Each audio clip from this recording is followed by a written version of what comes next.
How do you make money for nothing? The answer could be hiding in the 20 million tonnes of household waste we throw out every year. But just before you throw it away, would it be possible to have a quick look at it? That's why entrepreneur Sarah Moore wants to get her hands on things before they hit the skip. I am a passionate buyer, user and renovator of second-hand stuff, and I've turned that passion into a money-making business. I turn old into new and I sell it for a profit. Sarah's ready to sift through as many boots and bin bags as she needs to. That's vintage gold, isn't it? It's really exciting. In her search for tip treasure. I love it. And with some of the country's elite designers and makers, what are we going to do with that? Oh no! she can transform her finds into desirable, Amazing. beautiful, valuable, Cha-ching. and hopefully saleable items. That's £80 profit. If Sarah is successful, then she can hand the profits back to the very people who had no idea there was cash to be made from their trash. Oh, that's fantastic. That's unbelievable.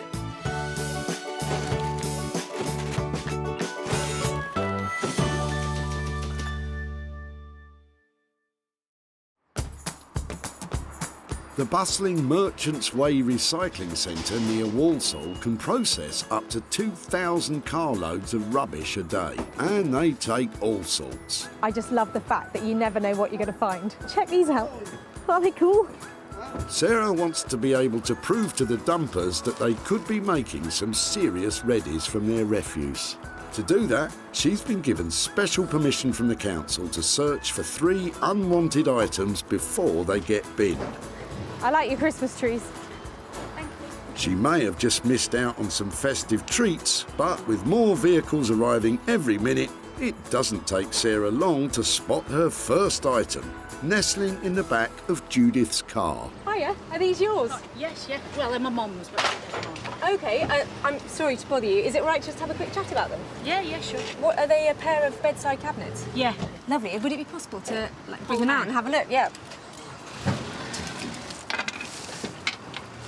Wow, they've got some age, haven't they? Yeah, yeah. I think about 1950s, I think. Okay, and have they been in your family? Yeah.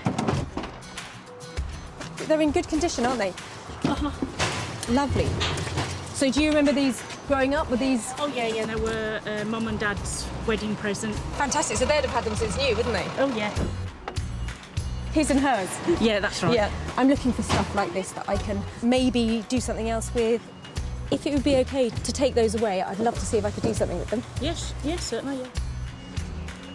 Brilliant, thank you so much for that. They're lovely. It's a shame to be throwing them away, but if something's going to, be done that's nice with them, it's nice to see that.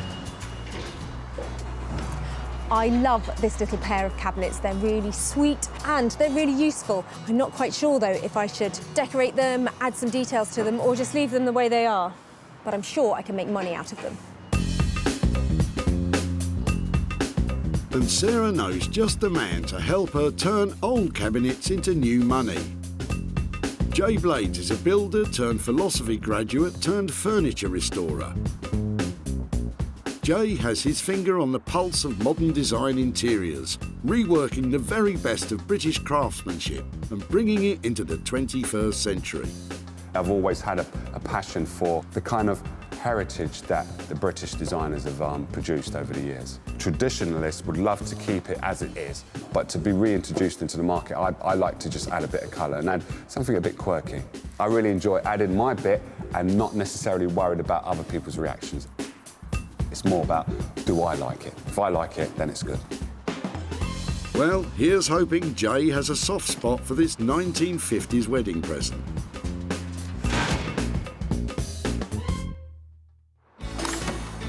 Sarah's now searching for her second item, but she's still found time to try and inspire Nigel about what to do with his old shelves. Well, I love to make something out of anything, but I've tried it as a planter and I just can't find any use for it in my brain. So Yeah, I know they do sort of upright vegetable gardens these days, don't they? So Yeah. you can, put them against the wall and grow stuff. In fact, I'm going to take that back on the little strawberries. That's a really good idea. I'm taking that down. I'm glad you just pricked my conscience then. Nice work, Sarah, but be careful or there'll be nothing left for you.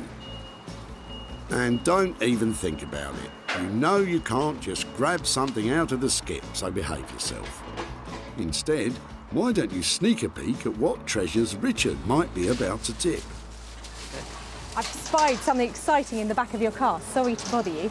Okay. Is that yours? Have you had it for a long time? I've had it, nearly 40 years, but it wasn't mine originally. It was given to me, and I've been just using it to keep tools in. Really? And what, you just had enough of it now? We're moving house and trying to clear out a lot of stuff that we don't need anymore. It's got a great shape to it, hasn't it? And it looks so battered and worn and really cool. It's got character. Yeah, I really like that. I'm looking for things that I can repurpose or upcycle or turn into other things. Okay. And there's something about that is just so beautifully worn. You can't recreate that, and it's really quite appealing for me. Okay, well, it's all yours. You want it.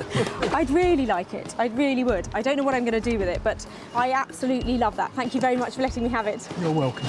Well done, Sarah. I had a feeling Richard was going to come up trumps. But what does he think you'll do with his old toolbox? Yeah, I haven't got a clue. I can't imagine, but it'd be interesting to see. I can't wait to see what she does with it. I absolutely love this, and there's something about its chunkiness that is shouting laptop or some sort of place where you put some technology. It'd be amazing if you opened it up and you had a screen on the top and a keyboard in the bottom. I think this could be a portable office. Lots of space for other things. Just really cute, and it's got just about the right amount of patina and wear on it that makes it really appealing to have on your desk. A chunky little piece of loveliness. Are you sure, Sarah? A 21st century office in an antique box? It all sounds a bit far-fetched. But if it's something electrical you want, then there's one man that might just be able to help. Meet Horse, electronic superbrain. Horse was chief engineer for a world-renowned audio recording company for over a decade. He's now taken his love for restoring vintage sound equipment and made it into a business. My name's Mark, everyone calls me Horse. I'm electronics engineer by trade. I enjoy refurbishing vintage equipment. I'm also interested in kind of antique radio equipment. It's always a shame to see stuff like that go to waste. I think it's great that you're giving a second life to something that would have essentially just been smashed up, thrown in the rubbish. So yeah, it's definitely a job and a passion. Horse might know his way around a circuit board, but let's just hope he doesn't get his wires in a twist when Sarah presents him with this empty old toolbox. Sarah's now got 2 items crossed off her list, but she can't relax just yet. She still needs to find her third and final piece. But it looks like she's not the only one who's hard at it. Emptying garden waste. To cut my friend's garden and get rid of the stuff. It's hard work though. We gotta get on with this. And you like to say, we still want to work.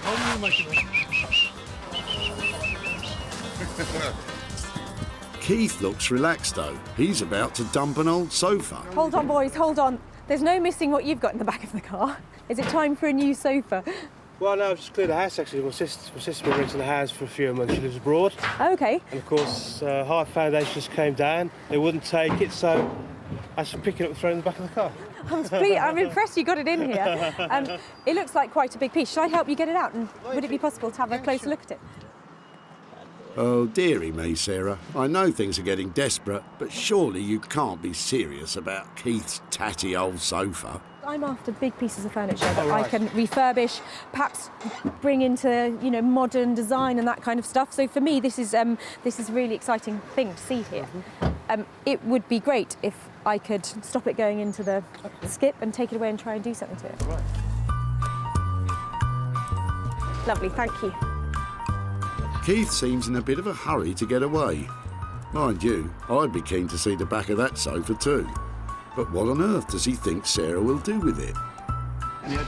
Well, I don't know, but Sarah says she can do a lot with it. It'll be really interesting to find out, see what she can do with it. It certainly will be interesting, Keith. But is Sarah still feeling confident about tackling this charity shop reject? Part of me looks at this and thinks, I'm not sure I can take it away with me because I just hate the colour. But underneath it, I know it's got a clean, bright white cover. And once I've exposed that, I think I'm going to feel a bit more positive towards it. And I can cover it in some really bright, exciting fabrics and make it saleable. Everybody needs a good, comfortable sofa. And this is one of those. If you say so, Sarah. But one thing's for sure, Keith's not hanging about any longer, just in case you change your mind. Thank you. Bye. Bye. Bye. So, the sorry sofa completes a hat-trick of salvage swag for Sarah, which she now has to try and convert into hard cash. The bedside cabinets will be reworked by Jay, the old toolbox will be placed in Horse's capable hands, and Sarah will be trying to bring a smile back to the sad sofa. It's a dirty job, but somebody's got to do it. I've had a great day here raking through the rubbish, and I think I'm going to clean up.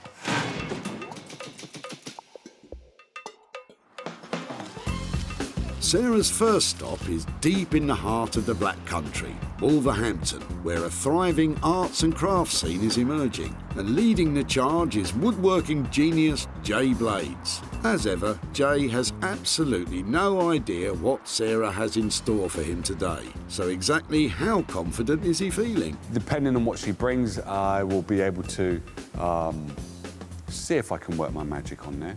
But also Sarah will have some ideas that might not be commercially viable. Also, she might have some ideas that are commercially viable, but might cost more for us to actually make. Hello, hello. Hello. Jay, How you doing? I've got a little something for you, but I might need a hand. Okay. These are quite cool. I'm glad you said that. These are very cool. I'll tell you what, they're quite light, Yeah. which is nice because I've been carrying them around a bit. So, what do you reckon to these nice pair of bedside cabinets? Yes, you can do quite a bit with these. The thing that I would kind of do with these would be try to restore the outside and then inside just go a fusion of colour and hopefully put some holes in here so it becomes kind of like a more modern thing so people can charge their phones in there and stuff like that. And I might, depending on how the cover comes out, I might introduce a colour there, but I won't introduce a colour that's going to make this look a bit too out there. It's going to blend in.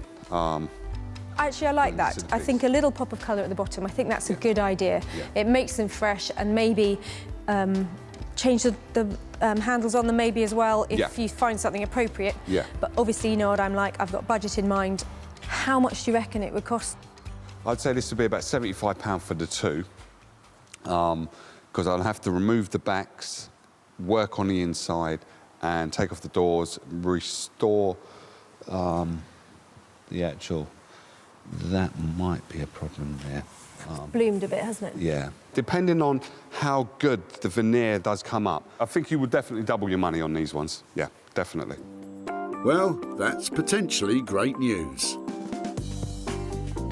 With labour and materials estimated at £75, Sarah could be in for a tidy profit.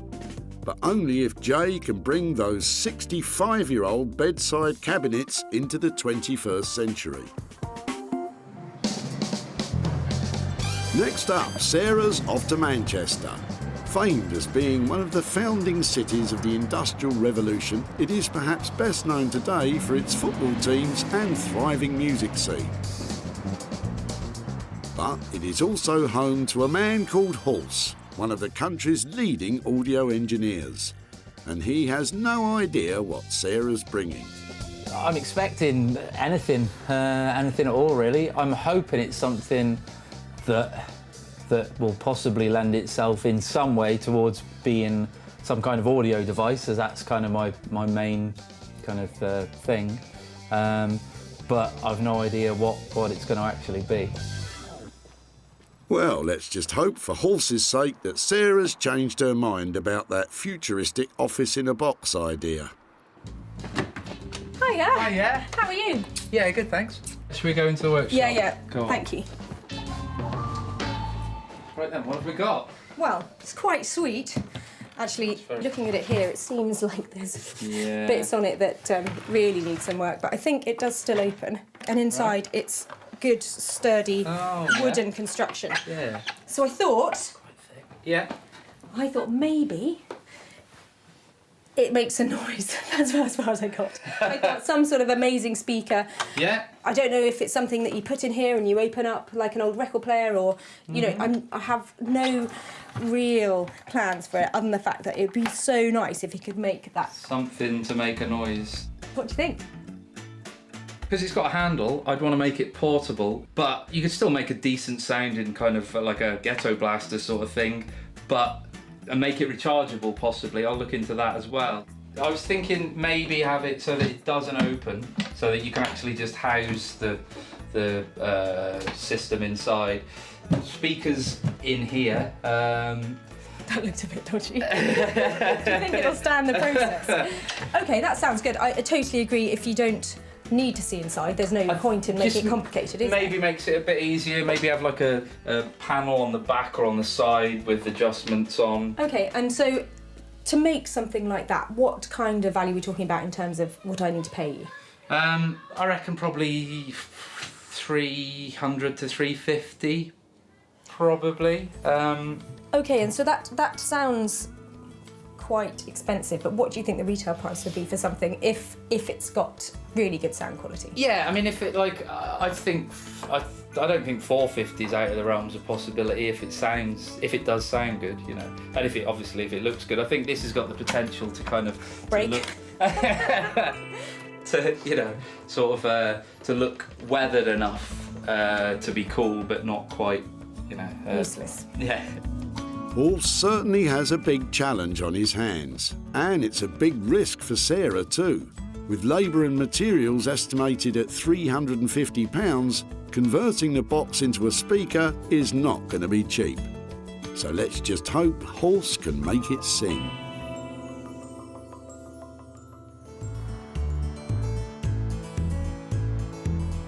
It's time for Sarah to head home to the idyllic countryside of West Sussex. It's a far cry from the tip, and Sarah's dog Bramble is happy to see her home.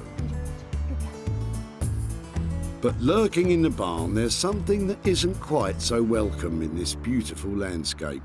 The salvage sofa is so unappealing, even Bramble's turning her nose up at it. But don't worry, Bramble, Sarah's sure to have a plan. This sofa has got a lot of substance to it, but it's definitely lacking in style at the moment. I'm looking for a way to update it, make it look fresh, make it look exciting, and make it look saleable. And I think my best choice is ripping off the covers. I'd like to surface stitch some new fabric to it to give it a really light, floral, refreshing look. First things first, let's get rid of the maroon. That's it, Sarah. Don't forget to check down the back. It might be the only way you make any money on this item.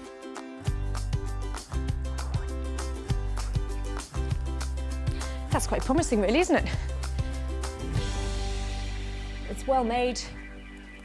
It's improved immeasurably already.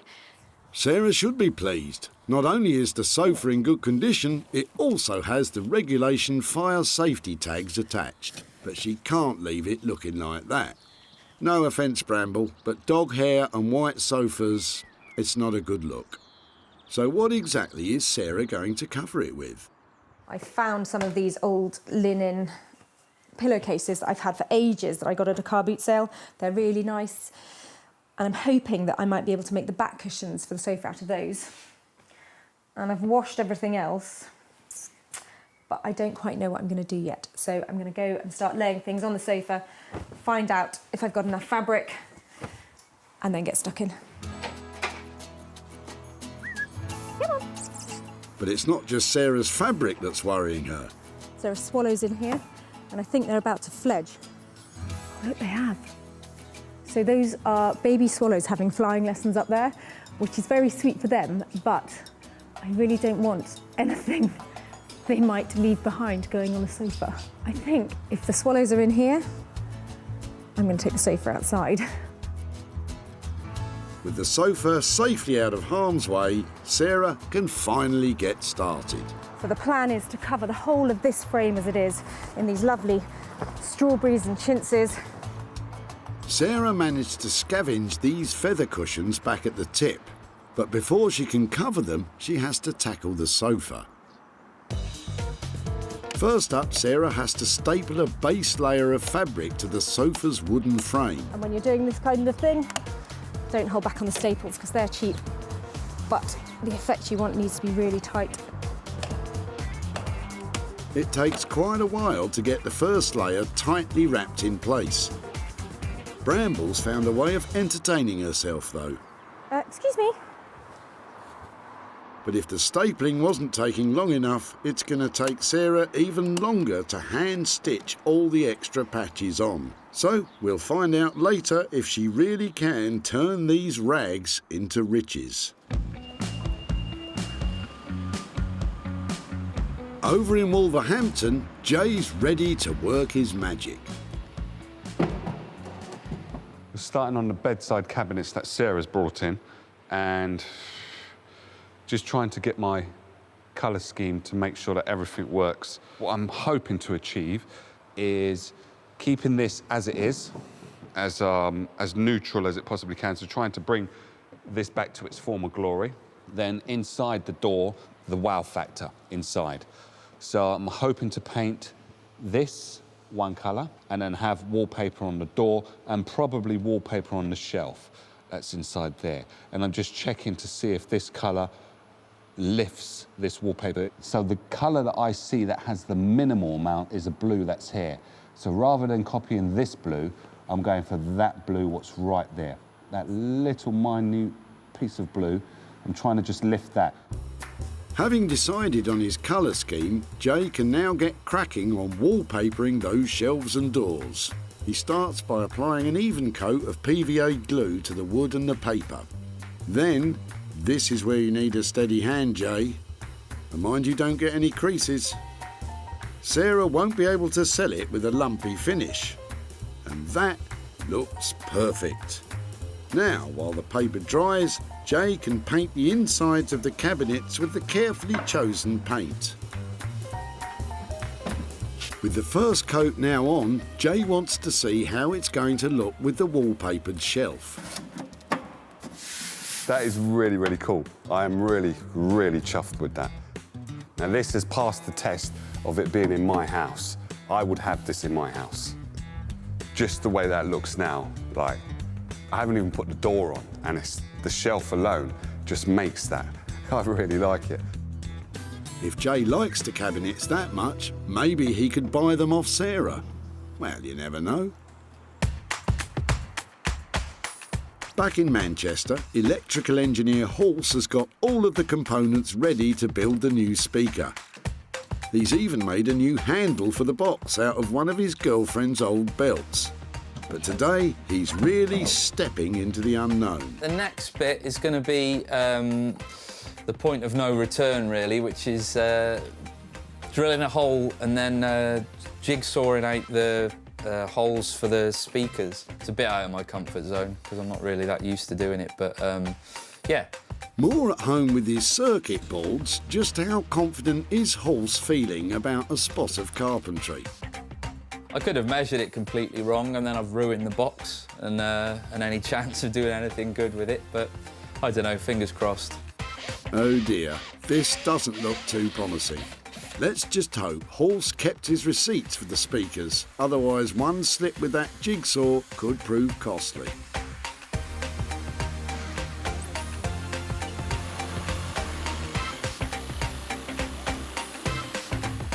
With the first hole cut, it's time to see if Halse's measurements add up. Will the speaker fit or fall straight through the hole? Just double check, that's... Oh, there we go.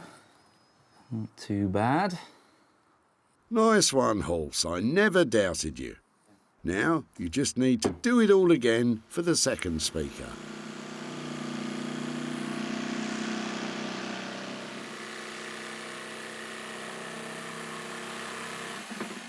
With both speaker holes successfully cut, there's just one more piece of carpentry required.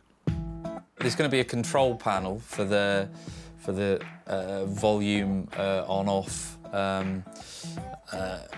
I've pre-made that out of a piece of checker plate that they'd normally use for kind of fire escapes and things. I thought it looked quite cool on this, but I just need to make the actual hole on the side of the box now.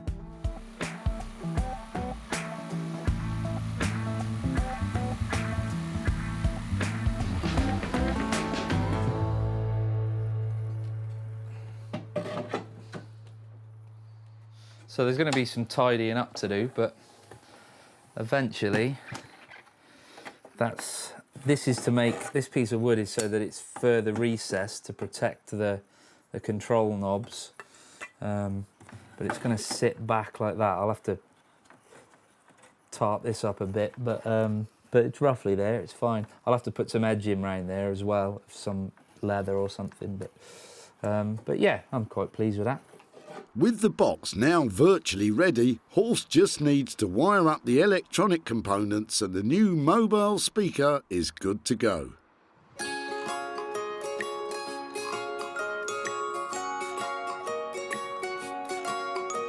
Meanwhile, in West Sussex, after hours of stapling and sewing, Sarah has almost finished the new sofa. So the more I sew onto this sofa, the more I like the look of it. I have patched all the way around really tightly, and I know you can see the stitches, but it's all part of its handmade charm. I can't make it look much neater than that, so I thought I might as well really go for the rustic look. So I've just sewn these panels of vintage offcuts all the way around here using a curved upholstery needle. With the patchwork complete, now all Sarah needs to do is to add the cushions. She made some basic covers for them earlier by using more of the vintage fabric. I can hardly remember what it looked like when it was maroon. Thank goodness. Thank goodness indeed, because the old sofa was so tired and worn, it was even rejected by a charity shop. But now, Sarah has utterly transformed it. With just a bundle of vintage remnants, she's made the sofa bright and welcoming and just bursting with old-world charm. And after all her hard work, I think it's time Sarah put her feet up. So, I hardly want to sit on it because I just know I'm going to have to plump up the cushions again, but now that is a really good selling point because this is so comfortable. It really is. It's lovely.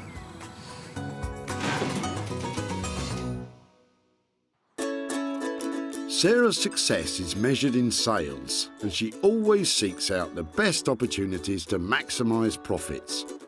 Hosting regularly her own furniture and clothing sales from home, advertising and selling online,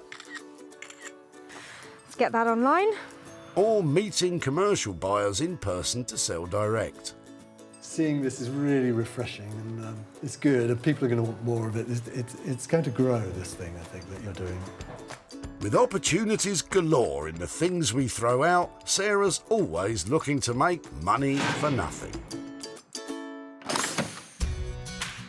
Back at the tip, Keith's old sofa made quite an impression. Hold on, boys, hold on. There's no missing what you've got in the back of the car.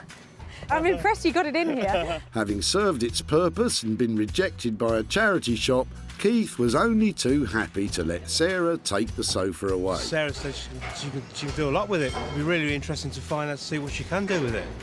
Well, after covering the sofa in beautiful vintage fabrics, Sarah decided to put it up for sale in one of her barn sales. And the response was overwhelming. Just sold the sofa. Now it's time to show Keith what she did and to see if there were any profits from the sale. Hi, Keith. Hello, Sarah. How are you doing? Very well, thank you. Nice to see you Nice again. to see you too. I've got a few things to show you about Right. the sofa that we took. I've got some pictures on here. That's the one, isn't it? Yes, that's the one, yes. So we started off, we stripped off all the covers from it, and I actually chose some vintage fabrics to re-upholster it. And looking completely different, I think. Wow. What do you think? Fantastic. I just can't recognise it. Yeah? It looks good, but did it make any money? We did go through a bit of a process with the sofa and I spent £120 on it. Oh, right. But I did manage to sell it for £1,200. Wow. So Keith, I've got for you £1,080 for your sofa. Oh. All yours. Thank you. Wow. Absolutely flabbergasted. I really am. From the day when I took the tip, I did not expect today things to happen. With £120 for materials, Sarah made the sofa 10 times more valuable, which means Keith really is walking away with £1,080. And I just wonder if you'd have any plans for what you might do with over £1,000. Well, I think put it towards a holiday. Oh, fantastic. That would be great. Well, I tell you what, I am so pleased to have worked on it. I love the fact that that might take you somewhere, and it was really cool to have saved the sofa and made it into money. Thank you. My pleasure. Thank you ever so much. Thank you so much.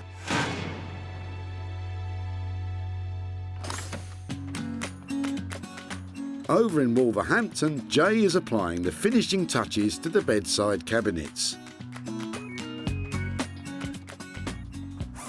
Well, Sarah's due any minute to come and pick these up, and I'm in a bit of a rush to try and get these finished.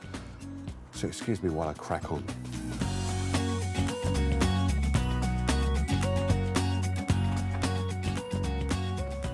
Jay? Hello. Hiya, how you doing? I'm very good, but I'm not ready for you to see them just yet. Do you want me to come back in a minute? Just give me 2 minutes and I should be ready. I'll go and have a coffee. I'll see you in a sec. All right. Don't worry, Sarah. I think it'll be worth the wait. When she last saw them, the 65-year-old bedside cabinets were looking tired and worn. But now, with a delicate restoration of the veneer, a splash of colour and designer wallpaper on the doors and shelves, Jay has reinvented these relics for modern living. Looks gorgeous. Jay's pleased with them, but it's now finally time to find out what Sarah thinks. Oh, there they are. What do you think? They look fab. They're really shiny, aren't they? They are really shiny. And I'm loving the blue. It's a good colour combination. May I look inside? Of course you can. What have you Go for done? it. Well, basically, we've painted the blue inside and on the lip at the bottom, and then put some wallpaper on the shelf and also some wallpaper on the back of the door, and drilled some holes in the back so you can load up or charge up your phone or your laptop, whatever you've got on the side of your bed. Well, I think what you've done is given them that really fresh update that means that people who have a funky house will love these, and they didn't look like that before. So I think what you've achieved on that budget is really quite impressive. Thank you. I think Jay has really managed, just with a light touch, to make those cabinets look contemporary. He's put that lovely designer wallpaper in there and that popping blue colour on the base. And now I have a chance of selling them for some real money. I think Sarah's reaction was really, really cool. She really liked them, and hopefully she should be able to sell them. As I said, they will pass my house test, so let's see if she can do it. When Sarah first met Judith at the tip, she was letting go of her parents' old bedside cabinets. Wow, they've got some age, haven't they? Yeah. I think about 1950s, I think. Mum and Dad's wedding present. His and hers? Yeah. Yeah. Brilliant, thank you so much for that. It's a shame to be throwing them away, but if something's going to, be done that's nice with them, it's nice to see that. Top vintage furniture dealer Martin couldn't agree more. Who did that? Jay Blades. Did he? It's amazing. I like that. Bedside tables, and particularly a pair, are really desirable things, so they're easy to sell. Martin was so confident the cabinets would sell that he bought them for his shop. Now, Sarah is off to tell Judith what happened to her parents' old wedding present, and hopefully to give Judith a gift of her own. Hi there, hello again. Hi, it's Sarah. Hi there. How are you?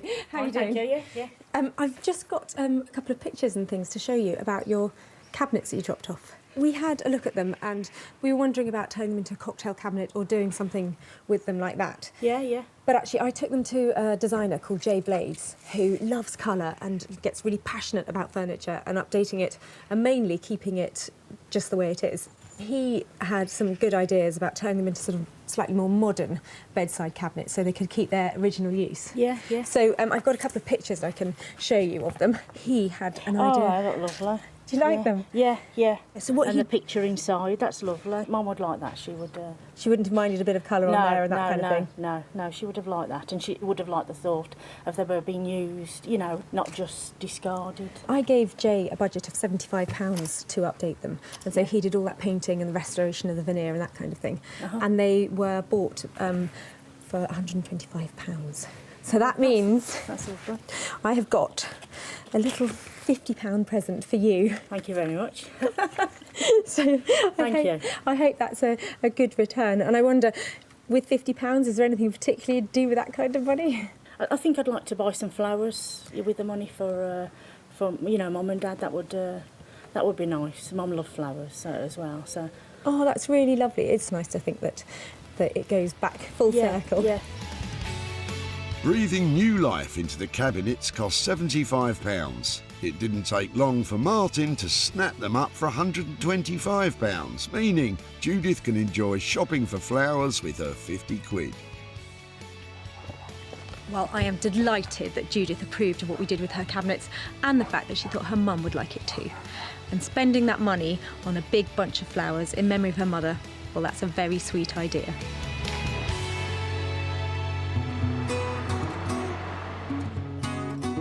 In Manchester, Sarah is on her way to collect the third and final item. When she last saw it, the old toolbox had some charm, but no longer had a purpose. But now, Horse has turned it into a fully functional and stylish mobile speaker, complete with a rechargeable battery, Bluetooth connectivity, and even a USB charger. So how's he feeling about Sarah coming to see it? I think there's quite a transformation, so I think hopefully she's pleased with it. I think it looks quite cool, but then I'm a massive nerd, so I quite like the idea of a Bluetooth-powered speaker, but I'm not sure everyone's that fussed about it. I love surprises, Horse. How's it gone? Pretty good. Oh! You're nuts. Do you know that? You are nuts. Look at that. Wow. So you've been really busy, haven't you? What on earth have you put inside there to make it like that? There is a very hefty battery, so you've always got this kind of compromise between battery life and weight. So that's the battery. I mean, it's, you know, it's not short of a car battery really, but it's going to last. Okay, so normally this won't be on show, will it? No. Right. Normally these are shut, and then there's also screws to put in the side just to properly seal it, because you wouldn't really want it open. So, yeah. Horse, you're really clever, do you know that? It's got an instantly attractive look about it. And what, this bit here, so this is, talk me through what gadgets you've got in here and how it works. So that's sort of, so on and off switch is the big switch there. Main volume control. That's an input just so you can plug anything into it that's got a mini jack connector from like a smartphone or whatever. This switch either turns it to the input, or if you turn it to the right, then it engages the internal Bluetooth receiver, so you can just use it without having anything connected to it. This is the voltage that the battery's at. So when that drops below a certain point, you'll kind of lose volume and fidelity, so it just kind of tells you whereabouts you are. The USB charger there that will send power to any kind of USB device. So you can charge something on there as well? You can. And I think it's that kind of attention to detail that just makes it so lovely. It feels like it's a well thought out design. Well done, it's cool. Ace. Brilliant. Ace? You've aced it. I absolutely love it. Shall I demonstrate? Yeah. It's a really good mixture, isn't it, of kind of retro and yeah, I think new. so. I think so.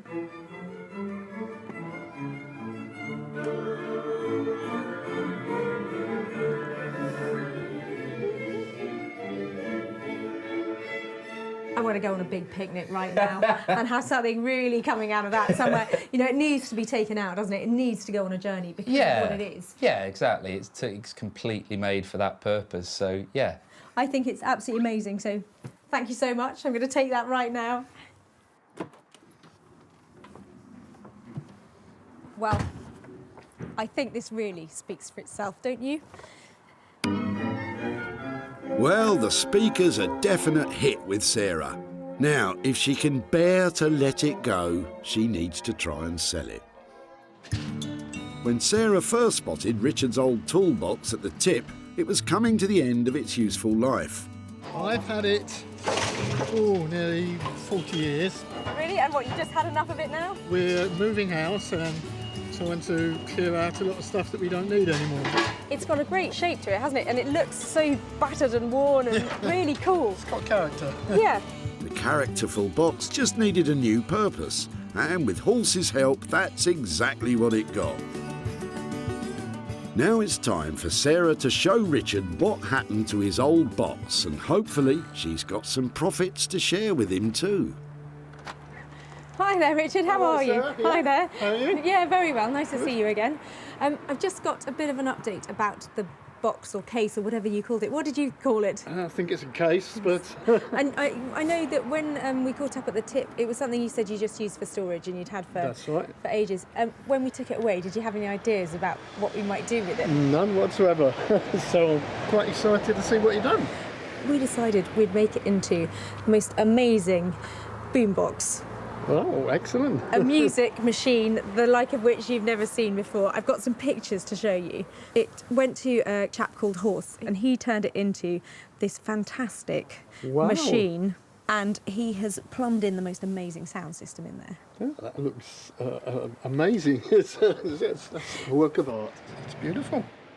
Now, normally at this point, I'd say I've spent £300 on it and I've sold it for X, but at the moment, I haven't sold it. Right. But I've got high hopes for it. It's such a great looking machine. I personally would absolutely love it. So, but what I'd like to do is, when it sells, just come back to you and give you the money for it. Wow. Well, thank you. So, despite this amazing transformation by Horse, the search continues to find this unique speaker a new home. But the costs of £350 and no profit generated, this could be a potential loss for Sarah of 350 quid. So I'm really disappointed that I wasn't handing over money to Richard, but I've got high hopes that his boombox will sell and I'll be back here with some cash soon. So, Sarah's managed to make a profit on 2 of the 3 salvaged items. The bedside cabinets, beautifully brought back to life by Jay. I'm sure it won't be long before Richard's utterly unique speaker will be blasting some sweet sounds. And of course we have the unwanted sofa transformed into a showstopper by Sarah. We have transformed, restored and repurposed 3 things that were destined for the dump and handed over some money for nothing. Maybe the next time you take a trip to the tip, I could do the same for you.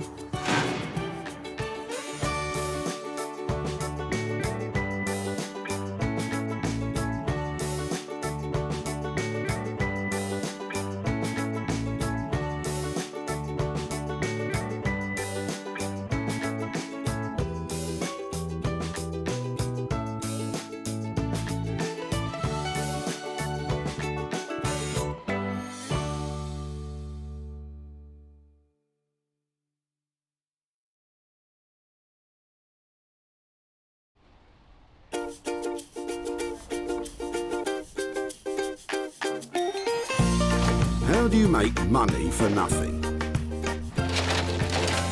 The answer could be hiding in the 20 million tonnes of household waste we throw out every year. Sorry to bother you, before you throw that away, is there any chance I can have a quick chat to you about it? Sure. That's why entrepreneur Sarah Moore wants to get her hands on things before they hit the skip. I am a passionate buyer, maker and user of old stuff, and I've turned that passion into a money-making business. I turn old stuff into new stuff and sell it for a profit. Sarah's ready to sift through as many boots and bin bags as she needs to. Look at that absolute box of joy. These are just fantastic. In her search for tip treasure. We've got to be able to make something out of that, haven't we? And with some of the country's elite designers and makers, I've got a little something for you. Yeah, I thought you might. Oh, this is a hard one. she can transform her finds into desirable Oh my word. Beautiful, valuable, Cha-ching. and hopefully saleable items. Well, I love this, so I would really like to have it. If Sarah is successful, then she can hand the profits back to the very people who had no idea there was cash to be made from their trash. That is incredible, isn't it?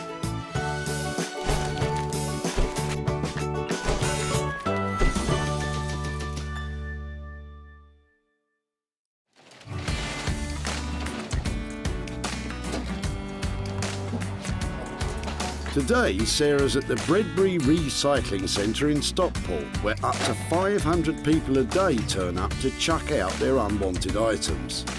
That is, if Sarah doesn't intercept them first. It's really embarrassing to be caught looking in people's cars all the time. I've got to do it because they might have something good in it. Remember, Sarah's got special permission to rummage about today, so don't go pestering people at your local dump or you could be the one getting thrown out. All right? Would it be okay to have a look through your rubbish? Would you mind? Is that... Really? Yeah, sure.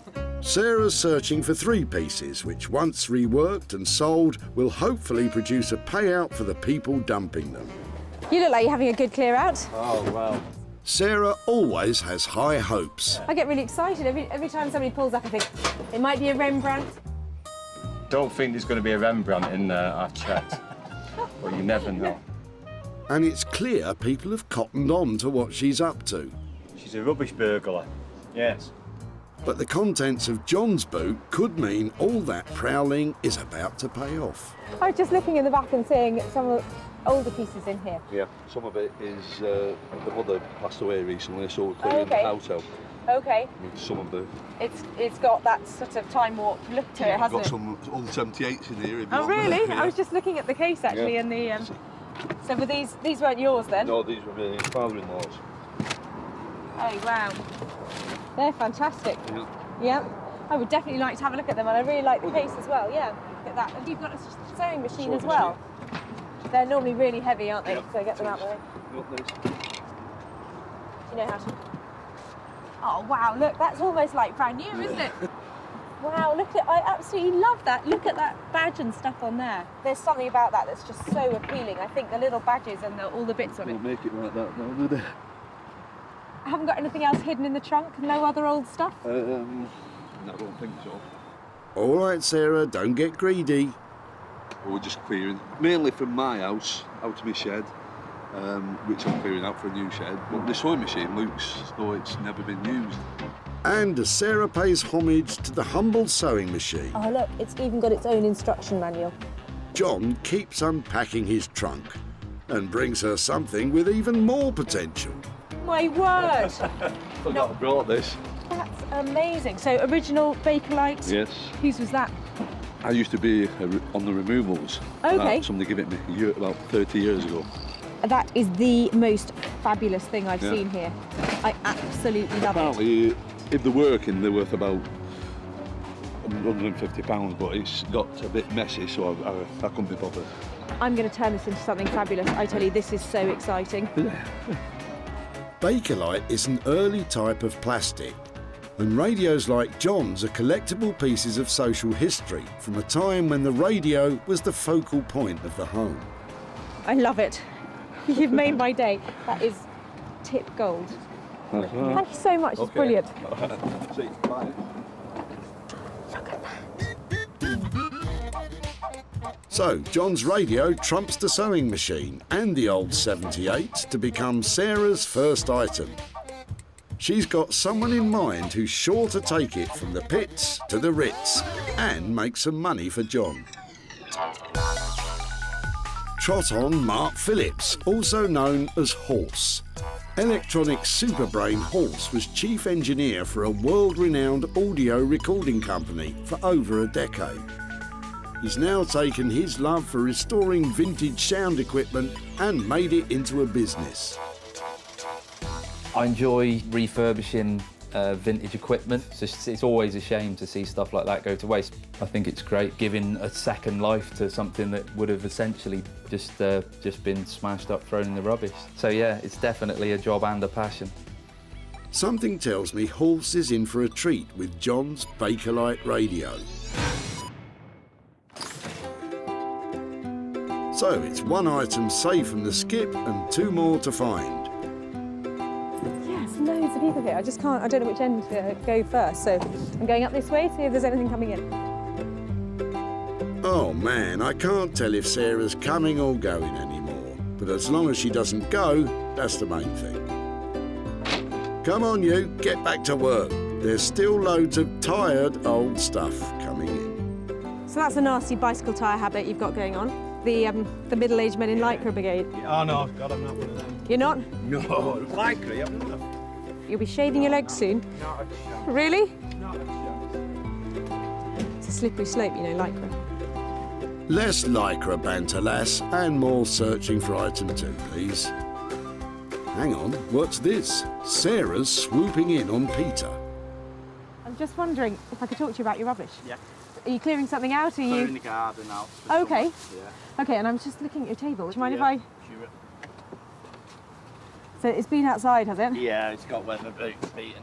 Came from my friend's house and his mum and dad had it, so it's quite old. Yeah, it's got that sort of 1970s feel. Yeah. Is there any chance I would be able to take it away and see if I can make something out of it? Yeah, you can use it. Fab, okay. I'm glad you can use it. What a find! There's a big market for retro furniture. Well, when it's not covered in mould, that is. So I saw the legs of this sticking out of the back of somebody's car, and it is screaming Urkel, so they're sort of 1960s, 70s British furniture makers, and it's got a sticker on it here that you can see to back it up, the original one. The good news is that Urkel is collectible. The bad news is that somebody's left this out in the garden and it's in really poor condition on the top. If this can be reconditioned and brought back to life, I think that maybe £100 profit. 100 quid? What do you think, Peter? I don't think she'll make much. We'll see about that. And with Peter's mouldy Urkel, that makes 2 items ready to renovate. The table's going to take a lot of work, but Sarah knows exactly where to take it. Jay Blades is a builder turned philosophy graduate turned furniture restorer. Jay has his finger on the pulse of modern design interiors. He loves reworking the very best of original British craftsmanship and bringing it bang into the 21st century. I've always had a passion for the kind of heritage that the British designers have produced over the years. Traditionalists would love to keep it as it is, but to be reintroduced into the market, I like to just add a bit of colour and add something a bit quirky. I really enjoy adding my bit and not necessarily worried about other people's reactions. It's more about, do I like it? If I like it, then it's good. The 60s table Sarah's bringing Jay sounds right up his street, but he hasn't yet clapped eyes on the state of it. So Sarah's got 2 items with Horse and Jay's names on them. But what about Sarah's own designer talents? She needs to find something she can put her stamp on. Here you go. Why don't you ask Ian what he's chucking? Excuse me. Sorry to bother you. I'm just here today looking at what people are throwing away. Any chance I have a good chat with you about your rubbish? Just general rubbish that's been accumulating in the garage for a while, and just time to get rid of it. I was just looking at your suitcase, and I was just wondering if I might be able to have a closer look at it. And absolutely. Did you know where it came from? Or yeah, any... it's my case from when I was a kid. It's been sitting around at home for ages. I would love to have the chance to take it away and give it another life or use it again. I would love to see something like that happen to it. I'm sorry I stamped on it beforehand because I broke the hinge to be able to get it in. I'll be able to sort that out, but that won't be a problem. Yeah. But no, I think it's just got a lovely shape, and these details and the fact they've been worn and had a previous life, I think would be great to incorporate into a new something. So that's fantastic. Thank you ever so much. Okay, you're welcome. Thank you. You're welcome. Don't think that's ever been out of the country. I think it was when I was a kid or a teenager. It's been on family holidays in the UK, and I think when I was a student as well, it was one of the cases I took to Polytechnic with me. So it's not really had that special a life. I just really like the look of this case. It's just so 1960s. It's got some lovely lining on the inside. I really don't know what I'm going to be able to do with it, but it'd be nice to be able to think that I can send it on another journey. Sarah's three-piece treasure hunt is complete. The radio will be switched on by Horse, the retro coffee table's going to furniture maker Jay, and the tatty old suitcase may have lost its sentimental value, but Sarah's confident she can restore its cash value. I've saved 3 fabulous pieces here today, and I'm going to make lots of money from them. I hope.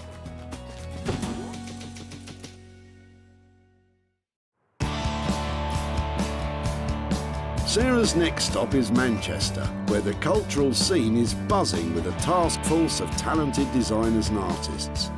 Riding high on the city's wave of creativity is electronics restorer Horse. He'll be working on the knackered old radio, but he doesn't know what's coming. Sarah's going to bring me a piece of essentially rubbish, so I'm going to have fun seeing if I can make it beautiful again, make it functional again. Depending on what it is and what kind of condition it is, I suppose. Hiya. Oh yeah, good, yeah, very good. I've got a little something to show you. Brilliant, let's have a look. So I'm hoping this is your kind of thing. Brilliant. What do you reckon? Yeah, pretty much exactly, yeah. The only thing I'm worried about is my radio is actually in a bit of a state. It's not as bad as it looks. It's quite reassuring that that still works, and I think this one. Yeah. Well, I think I've broken it. Oops, Butterfingers. Remember, you're supposed to be adding value, Sarah. It would be really nice to think that sound could come out of it again, and I was wondering whether that means it's an accessory for somebody's phone or whether it's just a radio, but possibly something a bit cool. Yeah, the ideal application would probably be a universal kind of small powered speaker. That sounds fab. So basically, it's going to be something that somebody can listen to their music through with their phone or their laptop or something like that. Yeah, you can plug essentially anything into it. You can probably use some of the existing components. I'm going to use valves in it as well. They still make them for certain applications, mainly guitar amplifiers and high-end audio, hi-fi equipment. But they're just a specific warm sound to them. That looks really cool. I mean, I just love that just as it is, you know, Yeah. That's stunning. Shame those valves are going to be hidden away inside, really. Now, Horse really knows his onions when it comes to modifying vintage technology to accept modern gadgetry.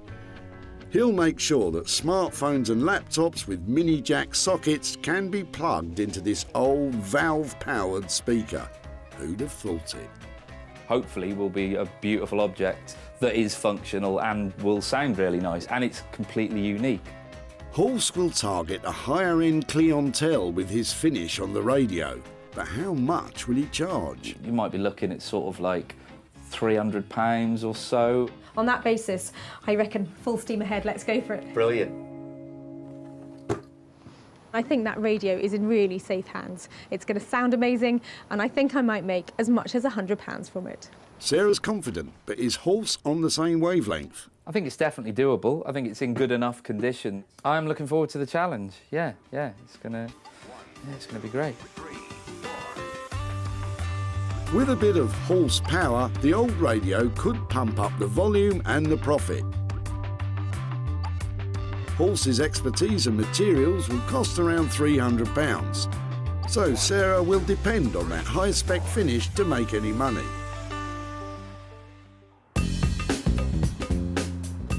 Sarah's next stop is within the metropolitan borough of the West Midlands, Wolverhampton.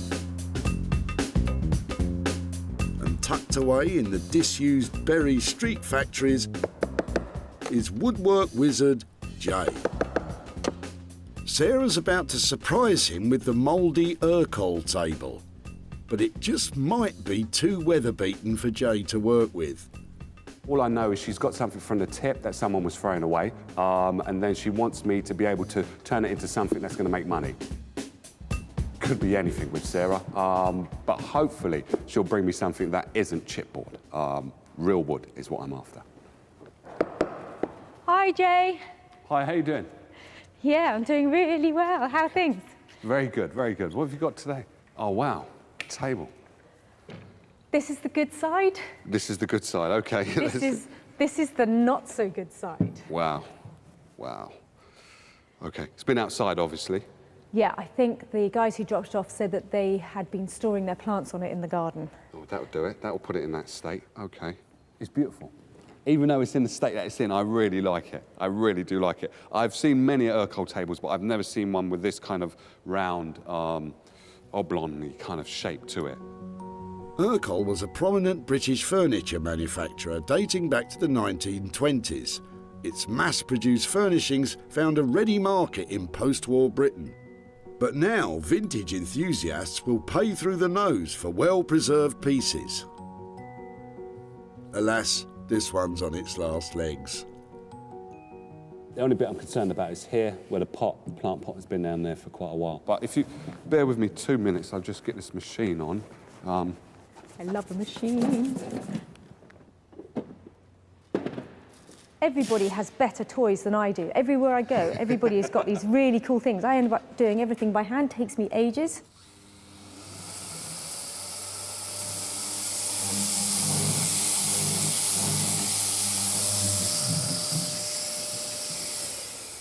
The only thing I'm concerned about now is the red.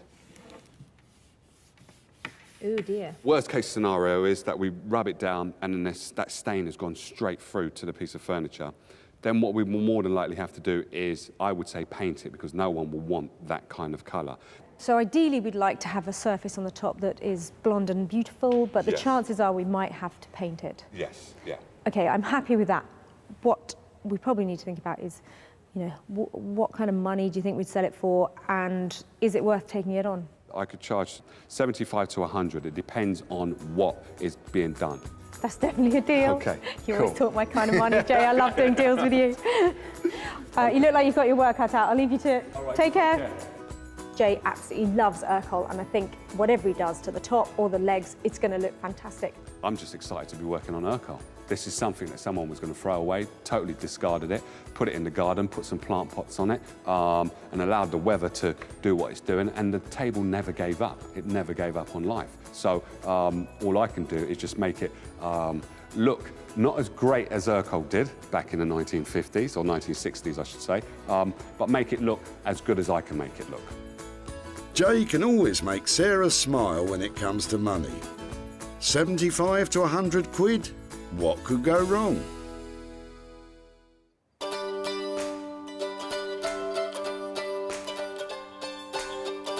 So, 2 items with the potential to make some cash. Sarah's on a roll, but now it's time for her to put her money where her mouth is. Back at her barn, she's hoping to transform Ian's battered baggage into something profitable. Well, this poor old suitcase has definitely seen better days. It's in a right state. It's been taped up. It's never going to have been a valuable object, and it is certainly not worth much at the moment. But I'm hoping that I can make it look just beautiful. They work just.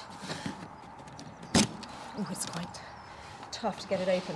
My plan is to paste some pretty fabric all the way over it. Probably not very big pieces, so I can use scraps of it and just patchwork the surface of it so it just looks bright and pretty and you don't see any of this black.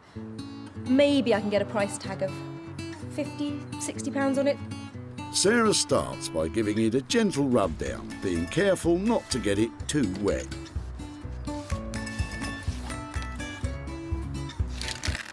Oh dear, that didn't sound good. I'm loath to take the paper out. Once I take the paper out, I've got a world more work. But I think I might just have to take out the loose bits.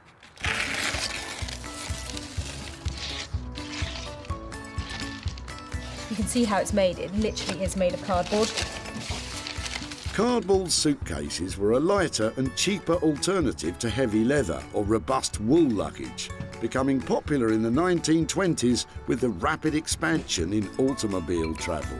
I really like the fact that it says an American Home Magazine selection on it. I might try and put that as part of the design. Cardboard may have been a more convenient material for the day, but it wasn't built to last. I've just got to get this roughly in position here. So it's just the main thing is to keep the fabric really taut. When you're getting the wrinkles out, you can feel them really clearly when you've got them, so you just need to work the fabric, stretching it.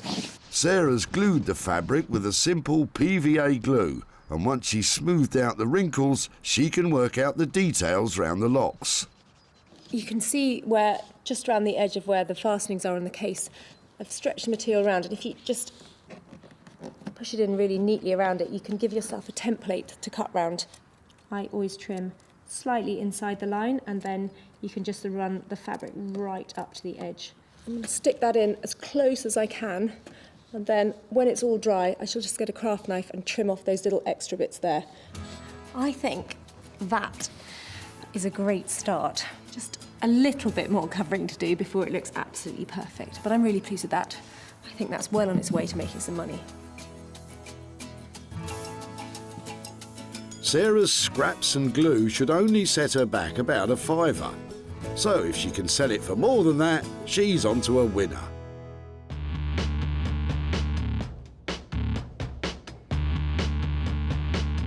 At Halsey's workshop in Manchester, some electronic surgery is about to be performed on the old radio. Look away if you're squeamish. So to start with, I'm going to dismantle it, and then I'll just put in a very simple circuit with some new valves. I've got to put in a new mains transformer because it was potentially lethal. You definitely need to be careful. You certainly shouldn't just plug it in until somebody qualified's had a look at it. One memorable time, I got a shock and then punched myself in the face, pulling my hand back. So yeah, I'm quite careful these days. Ouch and double ouch. Definitely don't try this one at home, folks. This was a valve radio. I'm going to make it a valve-powered speaker. I'm sure there'd be purists going insane at this. It's not like they're rare, so it's fine.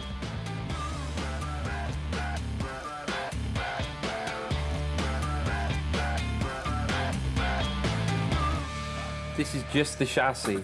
So what we need to do with this is clean it up and then put the bits back in that I'm going to be using, and then start building the circuit around that. The case needs some serious cosmetic work too, and that's Halsey's biggest challenge.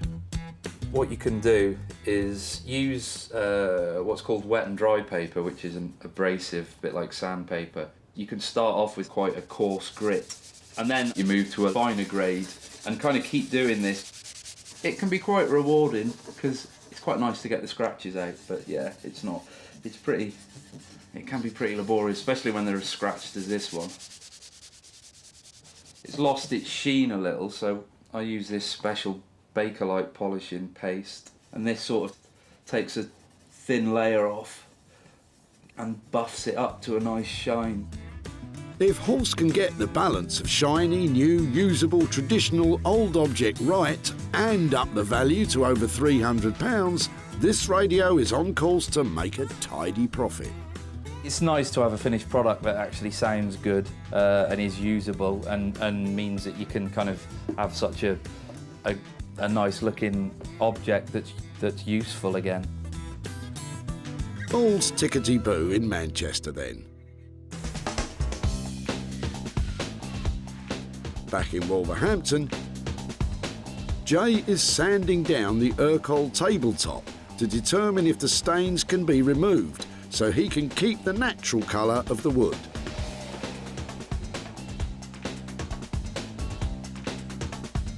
And it's bad news. It's stained all the way through. So it's sad that we have to paint an Urquell, and I really don't like doing that. Kind of disappointed. If you was to paint this white to kind of blend it into a room, what you might have a problem of is this stain that's already here might start to bleed through to the actual top. So getting the red and the green out and also the black is virtually impossible because I don't know what that red is. It could be wine, it could be anything, but if we put a good primer on this, it should be okay. The legs are going to be the wood colour, but once I've sanded down the problem legs that have the stain, then I'll be able to tell if we can keep the legs as neutral as possible. I have to sand all of this. I have to especially sand that leg.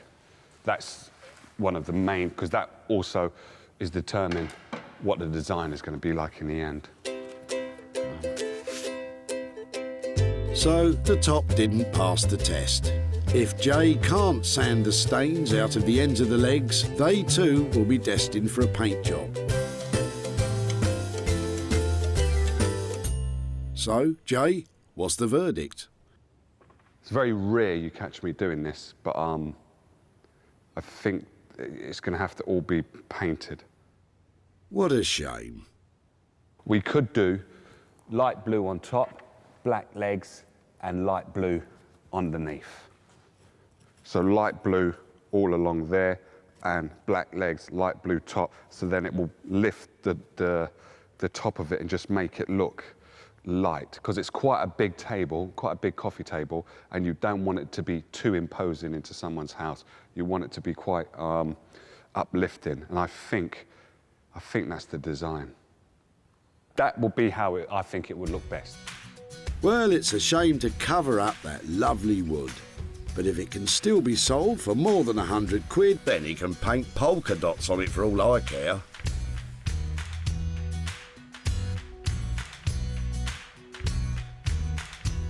Back in Sussex, Sarah's nearing the end of her own restoration project. Basically, I've covered the whole of this case in a new layer of fabric on the outside. I've carefully cut round the things that are on here already. It's tricky to get it done perfectly, but the overall effect of it, I think, is really pretty. And that should make it saleable. So I was hoping for 50 quid, but I don't know, I might make it an even higher price. What do you reckon, 60? 70? Before, this was a battered old cardboard suitcase. But now, after some careful craft, a bit of glue and some offcuts, it's transformed into luxurious luggage. You wouldn't lose it at the airport, would you? Time to hook a buyer. I'm not sure I want to part with it. Tweaking the photograph so it looks absolutely the best it can. I think that's singing out now, don't you?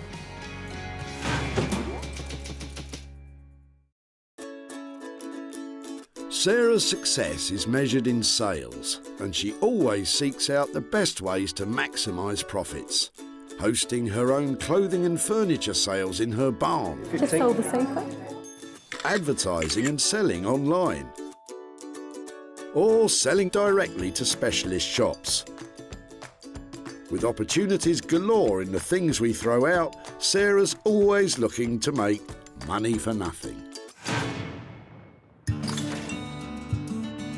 So, Ian's old suitcase has been on one heck of a journey. I was just looking at your suitcase. Picked up by Sarah just as it was sailing over the edge of the tip. I shall cherish it and make something amazing out of it. Yeah, I'm sorry I stamped on it beforehand because I broke the hinge to be able to get it in. And transformed into something saleable. Now, Sarah's back in Stockport to show Ian what she's done to the case and to hand over the cash. That is, if it's sold.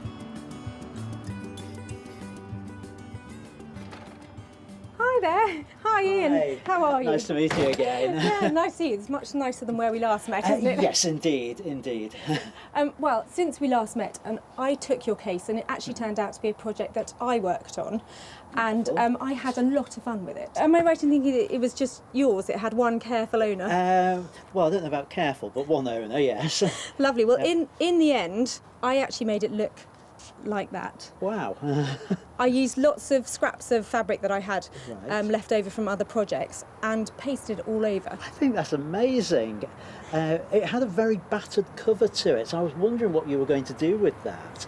I'm actually quite pleased that you've made it into a case, so it can still be used as a case. I shared it online and there was quite a lot of interest in it. Wonderful. Because it only cost £5 to renovate, there was a bit of profit from it. Right. I sold it to somebody who has a vintage shop who wants to use it as a display piece for her window. Oh, wonderful. And it turns out that in the end, she paid £85 for it. Oh, that's amazing. So, Ian, for you, £80 for your old suitcase. That is incredible. Thank you very much. It was going to be thrown away as far as I was concerned. So thank you very much. Sarah sold the suitcase online for 85 quid. Take off a fiver for materials and Ian's walking away £80 richer. But what are his plans for the money? I think really to me it's all about memories. The case is an old case and memories of holidays with it. So I think I'd like the money to go to a society that deals with memories, something like one of the Alzheimer's related charities.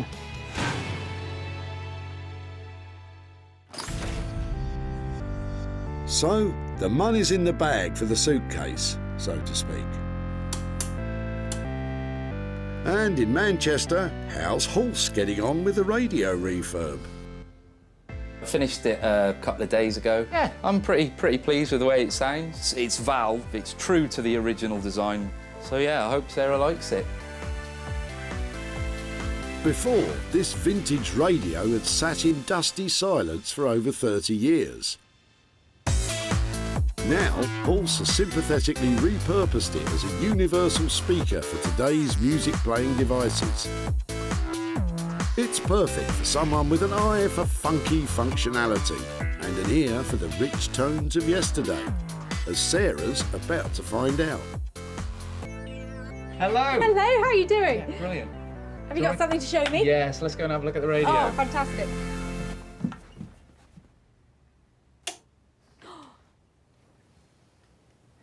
Does it work? It does, you just have to wait for it to warm up. Ah, Brahms. Piano Concerto No. 2 in B flat. I've never heard it sound quite so good. It's amazing. And it lights up. No, everything about this, the wood effect and the gold and the lights and everything, I am blown away. And the sound quality, it is markedly different from modern speakers, isn't it? Yeah, definitely, yeah. How do I make it work? So this is just a standard common or garden mini jack connection, and that you can plug anything with an auxiliary output or any line output. Talking technical now. I think you mean smartphone. Do you mean smartphone I do, thingy? smartphone thingy. exactly. Yeah, okay. It's kind of up to the spec of a brand new product, basically. I love everything about it. I think it looks fantastic. Ah, Sarah's gone all warm and fuzzy. But stay put, because Hulse has added a surprise feature. I also put a 1/4-inch jack connection, and it means that you can plug a guitar into it, basically. So it's an amp as well? Yeah. The way that you make it, it's sort of silly not to, really. Come on then, let's hear it.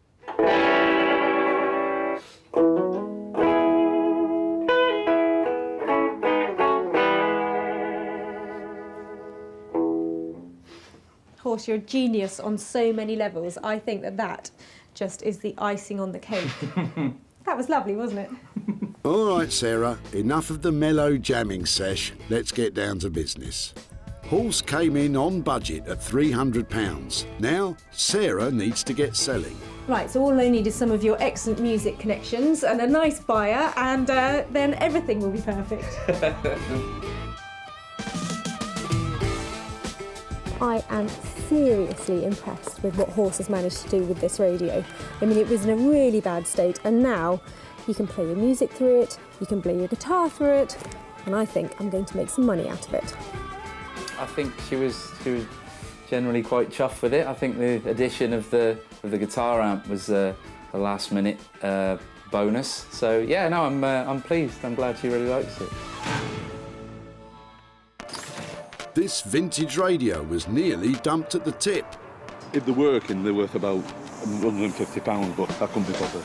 John was happy for Sarah to take it away for nothing. And with the expert attention of electronics engineer Hulse, hopefully will be a beautiful object that is functional and will sound really nice. It was turned into a glorious custom-made speaker with a contemporary twist. And when Nick from online retro furniture store Smithers of Stamford took a look and a listen, he bought it. I hope to do some more business with you soon. Thank you. Take care. Bye. And now Sarah's back in Stockport to show John the radio's transformation and hopefully hand over some cash.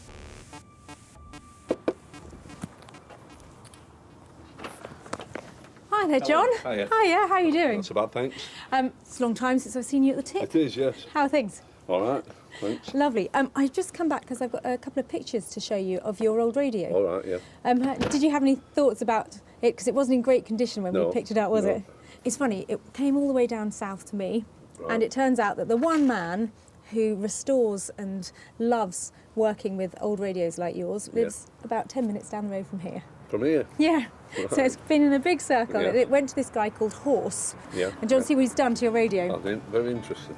He's turned it into its former glory. Beautiful. That is now an amp if you want to play your guitar through it. And also if you have a smartphone or something like that, you plug that in and it plays all of your tunes. It's got lights in it as well, so when you turn it on, all that lovely, all those old stations and everything, it all lights up. It does look and sound just really lovely now. Unbelievable. I can't believe that. So the good news is that in that condition, it did sell, and I've got some money here to give to you. I've got £50 profit from the sale of your radio, and so that's for you. Sure. Yeah, definitely. What do you think about that? Absolutely amazing, really. Are there any ideas what you might do with that? Well, I'm just going to buy a new shed, garden shed. Are you? To fill up with more radios? Yeah. That's the reason why that came out, ready to buy a new one. Well, fantastic. I think that's a great idea, that something that came out of your old shed is going towards, a little bit towards buying a new one. So, brilliant. Sarah paid Horse £300 for his specialist work on the radio, and it sold for £350, making £50 for John to put towards his new garden shed. Blooming marvellous. I was a bit astounded, really, to how good it was. I thought about having it renovated myself, but I don't think it would have come up as it has done. I think it's quite amazing what he's done with it. It's so satisfying to see an old piece like that radio restored to its former glory and sounding amazing. And I think that £50 might have been music to John's ears too. With 2 out of our 3 items sold for a profit, it's so far so good. But Sarah has got one more pickup to complete the set. Maybe Jay's painted Urkel will leave her feeling blue. I think it looks really cool. I hope Sarah would like it. I hope she will. Evidently, she's got to sell it. She has to sell this on. So if she likes it, then she will be able to sell it more. I like it, but I'm not going to be selling it. I'm not sure how this is going to go. Well, there's only one way to find out. Get her in. I love pickup time. I've got an Urkel table in here, but I know it had a few problems and I'm hoping Jay has managed to turn it around. When Sarah picked it up, the table was on the brink of being lost forever. But now it's a fresh, modern gem with a new lease of life.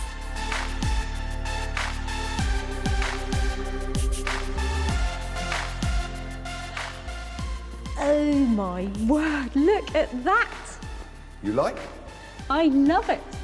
What a relief. Would it be all right to have a quick look underneath to see what you've done? All it is I've done underneath is just painted it black, is all I've done. Yeah, it's amazing how well the black suits it, isn't it? I mean, it looks like it was made like that. Yeah.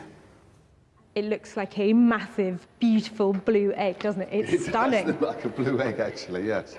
Or blue pebble. It looks like a massive blue pebble that you'll find on the beach. The state it was in when you first brought it in, it's a shame to actually paint Urkel, but I couldn't get the stains out. I don't think you have to beat yourself up about this.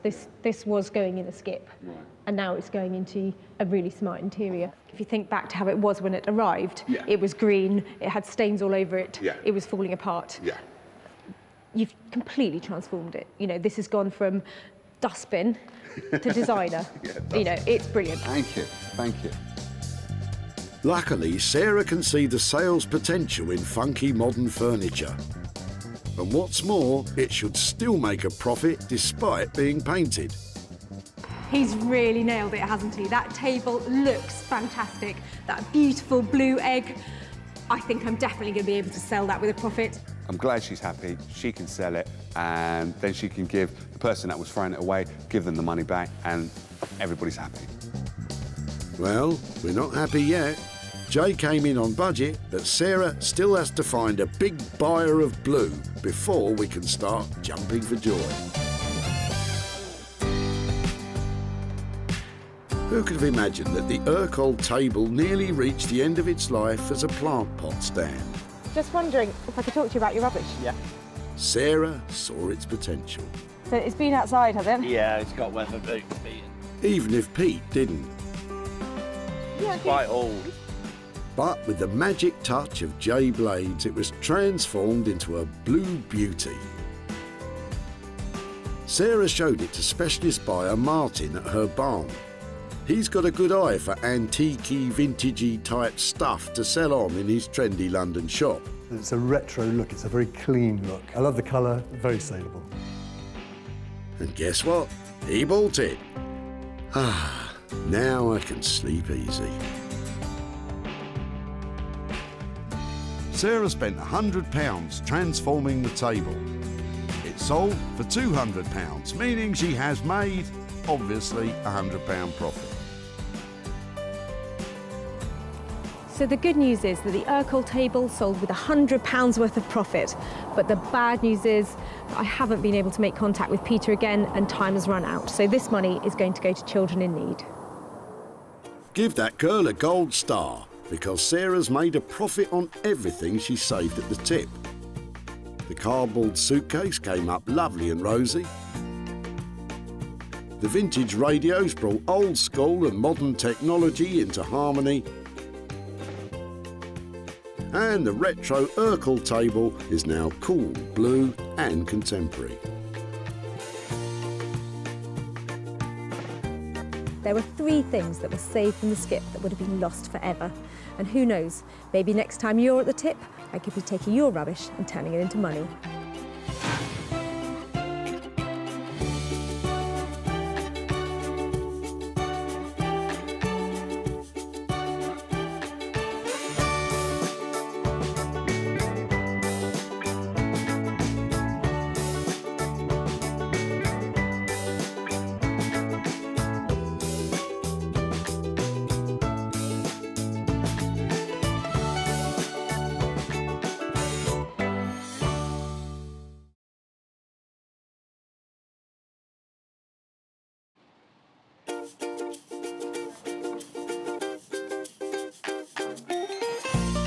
How do you make money for nothing?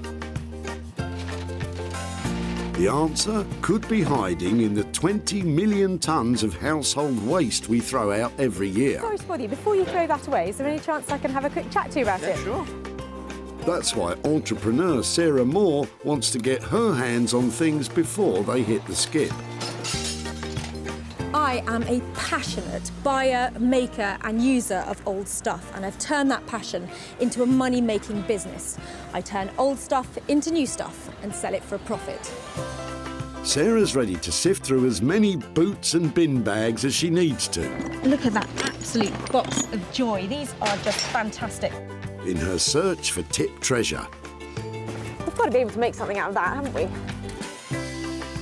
And with some of the country's elite designers and makers, I've got a little something for you. Yeah, I thought you might. Oh, this is a hard one. she can transform her finds into desirable, Oh my word. beautiful, valuable, Cha-ching. and hopefully saleable items. Well, I love this, so I would really like to have it. If Sarah is successful, then she can hand the profits back to the very people who had no idea there was cash to be made from their trash. That is incredible, isn't it?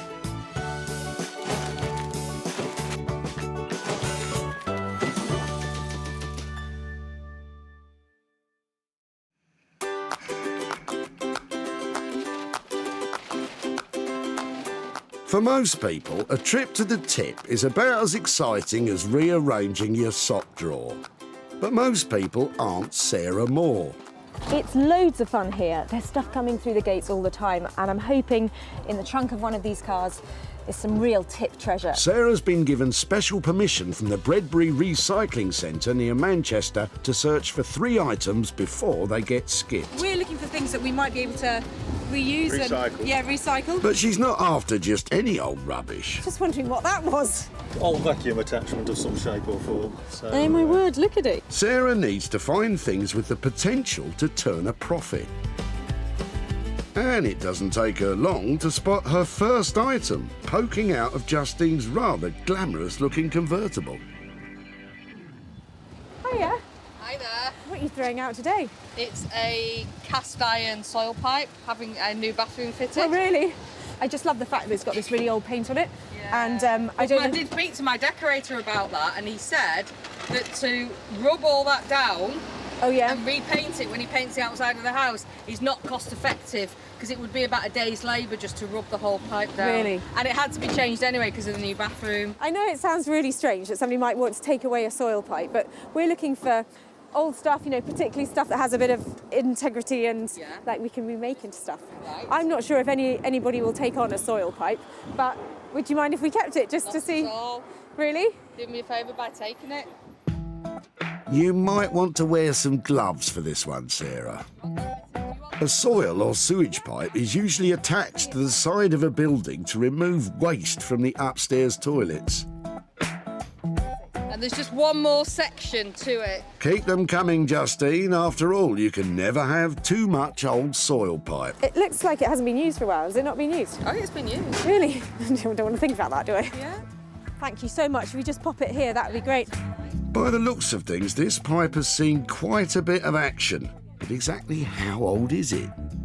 It's a very old terraced house, in 1926. Okay. It was built, but it's the original cast iron pipe. Yeah, well, do you know something? It's going to a better place. Oh, that's good. Thank you so much. You're very welcome. Bye, bye. Sarah seems happy, but what's Justine thinking? I'm just glad to get rid of it. I don't know what she'll do with it. Justine does have some concerns, though. I'd have put my makeup on if I'd have known I was being on the television. Not to worry, Justine. While you pop off to the powder room, Sarah can take a closer look at her first item. It's a really old cast, probably Victorian downpipe. It's really battered and I'm not quite sure why I've saved it, but I do know somebody who might have some good ideas to turn this old thing into something valuable.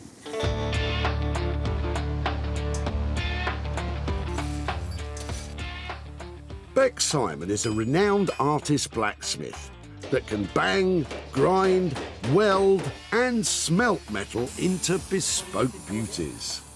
Bex is normally commissioned for unique pieces of artwork and has no idea what's coming her way. Working with found objects is quite different from what we normally do, because we work with our clients and we produce designs and we work with them. So this is kind of like really freeing up the mind and seeing, you know, what object we've got and how we can make it work into something really cool, modern and yeah, desirable. So it's going to be fun. Let's just hope Bex is still smiling when she sees Sarah's pipe dream, and that it doesn't just all end up causing a stink. One item down, 2 more to go, and as Sarah's search continues, the dump is definitely getting busier. Oh, that's classy, isn't it? I love it. That is a special little pony, isn't it? I don't think so, Sarah. There's only one ride left for that old nag. Every time somebody pulls up, who knows what's going to be in the back of that van? Could be it. You might be right, Sarah, but Richard and Tom look pretty keen to dump that old blanket box, so you'd better be quick. Hiya. I'm really sorry to bother you. I'm up here today trying to find stuff that we might be able to make into other things. Would it be all right just to have a look at what you're dropping off and maybe chat to you? So whose is it? What's it doing here? How did it get here? Well, it's a bedding box. It was my mum's. She's moving house. We've tried to offer it to a charity shop, but they didn't want to either. So really? Yeah, it's a last resort tip. I think it's really quite cool, actually. Would you mind if I took it away and tried to make something out of it? Yeah, absolutely. Yeah? By all means. Thank you ever so much for your help. I really like that. That's made my day. So thank you so much. I'll Get in touch. Thank you, thank you. I love it, and I think we're going to make something really valuable out of it too. What about Richard and Tom? Do they think there could be any money in it? Give it a bit of sanding, make it really stand out, make it... Yeah, I mean, it's still in good nick, isn't it? So it's a shame to get rid of it, but like I say, we had no other option, so... Good luck to her. Good luck, definitely. Look forward to seeing what the final product looks like. I really like this old blanket box, and I think it's got heaps of potential. I'm thinking cocktail cabinet, I'd like legs on it, I'd like fantastic doors, and I'd like a price tag to match, because I think that this little beauty is going to turn a real profit. And that means I can surprise those lovely lads who dropped it off with a whole load of cash. So Richard and Tom could be in for a real windfall, especially as Sarah has got just the man to tackle the blanket box.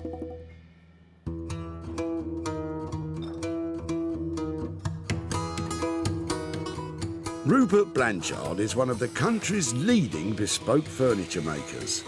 He searches the country for undervalued materials to rework into contemporary designs. Basically, other people's waste, I find some kind of beauty in it and spend a lot of time and give rubbish a lot of attention to try and bring it back into use. Rupert's been working with reclaimed materials for almost a decade and sells his high-end designs all over the world. I like giving things a second, a third, a fourth chance. Bringing something back into use is incredibly satisfying. Well, let's hope Rupert's satisfied when he sees the salvaged blanket box.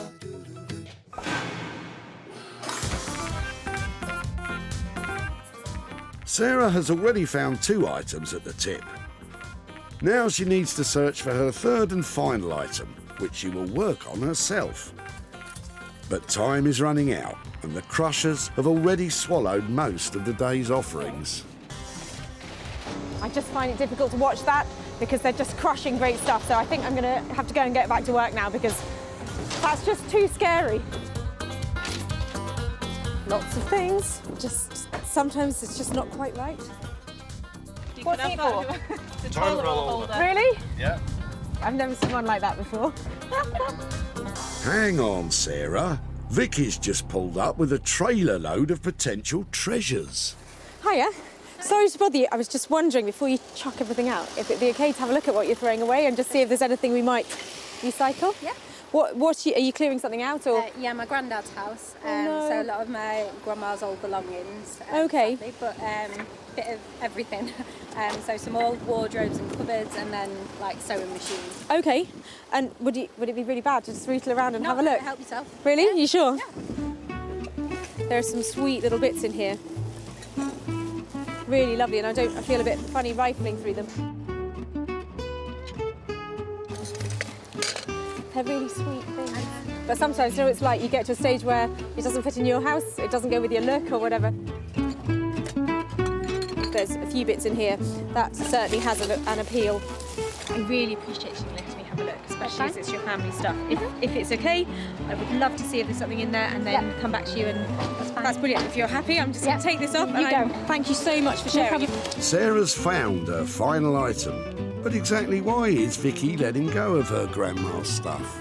Helping my granddad clear out my grandma's old room. He's finally ready to let go of a few things of my grandma's because he's getting on a bit. We needed to clean out the room so he's got more space to move around. It'd be nice if it could be reused for someone else who'd get pleasure out of it, because I know my grandma certainly did with a lot of these things, so it would be nice if it could go elsewhere rather than in the bin.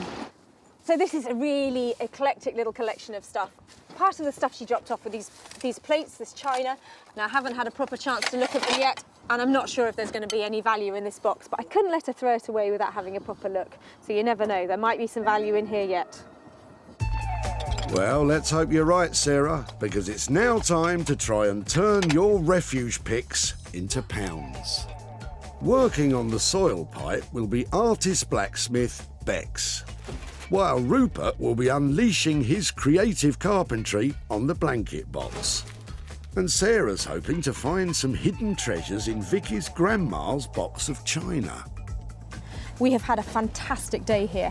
I've got some amazing pieces and just the right people lined up to make them into something fantastic and to make some money along the way.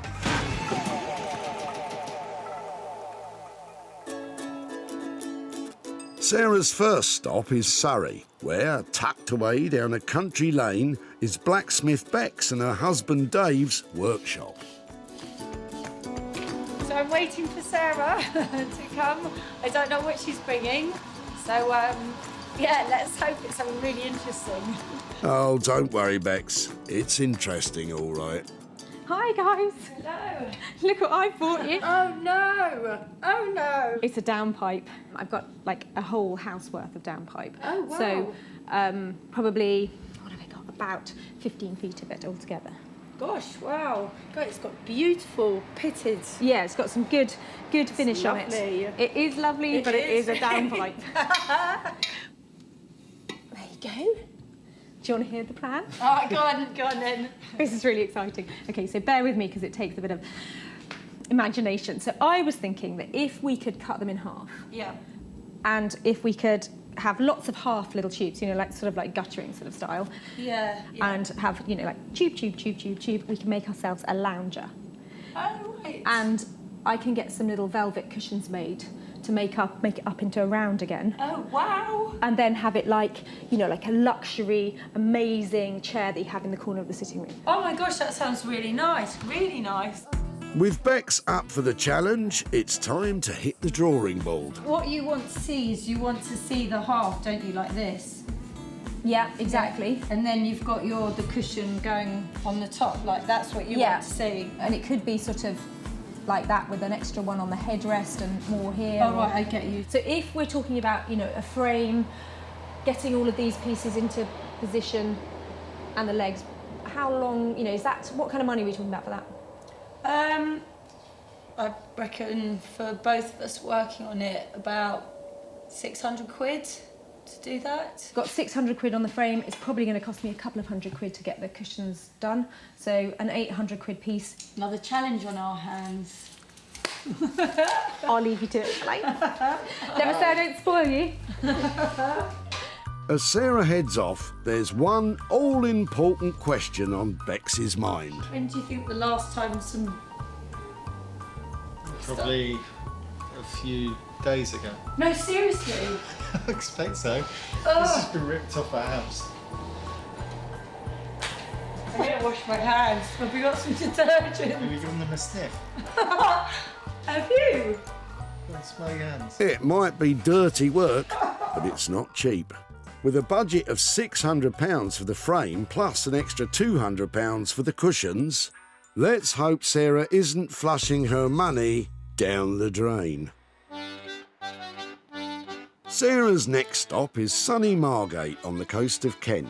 Once a mecca for British tourists in the 1950s, it suffered a major decline over the years due to cheap package deals sending the holidaymakers overseas.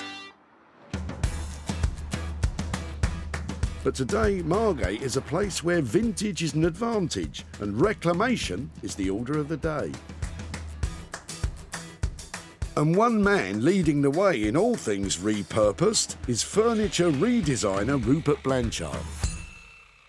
I'm really looking forward to Sarah turning up today and see what she's managed to discover.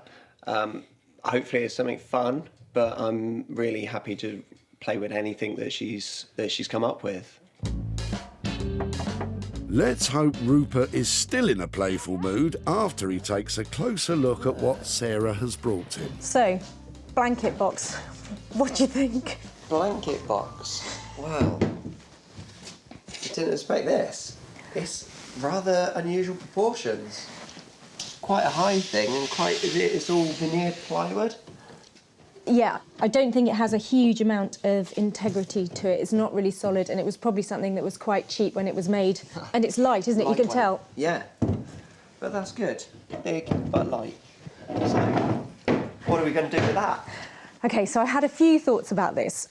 Part of it was, I was wondering if it's something that goes up on legs and made into some kind of cocktail cabinet, or perhaps turning it round and using the back as the front, or even turning it on its side and making it into something like a desk, or using it that way. You're saying some sort of desky, cabinet-y thing. Rupert doesn't seem convinced. I don't know. The question is, can he see the potential that Sarah saw when she salvaged it? I don't know. Is it something that you think is workable or not? Because it's okay to say, I'm not sure that this is... Yeah, no, I can definitely work with it. Great. Work with it. Just coming up with the thing that's right for it. Is this something then maybe that I leave with you for a few days, maybe give you a call and we can catch up and see if you had some thoughts about it, or if I there's... think so. Failing that, it will be, it'll keep me warm through the winter from the fire. No, of course it won't. It'll end up being something great. So Sarah's going to leave Rupert to it in the hope that a good idea does come his way. I can't say it's my favourite of all the pieces I've ever worked with, but that's my challenge really, to make it my favourite piece. Every piece I work on I try to, if I'm not happy to have this in my own home, I don't want to work on it. Let's hope Rupert has a moment of inspiration soon. Because without a plan, Sarah has no idea what the budget might be. But at this stage, she's just hoping the blanket box doesn't go up in smoke.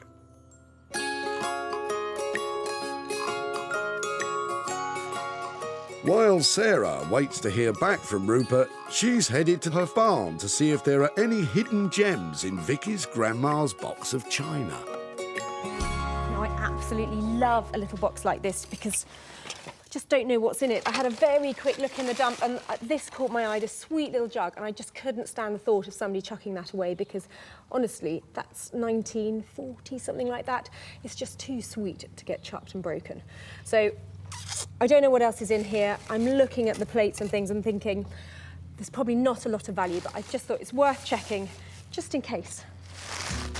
At least it's vintage. Giftware, Stoke-on-Trent. I think there's sentimental value rather than actual cash value. Sweet little cottage garden, maybe in a vintage shop, you might get a couple of pounds for a plate like that. But condition's not brilliant.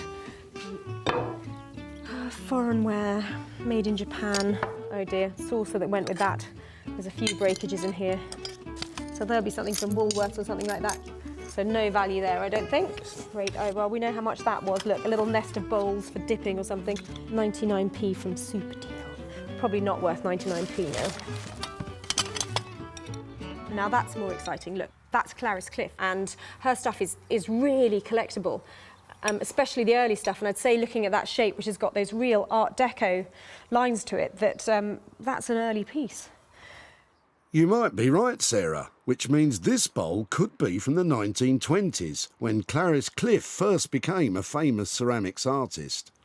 It's got a couple of nibbles around the rim, but I still think the shape of that's got real appeal.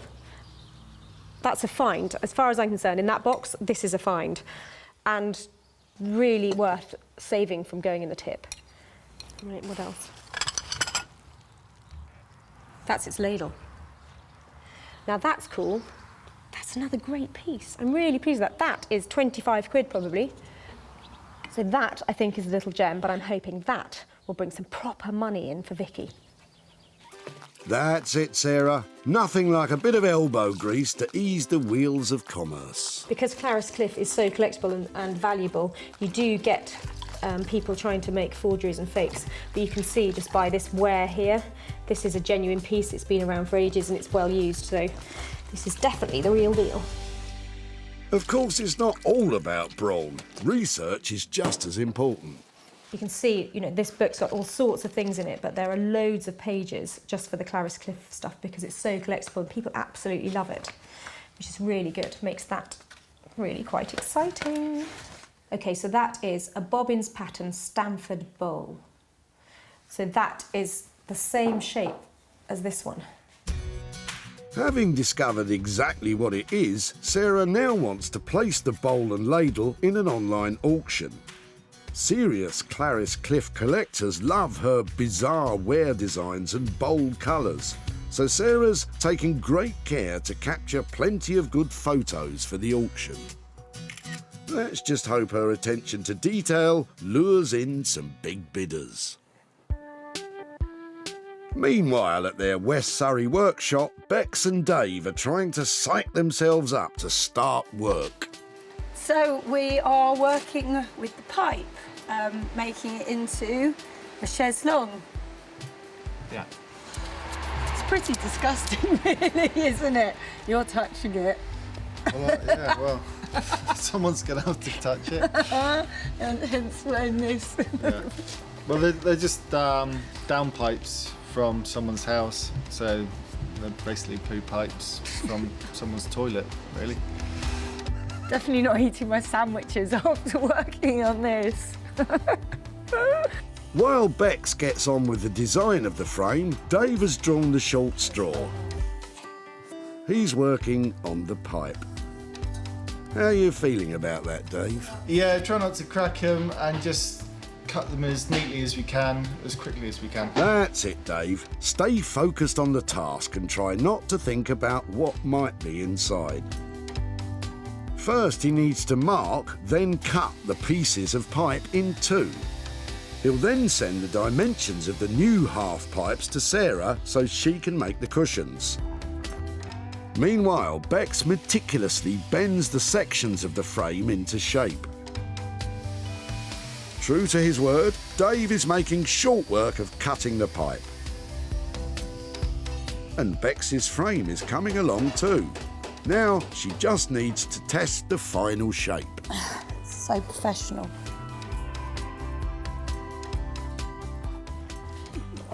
So where does my head come to on that? Oh.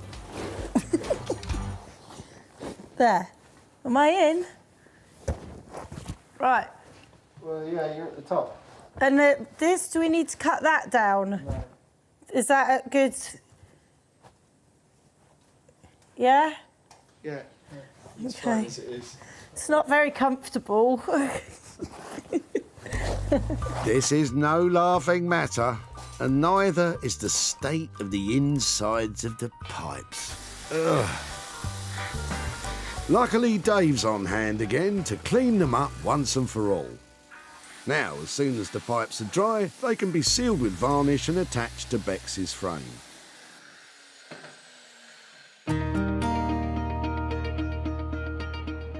Back in Margate, Rupert has finally come up with a plan for that bothersome blanket box. So, another piece of fun. Very badly made, very bad condition, sadly unloved piece of furniture. We came up with the idea to make this large sideboard literally by blowing this one apart, almost like a Christmas cracker that you pull apart in the middle, and either end of the Christmas cracker remains our chest, and in the middle is a brand new section. And hopefully we're going to make a big, impressive piece of furniture today. First, Rupert has to decide where and how he wants to cut the box in half. So I want to cut through two angles in this piece, not straight in the middle and pull apart. I really want to give it a slight dynamic edge. So I'm going to completely freestyle this. It's going to be quite random. I'm going to match up the line on top. So my next score line will be straight across the lid. And again, I'm not doing a straight line, I'm going at an angle. It's going to be a very angular piece. It's time for Rupert to make his first nervous cut on the lid. So this is the scary bit. This is the bit where it might collapse.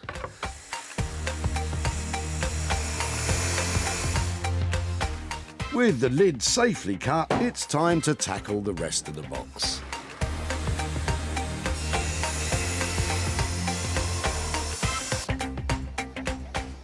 It always seems a little bit sad when I've cut straight through a piece of furniture.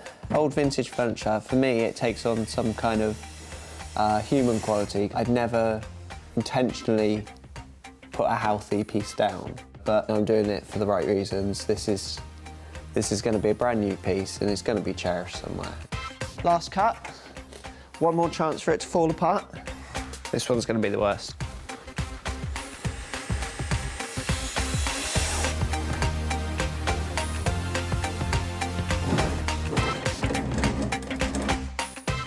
There you go. So, a lot of weird angles. but slowly this cabinet's getting bigger now. With the old piece successfully cut in half, Rupert can now build the new middle section. He's making a simple shelving unit, and in keeping with his ethical ethos, Rupert is using recycled wood. With all the pieces secured together, what finish is Rupert thinking? I think the middle section at the moment will be probably one bold primary colour. Did you have any specific colour in mind? Let's hope Sarah likes custard. Otherwise, this piece could still be finding its way onto the bonfire. Good luck, Rupert. Meanwhile, Sarah has placed the Clarice Cliff ladle and bowl in an online auction. She's now nervously waiting to see if they fetch a good price. But the auction is almost over. At the moment, they're stuck at £41. I hope I've got more bids out there for these things. At the moment, there are 6 people bidding on it. 3 minutes. It's making me really nervous, especially with you lot watching.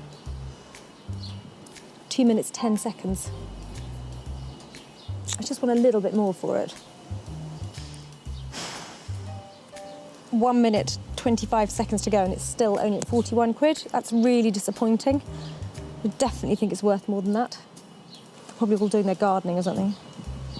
5, 4, 3, 2, 1. Damn. Oh, it's gone up. Somebody's bid right at the last minute. Okay, so the bowl and ladle have sold for £50.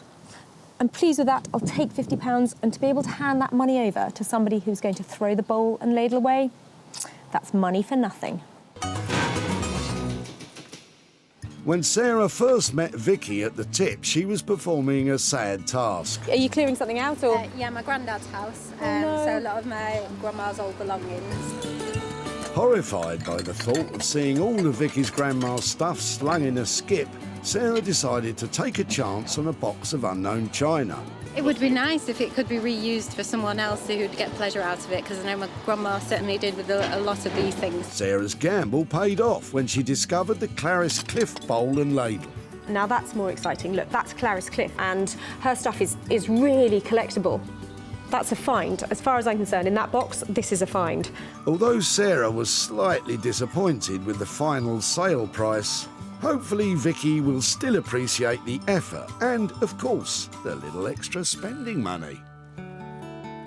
Sarah is in Bram Hall to hand over the profit she made on the Clarice Cliff bowl. Hi there. Hi, I'm Sarah. Hi there. Hello. And this is my granddad Ken. Hi there, Ken. Hi there. Come on out a bit. I've got something to. I've got a little something to show you.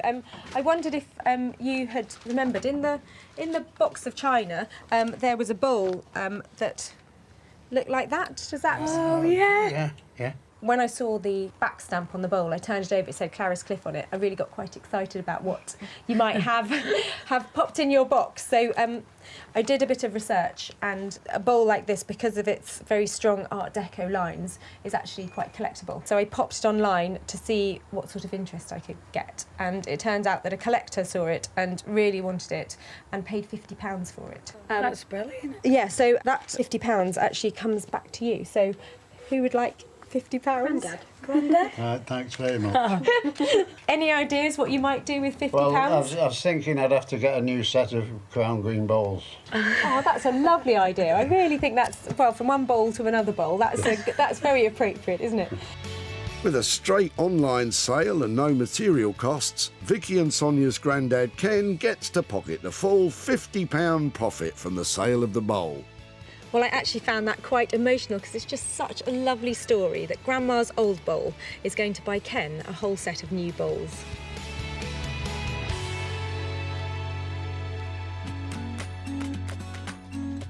In Surrey, the final rivet is going into the frame of the new lounge chair. Now, Bex and Dave can do their finishing touches. Dave is stripping back the outside of the pipe to reveal the different layers of paint, while Bex is welding the final fix to the frame. I think Sarah's just round the corner, so we're just putting the last one in. But it's looking really nice. When Bex first saw the humble soil pipe, it had only just been torn off the side of a building. But now, by marrying the old pipe with a new steel frame, she's utterly transformed it into a luxurious lounger. The elegant lines, riveted finishes and rustic pipe all combine to form a chair that's just bursting with individual style. Well, this is a really exciting moment because it's not often that you pick up a lounger made out of a poo pipe. I can't wait to see what Bex and Dave have managed to do with those old pipes, and I'm also a little bit nervous because I've got to show them the cushions that I've made for it. Hello. That is amazing. Its shape is lovely. I really like that organic. It looks like sort of a track off a caterpillar machine or something, doesn't it? It's just got that beautiful swoop to it. Yeah. And is it sanitised? Is it clean? Yeah, it's all clean. Washed and lacquered and everything. Doesn't smell. Doesn't smell at all. That's lovely, isn't it? All the different paint, layers of paint. That is amazing. The contrast between this metal and then your new metal is really beautiful, isn't it? Because each one is really bouncing off the other. And this is great detail, really clever. So nice to give it that luxury look. Yeah. It's really beautiful. You've done so... Is it comfortable? Have you sat in it? Have you tried it? Well, it's not bad. It does need its cushions, though, definitely. I feel really nervous now. Before Sarah completes the new lounger with her cushions, she's decided to take it out into the garden. So Sarah's putting the cushions on the chaiselong. So, yeah, we're eagerly waiting to go and have a look. So, yeah, what do you think? I think she'll have done a really good job. Yeah, I hope so, because I'm a rubbish liar. I'll just go... then cry. Do you want to come and have a look? I like the way it's stuck through a curtain. Oh, wow. Oh, all the colours are the same as the back. Oh, wow. Is that a good oh, wow? Yeah, no, I like it. Yeah. Yeah, no, that's nice. With the cushions meeting with Bex and Dave's approval, there's only one thing left to check. It's lovely. It's really cool. It's really relaxing. Thank goodness for that.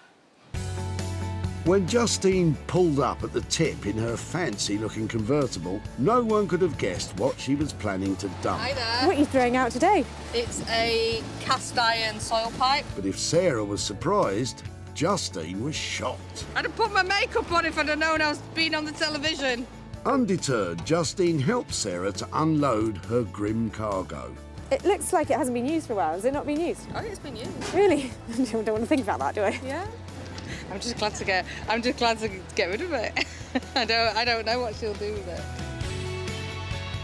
Well, Justine, the humble soil pipe has now been glamorously transformed into a luxury lounge chair, which Sarah had absolutely no trouble in selling to the trendy London furniture store, the Old Cinema.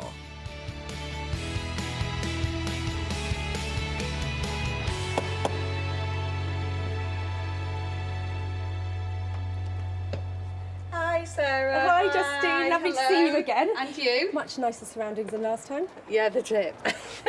Now, since we have had your pipe, have you thought about what we might be able to do with it? To be honest, I didn't really think that you would be able to do anything with it. After a bit of debating about what we should do, we turned it into... Are you ready for this? Go on. Because this is I've no idea. a really good transformation. Oh, wow! Your downpipe is now a lounger. Gosh. It is now a high-end interiors piece of furniture. Oh, I could have had that in my house then. Yeah, you could. You could. I'm absolutely stunned. We had to spend £800, but I'm really pleased to say that it did sell for a profit.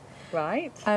We sold it for £1,200, so Oh that my means gosh. I've got 400 quid's worth of cash to give to you for your poo pipe. Oh my gosh. Thank you very much. It's an absolute pleasure. Wow, didn't expect anything. Work and materials on the downpipe lounger cost £800.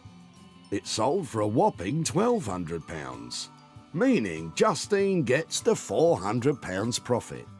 With the money, I will put it towards taking my mum on holiday in September for her 80th birthday. So spending a lot of time and money renovating an old downpipe could have been money down the drain, but I'm really pleased to say it was money for Justine.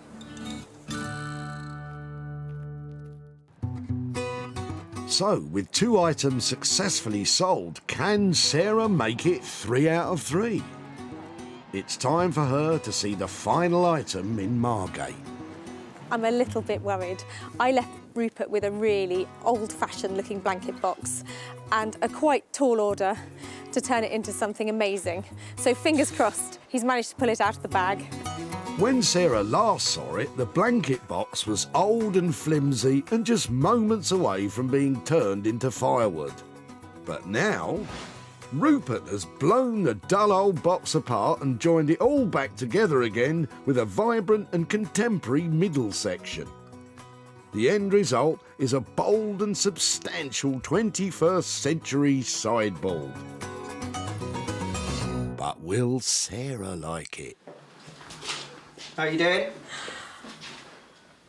Another item ready for you? I think it's genuinely, absolutely smashing. How on earth have you done that? It's a bit nuts, this one. I haven't done much that's unrecognisable to the original piece. Apart from slash into it. I slash into it. I have made what was a piece of furniture that didn't have much of a useful function anymore in home into something that hopefully does now, into a very big sideboard by literally pulling it apart. It's stunning. Can I have a closer look? You can, yeah. Obviously I have used a new section in here. This is made from OSB or sterling board, which is actually the waste chippings around a tree when they've taken the main lengths of timber out of a trunk. So it is a sustainable product. I've restored the original piece, other than cutting it in half. I have actually restored it by repolishing it and refinishing it. You might actually like to lift those up and find that there is oh my word! The original function of the cabinet is still there, so the piece still exists in its original form. Genius. You know, you can tidy the living room in at a moment's notice when the kids have been playing. Exactly, and either end, that does the same thing. I think it is the work of a genius. I think the fact you've got that storage in there as well, I really wasn't expecting that when I saw it. And this slash of fantastic colour, and you know, anybody else, I'm sorry Rupert, they'd have just cut it in half. They wouldn't have put those angles on it and made it look like that. I think it is inspiring stuff you've created here, because it was such a light, insignificant piece that I dropped off to you. I didn't think that anybody would be able to make anything that looks like this, and this is stunning. It certainly is, Sarah, and let's just hope you can give it a stunning price tag to match. Back at the dump, brothers Richard and Tom were at pains to bin their old blanket box. We've tried to offer it to a charity shop, but they didn't want to either. So really? Yeah, it's a last resort tip. Would you mind if I took it away and tried to make something out of it? Yeah, absolutely. Yeah? By all means. It's a shame to get rid of it, but like I say, we had no other option. So who'd have thought? Yeah, it's somebody would actually want it. So. Little could the boys have imagined that the charity shop reject would be transformed into a contemporary sideboard. This is great. And when Sarah showed it to Martin, one of the country's leading retro furniture dealers, he snapped it up on the spot. This isn't just recycling something, it's taking something and making it better and fun and artistic, and it's really creative stuff. So now it's time for Sarah to reveal to Richard the fate of his old blanket box. And she might just have another surprise for them in her back pocket. Hiya. Oh, hi. Nice to see you Yes, again. nice to see you. How are you? Yeah, really well, really well. You remember your blanket box? Yes. It turned out to be one of the things that was really good to use to do something else with, so I thought I'd come back and show you what we did What with are it. the chances? What do you reckon? I was not expecting that. It's definitely original and, yeah, quite unique as well, isn't it? So. And we've actually managed to sell it. Wow. It made £100 profit. And Really? that is for you. No for way. Your blanket Okay. box. Unbelievable. Any Yeah. ideas what you might do with £100? It's just a shame, like brother, isn't it? Because obviously the pair of us took it, didn't we, to the tips. His 21st coming up, so possibly. Yeah, treat him, you know, on his birthday maybe. I think that would be a great use of the money for him. It's nice to receive something for nothing, really. So it's yeah, it's lovely. I hope you get to benefit from it as well. Yeah, I'm sure I will. Okay, take care. Really nice Alright. to see you again. And you, okay, and you. bye-bye. Thank you. Transforming the blanket box into a stylish sideboard cost £400. It sold for £500, meaning the £100 profit is Richard's to be as generous to his brother as he likes.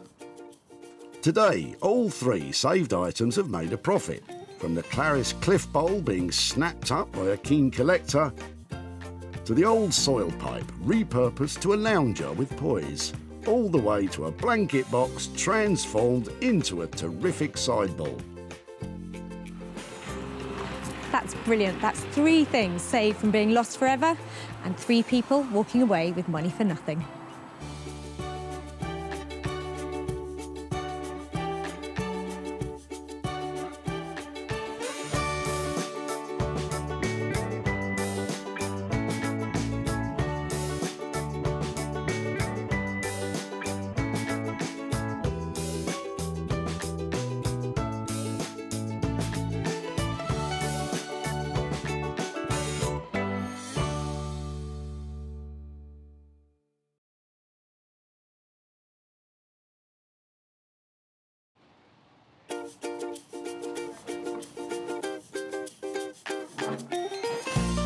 How do you make money for nothing?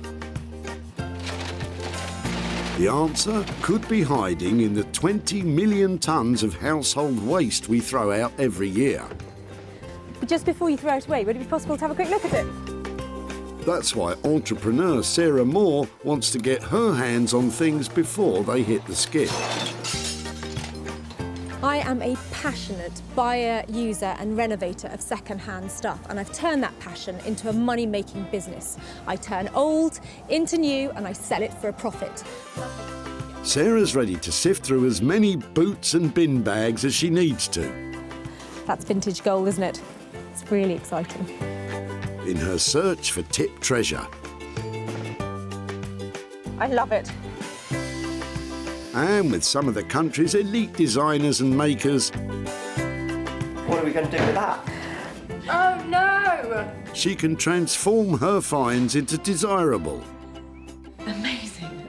beautiful, valuable, Cha-ching. and hopefully saleable items. That's £80 profit. If Sarah is successful, then she can hand the profits back to the very people who had no idea there was cash to be made from their trash. Oh, that's fantastic. That's unbelievable.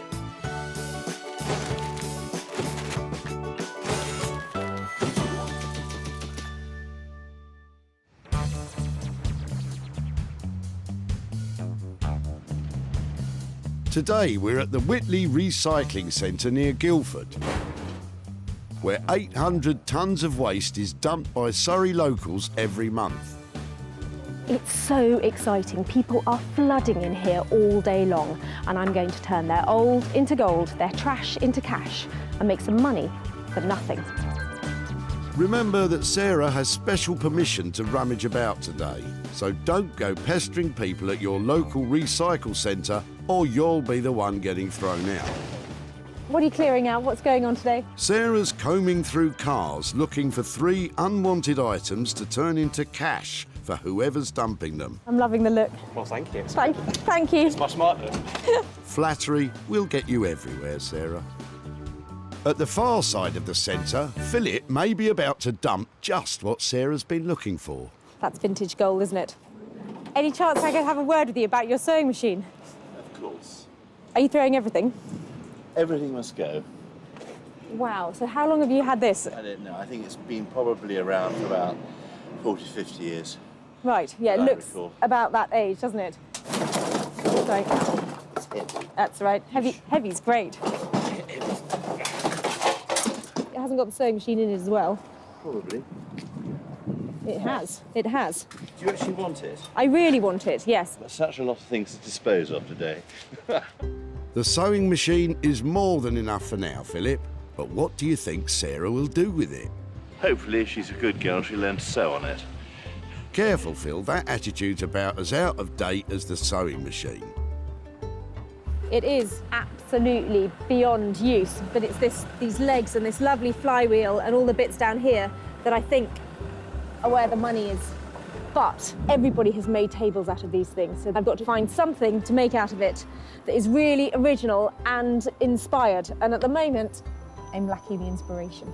I'm hoping, with a little thought, this could be something fantastic and actually quite valuable.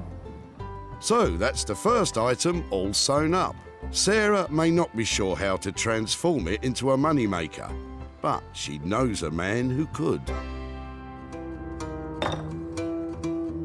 Rupert Blanchard is one of the country's leading reclamation and bespoke furniture makers. He's used to turning Sarah's foraged furniture into something saleable. I'm really looking forward to Sarah coming and see what she's managed to discover.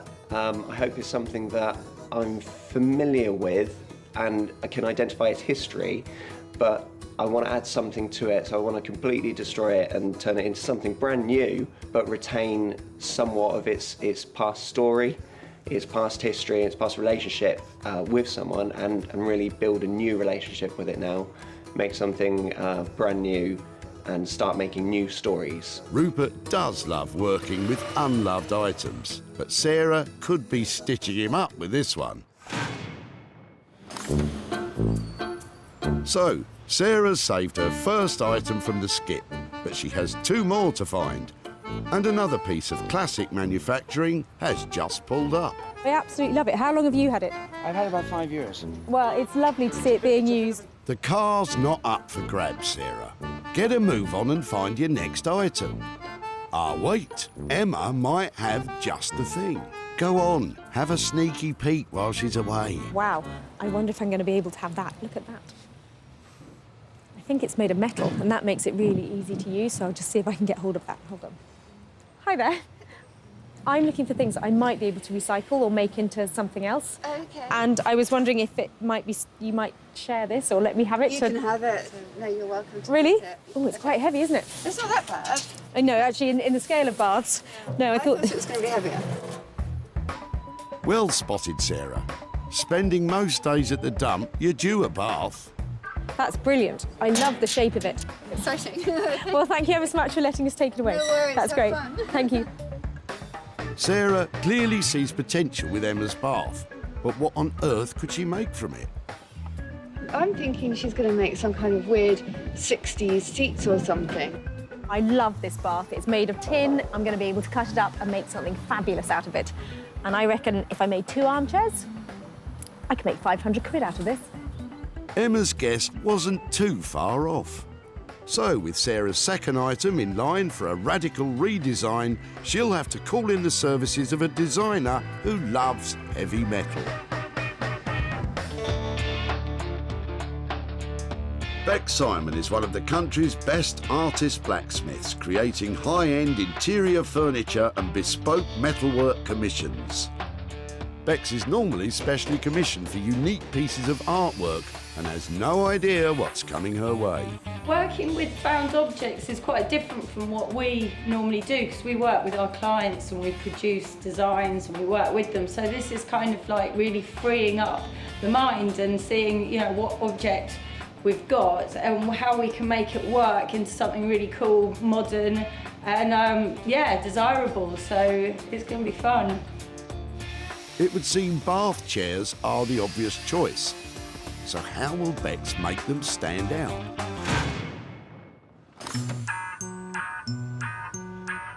Sarah's successfully found 2 items for designers Rupert and Bex.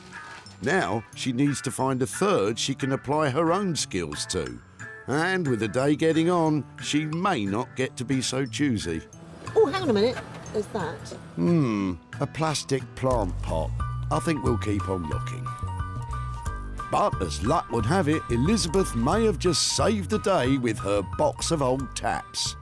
My husband, when he did the central heating years and years ago, Yeah. couldn't bear to ever throw anything away. Oh, I'm like him. I can understand. I can understand And so I'm gradually getting rid of them because they're no use to me. But if they're, I was going to put them in the recycling. Well, do you know something? I'm looking for things that I might be able to add to projects or make something out of. Right. And yeah, these are just what I'm after. Something really chunky and old, and they've got that classic look. God. That would be really nice. Yes, I'm just only too pleased for them to be reused. Thank you so much.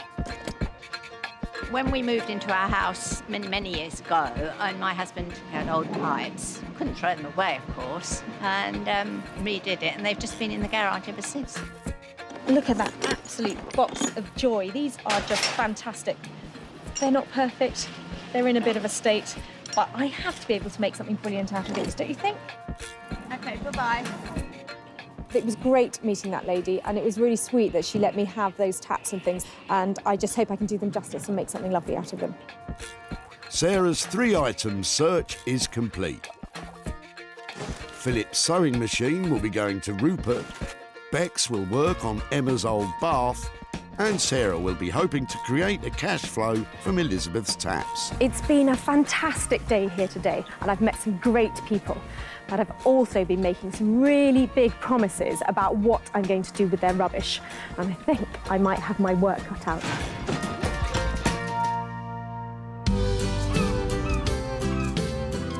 Sarah's first stop is the seaside resort of Margate. For over 200 years, the town has been a popular holiday destination for Londoners. But with the recent opening of the Turner Contemporary, a cultural renaissance has been happening here, and designer Rupert Blanchard is at the heart of it. He's looking forward to another special delivery from Sarah. I did hear from Sarah that she's going to bring me something that she thinks is going to really challenge me this time. I'm not so sure. She's not seen some of the rubbish I've actually worked with, so I'm happy for her to bring it on. Rupert, I have got something I need a hand to bring in. Okay. It's heavy. Is it an elephant? No, it's definitely not. Well, it might be the elephant in the room, but come and have a look at it. Okay. Oops. Watch your toes. That's fun. There you go. Let me pop that up there. I think it still opens up. Still working. Just about. Is it beyond repair? Is it beyond use? Nothing's beyond use. Nothing's beyond repair, is it? It's all, we can do something with it. I was wondering if maybe we could use it as some kind of flip-up thing where somebody's got a screen, either their laptop in there or it's the TV screen or something like that. So it's a possible home office-y thing. Perfect. I think you're saving it just about the right point before it does crumble. The sewing machine itself and the mechanism still work, so maybe you'll turn a handle and your screen comes up. Maybe you do something and it actually appears. There's definitely a lot to play with. What do you think? That is a challenge. I think this one might take a couple more cups of tea. Or perhaps something stronger. Well, you can't hurry creativity, can you? But I've got every faith in Rupert's designs, and I'm really looking forward to seeing what he comes up with. I really want to do something new with this. Something quite exciting, and maybe I need to think about its original use and how to push it further into the modern world. So, because Rupert has absolutely no idea what he's going to do, we can't estimate a cost for this job. Let's check up on him later, when he's had a chance to think.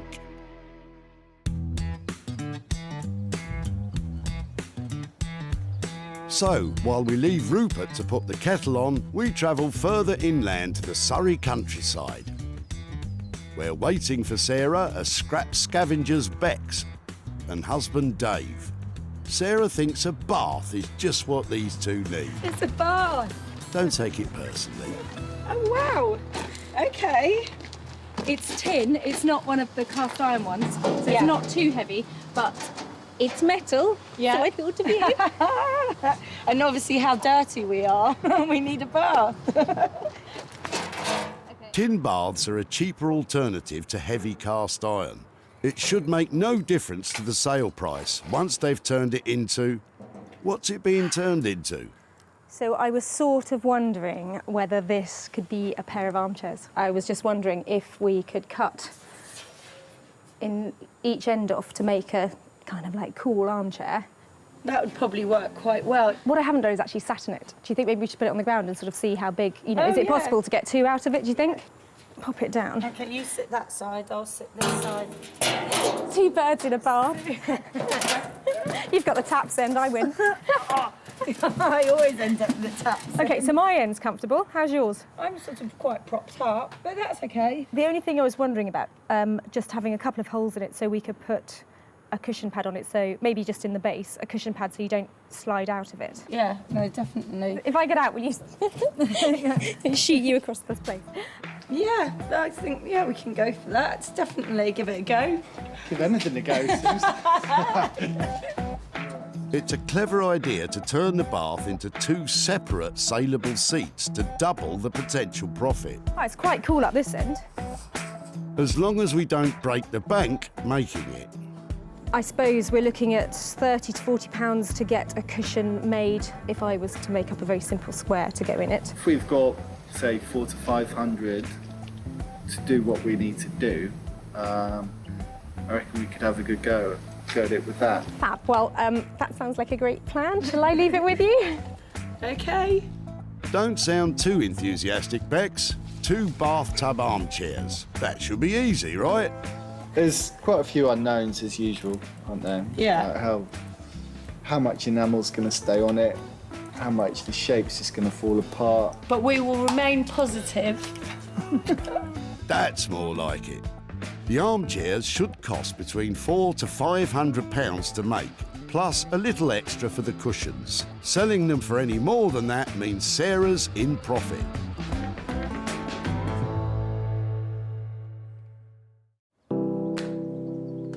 So, with Bex about to crack on with the bath, and Rupert, well, hopefully he has some idea now of what he's going to make. It's back to the barn and time for Sarah to make some money from a pile of plumbing. So I picked up this whole box of taps at a tip and thought, brilliant! That would be so easy to use. There's so many of them. They're really old-fashioned and charming looking. But now I've got more back home, I just don't know what to do with them. Why don't you get them all out and maybe something will come to you? That one's quite cool, but...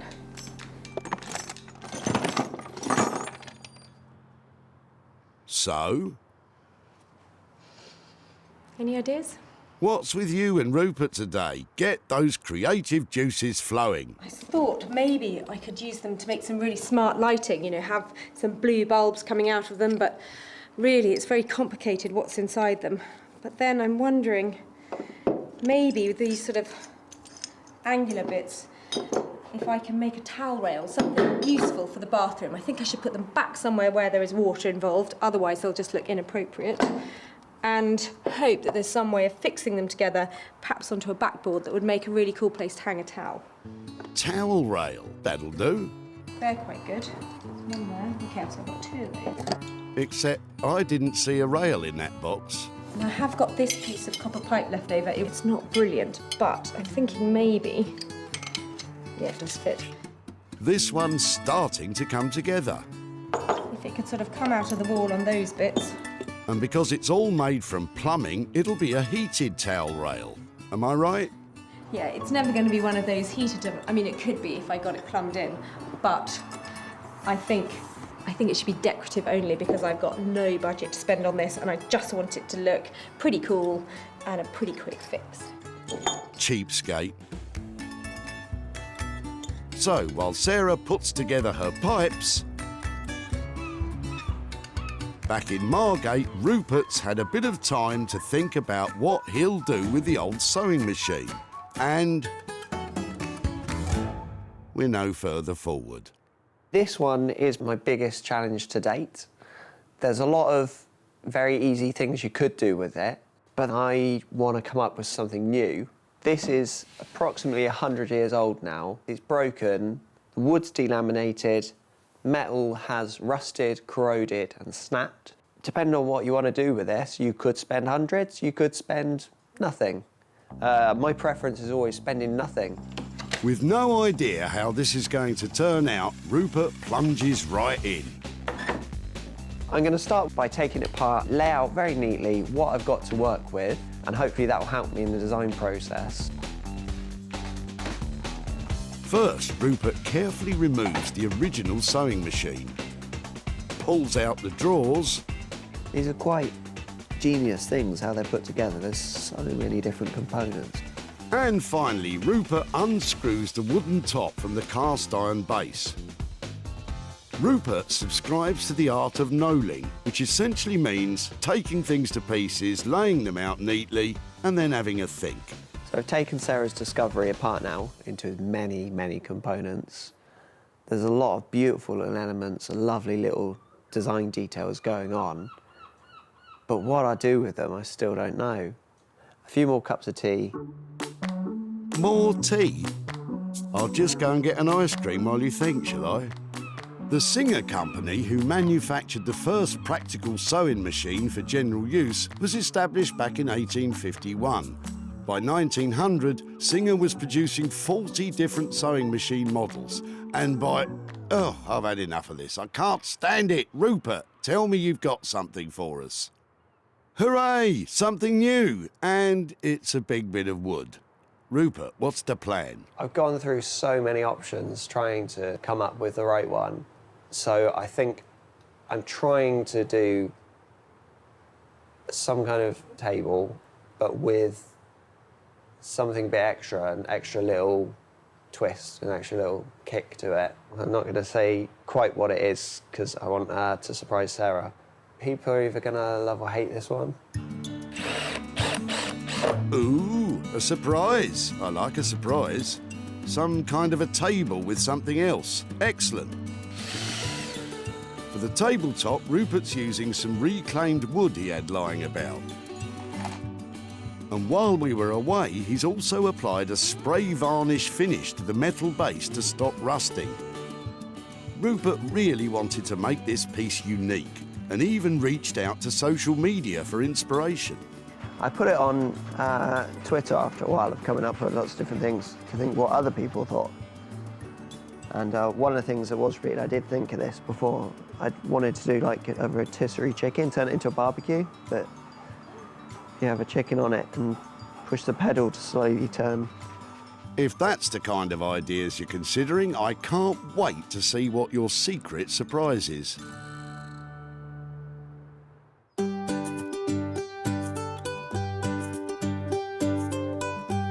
Back in Sussex, Sarah's one step closer to making a towel rail from the box of old taps. But she still has to source a wooden back panel that will eventually fix the rail to the wall. But luckily, Sarah's a hoarder of all things, well, of all things. And after a quick trip to the shed, she usually finds something she can work with. I'm trying to find a backboard that I can mount the whole towel rail on. And I had this bed, in fact a pair of beds that I have had for about 5 years, and they are completely broken, they've fallen apart. But I've always loved the wood and thought one day I might use it in a project. So that will work really well. It's really heavy, it must be mahogany or something. And it's old, I think it's French. It's a really good green colour. And that, I think, with all that copper and gold, pretty much untouched, will be perfect. So, with the back panels scavenged from herself, it's time for Sarah to plug in those power tools. She's using an electric jigsaw to cut the old bed frame the correct length for the towel rail. Next, it's time for the power drill. She's using a flat wood drill bit, which is perfect for bigger holes. Hopefully that's all right. Quite an achievement for just over an hour's worth of work. But will anyone buy it? Sarah spent just £12 on extra metal fittings to attach the rail to the backboard. So she's got to make more than £12 from it, surely. Meanwhile, back at the forge, Bex and Dave are about to start the process of turning the bath from something you lie in to something you'll want to sit on. Are we just cutting it in half? Sarah was hoping to get 2 saleable seats out of it, one from each end. But do the team think it's a possibility? We've never done anything with a bath before. Apart from washed ourselves after work. And then it's pretty grubby. It can't be worse than that. Or maybe it can. Bex starts by drawing up plans for the frame. But what can they do to make it not so bathy? There's got to be something about the design that moves it on from being half a bath in a frame to a considered chair. What about if we made a big frame and turned it into a swing? A bucket swing. No. Maybe keep on thinking. Dave gets to work cutting the first seat from the plug hole end. Dave's very careful not to chip away at the enamel, which could spoil the finish. Once it's removed, he'll have a better idea of what needs to be done next. But first off, how are you going to plug off the plug hole? Why don't we get a plug? Genius. Put a plug in there. Yeah, a bit quirky. Yeah. And get some taps. That'd be uncomfortable. That would be like how I have a bath. Somebody else gets the comfy end. Too much information. You said it. But you know the old saying, the couple that bathes together stays together. Okay. In the interest of keeping costs low, Bex and Dave are using scrap iron they had lying about, which they are bending into curves to form the base the bath will rest upon. With this, again, because we're working to a budget, you know, we can't really order in, you know, the steel that we need. So we're just looking to see what we can use. So it's really testing your design ability. You know, you're not sort of sat down, drawing it out, you know, having a big sort of conversation with a client. You're literally, right, here it is, let's get on with it. I can see this starting to come together. Sawing the bath in half has left a sharp edge on the seat, but Bex is hoping to keep it as is. We'll test it out at the end with bare legs. Your legs? Yeah, have to shave them first. Still too much information. Bex is welding extra support beams to the base, as the curved steel will be too soft to support some people's bottoms. While Dave is giving the bath a paint job. But it's taken a lot to get to this stage with time running out. So, instead of 2 bath seats, it looks like Sarah will just be getting 1. We were going to build the front and the back one, but again, it's taken us longer, as per usual. So we'll probably have to give her a call and let her know what's going on. To be honest, as long as it doesn't cost a fortune to construct, I'm sure Sarah will be happy.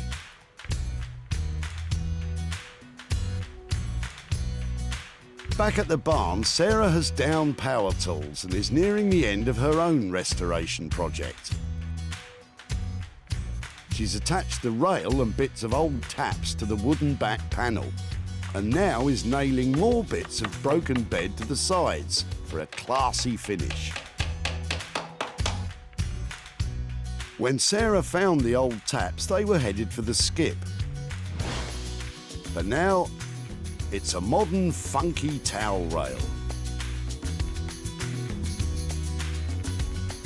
Sarah used matching black steam valve handles that make the piece more industrial than domestic. The extra materials Sarah used were compression joints, which form an L shape attaching the rail to the backboard. And the backboard? Well, it was an old bed, but I think it does the job nicely. All in all, a quick and effective turnaround, Sarah. Just for a change, I have to say, that was refreshingly fun to make. It's really quite simple if you're using any of these compression joints that you can get at plumbers merchants, because they literally tighten up together and give you a really secure join. Probably not waterproof if you don't really know what you're doing, but certainly good enough for making this kind of thing. So probably all in all, it was only about an hour and a half to make, and I only spent £12 on materials. So hopefully, enough here to make some profit. I'm sure you'll find some plumbing lover to buy it for more than £12. So go on, get it sold.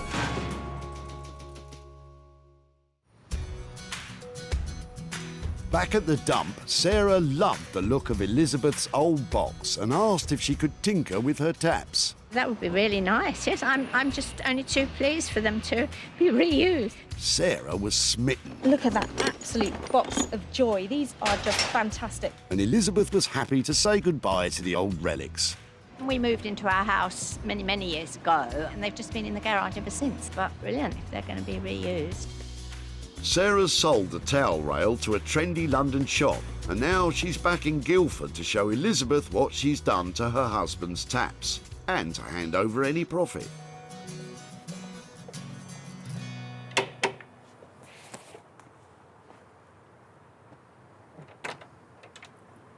Hi there. Hello. Hi, Elizabeth, it's Sarah from The Tip. How are you? Hello, I'm fine, thank you. I just thought I'd update you about what happened with your taps. Yes, right. Were you wondering what we might do with them? Well, I couldn't think of anything, actually. They're just old taps to me.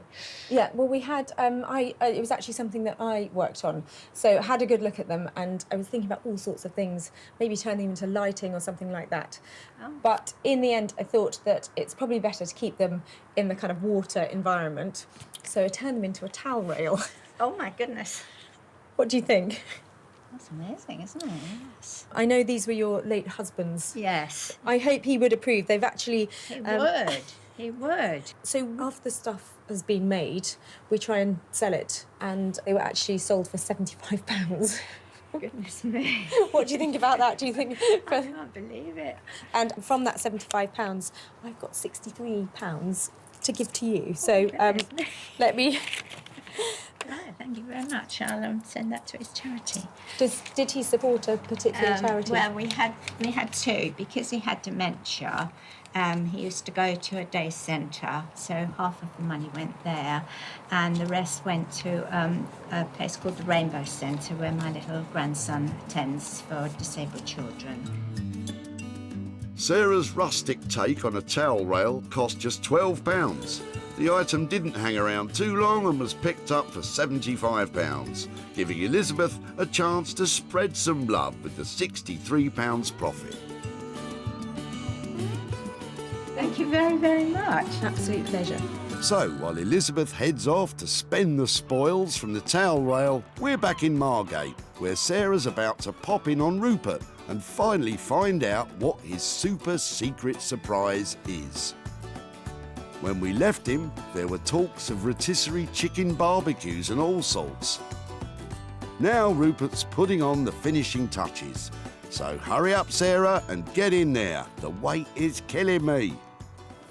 I love it here at Rupert's place because I think, like me, he might be a bit of a hoarder. I can't wait, though, to see what he's done with our sewing machine table, because when I last left him, he was scratching his head and he hadn't got a single idea about what he's going to do with it. So, who knows? Before, the old crumbling sewing machine was no use to anyone.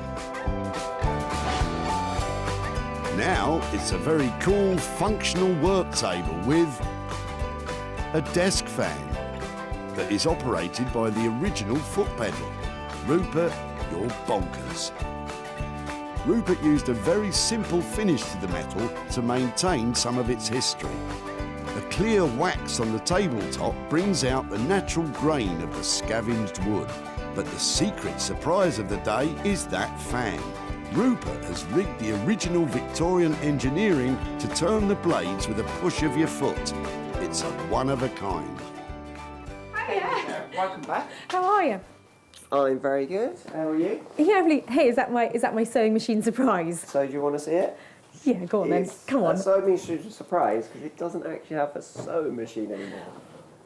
Oh, wow. Okay, so I thought maybe a rotisserie chicken, maybe a giant pencil sharpener, lots of things that I spent a lot of this week failing at, and then I decided, on a hot day in the workshop, what better than a fan? I absolutely love it. Let's see it in action. Yeah, so there's a little hidden hole under here. Okay. And so now for the pedal, I've got to get it going.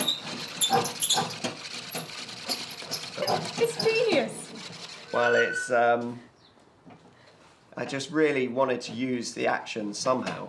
The sewing machine itself had completely seized up. There are some bits missing internally, like someone had already taken parts off of it. So I started looking at it and realised it's all about the base. The base is a real classic. Yep, Rupert's bringing booty back with his big, beautiful base. Go on, Sarah, give it a whirl.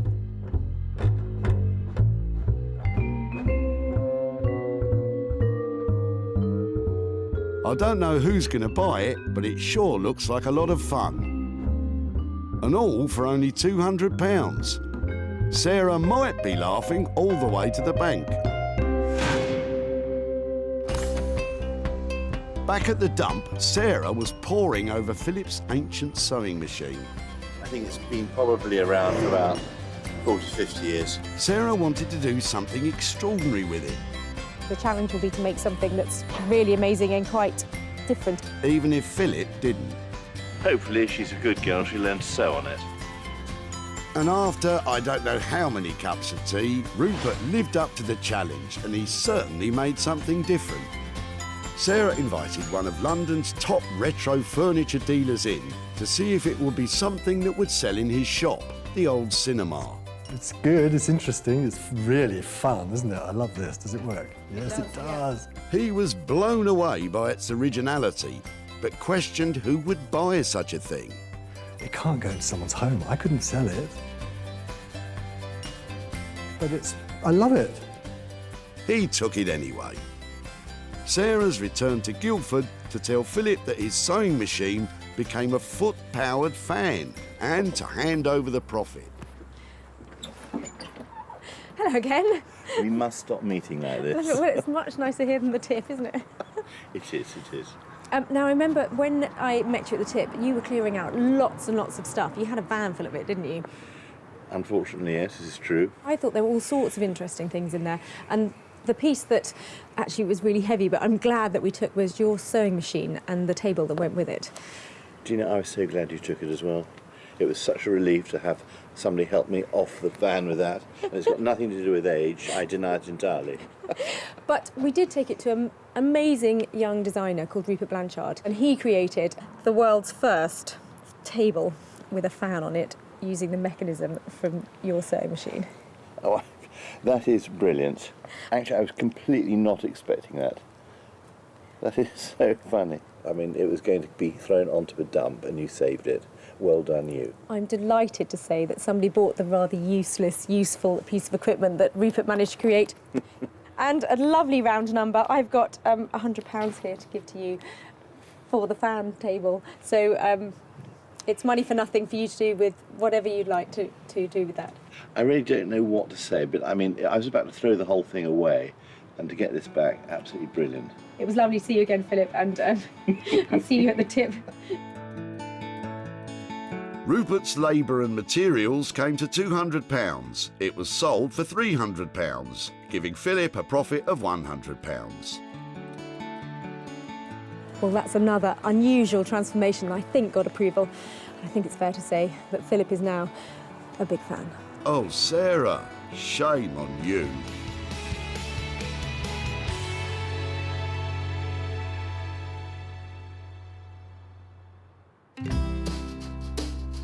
Sarah's had success with Rupert's fan table, but it's time for our bathing blacksmiths to reveal what they've been up to.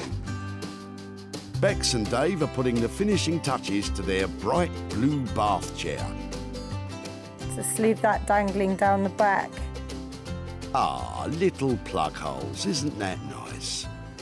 Look at that! Not bad. quite pleased with that. Well done, you two. I have seen baths made into furniture before. I have a feeling what I'm about to look at has never been done before. When Sarah brought it to them, it wasn't fit for any bathroom. But now, it's a bathing beauty. Bex and Dave have really outdone themselves with this piece of funky furniture. I didn't know they had it in them. The base of the chair has been welded, riveted and soldered to support the bath securely when sat on.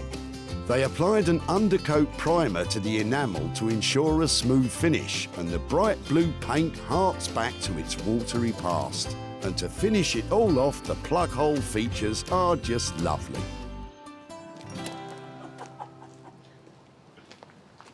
It is amazing. Guys, it's really modern and really funky, isn't it? We didn't want to keep the bath just the white bath colour. And, you know, I wanted to have that feeling of water. And, oh, look, I love the chain. Sarah's even brought her own little cushion to give it her own test drive. It's comfortable as well, isn't it? Yeah.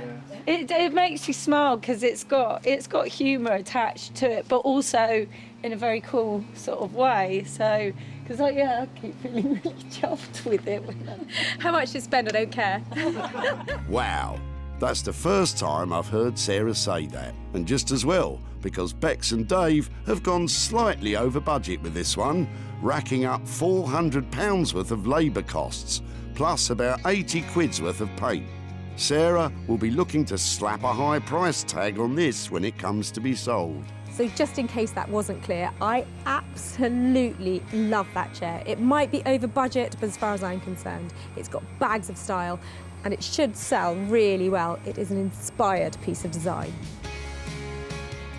That was a brilliant reaction. I mean, it is quite a striking piece. It's still got the bathy feel about it, but, you know, in a quite cool way. It's good, yeah. Really pleased with the blue. The blue was a good choice, wasn't it? And the brown. The brown was a good choice too. Have another. Yeah.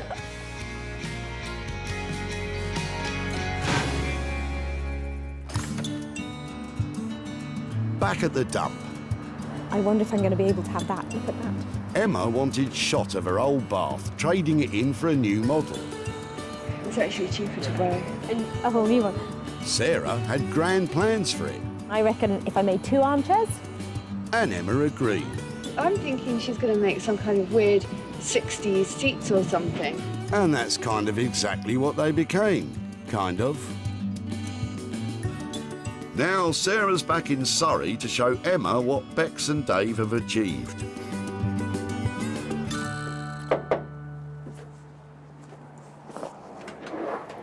Hi Emma, hi there, Sarah from The Tip. Nice to see you. And you, how are you? I'm very good, thank you. How are you? Yeah, very well. I've just got some pictures to show you of what we did with your bath. Oh, lovely. We took it to Guildford to this fantastic artist blacksmith who's called Bex Simon. Oh, wow. And she and her husband have been doing some lovely things with this. And your bath has been turned into a somewhat glamorous, I would say, oh my gosh. seat. Oh my.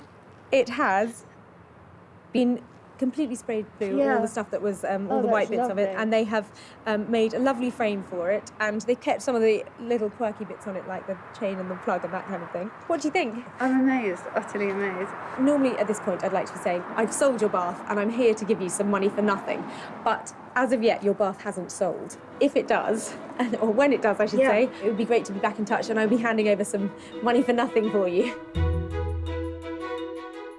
So, despite this wonderful transformation by Bex and Dave, the search continues to find this unique chair a new home. But with costs of $480 spent and no income generated, this could be a potential loss for Sarah of £480.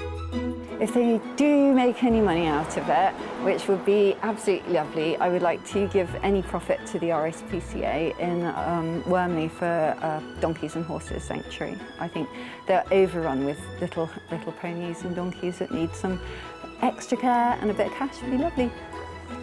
Well, Emma loved what we did with her old bath, which is always a relief. And now I've got to redouble my efforts to sell it because the money would be going to such a great cause.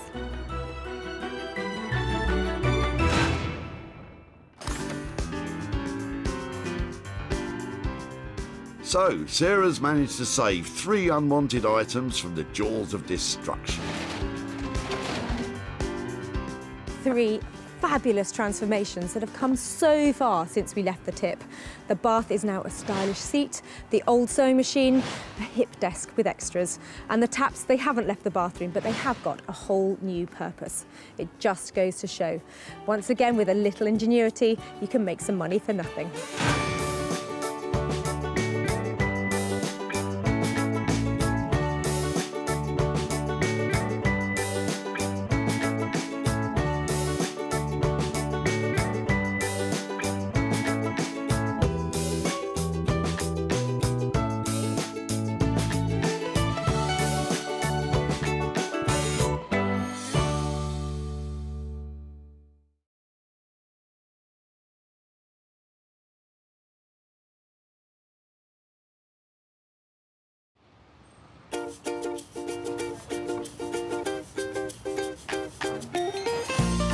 How do you make money for nothing? The answer could be hiding in the 20 million tonnes of household waste we throw out every year. Sorry, Spotty, before you throw that away, is there any chance I can have a quick chat to you about it? Sure. That's why entrepreneur Sarah Moore wants to get her hands on things before they hit the skip. I am a passionate buyer, maker and user of old stuff, and I've turned that passion into a money-making business. I turn old stuff into new stuff and sell it for a profit. Sarah's ready to sift through as many boots and bin bags as she needs to. Look at that absolute box of joy. These are just fantastic. In her search for tip treasure.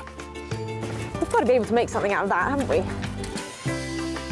And with some of the country's elite designers and makers. I've got a little something for you. Yeah, I thought you might. Oh, this is a hard one. She can transform her finds into desirable. Oh, my word. Beautiful. Valuable. Cha-ching. And hopefully saleable items. Well, I love this, so I would really like to have it. If Sarah is successful, then she can hand the profits back to the very people who had no idea there was cash to be made from their trash. That is incredible, isn't it?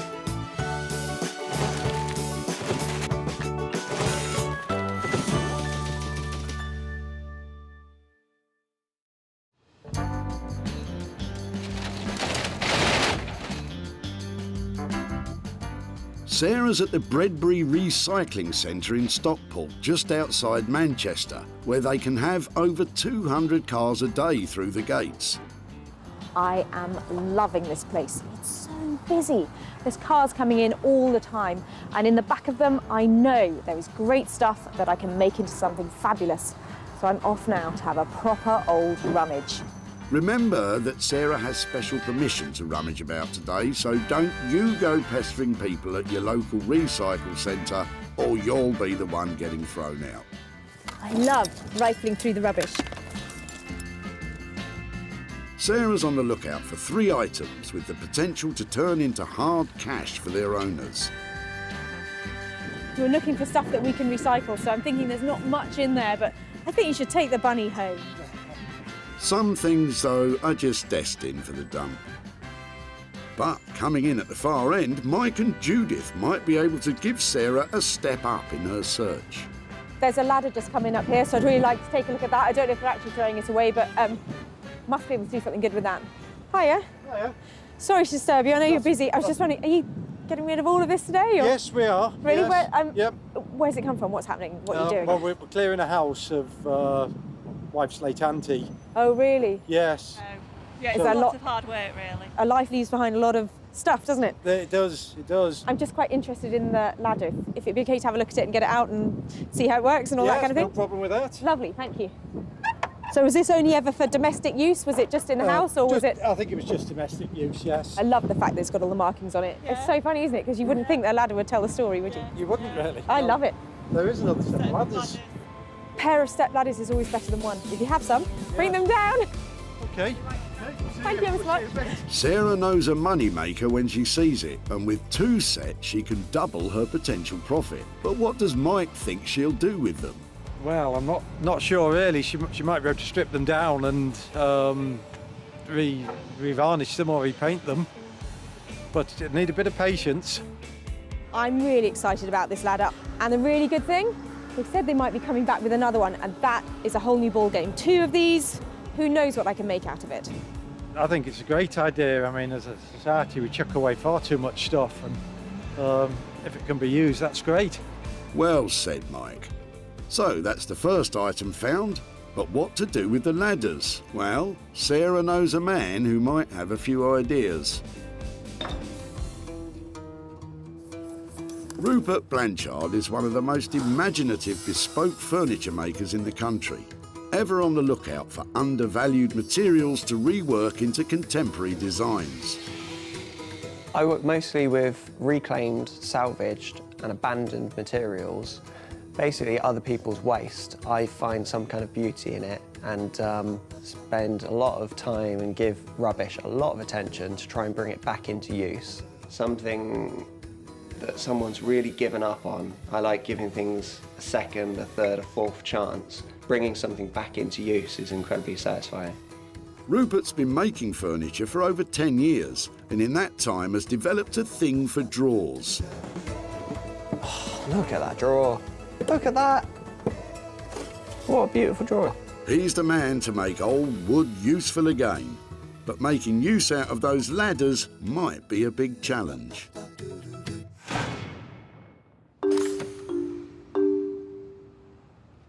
Back at the dump, the cars just keep flooding in. There's too much going on. I can't keep on track of it all. With one item under her belt, Sarah's got a spring in her step and has now set her sights on Andrew's boot. I'm sorry to bother you when you're busy, but I was just wondering, we are looking for things that we might be able to make into other stuff. Yeah. Is there any chance I could, have a look and see if it's something? Are they yeah. Oh, they're heavy, aren't they? Yeah. Wow, so what, they're the suspension, or? Yeah, that's what keeps the car on the road, basically. They're really cool. Any chance I could take them away and see if I could make something? Yeah. Andrew's springs may have come off his flash Jag, but it doesn't mean they're worth much now. It'll take a bit of creativity for them to turn a profit. We've got to be able to make something out of that, haven't we? Well, what does Andrew think can be done with them? Well, if she had 4, she'd have a coffee table or something like that, and maybe even a stool. I was worried about their appearance at first, but I know that you can get things powder coated, which means sprayed in beautiful colours, or you can get them dipped in materials like chrome or copper. And then they'd make fantastic lamp bases. And a lamp on an occasional table, people are going to pay £100, £150 for one. And I've got 3. She'd be an absolute baby. So, thanks to Andrew's baby donating her old suspension springs, Sarah's onto a moneymaker. And she already has someone in mind who might be up to the challenge.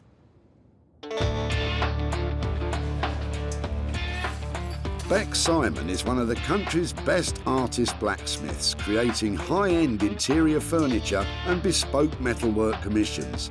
She's a woman that can bang, grind and weld metal into money. Working with found objects is quite different from what we normally do, because we work with our clients and we produce designs and we work with them. So this is kind of like really freeing up the mind and seeing, what object we've got and how we can make it work into something really cool, modern and desirable. So it's going to be fun. It's going to be fun, is it? Something tells me those springs are going to give you more bother than they're worth. In the meantime, that's 2 items found that Sarah can offload onto her designer pals. But now she needs to find something she can sink her own teeth into. But with the day getting on, she seems to be grasping at straws.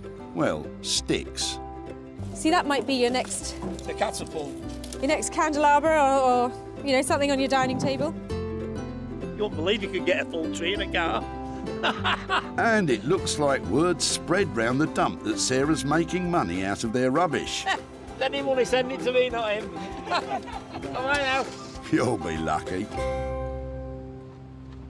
But what's this? Eagle-eyed Sarah might have just spotted her own personal project, because Eric could be throwing out just what she's been looking for. I'm really sorry to bother you. I can see you're busy. Yes. I'm just looking at your Monopoly sets, but can I have a quick look? They're my daughters originally. Oh my word, you've got hundreds of bits there. Yeah, hundreds of them, yeah. We're looking for things that we might be able to make into other stuff, and things like this would be lovely to get hold of and see if we could do something with. Would you mind? No, I wouldn't mind at all. And let me No, I'd rather somebody else have them. And you've got another one there as well. May I have a quick look at that? Yes, that's the very old one. See, that's when she had it, when she was 8. Wow, that's amazing. May I open it? Yeah, when she was 8 years old. Oh, that's so sweet. Yeah. That's amazing. Thank you so much You're for welcome. letting me take them. That's brilliant. Absolutely. Sarah can see potential profit in her own personal project. But what does Eric think she can do with it?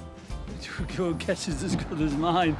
But I'm glad if you can recycle them. I prefer to recycle anything. There's 2 sets of the, I want to call them charms, because I think they look like little jewels to me.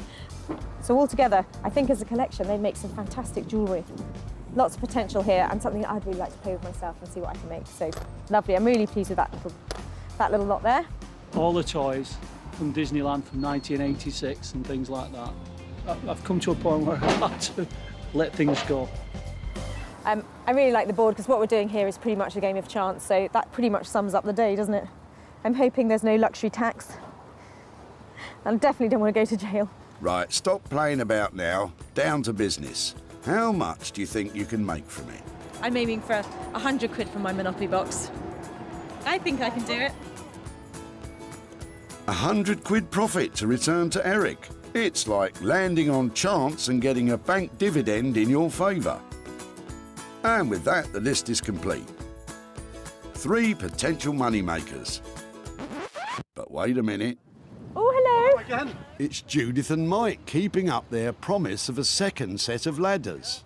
Great. You know, a pair makes it really exciting. It more than doubles the potential of what we might be able to do with it. So now the list is complete. Rupert will reimagine Mike and Judith's ladders, Bex will bend Andrew's springs into shape, and Sarah will take a chance on Eric's Monopoly sets. We have had a fantastic day here. I've got some amazing pieces and just the right people lined up to make them into something fantastic and to make some money along the way.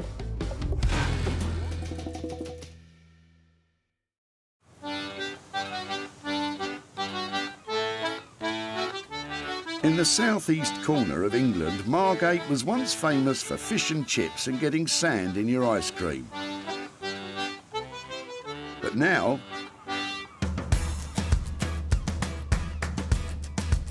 Margate's had a reclamation regeneration,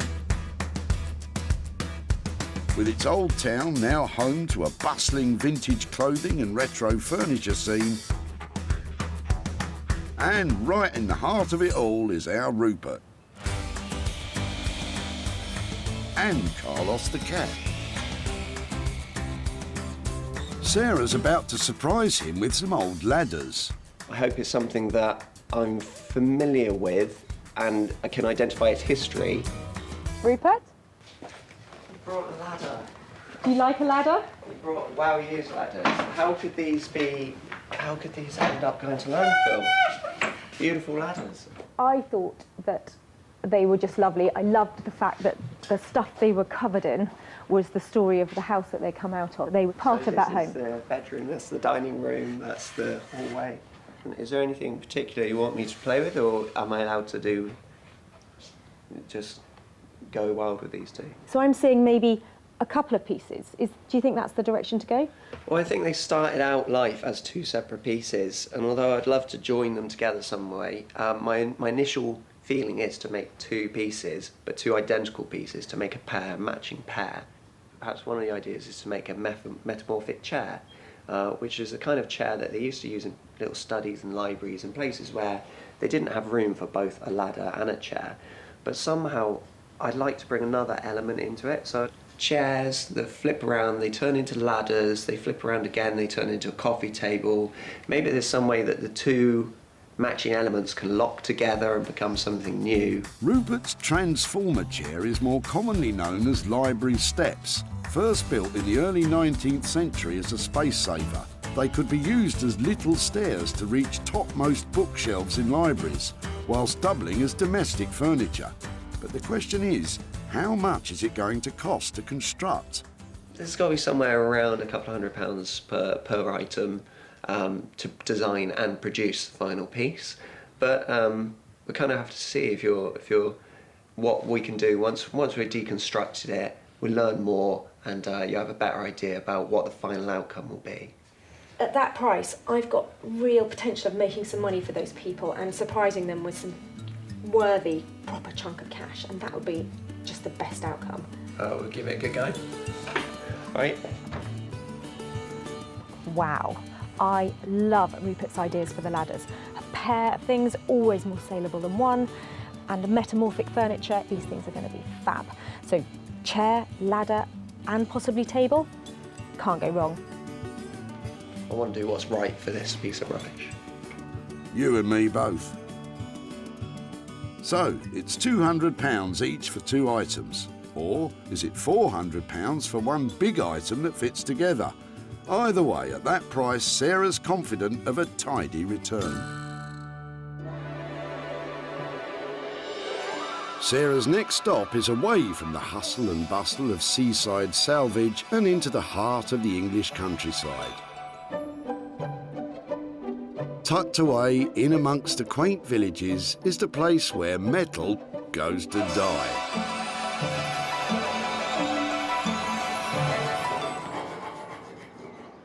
And then to be reborn.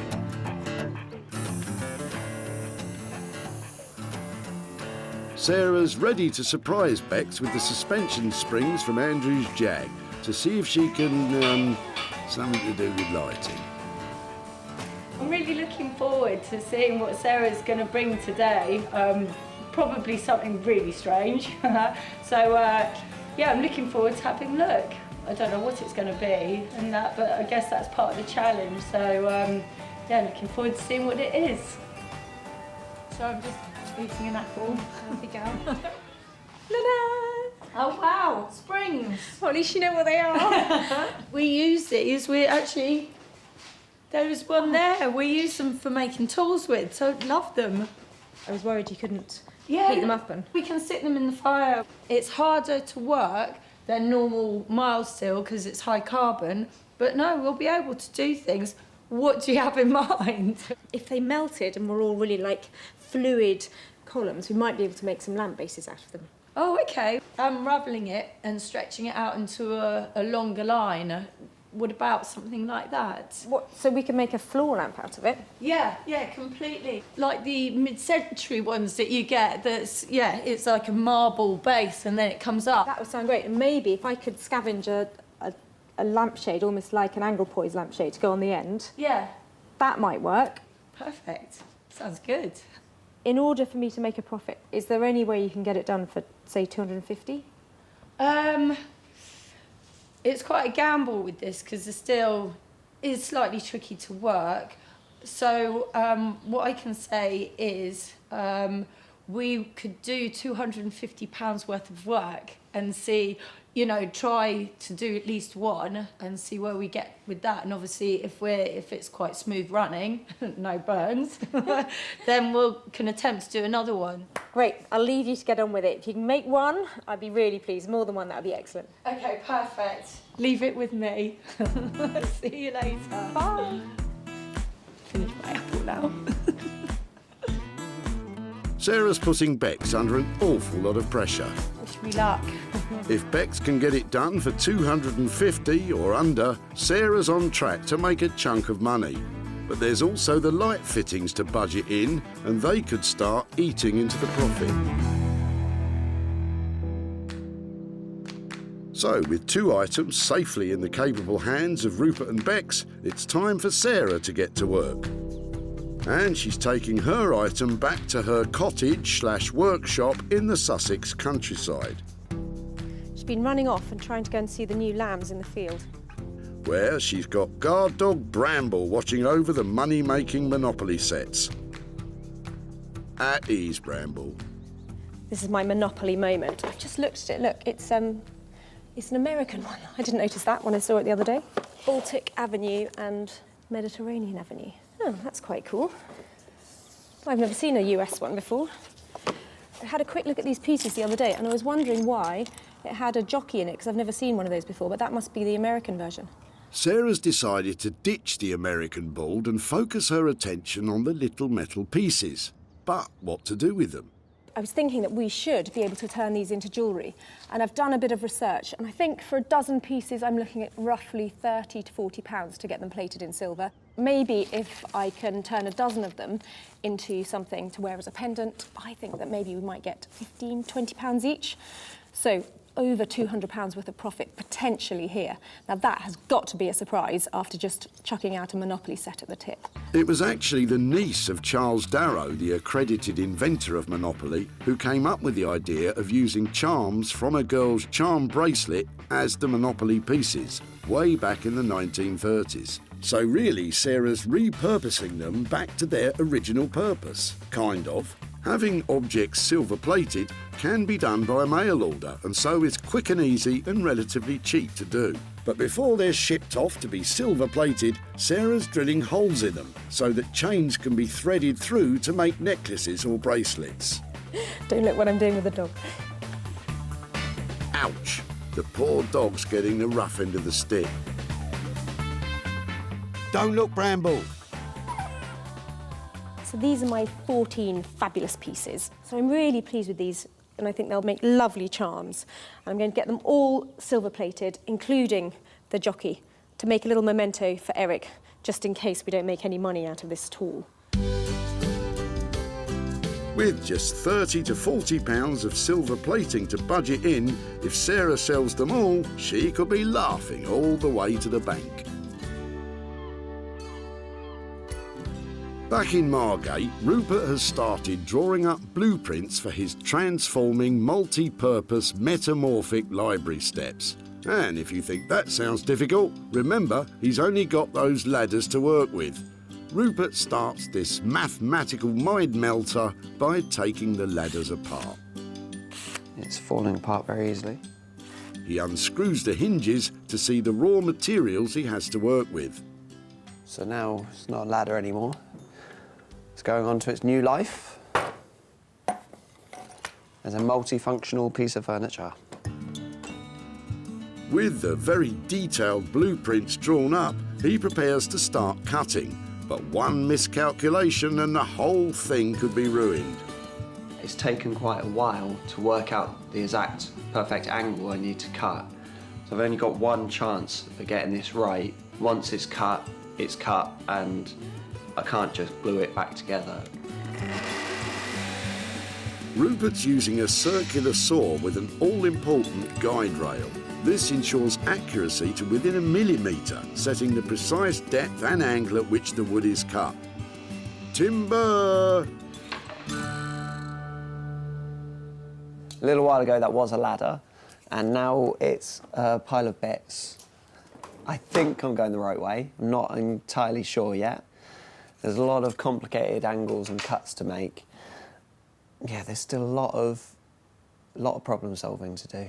Well, you'd better get a move on. There's two of them to do, remember? Somehow, this needs to now flip together. This is a tricky bit. Somehow, this has got to work through two angles, which hinges generally don't do. It all hinges on this. Will Rupert's calculations match up and make fold-away furniture? Yeah, I can kind of see where he's going with this, but it's a long way from something I'd pay a few £100 for. It all will be revealed. Well, I, for one, cannot wait. Back in Surrey, Bex is making a start on uncoiling that coiled spring, soon-to-be floor lamp. Twist it. That's it. Bex's partner in grime is husband Dave, who'll be helping out. To make it malleable, they have to heat it in a furnace to 2,000 degrees Fahrenheit. Then they have to gradually beat out the bends on the end of an anvil. It's just really awkward, the shape, isn't it? They only have a short window before the spring needs to be heated again, and again, and again. It's collapsing on itself, so we need to open it out. High carbon steel is notoriously hard to keep in one piece when heated, so they'll have to be careful. Oh, wait. With progress slow and hot, after an hour of hammering, Bex decides on a different tactic. We're just gonna unravel the middle bit and then the end bit, and then we'll take it next door, do it on the fire bit so it's slower and stuff. But yeah, it's tough. Bex and Dave retreat to the relative peace and quiet of their own workshop. Gone deaf. Well, that was fun. Once the spring is straightened, they're hoping to recreate the elegant curve of a classic mid-century lamp. But even after all that hammering, there's still a lot to do. We need to have this finished today, don't we? And Bex and Dave are feeling the pressure. We have to make sure we don't get it too hot so it just breaks. And just as they're making some progress,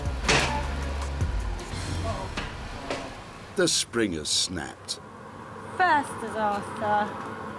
With time running out and now 2 pieces of metal, it's back to the drawing board. Or chalk table. Or whatever. So keep the spring in the middle. I mean, we're going to have to now get that together. And then, yeah, it's got that spring detail. By keeping the coils at the end of the springs as a feature, it may save some time.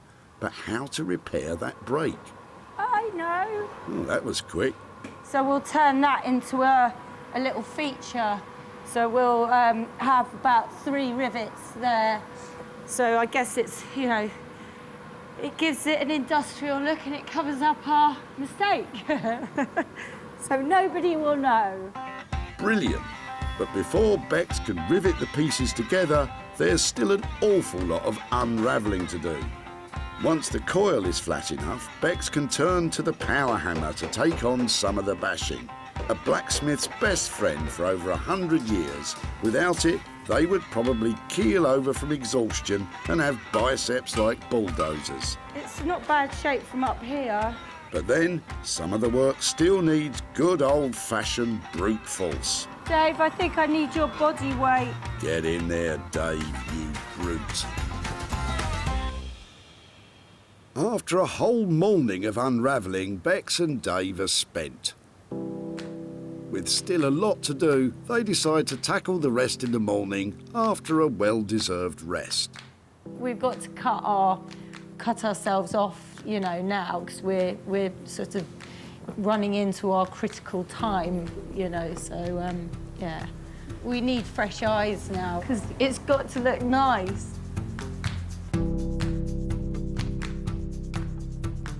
Back at the barn, Sarah's been eagerly awaiting the return of her Monopoly pieces. Bramble?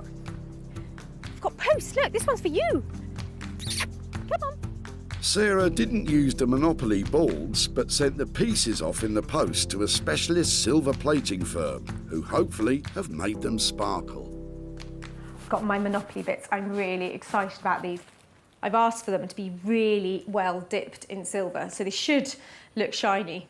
In the end, Sarah spent £65 silver plating all 14 pieces, but that's still less than a £5 a head. Oh, wow. Or hat, I suppose. Look at them, look. Luckily, they look $1 million. Now that's cute. Look at the Scotty dog. And they are so shiny. They've been dipped and finished really well. Is that it? Last boot. I think they look great. Question is, how much can I sell them for? Sarah's attaching metal hoops to the pre-drilled holes, which a chain or bracelet can then easily be threaded through. I think they look really good. So I'm hoping that people buy at least one to hang as a necklace, but you could get loads and put them on a bracelet. But I'm going to price them individually. Because Sarah's going to give the little jockey charm back to Eric, she has 13 pieces to try to make a profit on.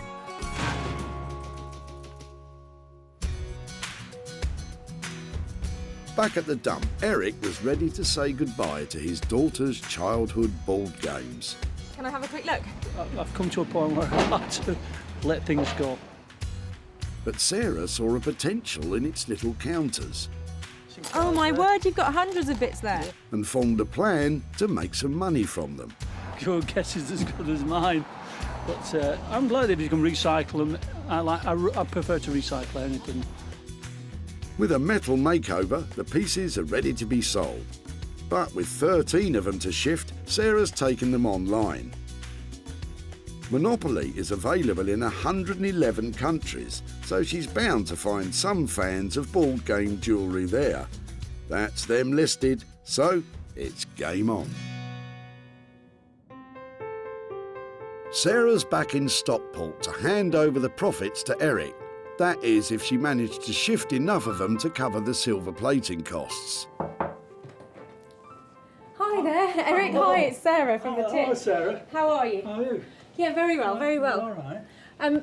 Thank you so much for meeting up again today. And Yeah. you remember we took your Monopoly set from the tip. Did you think about what we might do with it? I thought you were going to make a charm out of it. So that's exactly what happened. And I've got some pictures here to show you. There they are in the end. Wow. Absolutely amazed. That is fantastic. I just can't get over that. So we sold them at a profit, and I've got that for you today. No. You can give it to the charity. Well, do you know something? I'm going to give it to you and see which charity. If you want to give it to charity, It then will go to cancer. Because I'm in remission. Oh, and, really? We pay every month. We give every month to cancer. Oh, well, that's fantastic. I'm really pleased that your Monopoly pieces have helped towards that cause. And as a little memento, I don't know if you remember this fellow, but I bought him for you. He wasn't easy to make into a charm, so I thought something for you to remember your Monopoly set by. He's silver-plated, the little horseman from the American. treasure it. I can't get over that. With all 13 sold at 10 quid each, once you take off £65 worth of silver plating, Eric's walking away £65 richer. It was lovely to catch up with you Thank again you and hear very your much. story Thank you and very much. keep up the fundraising. That's Oh, fantastic. we do. We look at, we're very lucky. I'm so pleased I took a chance on that Monopoly set. I think Eric loved that little horseman, and that tiny bit of profit we made, that's going to a charity that means a lot to him.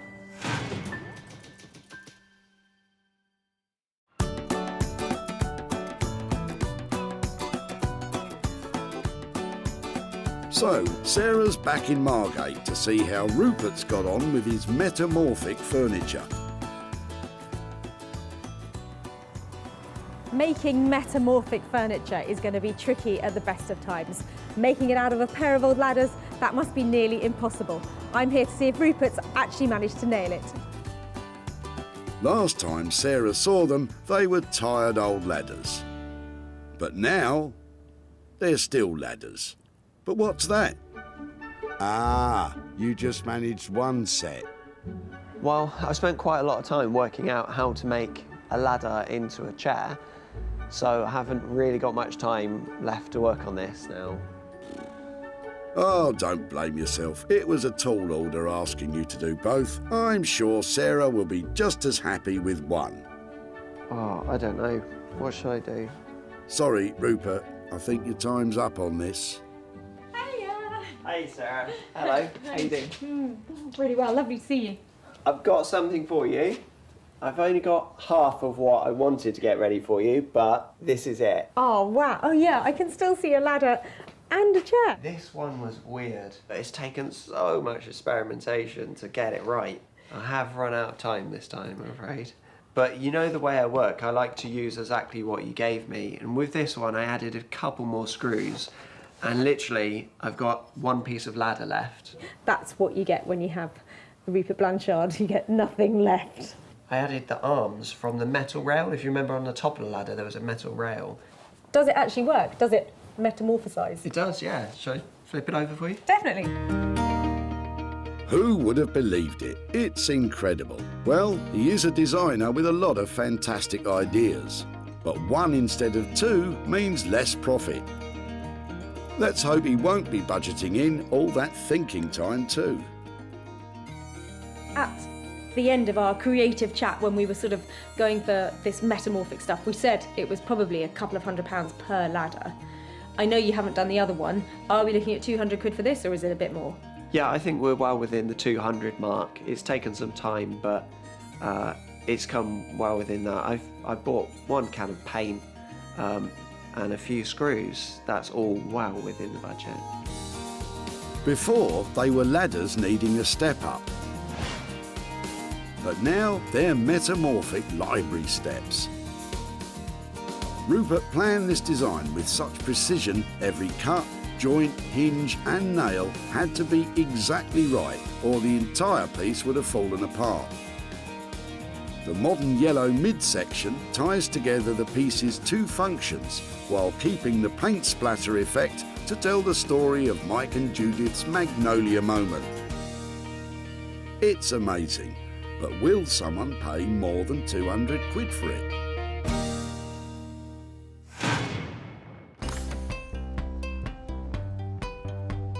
Back at the dump, There's a ladder just coming up here, so I'd really like to take a look at that. Sarah pounced on Mike and Judith's paint-splattered ladders.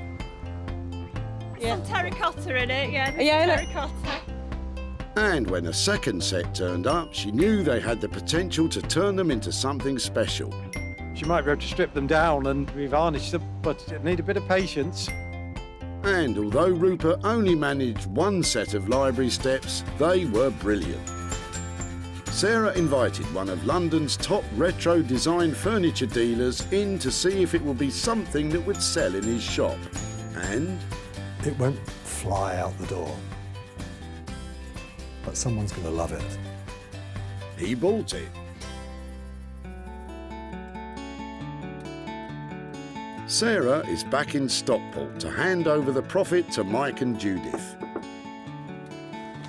Hi there. Hi. Lovely to see you again. Yes, you too. How are you? Yes, oh, we're fine. Nice to see you. And you, Yes. lovely day, isn't it? It is. I've got a bit of an update about the ladders that you dropped off. So I've got some pictures and things to show you. In the end, we actually ended up only using 1 because they were quite tricky to work with.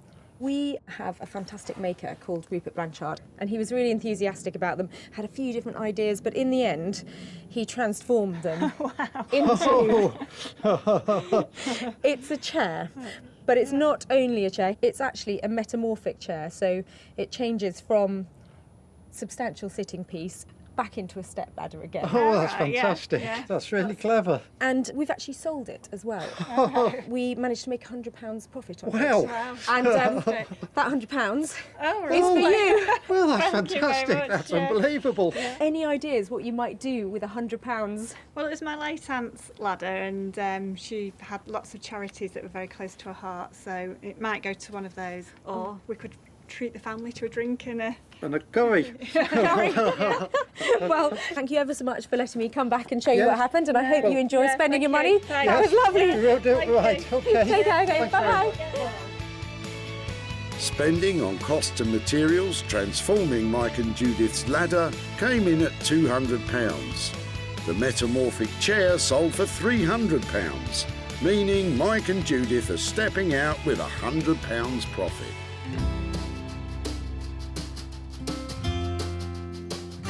While Mike and Judith decide what to spend their money on, back in Sussex, Bex and Dave are clearing up for Sarah's arrival. A tidy workshop is a happy workshop. Before, the rusty springs may not have been fit for a car. But now they can drive a hard bargain.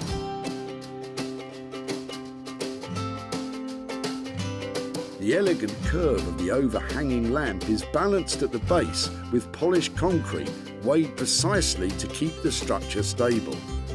Bex has added details mirroring the spring's original shape to hold the cable flex onto the frame, and the metal is finished with jade oil to reduce tarnishing. All in all, it's as far away from its original use as you could imagine. I hear Sarah's on her way, so I'm very keen to find out what she thinks of it, so fingers crossed. Well, because we've worked our guts out on this one, we'll probably go, yeah. Yeah. Hello. Hello. Hiya. Hi. How you doing? Where is it then? Oh my word. It's fantastic. I love it. Can I touch it? Yeah. Well, you touch it. I'm too scared. You do. Come on, it won't break. Again. Give it a wobble. It's not lost its spring at all. How about you? No, well, I'm really pleased with it now. I love the fact it's still got that reference to where it came from. Yeah, exactly. And up here, that is really sweet. Yeah. Amazing. And this bit. Do you think you'll be able to sell it? Do you think it's a nice, a nice product? Definitely, Yeah. definitely. Yeah. How did we do on budget? Because I think I only left you with 200 quid, but that was before we talked about you finishing it like this. We had to spend £50 extra on the concrete, and then what was the light fittings altogether? Was that about 40? Because it was like an extra £90 on top of that. If that's, 300 quid's worth of cost, I think you've done a great job. Because that scale of lighting and that kind of finish has got to be worth a lot more than that, hasn't it? I get the impression that Bex and Dave will be glad to see the back of this one. Now, all Sarah has to do is find someone to pay more than $290 for it, and she's in the money. That was good. Yeah. Went well. She seemed to like it. Yeah, no, definitely. Well, I'm really glad. No tears. Onwards and upwards, eh? Back at the dump, Sarah sprung into action when she got a look inside Andrew's boot. Have they just come off this then? Yeah. Really? Yeah, that's what keeps the car on the road, basically. Andrew and his car had a special relationship. She's an absolute baby. But he was happy for Sarah to take its old springs and try something. Well, she had thought she'd have a coffee table or something like that, and there's something to bounce about on, I suppose, but... That something became a bespoke standing lamp. Sarah knew that Martin would also be keen on this, and so dropped it off at his London shop. Sarah's back in Stockport to give Andrew the good news. Martin loved the lamp. But how much did he love it? Hiya. Hi. Hi. Andrew, it's Sarah. Hi Hi, there. Sarah. How are you doing? Not too bad. Come outside and talk to me about your fantastic Jaguar. I could talk about that all day long, unfortunately. Is it your pride and joy? It is, it's absolutely fantastic. So when you came to the tip with your springs and we took them from you, did you then think about anything we might make with them? Not really. I'd assume you could make a small table or something like that. I have a great designer that I've worked with before called Bex Simon. We had a quick chat about the design and what we might be able to make out of them, and we actually came up with the idea of making a large lamp, a really high-end interior design piece. I think it's amazing. I must admit, I'm gobsmacked. I really am. It's brilliant. We gave them £290 to convert that from your spring, and we've actually sold it. Right. So we sold it for £450. Wow. Which means I have £160 to give to you. Thank you. Wow. That's not bad for now, is it? So have you got any ideas about what you might spend 160 quid on? I'm going to take the family out for a meal. Lovely. That's so nice. £290 was spent on work and materials, transforming the springs to a standing lamp. It sold for £450, meaning Andrew is cruising off with the £160 profit. Every item saved from the tip has turned a profit. From the paint-spattered ladders, now a terrific transforming chair, to the old car suspension springs reworked as a stunning contemporary lamp. And silver plating the Monopoly pieces was a chance worth taking.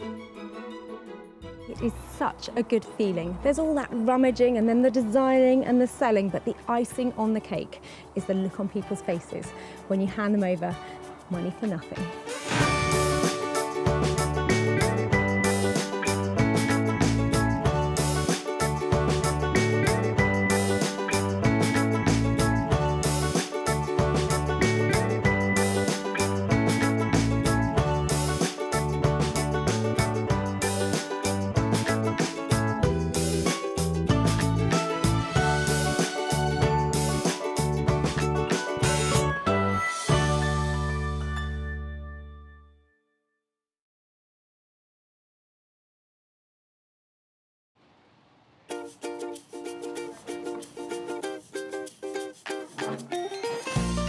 How do you make money for nothing? The answer could be hiding in the 20 million tonnes of household waste we throw out every year. Before you throw that away, is there any chance I can have a quick chat to you about it? Sure. That's why entrepreneur Sarah Moore wants to get her hands on things before they hit the skip. I am a passionate buyer, user and renovator of second-hand stuff, and I've turned that passion into a money-making business. I turn old into new and I sell it for a profit. Sarah's ready to sift through as many boots and bin bags as she needs to. That is the most fabulous thing I've seen here. This is so exciting. In her search for tip treasure. I love rifling through the rubbish. And with some of the country's elite designers and makers. Hello, hello. What have you got today? I want to do what's right for this piece of rubbish. She can transform her finds into desirable. Look at that. Beautiful. Speechless. Valuable. You're joking. And hopefully saleable items. You always talk my kind of money, Jay. I love doing deals with you. If Sarah is successful, then she can hand the profits back to the very people who had no idea there was cash to be made from their trash. Wow!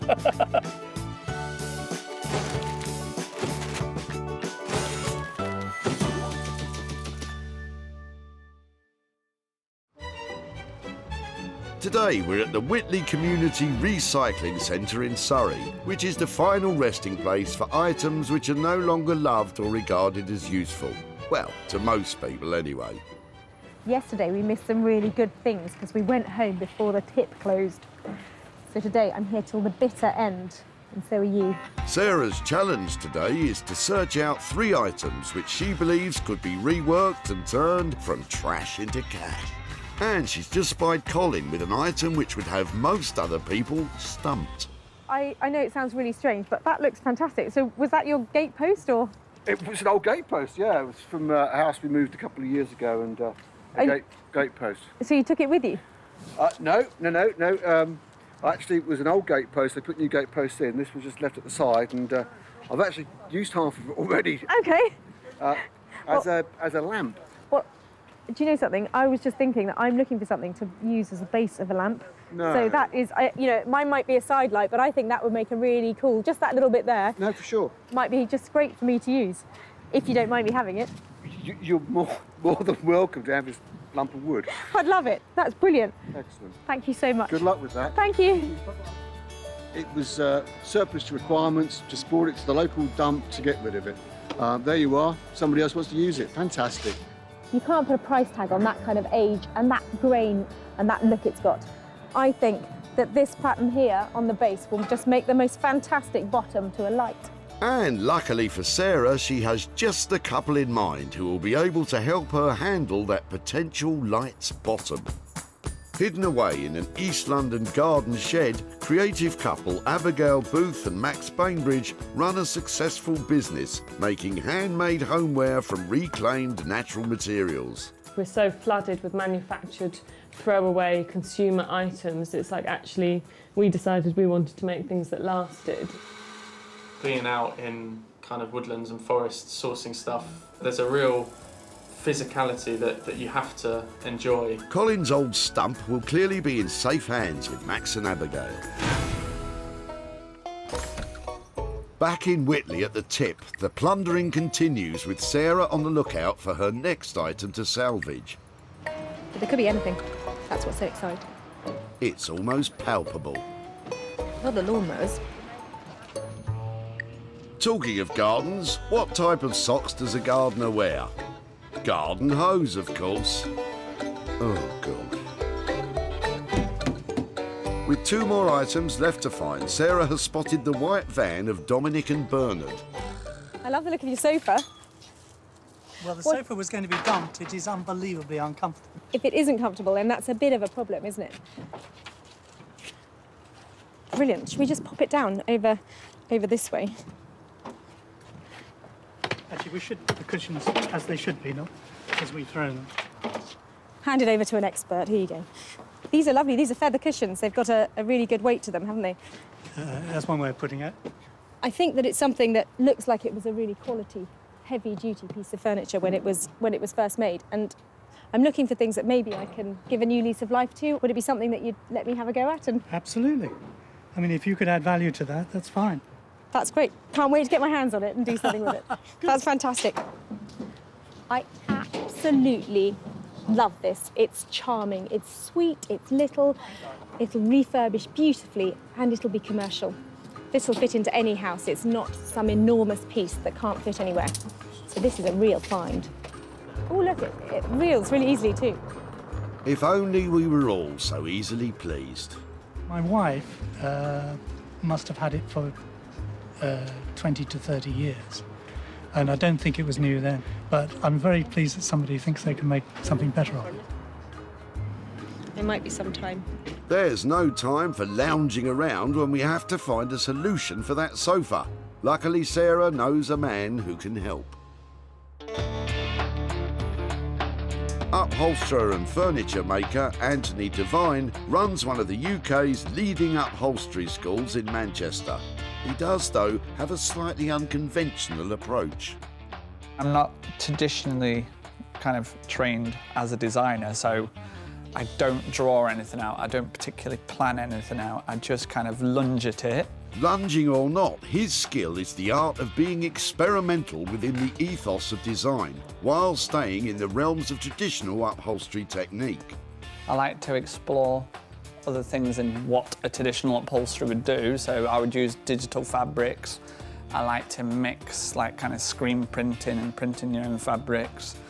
Yeah, I like to explore opportunities. That's great news, as although Anthony doesn't know it yet, Sarah's about to provide him with his next big opportunity, in the shape of the old, floral, saggy sofa.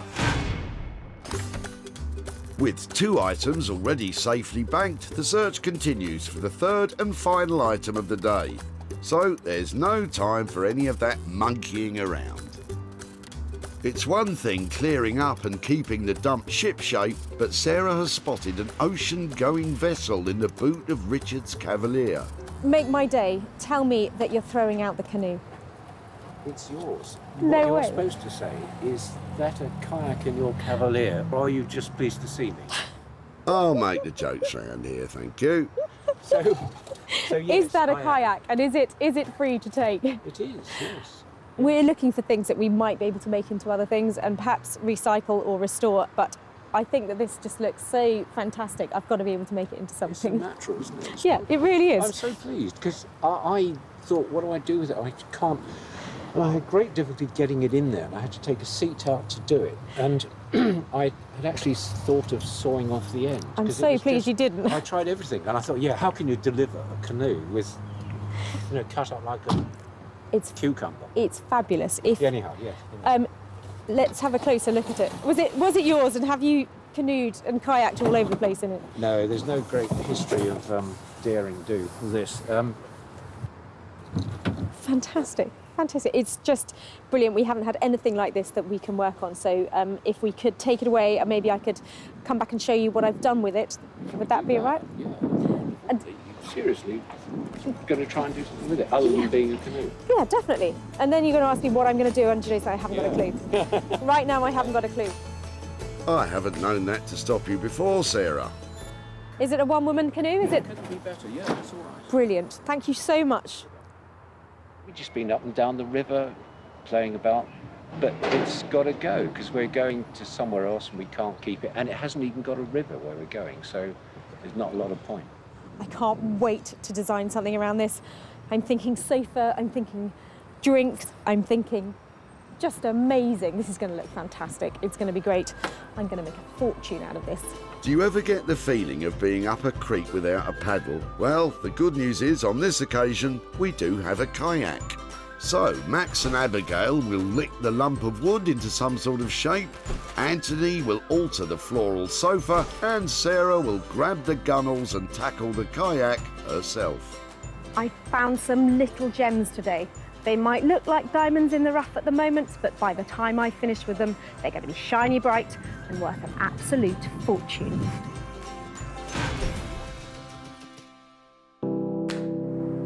Walthamstow in East London is home to a unique and quirky garden shed, which is where creative couple Max and Abigail specialise in producing luxury handmade homeware.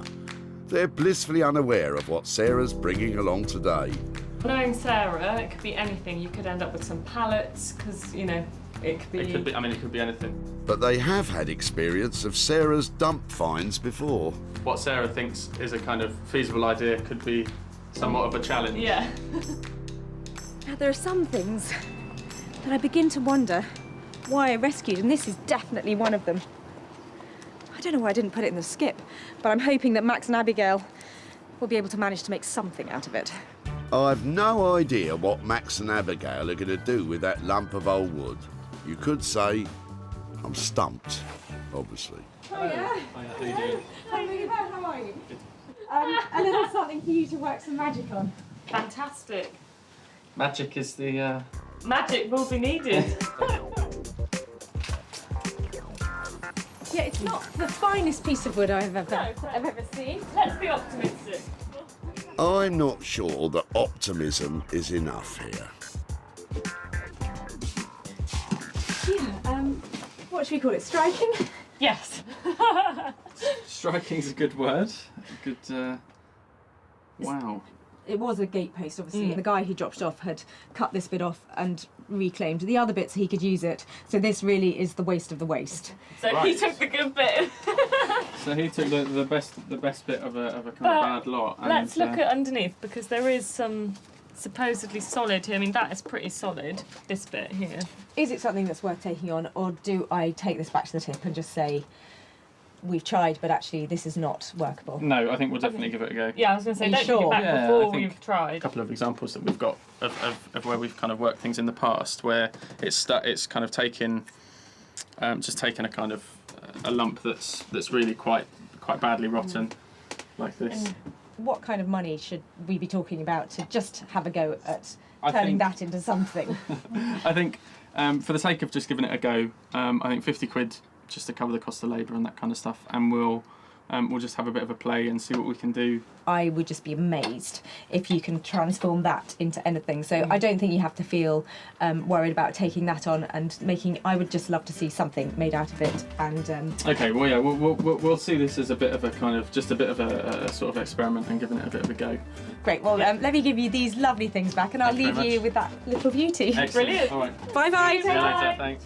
Well, I think it's pretty amazing that Max and Abigail can even begin to think about taking on a project like that. And I know that if they can't do anything with it, then really nobody can. Not what we were expecting, if I'm honest. As we were saying to Sarah, just to kind of have a play, give it a go, and yeah, see what we can get, really. So, Sarah has left Abigail and Max with a budget of just £50 to play with. If their magic doesn't produce the goods for this old gatepost, it will be once more destined for the dump. Sarah's coming today. I'm just waiting to see. Normally you just don't know what she's getting when she turns up. Who knows what she's going to bring, but every time she surprises me. It looks really cool when you find it at the tip, but by the time you bring it here, it's just looking a bit embarrassing. A chair would be nice and simple, but things are never quite that simple, so yeah, hopefully a chair. Just a nice looking mid-century modern kind of chair. Hiya. Hello, you all right? I'm doing really well, how are you? I'm very good, thank you. I'm actually a bit embarrassed about what I bought here for you. Come and have a look. Oh my God. Ta-da! Oh my God. It's not that bad. It's not that bad, I have seen a lot worse. Well, Right, do you want to should we get it inside? do that, yeah, and then we can have a proper look at it? I think it's on wheels, but we could lift it. Do you want me to go backwards, being a gent and all? Oh, that's very nice. Don't look at my bum. Right. See, nice and substantial, well The made. frame's not bad, the frame's not bad, I'll give you that. How far's that going to go? So, the people who dropped it off said they lived in a little cottage, so they'd always needed quite petite pieces of furniture. But their major complaint about it was the fact that whenever they sat in it, it was actually just really uncomfortable. It looks really soft. I mean, the seats are very soft, the cushions are virtually gone. We're going to lose these straight away. Out of fashion, don't like the frills. We need to improve on the seat depth, so I think we lose these as well. And then we either retain the seat cushions, but we definitely need to bring them forward, so we increase the seat depth back to front, or we basically just have a fixed seat, so imagine it looking more like that. See how it's turning more modern? All them out there, and then put a bit of shape into the back of it. Maybe raise it up, get rid of these skirts at the bottom, and see how it's starting to lose all its weight. You're talking a really good game here, but it sounds like it might be really expensive. What kind of money are we talking about? Do it for 800. All in for 800? 900. Can we leave it at 8 and see if you can squeeze it in? If it runs over budget. Right, we'll go 800. Because it's you, so. That sofa is now in a really safe pair of hands with Anthony. I love his ideas for it. It's going to look really high-end, really luxury, and hopefully have a price tag to match. It's going to grow as we get involved in it. Some things may change, and we may change things back, but hopefully it won't look too dissimilar to this, but different when she returns. So, Anthony has radical plans, but with a price tag of £800, Sarah's going to have to achieve a premium price if she's to make a profit on this saggy sofa. From a saggy seat to a potentially soggy seat. Back home, Sarah has grand plans for Richard's old kayak. As it turns out, I don't think there's anybody else other than me who can actually work on this. But I think it's going to be amazing and possibly one of my favourite projects. When you see a kayak, you don't automatically think, wow, that's going to make an ideal desk. But that's the plan Sarah has for this little beauty. I just thought it was a really obvious thing to do with the Camus to turn it into a desk. And I was wondering about polishing it all up and making it look like a really smart version, but I think I've got to keep these signs of wear and tear because they're all part of its history, aren't they? On a very serious note, this kayak is made from fiberglass, which, when cut, can produce particles which are dangerous to health. Could make a dog bed. Would you like a canoe dog bed? Bramble takes no time at all to think of an answer to that question. Fiberglass should only be cut by a professional wearing the correct personal protective equipment. I think what we're saying is, don't do this at home. Cut fiberglass, that is, not change your kayak into a desk. Sarah has managed to find a local company who are specialists in bespoke design metal and glass fibre fabrication. Colin is awaiting her arrival, kayak and all.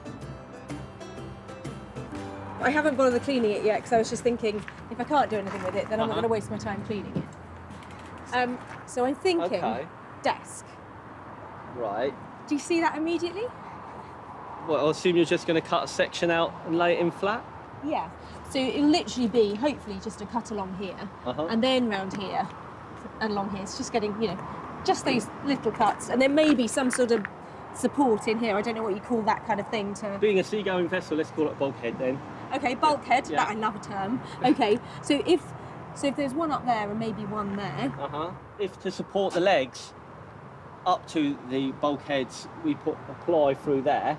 Yeah, I'm loving the weave. That would then, yeah, that will give support right the way across. It won't bow in or anything under the weight. So that should be absolutely fine. So, with a plan in mind, Sarah's having the kayak cut with all the necessary safety precautions in place. As we never had a paddle, let's hope this drastic alteration doesn't leave us up a creek, as we no longer have a kayak either. Fantastic. Right. Oh, you've made my day. Made something. Don't be rude about my kayak. Never one to miss an opportunity, Sarah pushes on, creating the strengthening bulkheads. So how much do you think it's going to be for all of that with the materials? What are we looking at, do you think? Because there's obviously more than where we started from earlier. I know, but I think demonstrating to people what you can do with something as opposed to throwing it away is an amazing thing. So I'll say £50, call it £50. I can't just give you £50 because 75, Okay. 75. There you are. Honestly, Lovely. That's you all have right. been amazing. Fine. Back with Max, Abigail and the rotting gatepost. So that's all really quite kind of gone.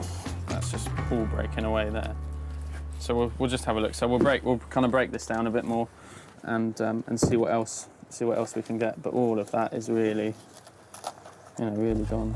Now, I'm no expert on dead wood, but when I see a large bloke hitting a small piece of wood with a big hammer and very little happens, that would indicate that it's rather more solid than first meets the eye. But of course, if at first you don't succeed, try again with a chainsaw. Probably get something quite decent, a quite decent size out of that, I think. Very unexpected. Yeah, great. Okay, let's see what we can do. Yeah. I don't like to say I told you so. After removing that old rotten surround at the heart of this old oak, there does appear to be enough wood to work with after all. That'll be fine. So could you get quite a decent sized one from Yeah, so I think, that? because obviously it's going to be round, so it only needs to be square, really, so. If it's going to be round, it only needs to be square. I'll have to go and think about that one for a bit. Max, meanwhile, cracks on, turning the now square, soon-to-be round stump on the lathe. The core seems to be pretty solid, which is good as well as surprising, because when Sarah brought it, it was kind of like, not even touch and go, I just thought we weren't going to get anything. So it's actually good that there's some kind of solid wood that we can kind of work with and turn something out of. Cool. It's quite amazing, if I say so myself. No, I'm really pleased. It's great. Well, it's a testament to how hard the oak is, I guess, isn't it? Yeah, that's all it's testament to, isn't it? Just the hardness of the oak, yeah. Yeah. Oh well, we'll let Sarah take all the credit then. Yeah. For bringing all the magnificent materials that she brought us. She knew all along. She knew all along it was going to be good inside.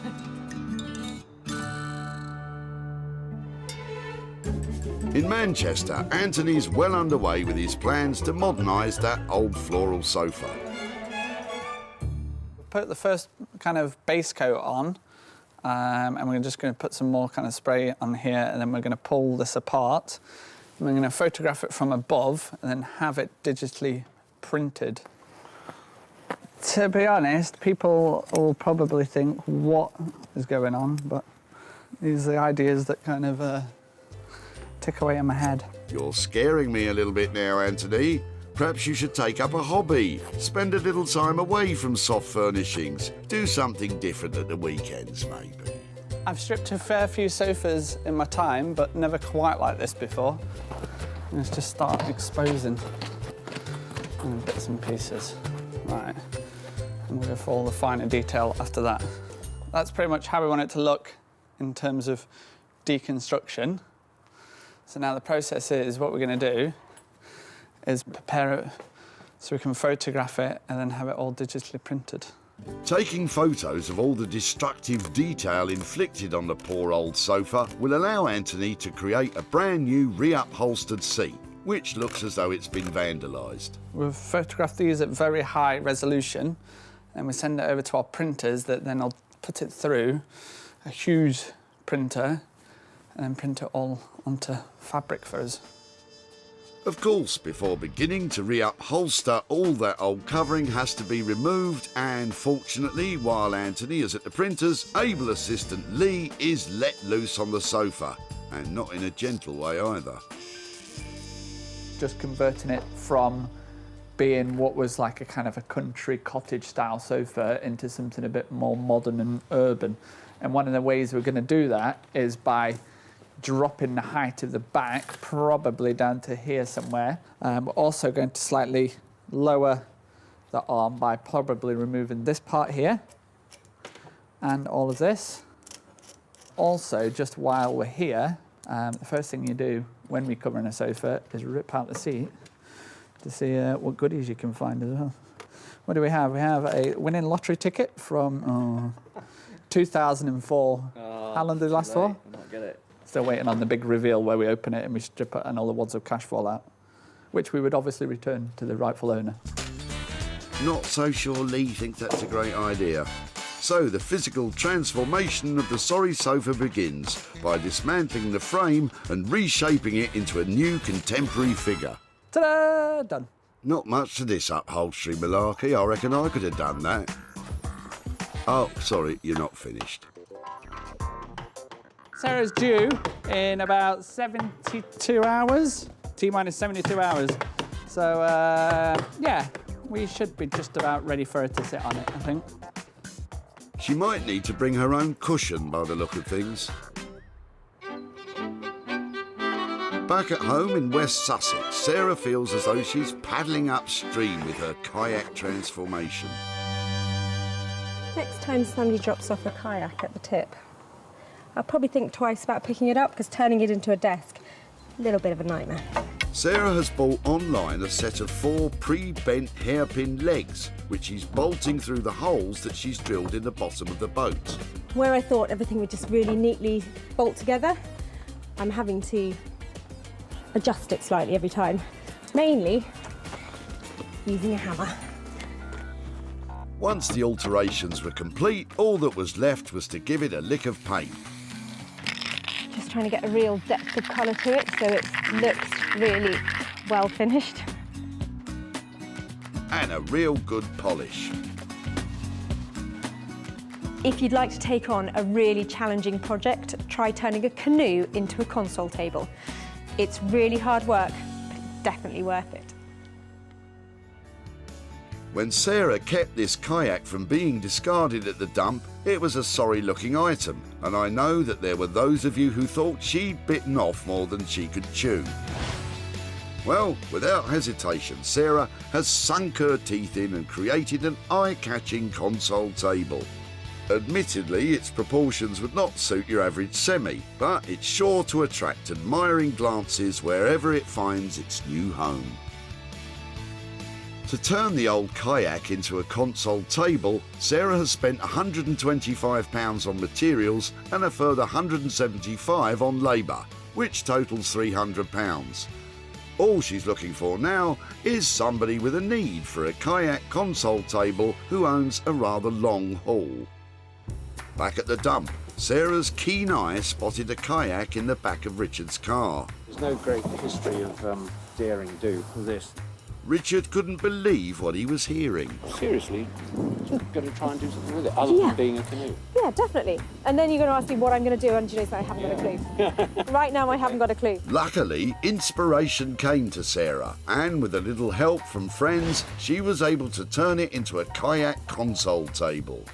Sarah was lucky enough to sell the kayak console table to specialist retro homeware shop The Old Cinema in London. Sarah's returned to Hazelmere to show Richard what became of his kayak and to hand over any profit. Hello. Hi, Richard. Lovely to see you again. Good to see you. Come on down. Let me show you the pictures of the kayak.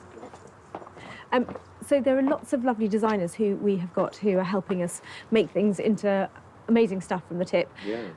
And none of them worked with fiberglass. Right. So I have embraced fiberglass, and I have turned your kayak into a kayak console. Oh, that is terrific. That's ace. In my mind's eye, when I was making it, I thought it's going to end up in somewhere like a shop or somewhere where you could have a till on it, or perhaps somebody, you know, in a very cool bar, maybe mixing music on it or doing something like that. It's a real winner, isn't it? It is a winner, and somebody loved it and they bought it. So it cost £300 to make it look like a gleaming, fantastic console table, and I sold it for £450. So I've got £150 to give to you there. It's wonderful, £150. This is going to go towards the next kayak and your next success. Yes? Do you need another kayak? Have you got room for another kayak in your life? That's history, but this tops it completely. That's wonderful. And what you've created. Oh, you know, that's fantastic. I'm so pleased you let me have it. It was a really good, fun project. So, Richard, who knows how far our console canoes will go? Yes, there's a great future. So, with the kayak costing £300 to convert and Sarah managing a sale of £450, that's left a profit for Richard of £150. I love it when they love it. And that was another great example of somebody who wanted their transformed trash back. The final result is superb. The finish is terrific. The idea was inspired, and whoever's got it, I'm really quite envious. I think it's terrific. I think it's a slightly better table than a canoe, in fact. Although we find ourselves back in the very urban setting of Walthamstow, Sarah has returned very sheepishly to Max and Abigail's to see what has become of the rotten old gatepost. The last time I was here, I dropped off a gatepost that literally crumbled in Max and Abigail's hands before they'd even started work on it. So the chances of making a profit on this one, I think, are really slim. She was pretty embarrassed at what she was leaving us with, and I don't think we were particularly filled with hope. That old gatepost was certainly nothing to look at back at the dump. But with a huge amount of skill and craft, what was once deemed beyond salvage has become a range of wondrous wooden bowls. Consisting of 2 sets of pinch bowls, an oak pot and 3 further shallow bowls, Max and Abigail have worked their magic to create some truly beautiful wooden tableware. This is my favourite bit. Even though that gatepost was really bad, I'm still excited. Welcome. You're joking. Seriously? Yeah. Yeah, 100%. That's the reaction we wanted, isn't it? That's good. That's gone down well. Absolute genius. Honestly, and these pieces that came out of it as well. Yeah, so we thought it was quite nice to just kind of keep some... We'll keep a bit of the signs of age, so here you can really see actually how solid... So if that's the edge, I mean, there was a hell of a lot of solid... It wasn't much of that before you actually hit solid wood. Yeah. To come back and find this is, yeah, really cool. I think I left you with a budget of £50. Because you managed to do so much work, has that changed? There was a slight amount of cursing of your name after you left, but then I would say we spent probably about 100 quid. In total. If that sounds okay with you, and I think what we've produced, we can hopefully make that back and more. With some profit on top as well. Well, I'm definitely going to check your gateposts on the way out because I can't believe that all came out of that thing. That's amazing, really cool. That's brilliant. Thank you so much for those. You're welcome. Thank you. Genuine surprise. So this completely exceeds my expectation of what I was going to see here today. From rotten old gatepost to this, I mean, the level of craftsmanship is amazing. And I might even make as much as £50 worth of profit. We genuinely thought that we weren't going to get much and that it wasn't going to be, that it wasn't going to be that great. But no, I think she's pleased. Yeah, I think she's really pleased. So even with Max and Abigail upping the cost, this transformation from a gammy old gatepost to wooden pinch pots of perfection cost just £100. I think I can see these selling for a profit, at a pinch. Back in Whitley, Sarah was not the only one to spot the potential of the old rotten gatepost. Colin had already had a bright idea. I've actually used half of it already. Okay. As a lamp. Surplus to requirements, just brought it to the local dump to get rid of it. There you are, somebody else wants to use it, fantastic. Well, you can't make things look like that, so for me that was just perfect. Excellent. Thank you so much. Good luck with that. Thank you. Thank you. Having been transformed from gatepost to tableware, all that remained was for Sarah to find a sale. And online homeware retail outlets such and such stepped into the breach. They snapped up the complete collection. Looking forward to having them on the site. Yeah. Yeah. Great. Seeing people's responses to them. It's Yeah. always Yeah. nice. And, Yeah. There you go. Thank you very Thanks much. so much. Thanks, guys. All right. Nice to see you Cheers. again.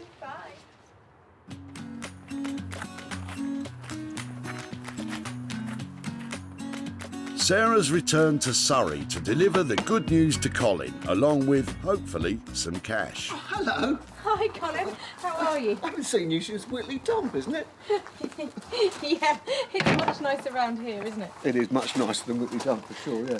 Have I just seen the other half of your gatepost? You may well Is have, it out there with the light on it? You may well have just seen the other half of my gatepost. Well, that was the part that, of course, I didn't need the part that I took to the dump. That's what I needed, so I threw it away. And you laughed at me at the tip. You laughed at me taking your gatepost away. Well, only because I've already done something with it, you see, and it was only the small part that didn't need. So it turns out you weren't the only person to laugh at me, because Max and Abigail, who I took your old gatepost to, they really laughed as well. I'm not surprised. So here I have some pictures to show you of what they made. That is absolutely incredible. It had that big spiky bit left in Yeah, it, didn't it? So yes. all these little bowls came out of that, and then they turned some bowls from the larger, chunkier bit as well. I did not expect that. That is absolutely incredible. We have sold all of those bowls for £165. Golly. Which is good news, because your old stump now has bought you £65. That is incredible, isn't it? I'm really chuffed, For an old actually. post, I get £65. Yeah. Golly. That is incredible, isn't it? Absolutely incredible. With costs of £100 and a sale price of £165, Colin has £65 profit. So what will he do with this massive windfall? I'm a great advocate of charity, and it will go to a good cause. It will probably go to the Alzheimer's Society. Well, that's very generous of you. If you want to spend any of it on you, it is money for nothing, so you're allowed to do exactly what you like with it. I might equally just treat myself to a small libation in the local hostelry. I think that sounds like a cracking plan. Sarah's returning to Anthony's workshop back in Manchester to collect what was the forlorn floral sofa. We only got the fabric kind of less than 24 hours ago, so we basically had to transform it overnight, so I haven't been to bed.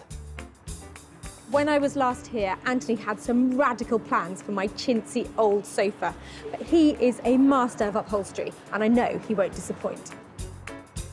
This one is, well, it's out of my comfort zone and definitely out of hers, so we'll see how she likes it. Anthony has taken that old floral sofa destined for the dump and transformed it into a brand new refurbished floral sofa that looks like it's destined for the dump. Underneath that unusual appearance, this saggy old sofa has been stripped back to the bare bones, massaged and moulded into a new modern shape and covered in brand new material created with cutting-edge printing techniques. Hello. Hello, how are we? Yeah, really well. How are you doing? Good to see you. And you? How's it gone? Let's go. Oh my word. There's a lot to take in. Do you like it? It's the new shabby chic. That's what we're calling it. It looks like it might be dirty, doesn't it? I know. Forever pulling, Just get that bit of fluff off. I think it's really clever, isn't it? I'm not sure if it's ever been done before. To put back the old texture onto the new, yeah. Can you just get a bit of fluff off the end there? No, that's real. Just looking at that, there's a mark on the back as well. Who do you reckon is going to snap this up? Where's this going? I'm thinking probably design agencies, PR companies, marketing, somebody that's got like a little funky office and wants a kind of reception area. So we're looking for a funky office currently without a sofa to snap up this chic and unique seat. But in order to know how much to charge, we have to know how much we spent. I had to bring Lee in because I was running behind you, putting me under pressure all the time. But I'll take him out for a pint, and we're still on budget. I'll buy the pork scratchings, okay? Very well then. Yeah, I like pork scratchings. I didn't know you could get pork scratchings quite so far south as Sussex. I thought they became crackling as it passes Watford. So with the deal struck, all that remains is to get the sofa in the van. Oh, and sell it, of course. Well, Anthony has definitely delivered on the radical. That sofa is a really clever design, and he's identified that niche market to help me sell it. Obviously, it's not Sarah's normal kind of style. It's different to what I'm used to, although these things are always rattling around in my head. Yeah, I'm really pleased, really pleased. Despite an initial scare regarding the budget being blown, Anthony has in fact been able to complete this project for the agreed amount of £800. and a packet of pork scratches, of course. Back at the dump in Whitley, Sarah spotted Bernard and Dominic sneaking a sofa from the back of their van. Well, the sofa was going to be dumped. It is unbelievably uncomfortable. Would it be something that you'd let me have a go at? And Absolutely. I mean, if you could add value to that, that's fine. can't wait to get my hands on it and do something with it. That's fantastic. Sarah was not the only one keen to get her hands on Bernard and Dominic's old sofa. Family-run business Smithers of Stamford, who specialise in the sale of one-off vintage retro and quirky items, were also quick to see the appeal and snapped up Anthony's shabby chic sofa. Sarah has returned to Whitley to catch up with Bernard and meet Sue, the sofa's owner, to show what became of their once saggy seat. Hello again. Hello. Hi there, Sarah. Good to see Hi you. there. Hello. Good to see you again. Oh, It's hi my there. wife, Sue. Hi there, Sue. Hi there. How did you do, Sarah? I'm fine. Hi Nice there. to meet you. Thank you very much for letting us come and show you a little bit of what we did with your. Yes. Is it your stepdaughter's? Your It's daughter's my daughter's, yeah, sofa. my daughter's sofa. Well, it was actually my sofa. I lent it to my daughter because she needed some furniture. Okay. Well, I need you to brace yourself. Okay. what you've done to it? Yes. Okay. Don't be anything's too better shocked. than throwing it away, isn't it? Well, it definitely hasn't been thrown away, so I'm going. Good. Don't be too shocked, because basically it has been graffitied and torn apart, and then photographed, and then re-upholstered. Goodness me. Is that what? It's amazing. It's not what you'd expect, No, though, it's is it? not what you'd expect. It actually takes £800 to get something to look like that. I couldn't imagine. So it's and while we were kind of deliberating about whether we thought it was amazing or not, somebody made an offer on it. No. Yes, we made an offer that made us £180 worth of profit to give back to you. Gosh, £180 for something that went to the dump. That's fantastic. That's amazing. Well, I'm glad you met. Fantastic. Thank you. Is there anything that you're saving up for, or that you need? We're going on holiday soon. I'll spend it, or we go out for a super meal, or I don't know. Well, do something nice with it. Lovely. Well, it's all yours. But it won't be another sofa, that's for sure. Anthony managed to transform Bernard and Sue's old floral sofa for £800, and with the sale making £980, that was £180 profit for Bernard and Sue, just for taking an old floral sofa to the tip. So that was one of the more radical transformations, but I think we got away with it, because what I wasn't expecting was Sue and Bernard actually to really like it. Yeah, I do. It's now a bit quirky, isn't it? It's really? very quirky. Very quirky, but It's great. It's nice. Yeah, it's really good. So, Sarah's managed to make money from all three items saved from the dump. The wooden tableware turned from an old oak stump, the vandalised shabby chic sofa, and of course the kayak console table. Well, that was a really mad mix of things. Some old bits of wood, a sofa, and my favourite, the canoe. But I'm really glad we took a chance on them and they all made a little bit of money for nothing.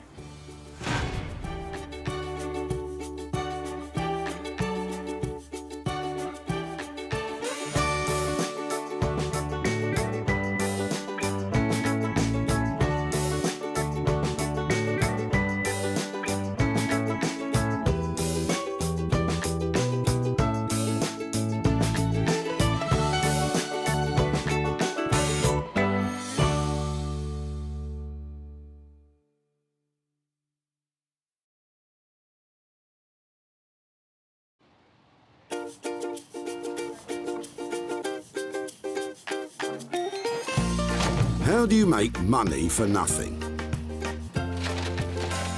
The answer could be hiding in the 20 million tonnes of household waste we throw out every year. Sorry to bother you, before you throw that away, is there any chance I can have a quick chat to you about it? Sure. That's why entrepreneur Sarah Moore wants to get her hands on things before they hit the skip. I am a passionate buyer, maker and user of old stuff, and I've turned that passion into a money-making business. I turn old stuff into new stuff and sell it for a profit. Sarah's ready to sift through as many boots and bin bags as she needs to. Look at that absolute box of joy. These are just fantastic. In her search for tip treasure. We've got to be able to make something out of that, haven't we? And with some of the country's elite designers and makers.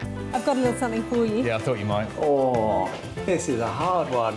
She can transform her finds into desirable, Oh my word. beautiful, valuable, Cha-ching. and hopefully saleable items. Well, I love this, so I would really like to have it. If Sarah is successful, then she can hand the profits back to the very people who had no idea there was cash to be made from their trash. That is incredible, isn't it?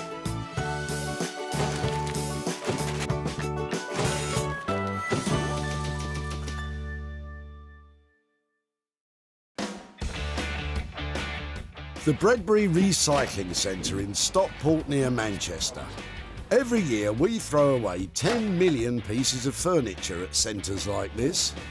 Most ends up in landfill, but some could be reused. There is tons and tons of rubbish coming through this place every day, and I'm a woman on a mission. I'm out there to find those little pieces that are worth their weight in gold. Sarah has special permission to scout these skips, so please don't go raiding your local recycling centre. That's seen some fun then. It has. She's searching for 3 pieces which, once reworked and sold, will produce a payout for their original owner. Copper's very on trend, you know that? What would you make out of it? Some skis. Skis? Yeah. Not sure about the skis, but I don't want to snow on anyone's parade. Looks like Sarah may be off to a flying start. Is this going? It is. She spotted John, who is offloading a big old item of furniture. Oh, it's really heavy.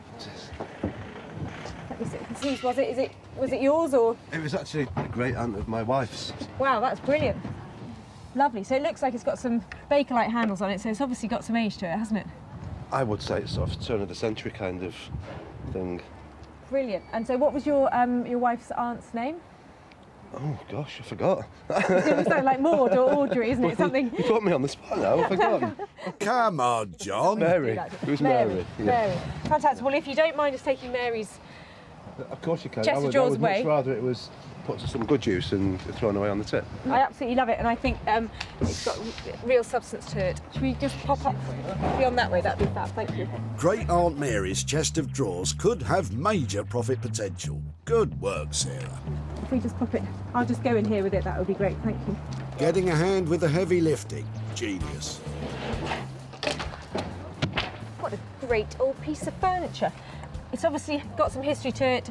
It's not in perfect condition. There's a massive split all down the side here, and there's a few chips off the corners of it. But this is a solid, heavy, it's really heavy piece of furniture. Something really good to work with.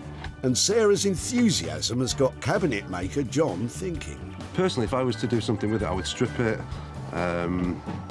seal it, wax it, put new handles on, and just because it's a good solid piece of furniture, it can be reused. If we just restored this, I think it would look lovely, but I think we can probably push it a bit further than that and make something really special out of it. So it's a really pleasing find. And with radical furniture rejuvenator Zoe Murphy lined up to take on the project, this could become a treasure chest. Zoe is a screen printing and textile design queen. Her bright 50s-inspired designs have taken the reconditioned furniture world by storm. She even sells bespoke pieces to Liberties of London, and her work sells at a premium. I work predominantly by putting images onto old pieces of furniture. Everything I make is a lot of the time about fun. I'm based in Margate. I really kind of revel in all the sort of faded glory and glamour of the place. So I really believe that things should always be given a second chance, and I try to see the good in stuff like that. Let's hope Zoe sees the good in Great Aunt Mary's chunky chest. Back at the recycling centre, and Sarah is searching out a second item. Would it be okay to have a look through your rubbish? Would you mind? Is that really? Yeah, sure. Nearby, Neil has some interesting looking kitchen worktops destined for the skip, and he's roped in father-in-law Roy to help him out. I'm just the odd job man. I'm the guy who supplies the trailer and the car to bring the rubbish to the tip. Do you mind if I have a look at your rubbish? No, help yourself. Yeah, it's fine. What, new kitchen is it, or old kitchen, or? Well, it's part of what we've just put a new kitchen in, and it's what's actually left over. Really? Yeah. And so you're getting rid of that bit? Yeah. Yeah, what, it's heavy? No, don't worry, I'm not going to touch it. I was just looking at it. Would it be something that I might be able to work with, or? Well, yeah, when we put it in, I thought, crack, it's a shame to throw it away, but it's very... Oh, you've got more of it? Yeah. Fantastic, this is my lucky day. Just here would be lovely, thank you. That's amazing. It's got a lovely luxury feel to it. I bet your kitchen looks great, doesn't it? Does your kitchen look good, Neil? Yeah? These worktops are sometimes known as engineered stone, which is essentially ground up stone. In this case, marble, bound together by resin. Is there any care that they've told you about using with it? It's man-made, so it's a resin. Okay. So you polish it all up. Okay. Polish all the joints out of it. It's a bit like corium. Yeah, that's what I was thinking. Yeah, oh, fantastic. I don't know what I'm going to do with it now. Just big chunks of it, make it really useful. Yeah. That's brilliant. Thanks ever so much. And straight away you can see that these could be made into, Neil, Roy? I have no idea. Make a desk out of it.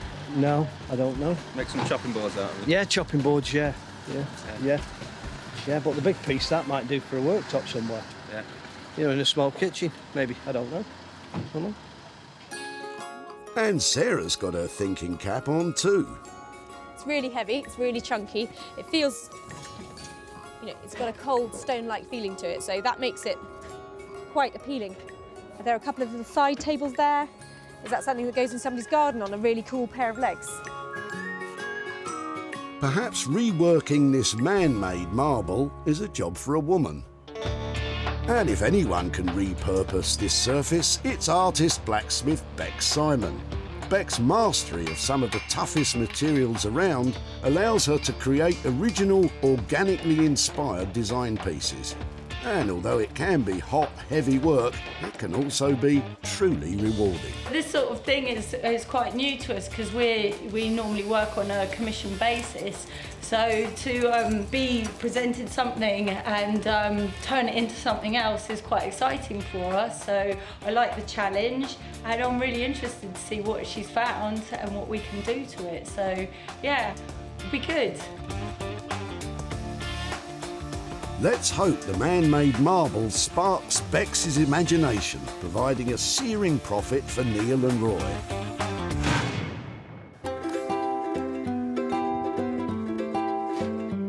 With 2 items allocated to those clever craftspeople, Sarah is back searching the site for something of a personal project. Yeah, I don't know whether I'll be able to make something or not. It's really, I think I might struggle to do something with it. Thank you ever so much for your time. No problem.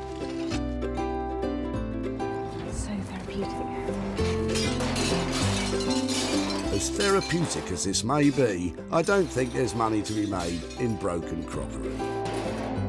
And at the other end of the dump, Joanne has some old dining chairs that catch Sarah's eye. And you've got a couple of them? You've got 3 of them? Yeah, there's about 3, I think. Fab, I'd love to have a look at all 3. I'm just trying to work out how old they are. So these, yeah, I think these are quite interesting because we've got 3 of them. That's fab, that's brilliant, thank you.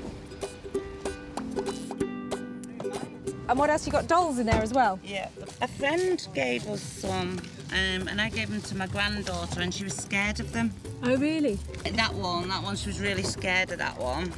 You can probably see why, can't you, from a child's point of view? Wow. So I think those I can't do much with, but I think the chairs might be worth.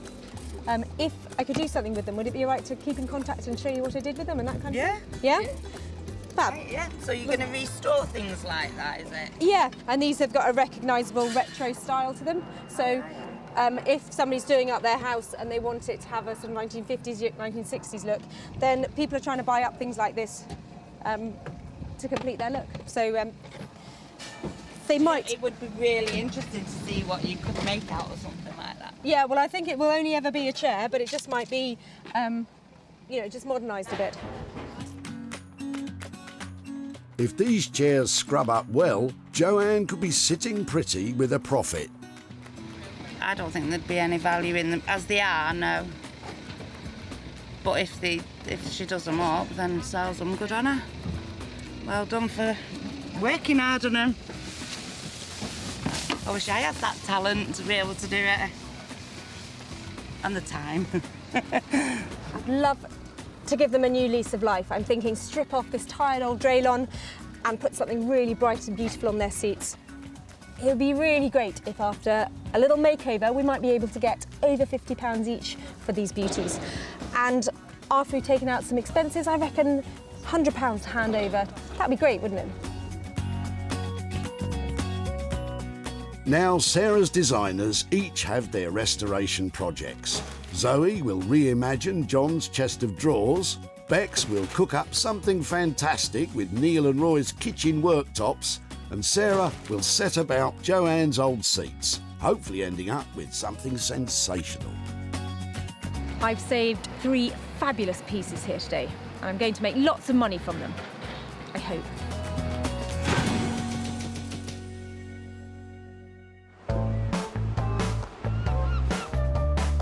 It's back to the sunny seaside town of Margate, where furniture design guru Zoe is poised to discover just what it is that Sarah wants to get off her chest. I'm really excited because Sarah's bringing along a piece of furniture for me to have a look at. I'm thinking it probably will be something that is really well made, but definitely shabby and needing some care and attention. So that should be good. I trust her. Do you? Yeah, I think so. Hiya! Hiya, how are you doing? I'm really well, how are you? Good to see you. No, don't look. I don't know if you're going to like it or not. It's massive! It's really heavy as well. Are you right to just help? Yeah. Let's bring it in out. Oh my goodness. So heavy. What a monster! So someone was throwing this away? Yeah. Oh, why? Well, who did it belong to?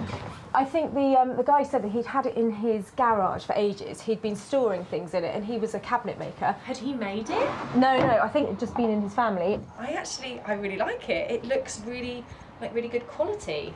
It's got all the dovetail joints and everything, so it is a solid piece. I noticed that they had all sorts of ideas, but I've just seen one of your new pieces. I think it's just blown away all the thoughts I had about it, so I'd really like to hear what you think you could do with it. It's really big, but it looks really well made. I love padding drawer linings with fabric or bright coloured patterned papers and boards, and creating almost like oversized treasure chests. And have you had any initial thoughts about what style of pattern or what kind of thing we could use for it? in here is the beginnings of a bit of an illustration about the slightly more traditional, more arts and crafts sort of heritage designs that could go onto a piece like this. Masculine and kind of audacious and making a statement.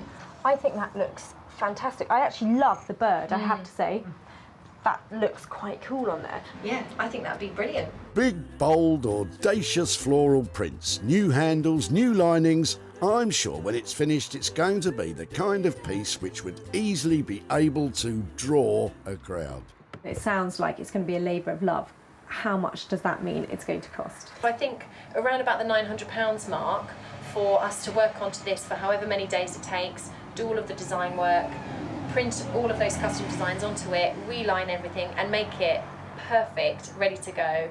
I think that sounds amazing because I know it's going to be a huge amount of hard work. Just lining a drawer takes a long time, doesn't it? And to take on this, I think that's great. £900 is certainly not pennies, but you'd expect to pay top rates for Zoe's input on a project of this size. Wow, that girl has such fantastic ideas. The energy coming out of that studio is amazing. And that chest of drawers is going to look $1 million when it's finished. I'm actually quite fond of this. I'm looking forward to lining all these different drawers, plus a nice big surface area to get a gorgeous print onto as well. So yeah, I'm really looking forward to doing it. Great Aunt Mary's sizable chest of drawers will take a sizable budget to turn them from shabby to chic. And with such a big spend, Sarah will need to sell for more than £900 to make a profit. From the seaside to the heart of the Surrey countryside, with its rolling farmland, picturesque villages and its piles of rusting metal.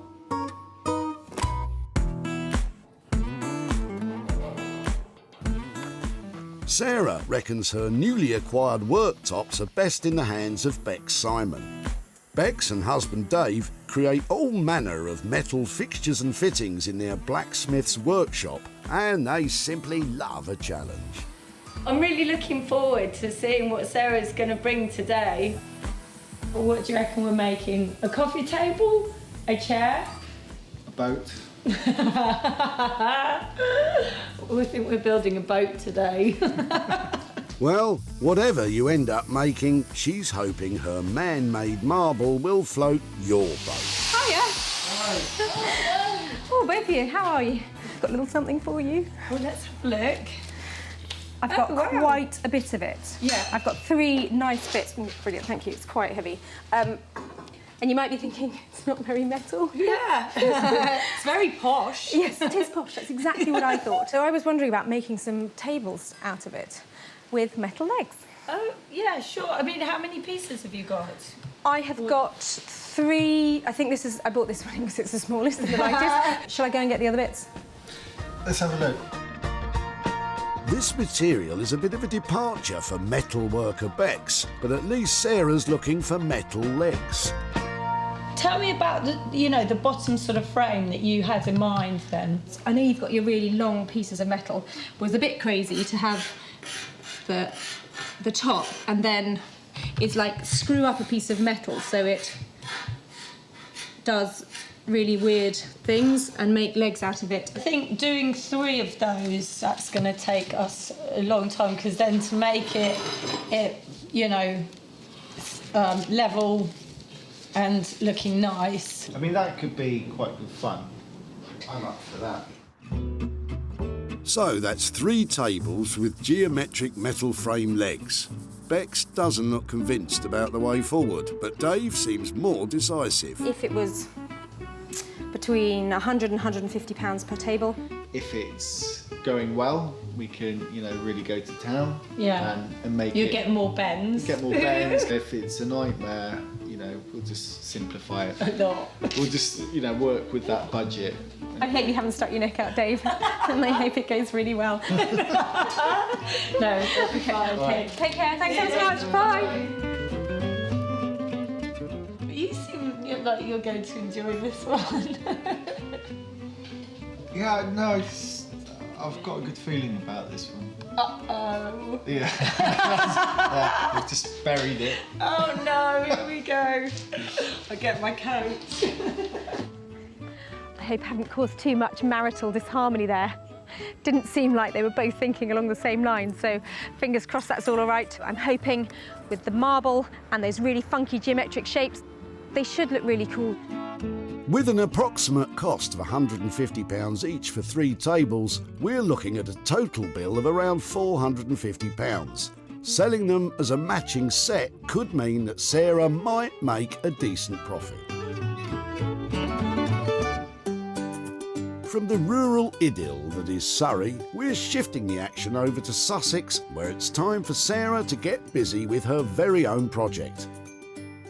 I've been dying to get started on these. They look so dated at the moment, and I'm sure that if I sand them down, I can make them look pale and modern, and have a think about what to cover on that. They'll look great. Sarah sets out by unscrewing those sad seats. So this is not the first time that this chair has been recovered. You can see there's a nasty brown draylon, I'm thinking must be about 1980.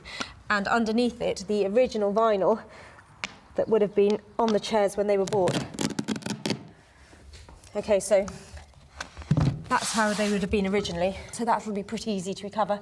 And these chair frames are really solid, so we've got a great base to start with. Just need to get sanding. Wherever possible, it's a good idea to sand along the grain of the wood, as sanding across the grain can lead to unsightly scratches. I've literally been sanding this down for 5 minutes, and I think that the transformation is amazing. It looks crisp and clean, fresh and expensive. And an expensive look is just what we're after if we're to pocket a profit. Now, I'm thinking, for the new covers of the chair, I need to have something that is fitting with the frames that I've created. So I do have a couple of bits that are sort of on era for this kind of thing. Maybe that's a bit early, a bit of 1940s. That's probably more about me again. But that That might be really cool. I bought this in a charity shop for £2, so this is not going to cost me a lot of money. That looks amazing. That looks great. It's just different. It is almost geometric. We've seen a lot of geometric shapes in furnishings recently. It's really unusual, it's really bright, and it's really commercial. That could be the one, couldn't it? That could be the moneymaker. Looks like there's a bright geometric future ahead for these chairs. So all I've got to do now, I reckon, is about an hour's worth of sanding for each chair, pop some staples onto these, and then make my £150. Piece of cake. Walk in the park. Work of a moment. Work of a moment? Well, better multiply that by 3 and crack on. Using the existing seat pads means Sarah is spending just £2 on that fab new fabric. I smell a decent profit for these 3 beauties. Meanwhile, in Margate, Sarah left a tired old chest of drawers beside the seaside, where Zoe is getting this not inconsiderable restoration project underway. Okay. Oh, still a monster thing. I think we're probably going to take the lid off, strip the whole thing back to see what kind of condition the wood is underneath, and then changing some of these handles as well. These are kind of like plasticky, fake Bakelite ones. I've noticed on all the drawers there's actually a keyhole and a lock on every single one. So fingers crossed we'll be able to get these locks working again. We need to get these panels off in order to access the way to remove the lid. I've had to do a lot worse to furniture in order to restore it, would you believe? So sometimes demolishing it, seemingly, is the way that you can take it apart to get it back together again. Here we go. So, from chest of drawers to jigsaw puzzle. Definitely not a project for the faint-hearted.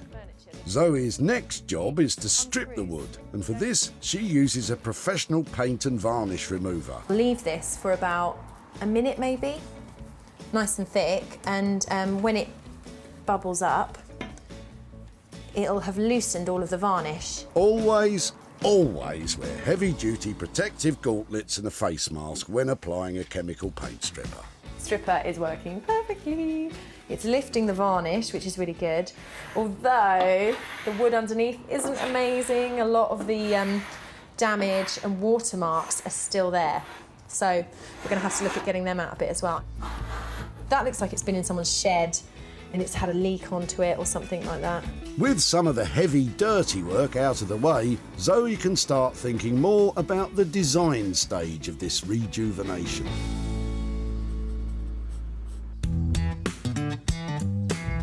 Back in the blistering heat of the Surrey countryside, Bex and Dave are getting even hotter under their respective collars with Sarah's triple table challenge.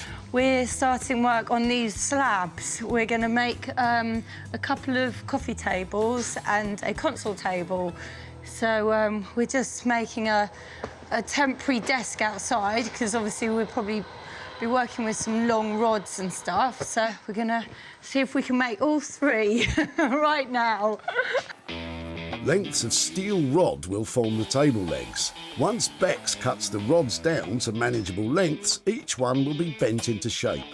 Bex starts work on the legs for the smallest table by welding rods to a piece of steel plate. That will just hold it in place. What we'll do now is we'll sort of heat it and start bending. The steel will start to become malleable as its temperature increases. And if you want to know just how hot red hot is, well, it's upwards of 500 degrees centigrade. So this is the perfect job for this sort of weather. Basically, I haven't drawn it out. Again, it's going to grow organically. And while Bex bends, Dave drills. With the table designs developing organically, this really is a case of trial and error. It's all back to front. I'm all confused. It's making it so you look at it and you enjoy looking at it rather than you feel uncomfortable looking at it. At the moment, I'm uncomfortable. But we'll sort it out. It's part of the fun. And now Dave has spotted a flaw in the smallest surface. So how does that affect their plans? But what do you want to do about that? You know, high-end table, chipping it. It's not really... If that one's chipped, find a bigger one. We've got other ones over there. Yeah, I know, but we've made that for this one.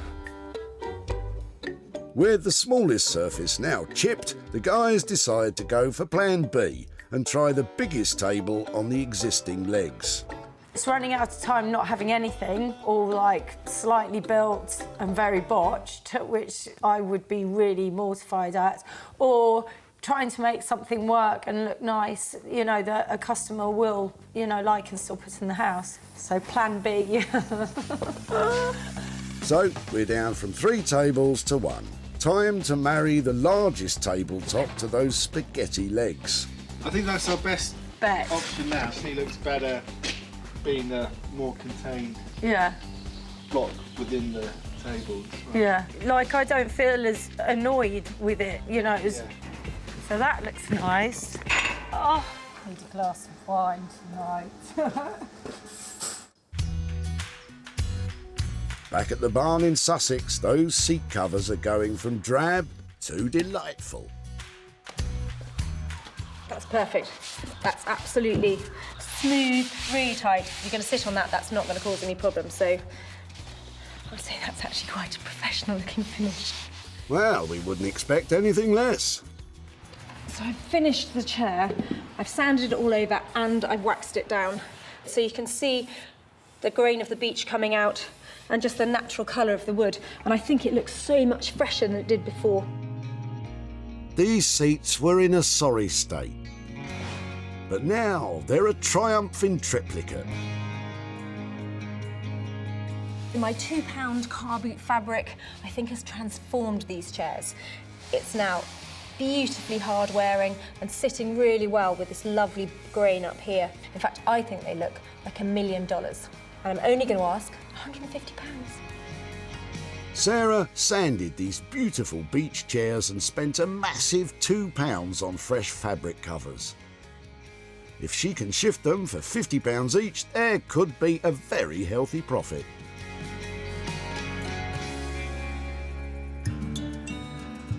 Back at the dump, Joanne's chairs had seen better days, possibly in the swinging 60s, but Sarah spotted their potential. These have got a recognisable retro style to them, so love to give them a new lease of life.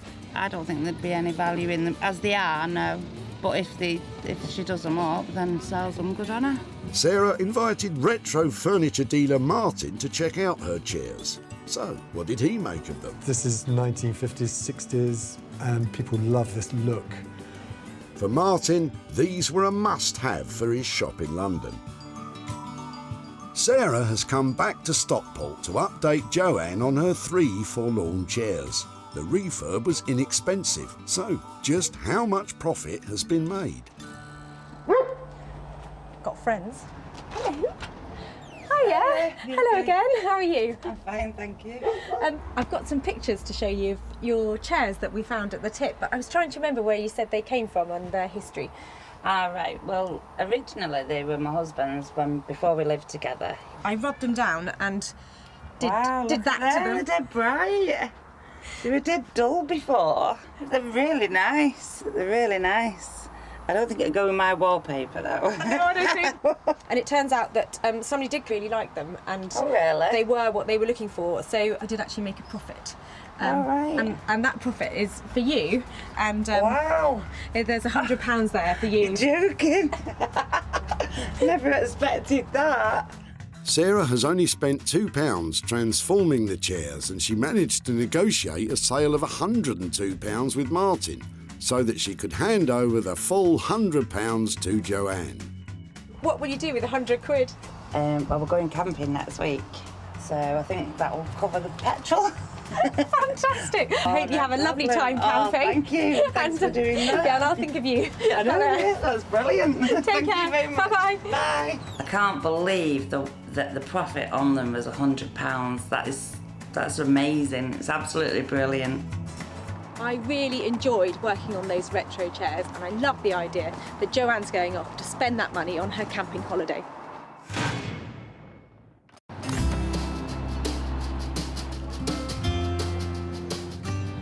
Sarah's back in magnificent Margate, where she left furniture and fabric designer doyenne Zoe with a sizable task.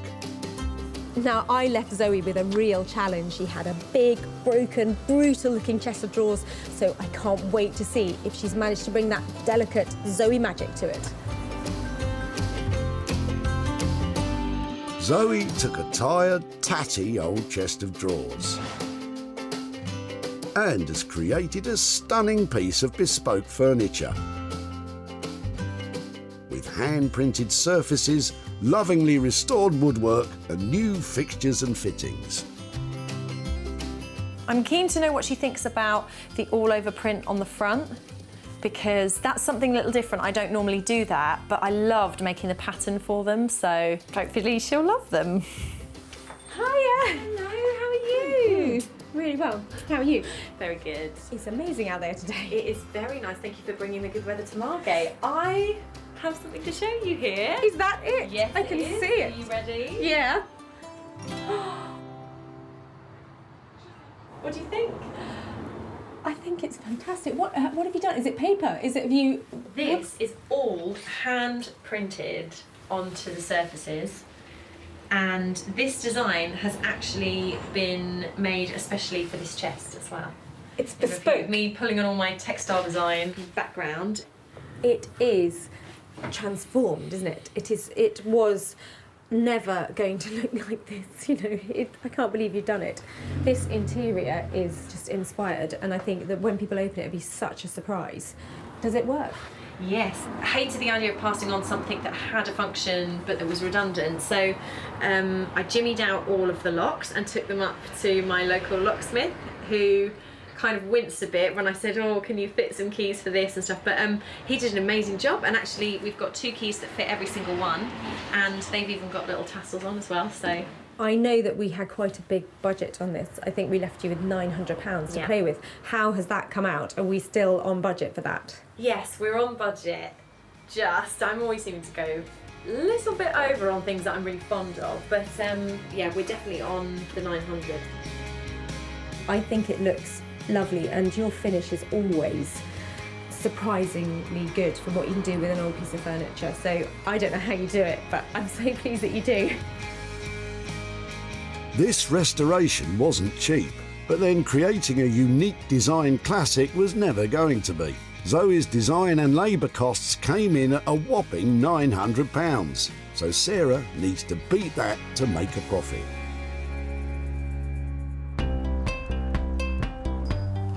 Back at the dump, this old chest of drawers had seen better days and was on the brink of oblivion, although cabinet maker John did recognise it as being a fine bit of furniture. I would strip it and seal it, wax it, put new handles on, and just because it's a good solid piece of furniture, it can be reused. But it's fair to say that Zoe has completely transformed this item. And it was sold to Janet at Margate's Lombard Street Gallery. Sarah's visiting John to let him know the fate of his furniture. But with costly reimagining, is there any profit in the air? Oh, hi there. Hi. I'm Sarah. Hi, Sarah. How are you? I'm Charlotte. Hi, Charlotte. Hi. Hello again, John. Hi, Sarah. Are you Nice to well? see you again. Fine, thank you. Just thought come back and catch up with you about your chest of drawers. I've got some pictures here. Oh, wow. Wow. You like it? I do. I really do. That's amazing. Zoe works with pattern and screen printing and lots of different techniques and really breathes new life into furniture.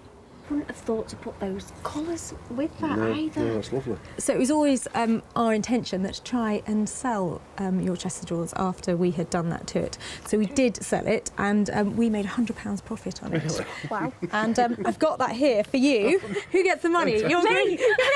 Me! Oh, Thank you so much. Absolute pleasure. So what do you think you might do with £100? I think we may go out I tonight. think we might go out tonight. What do you think? Yeah. Something yeah. to eat and a drink. Yeah, maybe? definitely, yeah.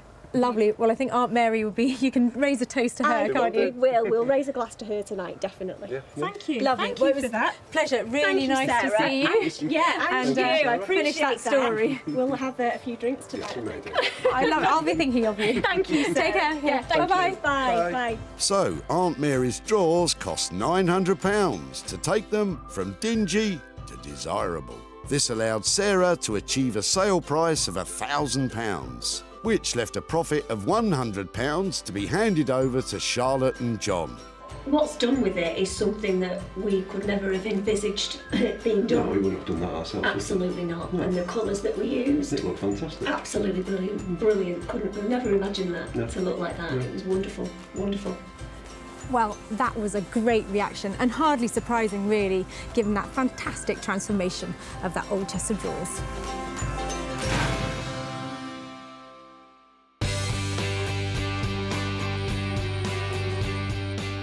Back at Bex's Forge, the largest kitchen worktop cut-off has now been transformed into an eye-catching, iconic coffee table with the best-looking yellow legs in town, setting off the composite marble and creating a unique designer piece. I'm here to pick up my white marble coffee table. I've only got one and I was hoping for 3, but there is a chance if it looks really good that I'll still be able to make some profit out of it. Bex and Dave are anxiously awaiting Sarah's arrival. So how's this going to go then? Tears? No tears? This is the no tears. No tears. Sarah asked for 3 matching tables with gilt legs. So, how would she feel about her single coffee table with yellow metalwork? That's what she asked for, basically. Yeah, but we have gone down to 1 and 3, but it's a very good 1 rather than 3 slapdash ones. But no, it is good. It's worked out really nice. It's a smiling table. Hi guys! What have you got there? Do I want to see? Do I want to see? Oh, wow! Now that is a real bit of fun, isn't it? It looks very cool. Oh, that's mad under there, isn't it? God, it's huge as well. I don't remember it being quite that big.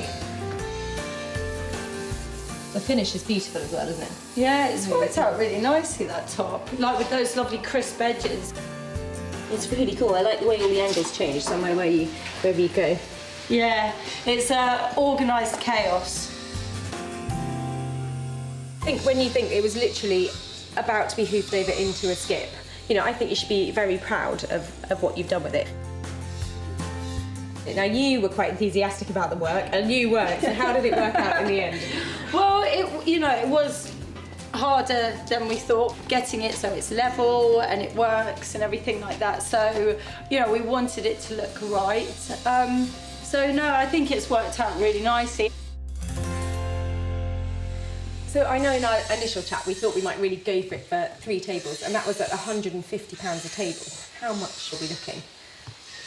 Well, I think we were saying that 250 to cover this one. I think that it looks great, and that money, I think I'm really pleased with it. Yeah, oh, brilliant. That's good. Another result. Another result. I think it's so cool to see the transformation of leftover kitchen scrap into fantastic designer coffee table. And I think there's some money to be made out of it as well, even though there's only 1. That did go well. So phew. Yeah, another one down. Yeah, another one bites the dust. Oh, I'm starting to get all singy again. OK, we're down from 3 tables to 1, but the single coffee table has cost £250. So, can Sarah sell it for more than that and turn a profit?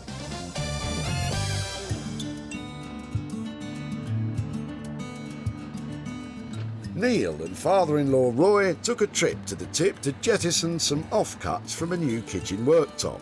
Roy wasn't particularly inspired as to what they could become. I have no idea. Yeah, but the big piece, that might do for a worktop somewhere.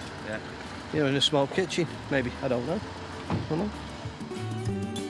But Bex and Dave created an inspirational coffee table. With a brand new custom-made coffee table to sell, Sarah decided that this piece should be sold to someone with an eye of the unusual. And London's department store for antiques, vintage and retro, the Old Cinema, was just the place. Sarah has travelled to Stockport to catch up with Neil, from whose kitchen the spare worktop came. She is here to show him what became of his kitchen cast-offs and to hand over any profit. Hi Neil, how are you doing? Not bad, thank you. Yeah, very well, very well. Nice to see you again. And you? I've got a couple of bits to show you about what we did with that old worktop. Yeah. We thought it would make a really lovely kind of luxury coffee table, and we decided that it would look lovely if it had some really fine metalwork on to make the legs underneath, and we wanted to make it into something quite interesting. So I've got a little picture here to show you of how it ended up.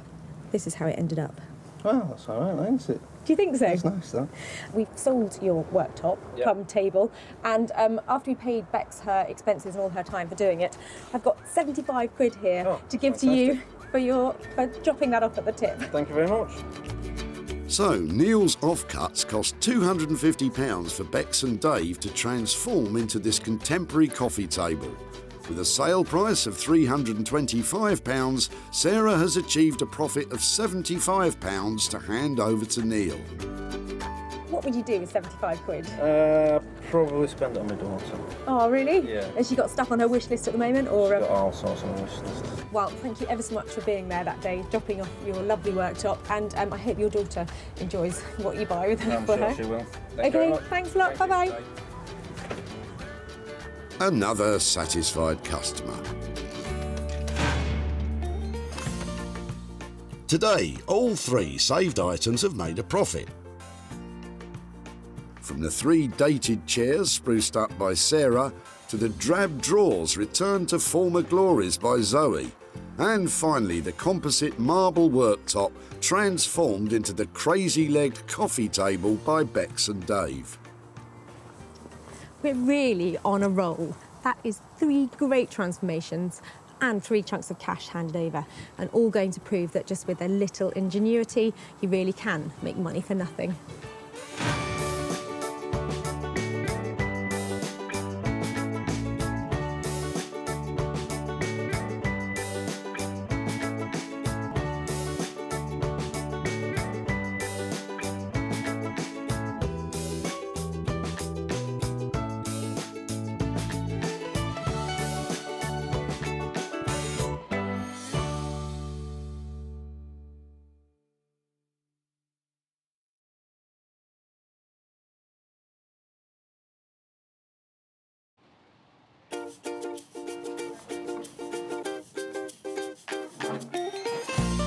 How do you make money for nothing? The answer could be hiding in the 20 million tonnes of household waste we throw out every year. But just before you throw it away, would it be possible to have a quick look at it? That's why entrepreneur Sarah Moore wants to get her hands on things before they hit the skip. I am a passionate buyer, user and renovator of second-hand stuff, and I've turned that passion into a money-making business. I turn old into new and I sell it for a profit. Sarah's ready to sift through as many boots and bin bags as she needs to. That's vintage gold, isn't it? It's really exciting. In her search for tip treasure. I love it. And with some of the country's elite designers and makers, What are we going to do with that? Oh no! she can transform her finds into desirable, Amazing. beautiful, valuable, Cha-ching. and hopefully saleable items. That's £80 profit. If Sarah is successful, then she can hand the profits back to the very people who had no idea there was cash to be made from their trash. Oh, that's fantastic. That's unbelievable.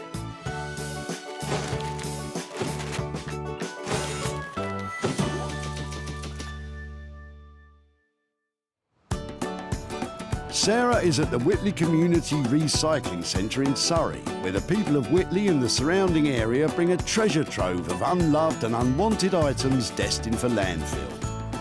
It's so exciting. People are flooding in here all day long, and I'm going to turn their old into gold, their trash into cash, and make some money for nothing. Sarah's here looking for 3 items with the potential to be turned into something desirable again. And Sarah has spotted Dion and Trevor removing something very interesting from the back of their car. Sorry, just before you throw that away, sorry to bother you. I like your jerry can. It's yours. Really? No, tell me about it. So where's it from and how long have you had it and why are you chucking it away? I've had it for 8 years and it's got a hole in the bottom. Oh, that says it all. I know why you're chucking it away now. I'm throwing it away to be recycled. Do you know something? We're trying to take stuff from people and make things out of it that we think might give things a new lease of life. There's something about that that's so classic. It would be really cool to see if we can make something out of it. What could you make out of that? I don't know, but I'll have a think about it. What am I going to make out of that? It could be turned into lighting. Maybe we could get some really cool legs on it and just make it into a little occasional table, something like that. You could do, if you want to. Well, if I did, and I did manage to make something, could I come and show you what I've done or keep in touch to... Of course you can. Is it? That would be fab. Thank you so much. You're very welcome. Occasional table, lighting. I'm sure Trevor and Dion can't wait to see how this one turns out. I don't hold my breath, if I'm really honest, but who knows? I don't know what I'm going to do with this, but I just love its styling. I love the fact that when it cleans up, I'm going to get left with something really shiny and cool. I've got to think of something fabulous that this can be made into. So, with Trevor and Dion's old petrol can safe from the dump, all we need now is someone to fuel those ideas. And Sarah knows just the person. Headphones. Rob Shear has years of experience bending, shaping, grinding and welding metal. Years of mental libraries of experience, know-how, tips of the trade, so to speak. Graduating from art school, his work is now regularly in demand by architects and artists. Rob has no idea what Sarah's going to bring along today, but he definitely knows what he'd like. An old-fashioned copper hot water boiler, like a really big one, about 5 foot by 500. You know, nice and substantial, like a torpedo, a copper torpedo. That's what I want. Hopefully Rob will be able to redirect that passion for plumbing towards Sarah's punctured petrol can. At the dump, Sarah's picturing her next opportunity. What do you reckon? How am I looking? Is it? I think the point is, Sarah, you don't appear to be looking, and the search is still on for 2 more items. I've just seen a table in the back of this guy's car, and I'm hoping he might be dropping it off and he might be able to share it with me. Hi there. I'm really sorry to be loitering outside the back of your car. I was just looking at your table and wondering if that's something you're dropping off today as well, or? I am, yeah. My family's got increasingly bigger. Right. It's too small. So we've had it for 20 odd years. But sadly, it's not got nowhere for it to go anymore. And with 6 of us in the family, it's too small. It's got a lovely scrub top to it, I know. though, hasn't it? It's Yeah, got I know. loads of appeal to it. Yeah. Is it something that I could take away and try and remake something? I'd be delighted, because I'd hate for it to go to waste. This table really is on its last legs, but the top is fantastic. This is really cool. They're really solid boards, and they've got that patina of age to them that you just can't recreate. That's a second item found that's now destined for a new beginning. Sarah won't be tackling this tatty table alone. She has someone in mind who specialises in working wonders with other people's waste. Rupert Blanchard is a sought-after furniture designer based in Margate. I love making things that appear really clean and simple, but the cleaner and simpler they get, the more complicated they are to make. Basically, other people's waste, I find some kind of beauty in it and spend a lot of time and give rubbish a lot of attention to try and bring it back into use. Anything that you might find in a skip, basically, I'm happy to work with it. He may well love working with rubbish, but Rupert's yet to clap eyes on Sarah's latest find.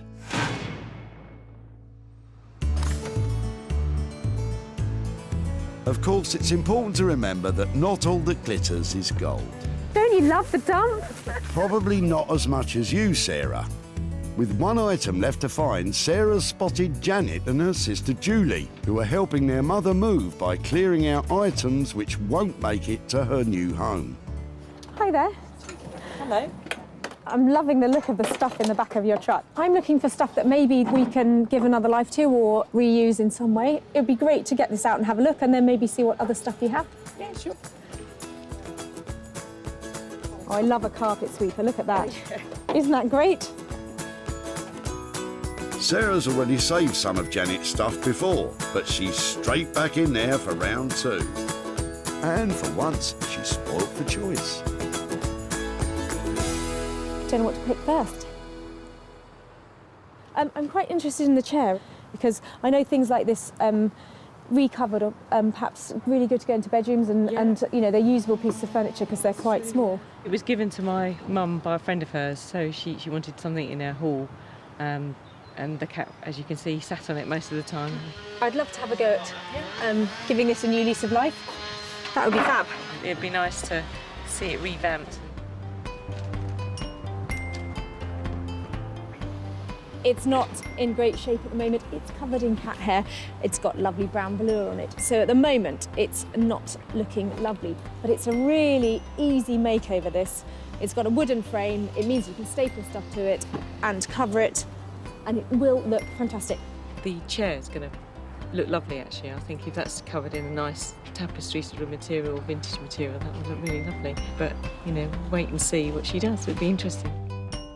So, Rob's taking care of the petrol can with a hole in it, Rupert's dealing with the old table, and Sarah's fixing up an old velour chair which the cat is missing already. I love the things that I've found, but I hope I haven't bitten off more than I can chew and I can actually make some money out of them.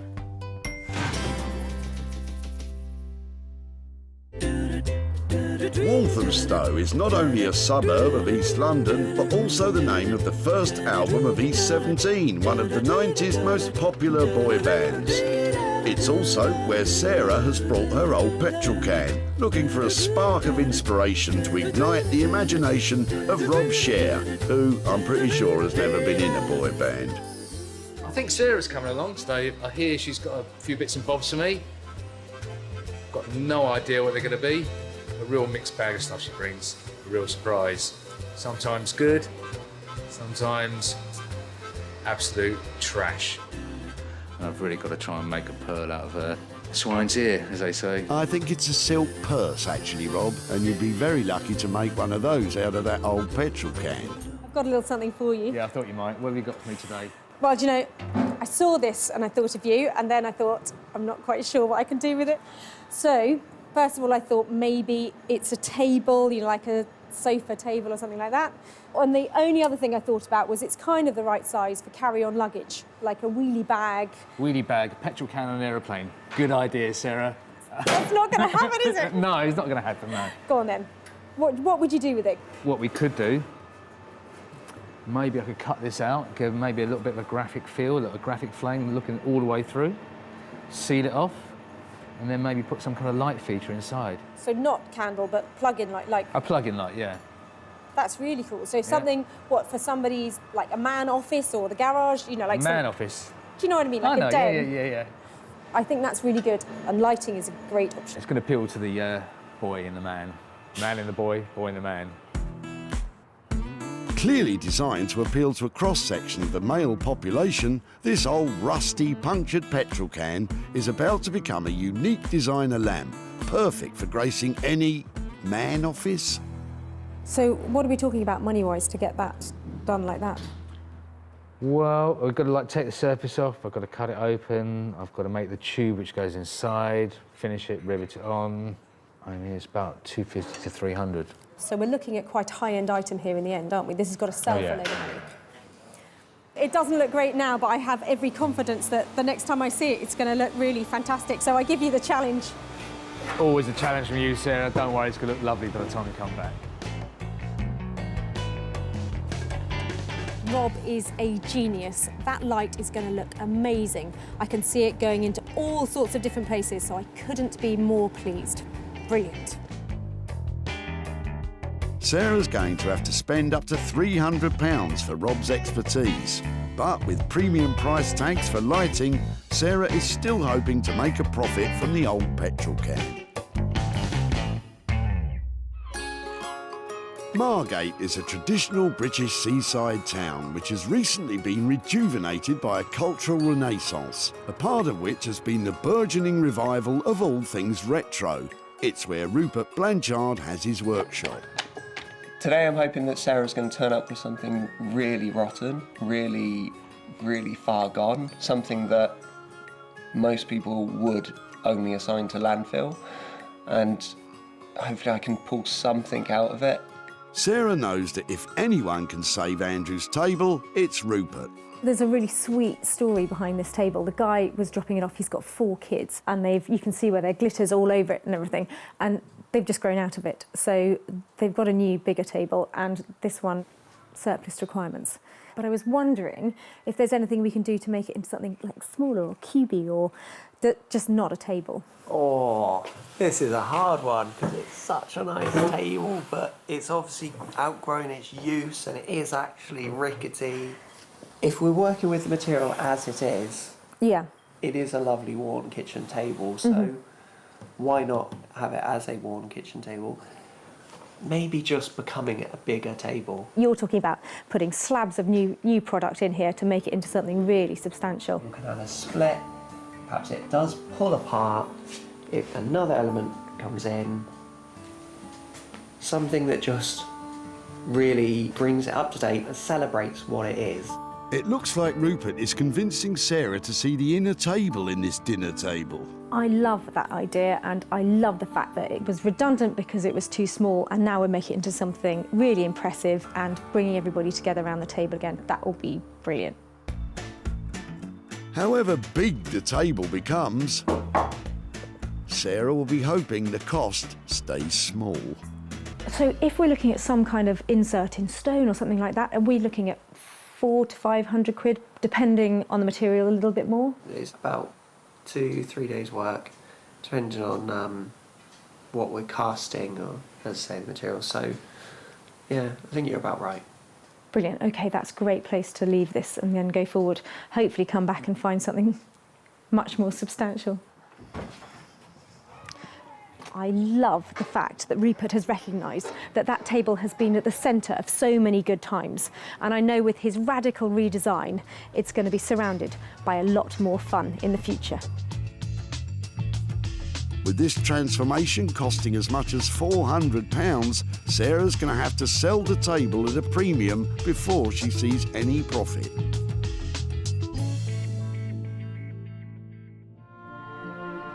Back at Reclamation HQ deep in the Sussex countryside, Sarah is about to give that tired old brown velour chair a whole new lease of life in the hope of turning that dowdy cat seat into lots of dough. To keep costs low and profits high, Sarah has an idea which will turn her collection of old free rags into riches. Sarah's idea is to create a new patchwork material as a luxurious replacement for that old brown velour.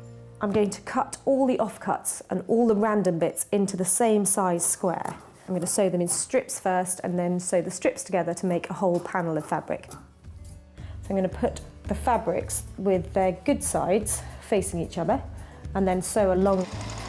And then I'll do the same again and again until I get a long strip of fabric, but just using all the scraps, and that makes it cheaper. That's really pretty. And that, on the back of the chair, that'll make money. I've given the chair a good old clean up because I'm going to cover it completely as it is. I've got some fire retardant calico here, which will bring it up to the right regulation, so I know that it's safe to use.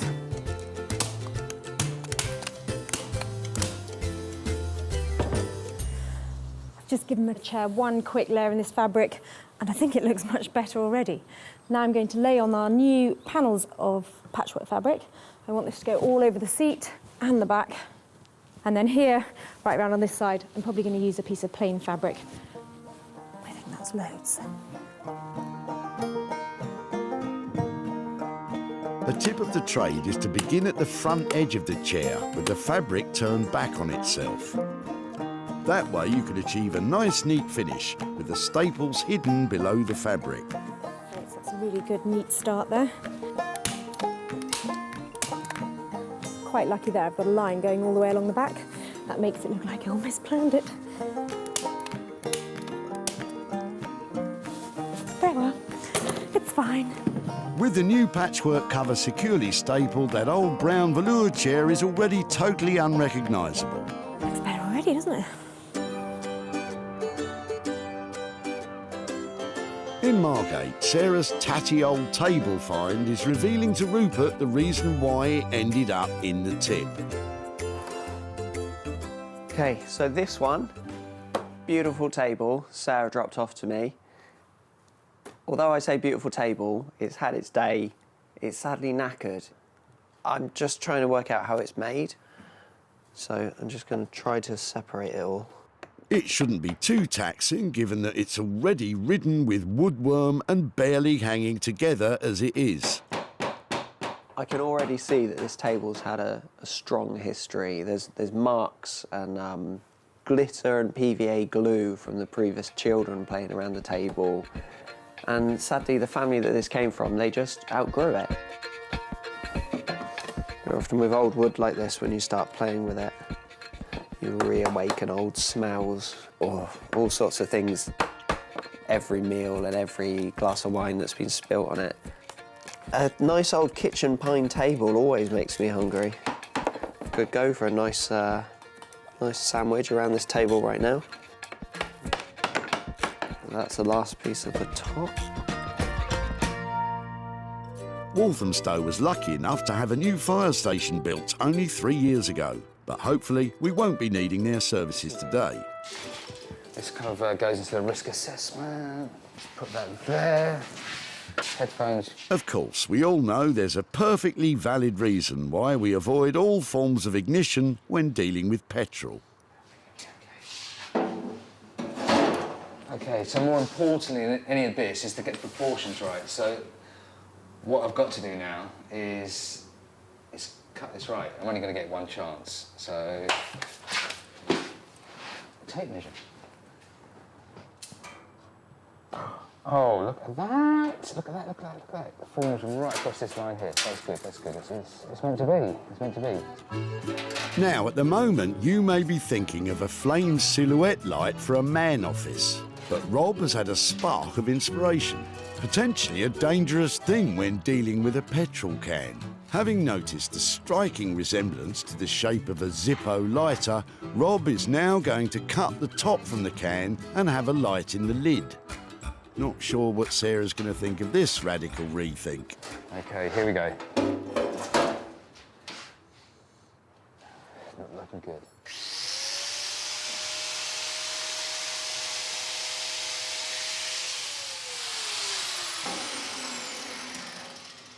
You know what? You're going back to the original plan? I was going to put a little bit more water in it. No, thought not. If Rob doesn't combust in the making of this new Zippo lamp, Sarah's going to be in for a big surprise when she sees the new design. It's difficult to watch. Oh, the design's coming out of me. I mean, maybe we could actually... Whoa! I'm sensing another change of plan. I don't dare say this because it... But maybe... Okay, so we've got this. Instead of putting the light there, if we could get the light there, maybe a nice light there, like almost like kind of a nice flat LED type light, yeah? And then we have a little wooden bar there, so we have like a little, almost like a hip flask and maybe 2 glasses set in wood. Oh! Gotta think, Rob. Gotta think. Okay. Back in West Sussex, oblivious to all Rob's design detours, Sarah's pressing ahead with the transformation of Janet's old brown chair. It's not perfect, and not all the lines are completely even, but that's the beauty of patchwork. It won't be for everybody's taste, because some people like things really neat, but for me, I think that's pretty, and once I get the back panel on, I think we're nearly there. I've got a leftover piece of blanket ticking here. Front's a bit ugly, but I really like the worn bit on the back, so I'm going to use that as the panel to go over the back of the chair.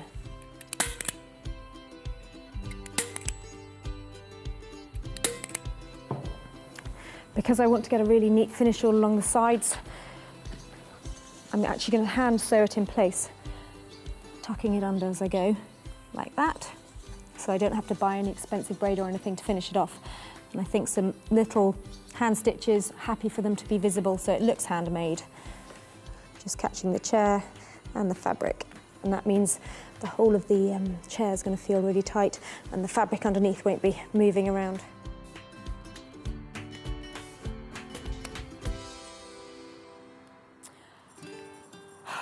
Should have painted the legs first, but at least now I can see what colour's going to look best.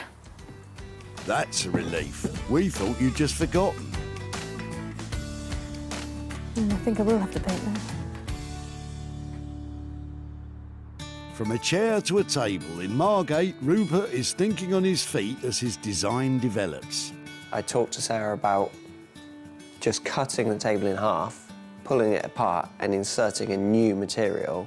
I'd rather do it more randomly, almost as if the table had been blown up and glued back together, introducing some new materials, but they're reclaimed materials. Every time I walk past a building site or a skip on the street, I always have a look at what they've got. These came off of around the hoarding, around a development site, and I think this sort of colour might be perfect for the table. So I'm going to just take a few of these and start playing with it. I've kind of worked out what I'm going to do with this project, and it's just a case of doing it now. Assembling the many pieces of this jigsaw back together. I've got to work for quite a while to get it all nice and level, all sanded, all lovely. But I might put a thick sealant on it, maybe several coats of varnish, to get it to a really clean, glossy surface. Try to give it a little bit of an edge. Something a little bit different table. With Carlos the cat overseeing things, this table has grown from a table too small for a growing family to a tabletop large enough to seat a party. By adding extra materials sourced without costs, which add a splash of colour, Rupert is definitely thinking big. So, that's pretty tight there. So actually this is, having done all this, I think I'm gonna have to take this bit out, yeah? This bit's gonna come out and then we're gonna have the light bulb running in there. That's gonna sit up like so. And I've got to find some kind of catch to hold this, almost a bit sharp, hold this down when it's being moved. So there's gonna be a hinge on this side. Haven't quite found the hinge yet, the hinge, or maybe I'll just make one. And then when we lift it up, like so, got to find some way of actually keeping it up there. Okay, so a few little bits and pieces are going to take the time.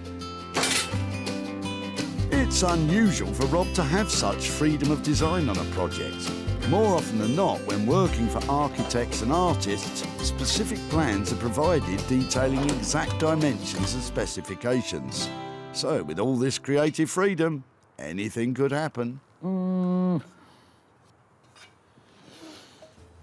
Not quite even, so I'm going to start again on this. As part of the ever-evolving plan for the old petrol can, Rob has placed an order for a hip flask, which will sit in a copper-lined recess, sunk into the wooden insert at the bottom half of the can. At the same time, in the lid, Rob has installed a light bulb of epic proportions. What I'll do is quickly fix this in so that's fixed in. So I want to replace it with some... I might even just use roofing nails, like zinc roofing nails, which might look okay as well. I just want that kind of whack. And now it's kind of like changed a little bit. Did you mention change? If this continues, there won't be much change from that old petrol can. With an ever-evolving design and limited resources in the shape of the original old petrol can, it's important for Rob to keep in mind that whatever we end up with still has to have a potential for profit. Back at home in the barn, Sarah is nearing the completion of the revamp of the brown velour chair. So the only thing I'm thinking about now is these legs are looking really odd because they're still brown. I do have a few pots of paint that maybe I could try out to see what looks best. I think the blue is too harsh, and the green is a bit dull, so that one I think. I hate painting. I'm going to give it a quick and dirty coat for the first one and then a nice neat one afterwards. Of course, if you'd remember to paint the legs before covering the cushions, it wouldn't be a dirty job at all. It wouldn't have been worth a £5 before. I'm going to ask over 100 quid for it now. Over £100 for what was a tired old velour chair. But now, after plenty of patchwork, patience and painting, it's transformed into a modern piece of furniture that's sure to turn a profit. With Sarah spending just £15 on a fireproof calico material and sample pots of paint, this patchwork seat has the potential to provide plenty of profit. Back at the dump, Sarah picked up from Janet her old brown velour chair, which had definitely seen better days. I'm quite interested in the chair. It was given to my mum by a friend of hers, and the cat, as you can see, sat on it most of the time. Sarah took the chair home and provided it with patchwork and paint. I'm going to give it a quick and dirty coat for the first one and then a nice neat one afterwards. With the transformation complete, the old brown velour cat seat had become a stylish piece of modern furniture. The revamped patchwork chair was perfect to be offered for sale in Sarah's very own barn sale of recycled items. With a suggested price of £125, bids were invited, written on folded pieces of paper, with the chair being sold to the highest bidder. Fingers crossed they might buy it. Sarah is back in Whitley to show Janet how her old brown velour chair has been transformed into patchwork profit, and to hand over the cash. Somebody friendly there. Hi there, hello again. Hello. How are you? I'm very well, thank you. I've got a couple of pictures to show you because after we took away your brown velour chair, Yes. you're laughing. We did some work on it, so I thought I'd show you what we did to it. Yeah. We made it vintage style. Oh, isn't that nice? Well, I'm glad you like it. Yeah, it's really lovely. So I made a patchwork fabric using lots of offcuts and things that I'd had from other projects. Yeah. And that sort of thing. So Oh, it looks really pretty, doesn't it? Isn't yeah, it I think it was a good makeover. Do you think your mum would approve of it? Yeah, I think she will. Actually, she likes flowery things, so I think she would see that as a big improvement. Excellent. So in the end, somebody actually paid £100 for it. Good grief! So that means I've got £85 to give to you. Fantastic. Thank you very much. Oh, my It's pleasure. unbelievable. Wow. Good grief, who'd have thought? So, Sarah spent just £15 on this transformation and was able to achieve a sale price of £100, which leaves £85 profit to hand over to Janet. So, what does she have in mind for the money? Behind Cork Castle, there's a cattery, and she always used to love to go there. And so what I was thinking is we could take the money there and we can give it to the cattery. And so, you know, I can say, you know, that's what we've done with the chair. Is that going to be a problem? Does she know you've got rid of the chair? Yeah, no. Really? Oh no. It might get me off the hook a bit. So. She's going to know now. I tell you, you're going to be in lots of trouble. Well, maybe, yes, maybe buy her an ice cream to sweeten her up first. Use the £5 for the ice cream and give the £80 to the cat. It was really lovely to see you again. Too. Thank you very much. My absolute pleasure. Yeah. Bye-bye. Thank you. Bye-bye. See that cat over there? That's the cat that sat on the chair. All that cat hair? That one over there. I think if we give the money to the cat's home, buy Mum a cream tea, that means that everybody's happy. Then the cats are happy, Mum's happy. So yeah, a good result. With the patchwork chair producing a profit, Sarah now has high hopes for the punctured petrol can belonging to Trevor and Dion. She's back in Walthamstow, where Rob has finished fiddling with the old fuel can, which, after a number of different design directions, has come full circle and is back to being a table lamp for a man cave. The original idea was to cut a hole all the way through it and put a light in it. After she'd gone, I had a little bit more to think about it. I quite like the shape of it. It was a Zippo lighter. So that's when I decided to split it. And I was originally going to have a hinge on it and have the clip. And I preferred the idea of having a much more stationary kind of fitting, much more stationary fixing. More of a table lamp you'd have on like a little low table. Well, I'm not quite sure what I'm here to pick up from Rob. I know that it's changed a little bit from our high-end lighting, and it's got something to do with a hip flask, which sounds very interesting. You might want to take a big gulp from that, Sarah. I don't know what she's going to say, actually. I hope she likes it. I really hope she likes it. When Sarah saved this old petrol can from the dump, it was on its final journey.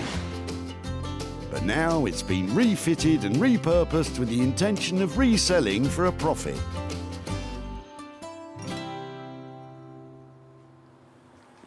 Hello. Hi, Sarah. How are you? Dark in here today. Yeah, we didn't have any money for the meter, but... Oh no, is that my budget blown? What is that? That's really cool. Oh my word. What have you, so talk me through, what have you done to it? Let's have a look. Ah! Is that where you wanted the... Hip flask. And so turn the lights on. Let me have a proper look at the finish, if that's all right. Yeah, of course. It's really cool, isn't it? So was it a tricky process? It looks like it might have been through a few stages of development. It went through a constant stage of development. It was, it was designed on the fly, really. So. Rob was left with a budget of up to £300, but including the price of the hip flask, the final cost has risen to £330. I have just some reservations about the finish for that kind of money, just to tidy it up. I mean, if I know that I think there's a few little things you could do, and one of them was actually putting a car trim. You know, like the trims you get on on a windscreen. Yeah. I quite like that as a reference to the car. Okay, so if... Just like a rubber trim around the edge. I think that we'll definitely just have to make sure that that is tidied up, if that's all right. I think that... Give me a shout, and I'll get it picked up when that's finished up, but for taking on the challenge. Well done, Rob.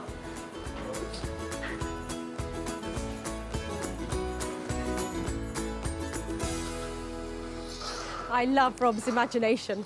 That looks really quirky and it's an interesting piece, but I do have my reservations about the finish. And I hope he doesn't mind me asking just to push it a little further, because with something like that, the devil's in the detail. I think Sarah liked it. I think she was pleasantly pleased. Pleasantly surprised. Pleasantly pleased. Pleasantly surprised. Rob finished his petrol can creation for £330, so all that remains now is for Rob to smooth out those rough edges and for Sarah to find it a new home.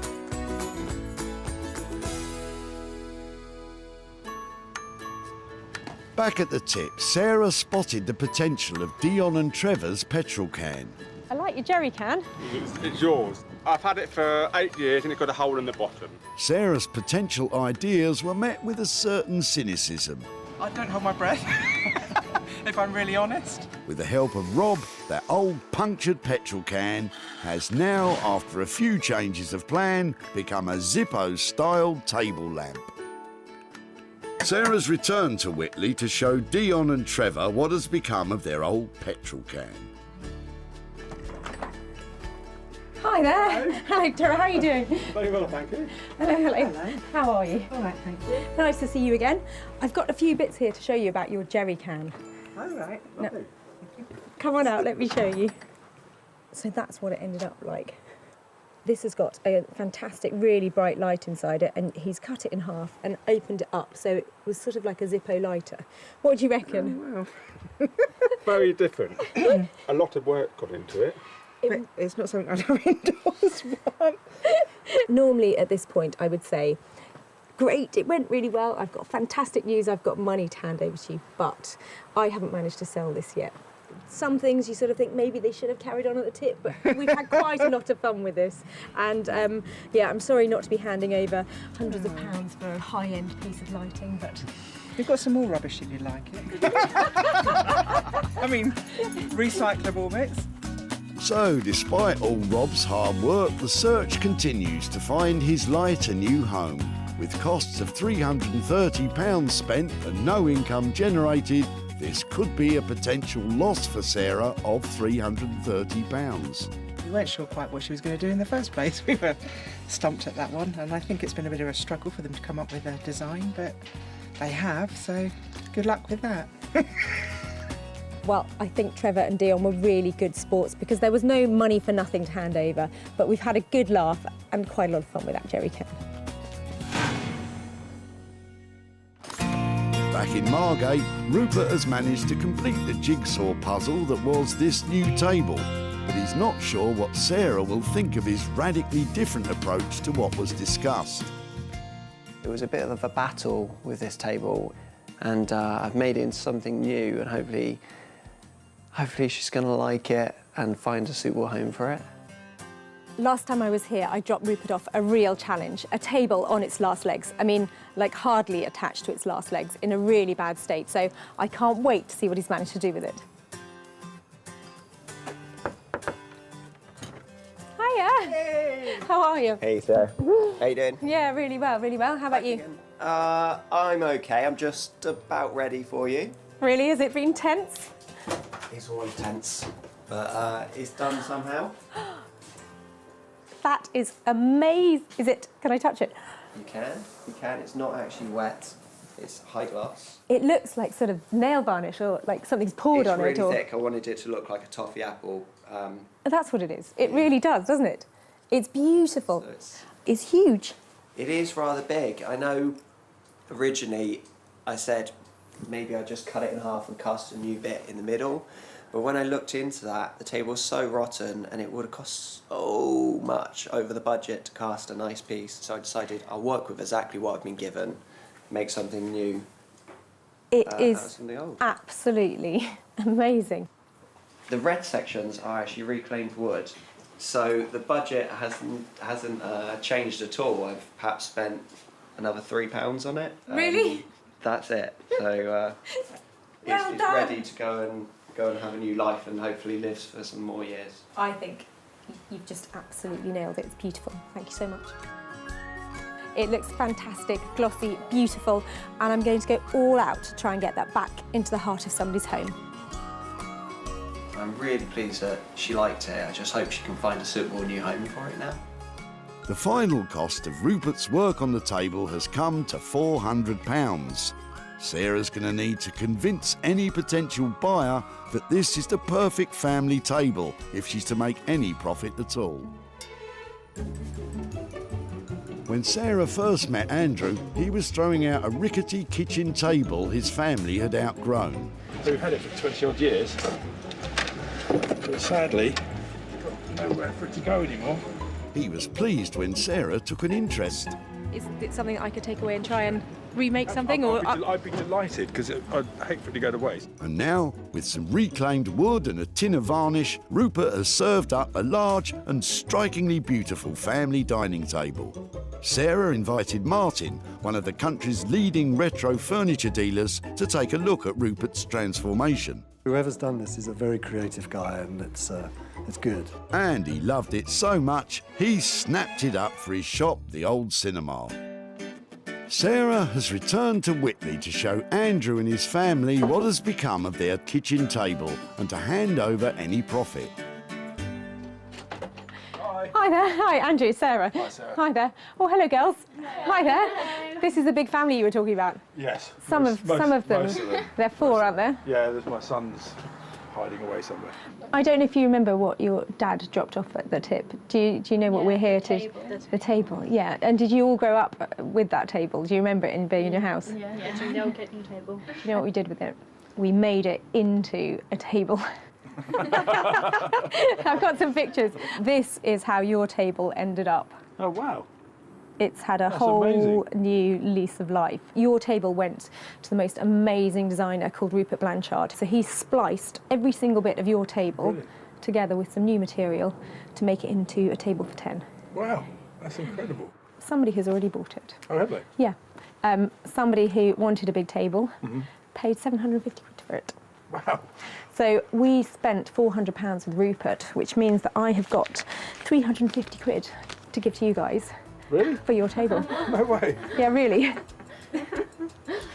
So that money is yours to do whatever you like with it. That'll be a really good night in the pub. Well, I'm amazed. Thank you very much indeed. So, transforming Andrew's table from a table into a table has cost £400. But Sarah was able to sell the finished item for £750, which leaves Andrew with a profit of 350 quid. If he can keep it from the bar, does he have anything else he would like to spend his money on? A new bed, probably, for me and my wife, because we've been sleeping on the same one for 25 years and it's pretty worn out. And having just come back from holiday, my wife has got used to sleeping in a proper bed, so it'll go towards that. So a drink at the pub and a new bed. What better way to spend money for nothing? So, Sarah managed to make a profit on only 2 of the 3 salvaged items. The dining table restructured by Rupert and the brown velour seat seen to by Sarah. Rob's petrol can lighting has still to find a new home. Well, that's 3 things saved and only 2 things sold. Sometimes it's not as easy as you think to make money for nothing.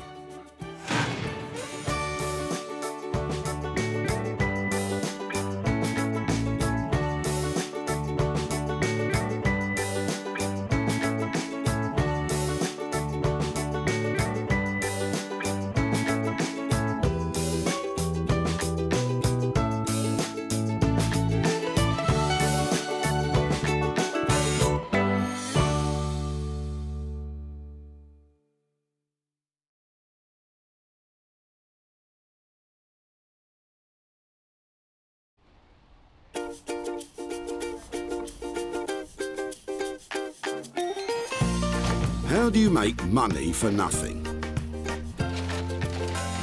The answer could be hiding in the 20 million tonnes of household waste we throw out every year. Sorry, Spotty, before you throw that away, is there any chance I can have a quick chat to you about it? Sure. That's why entrepreneur Sarah Moore wants to get her hands on things before they hit the skip. I am a passionate buyer, maker and user of old stuff, and I've turned that passion into a money-making business. I turn old stuff into new stuff and sell it for a profit. Sarah's ready to sift through as many boots and bin bags as she needs to. Look at that absolute box of joy. These are just fantastic. In her search for tip treasure. We've got to be able to make something out of that, haven't we? And with some of the country's elite designers and makers, I've got a little something for you. Yeah, I thought you might. Oh, this is a hard one. she can transform her finds into desirable, Oh, my word. beautiful, valuable, Cha-ching. and hopefully saleable items. Well, I love this, so I would really like to have it.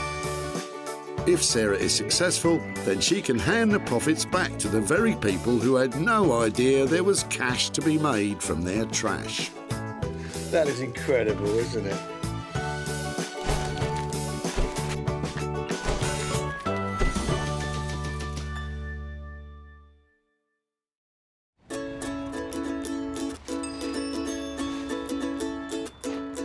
Today we're at the Whitley Recycling Centre near Guildford, where 800 tonnes of waste is dumped by Surrey locals every month. I have no idea what I'm going to find here today. It might be a chair in despair or a toy with no joy. But whatever it is, I'm hoping to find something amazing and make some money for nothing. Award-winning interior designer Sarah is here looking for 3 items which can be saved rather than slung and turned into something new and desirable once again. You just never know what's going to come in. Could be a Rembrandt any minute now. A Lowry. It's more likely to be a Renault or a Land Rover, I think, Sarah. Still, all we need are items which, with a little TLC lavished upon them, could reflect a profit for their owners. And Sarah spotted something interesting, weighing down the back of Shane's car. Hi, I'm really sorry to bother you. Hello. I'm just looking at people's rubbish today and what they're throwing away and just having a chat about it. Okay. Manhole. We've had a new patio laid, and the builders left some of the old patio covers. Wow. So it's left to me to throw them away. Well, we're looking at things that we can recycle and make into other things. And I know that they're not probably the daintiest thing I'm going to see all day. Yeah, they weigh a ton, and they're quite old. Is there any chance that I could take them rather than you putting them in the tip? I'd love you to. How many have you got? Have you got 2? Got 3. 3? I'm going to get somebody to help me. The provenance of these old manhole covers is important. Having come from Shane's patio, Sarah is planning to turn them into, well, something. Never think it, would you? But looking at them, the moment you see them in that lovely crisscross pattern, geometric stuff's really in at the moment, that's going to make a fantastic garden table or something. There's some scrap weight there, isn't there? Whatever she does make, it'll last a long time. There's a lot of steel there. They weigh a ton, so I look forward to seeing it. If Sarah hadn't seen the potential in these manhole covers, it could have been money down the drain. There's money to be made out of these drain covers, and I'm going to go for it in a big way. I didn't think Sarah would be quite so into heavy metal, but fortunately, she knows a man who is. Headphones. Rob Scher has years of experience bending, shaping, grinding and welding metal. Years of experience, know-how, tips of the trade, so to speak. Graduating from art school, his work is now regularly in demand by architects and artists. And Rob has turned his hand to making everything from church bells to climbing frames. He has no idea what Sarah's going to bring in today, but he definitely knows what he'd like. An old-fashioned copper hot water boiler, like a really big one, about 5 foot by 500. You know, nice and substantial, like a torpedo, a copper torpedo. That's what I want. Hopefully Rob will be able to redirect that passion for plumbing towards Sarah's dingy drainage.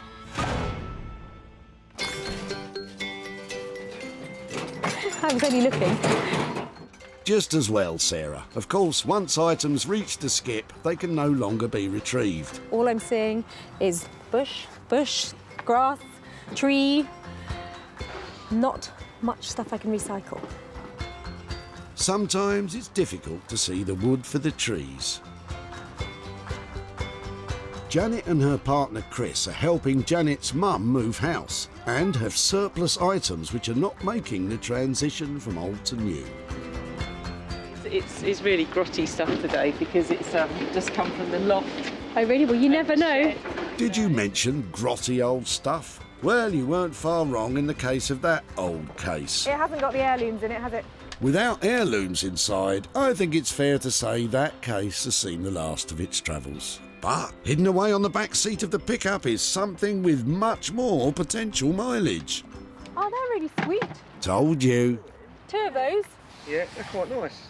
They're so retro. Yeah. Quite sweet. They are. It's just finding things that have got that old-fashioned look, and anything mid-century is really collectible, and people are loving having it in their houses. Okay, that's good. All right, yeah, no problem. If you don't mind, I'd love to add them to our collection from you. I'm going to stand here and see what else you've got, because you never know. A bit of sponge. Tempting, but maybe not today, thanks. How cool are they?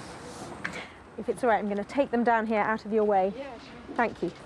Looks like it's easy to get carried away around about here. You better stay there and look at what else is coming out, because I'm going to look after these, but there could be more exciting things. It's not always the case that people don't see the value. Sometimes it's just a question of time. You just think, right, it's going to go, it's going to go, it's going to go. And someone else might have the time and effort to think, I know what I can do with that, I'll save it. You know, but at some point you've just got to think to yourself, no, it's got to go, out. That's it. So how cool are these two? I absolutely love their styling. They are bang on 1960, don't you think? I think we could stitch something fabby over here and really sort out these seats. And I think I'm going to be sitting on a fortune.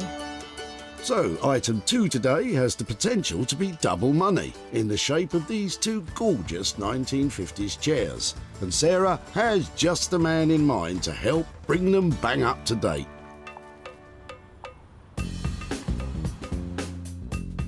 Jay Blades is a builder turned philosophy graduate turned furniture restorer. Jay has his finger on the pulse of modern design interiors, reworking the very best of British craftsmanship and bringing it into the 21st century. I've always had a passion for the kind of heritage that the British designers have produced over the years. Traditionalists would love to keep it as it is, but to be reintroduced into the market, I like to just add a bit of colour and add something a bit quirky. I really enjoy adding my bit and not necessarily worried about other people's reactions. It's more about, do I like it? If I like it, then it's good. Never knowing what Sarah will turn up with, Jay often flies by the seat of his pants when dealing with her dump finds. The good news is, today he has 2 to choose from. Seats, that is. With only 1 item to find, Sarah is searching Whitley once more.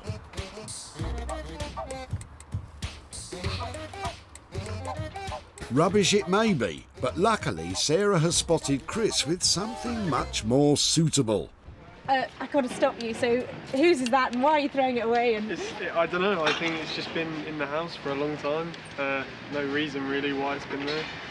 And you're just not using it, so it's no, gotta just go. not using it. Yeah, and I think it's for some. I think it's like to put your suit on or something. Yeah, and then it's really cool. maybe have your cufflinks here or something. I love it don't know. because nobody has pieces of furniture that just do one thing anymore, do they? No, definitely not. I really like the styling on it. It's really cool. Yeah. We're looking for things that we might be able to sell to people or repurpose or Definitely, redo. Is that something you might be able to share with us? Well, you can have it if Yeah. that's what you want. Yeah, I think just, sort of I'm not basic sure if I'll be stuff able to like use it, but just to have the option to do it. Do you know what it is? It's the bits on the bottom, the fact that it's got such lovely little casters and stuff. Yeah. I just think maybe maybe there's hope for it yet. Maybe, yeah. It could Lovely. be revived. Yeah. Something, yeah. Well, that's fab. Thank you ever so much for sharing it. You're very welcome.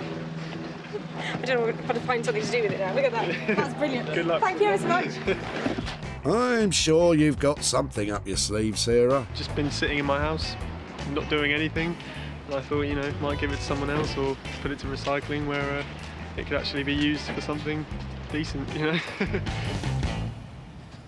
How cool is that?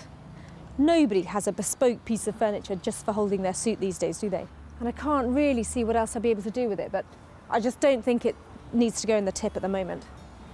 Don't worry, Sarah. If you hang around long enough, I'm sure something suitable will spring to mind. So, 3 items found. Rob will be fortunate enough to tackle the manhole covers, Jay the 2 1950s flavoured chairs, and Sarah will take care of the suit stand. It's been a fantastic day here today and I've met great people, but I've been making all sorts of promises about what I'm going to do with their rubbish. I've got my work cut out, but I can't wait to get started to turn their trash into cash.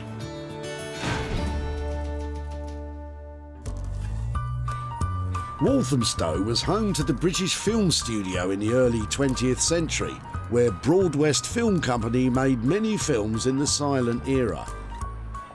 These days, there's nothing silent about the Black Horse Workshop, where Rob Scher specialises in turning brutal into beautiful.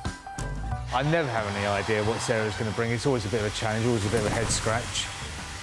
What would I like Sarah to bring? Something a little bit ugly, something a little bit brutal. Look at those little beauties. Something I could beautify, pimp up. I think I'm going to get Rob out here. These things are really heavy duty. Come with me, come and see what I've got. No need to look so worried, Rob. It'll be something perfectly normal. So these, it's a little bit unusual. Ready? Ta-da! Come in, what do you reckon? Yeah, completely random. As usual, like completely off the shelf, completely off your trolley. They're heavy duty. There's loads of metal there. There are 3 of them and 3 covers. And so I was thinking maybe we could make some kind of amazing desk out of them, stitch them all together, or... Could do, a shelving unit. Ooh. Or, they're very macho, aren't they? They're very macho. I mean, maybe we can make a nice little delicate touch, maybe a little vanity unit. I like the idea of turning it on its head. That would be so cool, to put this into a girl's space. Because nothing says feminine like an enormous slab of old rusty iron. Go on, impress me. How are you going to do that? Powder coating maybe a very, very light pastel-y colour. Oh, my word. Keep the shape. And then something quite fine on the bottom then to support it. Let's get the weight hovering above the ground. Yeah, some hairpin legs. Are we just talking about a table? Have we got a mirror at the back? What kind of thing are we looking at? Mirror frame. I'm looking lighting in here. An LED's like strip going around on the inside. That really takes it up a level, and I think it just puts it in a different bracket. Different price bracket. Different price bracket, you know me and the money. I know. I've always got an eye on the cash. It's all very well having an eye on the cash at this point, but this project won't be a success until we get our hands on some. Talk to me about the money. In terms of powder coating costs, what are we, 100 quid, 150? 100, 120 quid, you know, to get them powder coated. OK, and what about legs? Roughly about 50 quid. And then the mirror? 50, 75 for 3 mirrors, yeah. Roughly, materials-wise, we're in the kind of 400 quid ballpark then. I would say about that, yeah. On top of that £400 for materials, Rob's expertise and time will cost a further £600, transforming these 3 manky manhole covers into 3 makeover vanity tables. Well, the van is a lot lighter, but I've just committed to spending £1,000 on 3 very old manhole covers. I don't know if I'll make any money on this one, but it's going to be interesting. So really what I want to do is, you know, transfer a very masculine piece of material, a very masculine object, you know, a heavy bit of steel, cast. I want to try and make it kind of light, feminine. That's the challenge, really. So, Sarah's committed to £1,000 of costs to transform 3 masculine manhole covers into 3 feminine freestanding vanity units. What could possibly go wrong? Wolverhampton is a city in the heart of the Black Country, whose city motto, "Out of darkness cometh light," seems appropriate for Sarah's quest to make money from others' cast-offs. She's here today to seek the help of furniture rejuvenator Jay Blades. I tend to like to work with stuff that is real wood. Pre-1970s is my kind of flavour. It's going to be rather interesting because I don't know what Sarah's actually going to give me. Normally when she brings stuff down, it's weird and it's wonderful. Jay is a retro modern craftsman who specialises in reviving ageing furniture. Hello, hello. Hello, how are we doing? Yeah, really What have you got? well. What have you got today? I think I bought you a couple of crackers here, but I'm not quite sure. Okay. They look interesting. They do look really, really interesting. Are they, I didn't know if they were sort of too new, too utility to be collectible or interesting, because I haven't found out anything about them. The utility, yes, and not too new. These are beautiful. In my eyes, these are modern day antiques. So these are things that you should not do too much to. You shouldn't like plaster it with gloss, or you shouldn't rub it down so you get rid of the wood. Personally, I think you should just lift it a little bit more than what it is now. Do you have any ideas of what sort of fabric we might be able to put onto the seat covers? The fabric that I think going into someone's house, I believe it has to be a velvet. Luckily, I've got something here. Perfect. Wow, I would never have picked colour like that. So I would probably leave the top, clean that up so it brings it back to life, but add a really luxurious velvet that once you sit on there, it just feels to die for. The other thing I would add, just a little bit of a twist, would be to put wallpaper underneath the seat. That's quirky to have something like that underneath where, you know, not many people see it. It's a little surprise, isn't it? Yeah, definitely a little surprise. And it's a little talking point as well. I think they're going to look fabulous, but you've got to tell me, what about the money? I knew that was going to come. Well, basically, the money, I could do the cleaning and the wallpaper and also putting the fabric on top for £50 for the turban. How does that sound to you? That sounds like a good deal. Hopefully, not too much work for you, and I think we could make some profit on that. So that, I think that's just where I want to be. That's excellent, thank you. So that's a deal? That's a deal. All right, I'll best get to work then. Brilliant. OK. I'm really pleased with how that went. Those chairs are going to get the update they deserve, and I might make a little bit of money out of it. This is going to look so good that I would even have these in my house. Anything I tend to work on, I love so much that I would have it myself, but these should sell as well with what I'm about to do to them as well. Jay's plan to simply update rather than renovate could provide Sarah with a bumper profit. So, £50 in total for the transformation of these 2 glamour chairs. Seems like a proper bargain to me.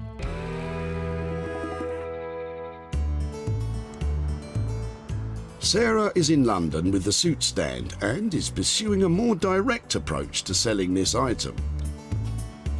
So I've come to Portobello Market to see if my trusty suit stand can find a home. It's just the right kind of place. There are heaps of antique shops around here. It'd be really cool to get above 50 quid for this, but if somebody offers me a pink note, I'm going to take it. The suit stand is an odd item in that it's a perfectly good and useful piece of furniture. It's just become unloved. Sarah recognised that to make a profit, the only work required is some fancy footwork in order to find the suit stand a new home. No. Another no. Easier said than done. Hiya. Hello. It's very cool what's going on in here. Yep. Really nice. Are they all vintage clothes that you're selling, or are they mixture? No, it's all new. Is it? Yep. God, it looks fantastic. It looks really classic. I've got a little proposition for you. Go on. I am looking to find a buyer for this today. Right. It's something that somebody was going to throw away, and I'm trying to find a new home for it and hopefully raise a bit of money for the person who was chucking it away. So this one, I think, was the classic kind of butler's thing that people had in their houses when they couldn't afford a butler. Okay. So just a suit stand, it's got somewhere to put the shoes, somewhere for your trousers. I was thinking that if I could get 60 quid for it, right, I think it would be cool to go in a place like this. Do you fancy buying it then? I think we could maybe negotiate, but you know. Okay, well, I'm happy to negotiate because this is something that somebody thought didn't have any value, but if you think it's got, should we say 50 quid? Despite Sarah's best efforts, £50 proved to be a bit too rich, and a suitable compromise couldn't be found. If you change your mind, okay, I'll leave you some details. You can maybe give me a shout. Lovely. Okay, thanks ever so much. Thanks for your time. Bye-bye. So, a bit more shoe leather required if Sarah's going to gain a dividend from that old suit stand then. These are the manhole covers. I want to see how easy it is to drill. This could be cast iron, so depending when it was cast, it could be like a real nightmare to drill. So the legs are going to sit something like that, I think. Yeah, what am I going to do? It's a bit of an ugly duckling, but they make it into a beautiful swan. I think that's why I quite like it. Starting to make the legs, Rob uses brute strength to bend each iron bar to the correct angle, making the legs feminine and dainty. Suitable for any girl's bedroom, I think we said. I reckon it's time. Let's see what we got. I must remember which way round it goes. I think it's fair to say there's a bit of imagination required before you can see these slabs of old cast iron taking pride of place in any girl's bedroom. But what we are seeing is very likely to be a world's first. No one else would think to turn these into a vanity table. See, originally I was going to have it coming out the back here, so it's going to be like a couple of arms, but I think it just makes the whole thing a little bit too wobbly. As it is, it's wobbly anyway, so we're going to have to sort that out. See, that's quite nice. That's, you know, just like if I can weld it on there, that'd be brilliant. It's not certain at this point that the mirror frame can be welded to the base due to the nature of the cast iron. The only way to find out is to do a test weld. If this cracks now, then I'll know that I can't actually do any welding this, and I'll have to like make. Okay, so I mean, I think what Rob's trying to say is that if the welding is unsuccessful, that means an alternative way of fastening together the tables would be required, and that has time and budget implications. Like, I'm just going to go for it, and then it breaks. I think it's not the best strategy, but kind of against the clock a little bit here. So. Oh, horrible. The worst case scenario would be that the extreme heat from the arc welder that Rob's using will cause the frame to crack. Doesn't like welding. Normally, if you'd welded this to itself, you know, or a similar type of metal, it's just snapped. along the line it was welded. That's not such good news. Looks like a plan B is required. Just let it cool down, and then I'll think about what I'm going to do. Since Sarah's dropped these off, the thoughts that I had was to probably just keep it nice and simple and just put a velvet, a lovely deep purple velvet on the seat. But sleeping on it, I want to introduce some colour, and this is the frame I would love to paint. I would love to give that a nice green against the purple. So if I can get that there, because that works well with that, I have to add that just a little bit of ooh to it. Ooh, that'll be a technical term then. I would say for me, this is not a big task, but normally when you think it's not a big task, then it shows itself to be a big task. So personally speaking, this is a job I'm just going to get stuck into. And if there's problems, then I'll overcome those problems in due time. You never know with old furniture. I don't know where it's been, what kind of life it's had, what someone's done to it. They might have had an easy life. Imagine that, one previous owner. That would be cool. If you don't have a jar to put all the screws and bits and bobs in there, the best bet is to get masking tape, stick them all down. Right on a piece of tape, that's supposed to be a 1. And then on the bottom of the chair, you put a 1 as well, so you know which one, especially if you're working with 2 chairs that are identical. Matching the old fixings back to the chairs from which they came makes putting them back together again so much easier. I want this to go a kind of minty green, but I've got a darker green primer, and then get ready to rock and roll.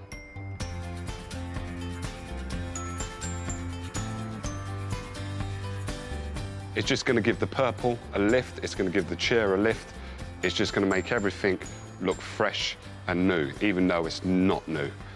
60-year-old chair, giving it a facelift. Or, modern terms, a little bit of Botox. That's what we're doing. Botox may seem an odd analogy, but of course we are hoping to reverse the signs of ageing and bring these chairs bang up to date. Previously in Portobello Market, the suit stand remained stranded with Sarah, but never one to give up. A change of location may be what's required. So me and my special friend have come all the way from Notting Hill to Brick Lane to see if we can make a sale here. Brick Lane can be found in East London in the borough of Tower Hamlets and is famous for its curry houses. Let's hope that suit stand will be able to curry some favour eventually. I've been to lots of shops around here and I have met a man called Michael in this one who is interested in my Italian bespoke designer suit stand. He's not very keen on the camera, so I'm just going to pop in, see if I can persuade him to come out.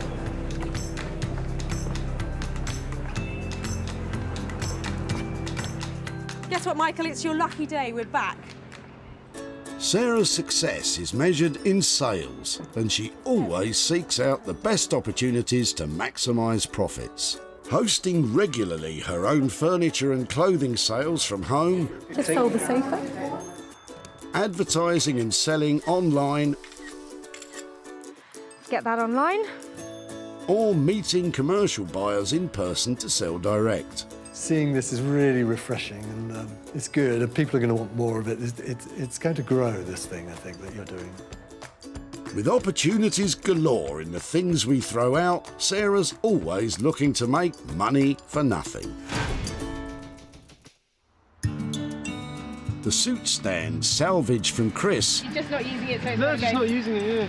And I think it's for some, I think it's like to put your suit on or something. and then... Yeah, it's really cool. has covered some miles searching for an elusive new home. It'd be really cool to get above 50 quid for this, but if somebody offers me a pink note, I'm going to take it.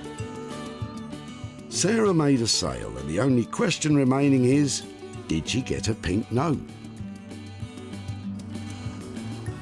Sarah is back in Whitley to tell Chris what became of his suit stand. Hi, Hi, Chris. Hello nice there. to see you again. Nice to Hiya. see you again. Thank you. I've got a few things to show you about your suit stand if you'd Oh, like yes. to come and catch up. Oh yeah, sounds good. Come in. Lovely, please. thank you. So we decided that it was probably the kind of thing that would fit well into a shop as a shop display piece. Oh really? Yeah. A really nice guy in a vintage shop, and he has all sorts of things in his shop. So he specialises in vintage clothing and accessories and that kind of stuff. He immediately said, "Oh, I really like that." So I did a bit of bartering, and I tried really hard to get, you know, like some real sales stuff behind it. But actually, in the end, I got £25 for it. Oh right, that's better than nothing. It is, and that £25 I've got here, and that's for you. So wow. It was really good fun. Well, thank you very much. My pleasure. It's not $1 million, but I don't know what you'd do with 25 quid. I'll put it into the daily shop or something like that. Find somewhere for it. But anyway, it was lovely to have met you again. Yeah, and you too, thank you very much. I'll be at the tip, no doubt, sometime soon. See you again. See you again. Yeah. Thanks ever so much. Okay, bye, Chris. See you. Bye. Sarah sold the suit stand for 25 quid, which is all profit. I didn't think the coat hanger would have any sort of value to it. You know, it looked old and abused, so, so I'm shocked there was any money made out of it, to be honest. Rob has managed to manhandle the manhole covers into what can at best be called butch beautiful vanity tables. But it's not been a project without problems. Everything that's been put together, apart from the actual frame, has been bolted or just placed. So we've drilled the backing for the mirror. The support here has been bolted on. Nothing has been welded except for the base. The inability of the cast iron to take a weld has caused no end of problems. This has meant that the project has taken much longer than anticipated. But we were going to utilise the recess here on the drain cover for lighting. Now, I had to work within the budget, and to be honest, it went way over budget with the lighting. So the next stage, if there is any next stage, is to talk to Sarah and see what she thinks about it. This restriction on both time and costs has also meant that some of the final finish is a little more temporary than Rob would like. It's the manhole makeover moment, and I'm here to see if Rob has managed to turn those 3 dirty bits of drainage into 3 fabulous vanity units. When Sarah managed to save these manhole covers, they were destined to become molten metal. Now they are unrecognisable as dirty drainage and are just a tiny step away from being magnificent mirrored vanity units. Hiya. Sarah, how you doing? I'm really well, how are you? Not too bad. Come in. It's quiet here, it's never quiet here.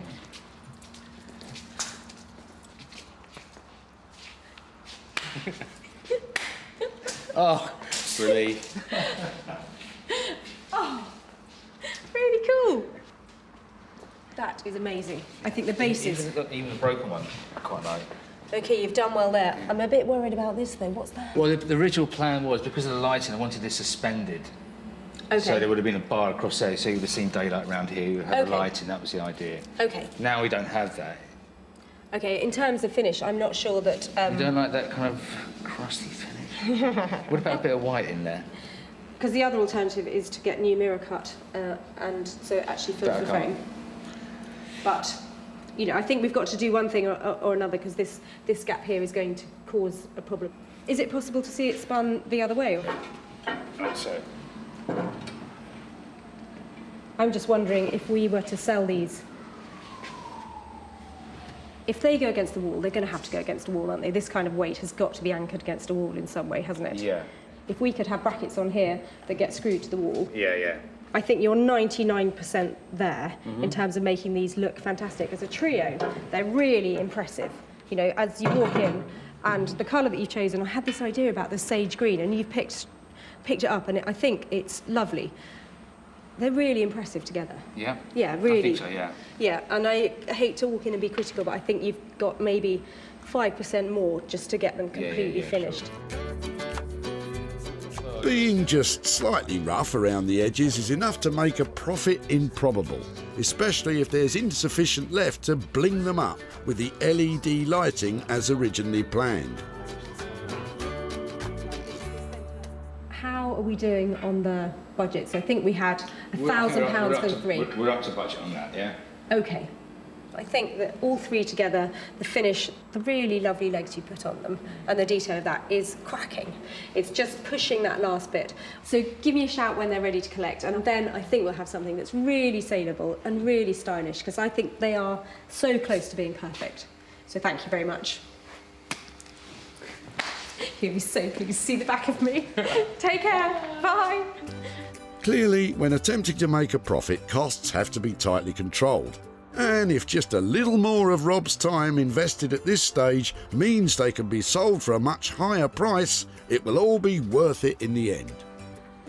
Well, Rob has certainly transformed those manhole covers, and I feel really picky because the colour on them is really good and the legs are really good detail. But I just need that 5% extra finesse because they need to look $1 million. I need to be able to sell them at a profit, and for that, they've got to be bang on. What I'm going to do is put some hooks in the back here, raise the mirror. I'm going to tighten up the brackets, give them a good crank up to make sure that the whole thing's quite steady. Give Sarah what she wants. Back in Whitley, Sarah spotted something distinctly masculine in the back of Shane's car. Manhole? We've had a new patio laid, and the builders left some of the old patio covers. Rob, on the other hand, was able to spot the feminine potential. Maybe we can make a nice little delicate touch, maybe a little vanity unit. With the budget rapidly running out, the cast iron makeover required just one small push to prove its mettle. And I hate to walk in and be critical, but I think you've got maybe 5% more just to get them completely finished. Rob has taken these 3 dank, dirty drainage covers and, with a few necessary strong-arm tactics, has transformed them into make-up, touch-up vanity units. Rob's final finishing touches have created just what Sarah was looking for. And with those details taken care of, making these into a premium product, these unique units have been snapped up as stock for a prestigious London outlet. And, most importantly, for a premium price. Sarah has returned to Whitley to surprise Shane with pictures of what his cast iron manhole covers have become, and to hand over some profit. Hi there, hello. Hello. Hi there. Shane, how are you doing? Hi, nice to see you. Nice to see you again. Hello. Oh, hello there. Hello. Hi, I'm Sarah. Becky. Hi there, how do you do? Do you know what Daddy took to the tip? The drain covers. Yeah, and I have to say, I got a little bit enthusiastic Okay. about them. Well, we're intrigued. I did. Well, I took them to London, and there is this fantastic place in Walthamstow, which is an open studio, and there's a guy there called Rob, who's a technician who runs it. And he came up with the idea that they're very chunky, masculine things. We should turn them completely on their head and turn them into vanity tables. Okay. So I've actually got some pictures to show you. They turned out, we made 3 of them. He really went to town on them. Do you like them? Oh, yeah. When they're all together, they look great. And somebody has bought them. Unfortunately, £1,000 to spend on them to convert them was quite a lot of money to spend. But we did manage to sell them at a profit. And I've got a wad of money here. I want to know just how much you think might be, how much profit. Nice. Well, there's £500 here, and I'm really pleased to say that's all yours. So I don't know who gets that. Maybe it was Daddy. Calm down. Daddy was the one who took them. We'll discuss it Split it. That's a good Maybe thing. give it to Mummy. She looks after it. Gladly. The keeper of the cash. Goodness gracious.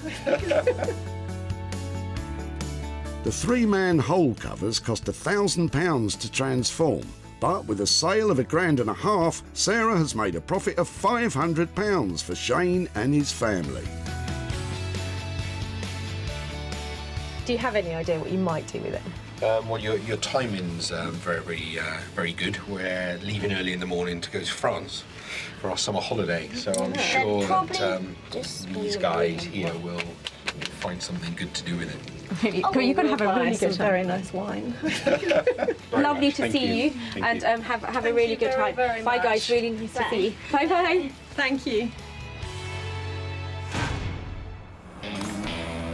Back in Wolverhampton, those tired old 1950s chairs were left in the capable hands of Jay Blades, who has transformed them with a flash of inspiration, a lick of paint and some purple velvet covers. Simple job that to a certain extent turned out a bit fiddly, especially this bit here. The original trim that was on there was made of plastic, just totally broke up, so I couldn't put it back together again. I think there's a touch of femininity with masculinity in there as well. So I think these appeal to a lot of people, but Sarah might not like them, or she might like them. She'll tell me once she sees them. When Sarah collected these two chairs, they were looking a little bit dated and unloved.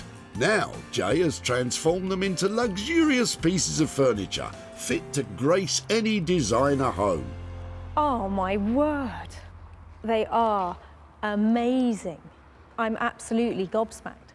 I think now they look like they've been brought into the 21st century. Beautiful. What you've done is amazing. Really. Oh, look at that. You are a genius. I'm trying to be. And both of them, rather than having a match up, they're just slightly different. Quirky. I love it. Yeah. Beautiful. The finish and the quality is amazing. You've got 3 different kind of finishes there. You've got the velvet, you've got a matte painted finish, then you've got the gloss here. Normally, those won't go well together, but when you look at that kind of contrast, they just look perfect together. Yeah. I think because you've got dark, light, it's semi-dark, but it's more warmer, this colour. So I think, yeah. Did you manage to do them 50, or, I mean, we didn't discuss this top bit at all. No, the top bit, I was going to leave it as it was, but when I put the seat on, covered the seat, and then looked at it, and the colours weren't matching up, so it was just inevitable that I had to do the back. I love them. So they came in, originally we stated, was it £50 for the 2? Yeah. Now they're £70 for the 2. I think that you have turned something really ordinary into a statement piece. They are stunning. I'm really pleased. The sales potential of these 2 old chairs is now obvious for all to see, and Sarah's leaving with high hopes of making some cash. These chairs have gone from classic car boot fodder into high-end luxury item, and that's all because of Jay's hard work. He put an extra 20 quid on the bill, but I think that's money well spent. I'm never too sure when I actually show people the furniture for the first time if they actually get it, but Sarah got it, which I'm really, really chuffed with.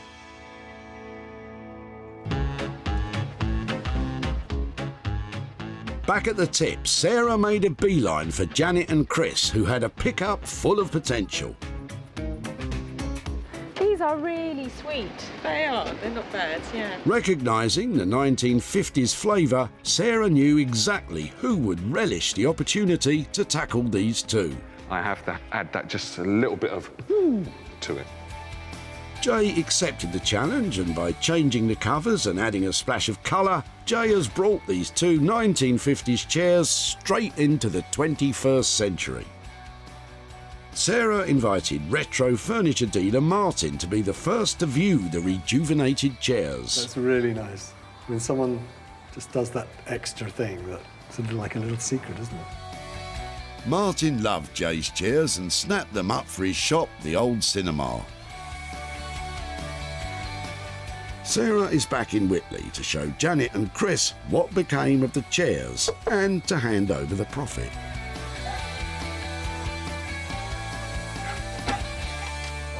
Hi there. Hello. Hi, Chris. How are you doing? Oh, how are you? All right. Yeah, really Good, well, good, really good, well. good. Are you coming out too, Janet? Yes, Hi there. hello. All right, Nice to see you again. I've got a few pictures to show you about the chairs. Yeah, do you want to come and have a look at them? Yeah, by all means. The chairs that you dropped off, this is how they ended up. Oh, Wow. fantastic. Yeah. They look Wow, brilliant, they don't look brilliant, don't they? They were really Oh, it's comfortable. amazing. They Yeah. did look, and this sort of turquoisey colour was amazing. Very high-end sort of feel to them. Yeah. To be honest, the legs and, they just look totally different, but I'm sure they're not. But it's because of the seats and everything, it's just made the legs stand out. So we have managed to sell them at a profit. Yeah. It's not a massive profit, but it is £40 for you for those chairs. Fantastic. And I think you're keen on motorbikes and that kind of stuff. Yeah, I can always get something for the motorbike, or I suppose I could give in and take you down the mill. Or the mill for a pub.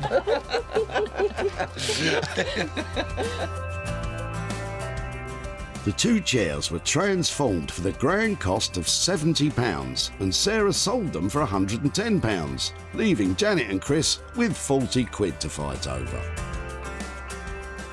Two things that would have ended up rubbish have now got a life, and they can carry on and be used by other people and appreciated. And we've got some money to spend on a BSA. Yeah, that's right, yeah. So that's yet to be discussed properly, off camera. Sarah has made a profit on all of the things she saved from the crusher. The soup stand has found a new home in a London shop. The iron manhole covers have been transformed into 3 pastel-coloured vanity tables, and the two chairs reborn as chic velvet-clad beauties. Whoa. So that is brilliant. That's 3 things that have been saved that might have been lost forever, and 3 people who've now got a little bit of extra cash that they weren't expecting.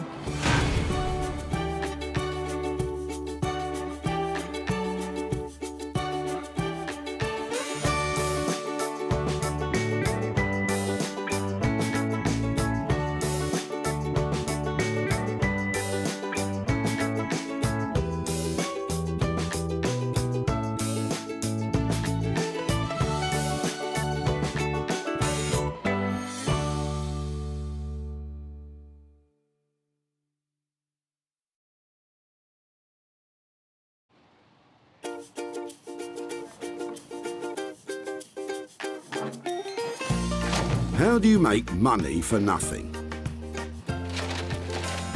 The answer could be hiding in the 20 million tonnes of household waste we throw out every year.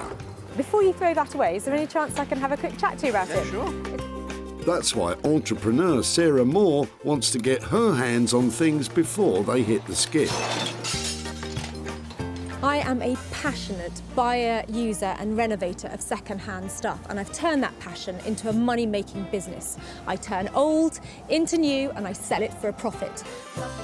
Sarah's ready to sift through as many boots and bin bags as she needs to. That is the most fabulous thing I've seen here. This is so exciting. In her search for tip treasure. I love rifling through the rubbish. And with some of the country's elite designers and makers. Hello, hello. What have you got today?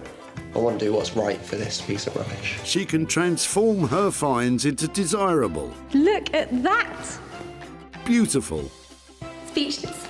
Valuable. You're joking. And hopefully saleable items.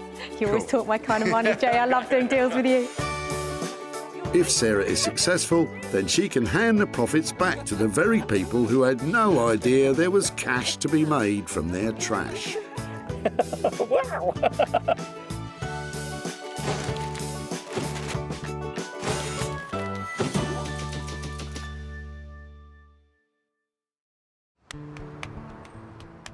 Today, Sarah is at Whitley Community Recycling Centre in Surrey. Every day, up to 400 cars arrive here laden with junk for the tip. But much of it could be reused instead of landing headfirst in the skip. Thankfully, Sarah's here to retrieve rubbish from this wonderful world of waste.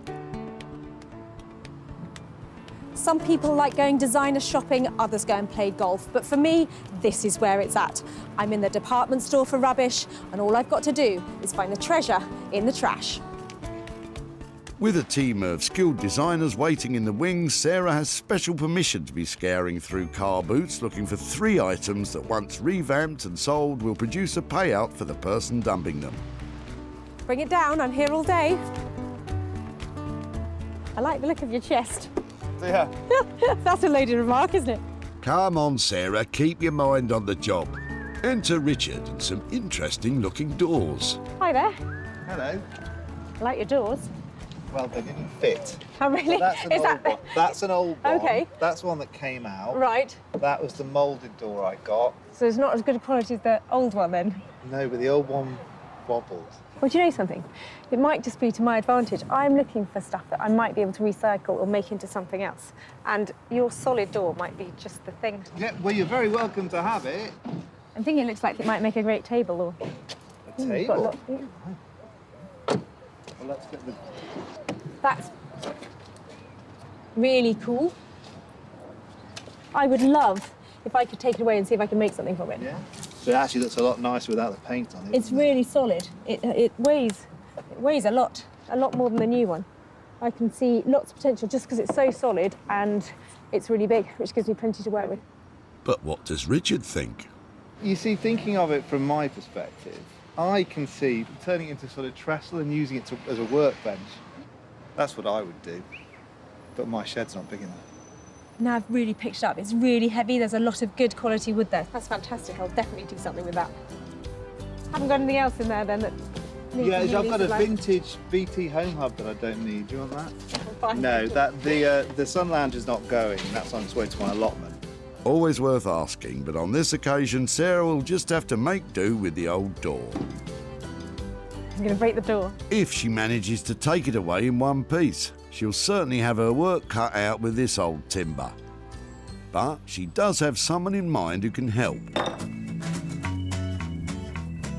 Rupert Blanchard is a sought-after furniture maker based in Margate. Design-wise, I love making things that appear really clean and simple, but the cleaner and simpler they get, the more complicated they are to make. Rupert's furniture designs command a premium price which belie their humble beginnings. Basically, other people's waste, I find some kind of beauty in it and spend a lot of time and give rubbish a lot of attention to try and bring it back into use. Anything that you might find in a skip, basically, I'm happy to work with it. That's music to my ears. This old door, which Sarah's been given by Richard, fits that bill perfectly. So, Sarah's rescued one item from the skip, but has two more to find. Unfortunately, she's spotted something it's too late to save. That is hundreds of pounds worth of lamp over there. Sarah, you should know better than to eye up the stuff that's strictly out of bounds.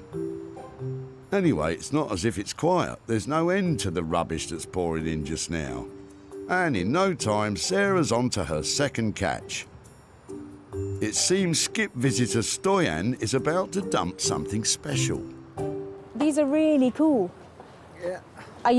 So you're throwing them today? Yes, I don't need them. Stoyan has had enough of trying to glue his broken dining chairs back together, but Sarah can see promise in these pews. I think they look lovely. How many have you got? I got a 3 just. 3, lovely. Okay. They're really cool. I love the shape. That's fine. It's all yours. Really? I'm so pleased that you didn't put them in the tip. So okay. Thank you so much.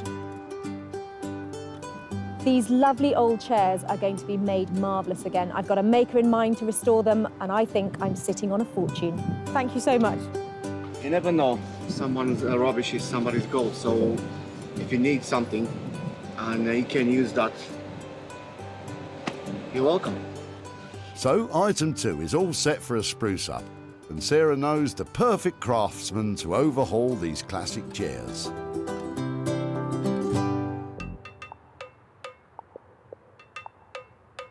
Jay Blades is a builder turned philosophy graduate turned furniture restorer. Jay has his finger on the pulse of modern design interiors, reworking the very best of British craftsmanship and bringing it into the 21st century. I've always had a passion for the kind of heritage that the British designers have produced over the years. Traditionalists would love to keep it as it is, but to be reintroduced into the market, I like to just add a bit of colour and add something a bit quirky. I really enjoy adding my bit and not necessarily worried about other people's reactions. It's more about, do I like it? If I like it, then it's good. The 3 rickety stick-back chairs are a perfect project for Jay. But after all Stoyan's repairs, will he be able to stick them back together again? Sarah's successfully secured 2 items for Rupert and Jay's talents, but now she needs to search for a third piece of jettisoned junk she can renovate herself. Anything you fancy in there? but the pickings are looking slim. What's in the box? Shiver me timbers, some treasure on the horizon, or at least somewhere to store it. So what is it about the domed captain's trunk in the back of the car there that I find so exciting? I just don't know if it's being dropped off or if somebody's keeping it. But here's the guy coming now. The chest looks very old, and it could be a great opportunity for Sarah to make some real profit for its owner, Richard. Sorry to bother you, I was just wondering, is that something you're dropping off today? Yep. That looks amazing. Have you just had enough of it? What, is there a story behind it? There is actually, it's my wife's grandmother's. Right. So there's a bit of a story actually. Yes. But yeah, I don't know what she used to do with him. And she didn't go abroad, or did she always live in this country? Do you know anything like that, or? She went travelling when she was about 85, 90. So Oh, that's really? all. Yeah. So it's probably. I bet she didn't use one of these. I don't think did she used she? that then. No, no. Okay. She was quite. Unfortunately, I never met her, but she was apparently She sounds very. quite spirited. Yes. Does it open? Does Yeah, it still? I think so. Just one of the hinges is broken, but yeah. I think that is absolutely beautiful. And I totally understand why you might have finished with it, but is it something that maybe I could take away and try and restore or do something with? Yeah. Yeah? You wouldn't mind? Rather than let's throw it away. Although it's not a treasure chest, Sarah can see some good money in it for Richard and his family by saving it from the crusher. I really honestly don't know how much it would be worth. I've never seen anything like that, so no idea. This is stunning. It's absolutely beautiful. It's in real original condition, and it would fit into a smart country house anywhere around here.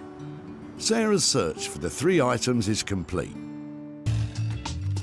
Rupert will knock the old white door into shape. The 3 chairs are going to furniture designer Jay, and the empty chest will be treasured and given a new life by Sarah. I love the things that I've saved today, but the real question is, can I actually make any money out of them?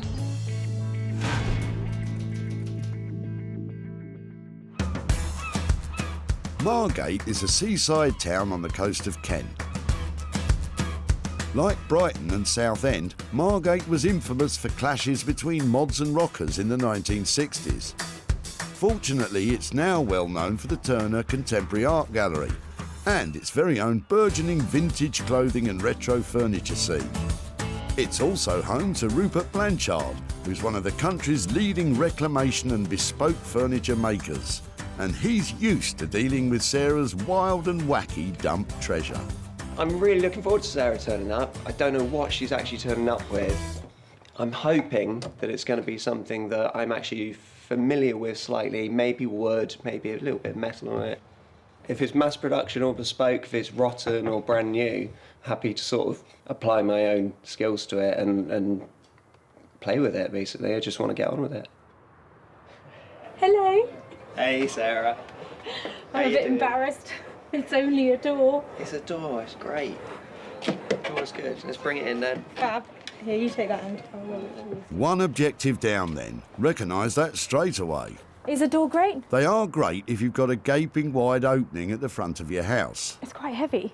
Solid, isn't it? Oh, it's a pine door. That's what I thought.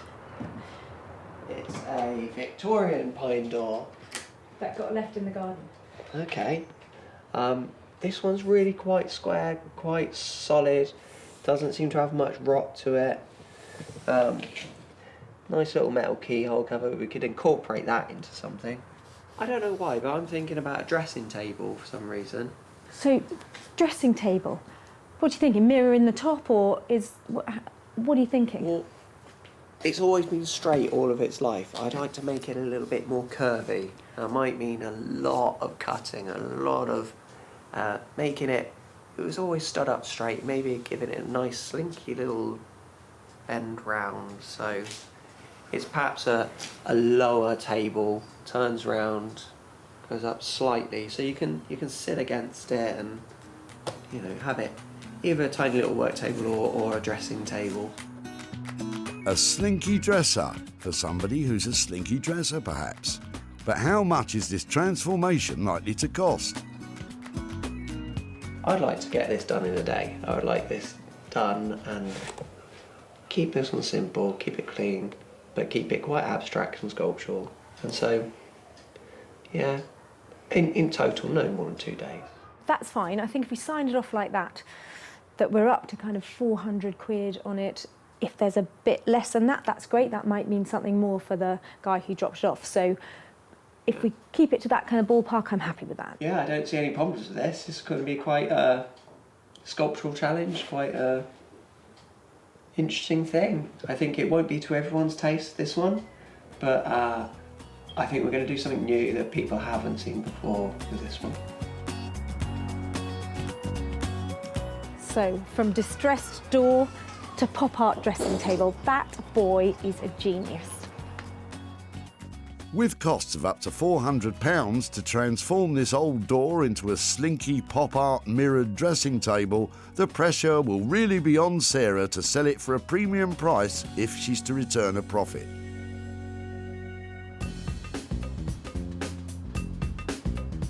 Sarah's next stop on her wander is Wolverhampton in the West Midlands. It's here in the Victorian backstreets that retro-modern craftsman Jay plies his trade.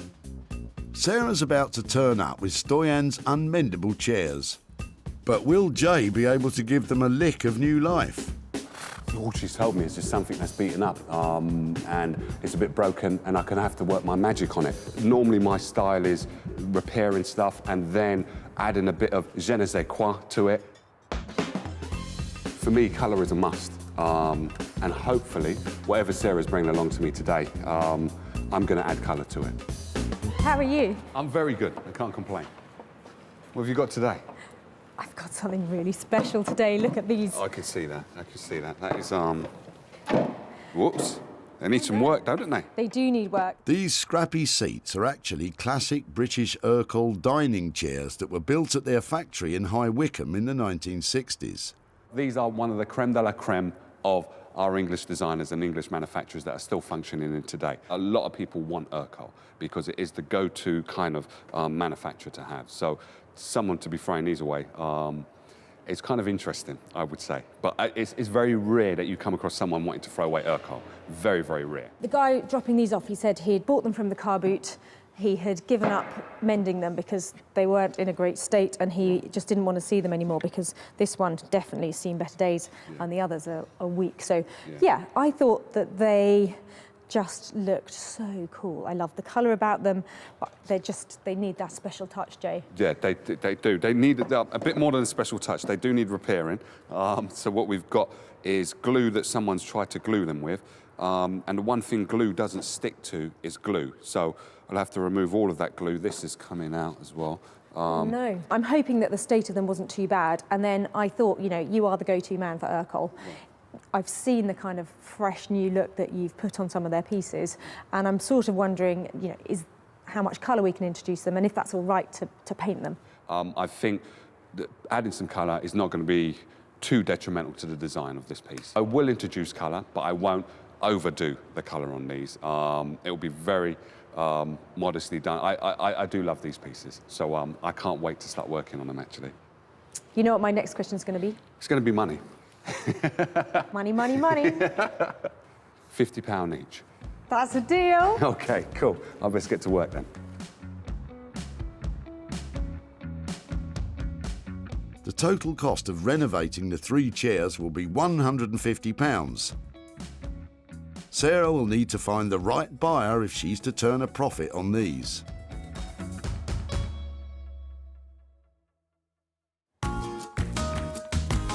So, with 2 items dropped off and hopefully on their way to be saved and sold, it's Sarah's turn to get stuck in back at the Reclamation HQ in Sussex.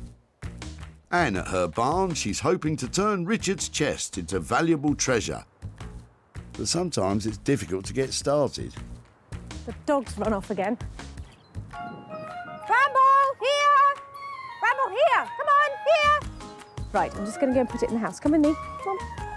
Come on, let's go. Come on. But preparation is everything. The dog is under no control. It just does whatever it likes. It's a nightmare. Bramble may be a nightmare, but the chest Sarah's saved might be what dreams are made of. I Actually, I hadn't remembered how it was on the inside. It is a lot better than I remembered, so that's quite cool. I probably won't even have to line it. It's in good nick. Ah, treasure. It's got a bicycle clip in it, look at that. That means it's at least 50 years old, because nobody uses those anymore. More like 150 years old. And a sweet. Nice. The mother load, a good omen for turning a big profit. The metalwork and the binding on the trunk is in really poor condition, and that is going to affect how much money I can get for it. So my plan is to try and take as much of the rust and the surface dirt off as possible, and hopefully stabilise it so it's something I can wax to make it look much more attractive than it does at the moment. It's going to need a lot of elbow grease to get this together. With grease applied, it takes Sarah just half an hour to remove what looks like more than a century of filth.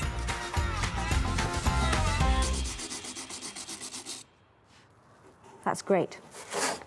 It's missing its clasp here, look. Should have one of those on this side, but that's missing. It seems this trunk also comes with a lot of baggage. Quite recently, somebody's put a couple of screws in here just to hold the hinge on. So I need to find out how big they are and go and get some better ones, hopefully with some sort of rounded top to them.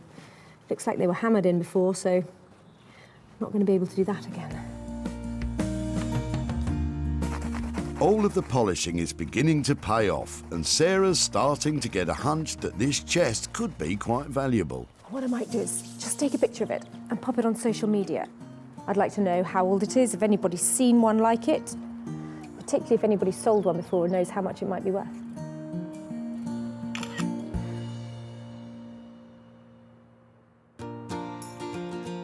Now, did you know the inventor of the door knocker won the Nobel Prize? Taxi for me, please. Talking of doors... Sarah brought me this old door, which she saved, and I want to make a kind of console table / dressing table. I could find that it just collapses, it falls apart when I cut through it, especially because there are cracks running through the panels, but I won't really know until I do start cutting it up.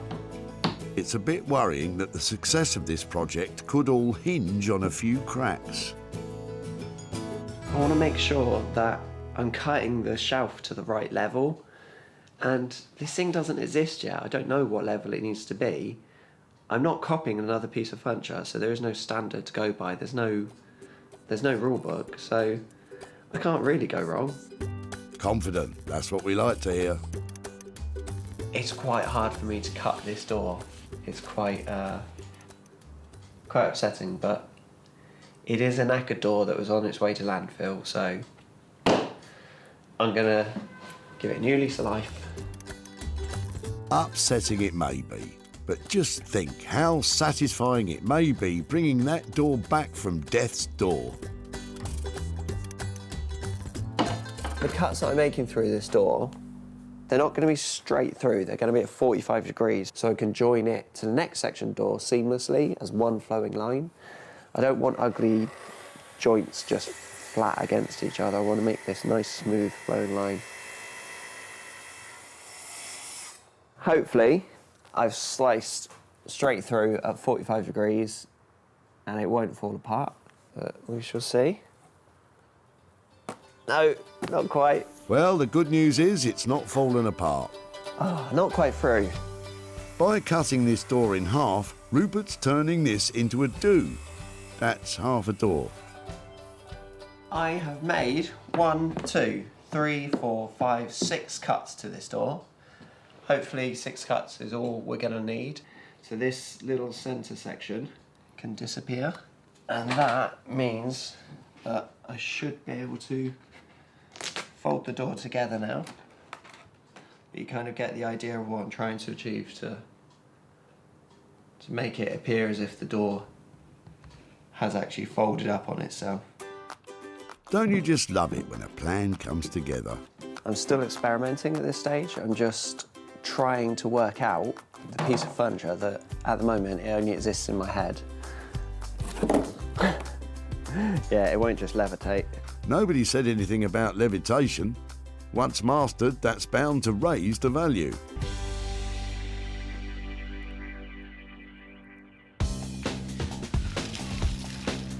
And in Wolverhampton, Jay's still purring over the Urquhart chairs. These are a stick-back chair. I think they originated in the 1960s, and this is classified as the Urquhart's originals. British manufacturing, what I say at its best. Sexiest leg in furniture, and it does exactly what it's supposed to do. Looks good, holds the seat up, perfect form. This is a part of English history, and I'm just adding my little bit of to it. Although Sarah brought 3 chairs for Jay, he's decided that one of them's too far gone. So he'll use the 3rd one for spare parts for the other 2. All of these have to be sanded down, and that's all of the sticks, including this bit here. That is kind of like water damage on there. So it will be interesting to see if that has gone through and I can't clean it off. What I might then have to do is just paint this. So the design, what I've got in my mind, is determined by what the chair unravels to me. And unravelling before our very eyes is Jay's plan for the colours. So you imagine a light chair, like that colour, with black, and then with a hint of that, and those work. So I'm quite happy with that, actually. All it means is that I've just got to do loads of sanding. Sanding down ingrained stains is one of the biggest jobs of any furniture restoration. And it will reveal to Jay just how much of the wood he'll have to paint over. The wet white actually gives a true indication of what the wood would look like once it's finished. And then it will show kind of all of the imperfections that are there. So it's almost like getting a dry run of how it's going to look. And although most of the wood is fine, a small number of ingrained stains means this part of the chair will need to be painted. Now this is going to look the bee's knees. I could see a really vibrant mint green. I might just do one leg at the back, but everything else black and just that one leg. And then these I'm probably going to have to paint. This might be black as well. So it would just, it's going to look amazing.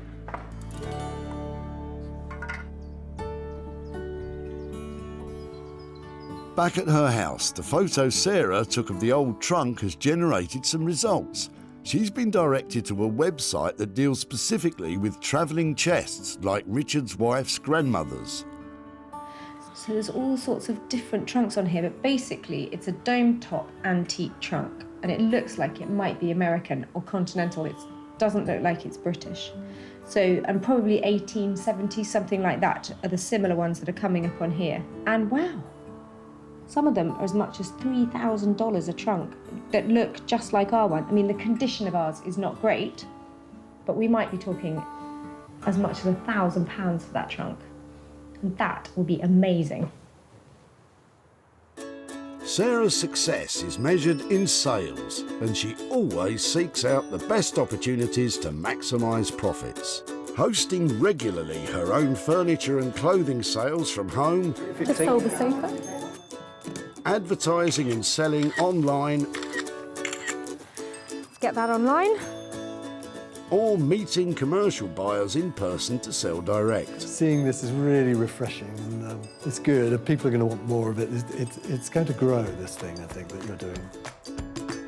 With opportunities galore in the things we throw out, Sarah's always looking to make money for nothing. So Richard's wife's grandmother's old trunk went on one more journey from the garage to the dump. That looks amazing. She went travelling when she was about 85, 90. So Oh, that's really? all, yeah. So it's probably, I bet she didn't use one of these, I don't think did she used that then, no. And after sitting in the garage for years, Sarah took it to the barn to rejuvenate it. That looks a lot better. And after some detailed research, she discovered it's possibly an American traveller's trunk from the 19th century that she could sell for a very healthy profit for Richard. Back at the house, there's been a change of heart. Knock, knock. Hattie, Richard's wife, is finding it difficult to say goodbye to her grandmother's chest. Hi there. Hi. Hi, I'm Sarah. Hi, come on Hi, in. I'm Hattie. Hattie, come on in. And Sarah has invited her over to take a look at what she's been up to. There you are. Do you recognise that? Look. Remember, Megan?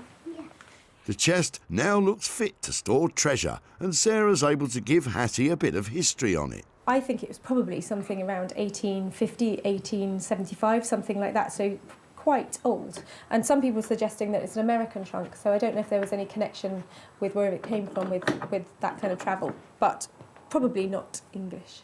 Yeah, just a really fun sort of oldie piece. It's, well worth hanging on to, I think. Do you like it?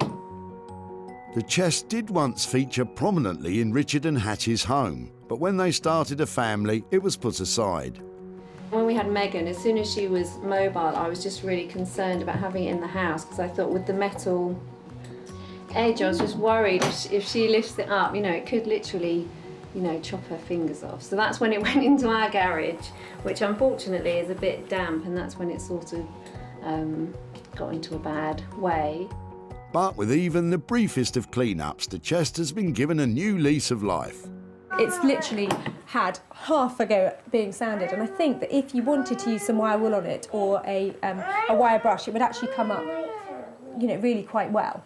So, and inside, all we've done is just given it a really good dust out, but it's in really good condition inside anyway. What can you see? Sarah can see that Hattie never really wanted to lose this precious item and wants her to have it back. Should we take it with us, Chloe? Yeah. That would be great, thank you. I think it's quite heavy, isn't it? It's got wheels on the bottom, which is a really good feature if you really want to move it around. Hattie and Richard almost got rid of the chest at the dump, but thankfully this family heirloom is going back home, and for safety's sake it won't be used as a toy box. There you go.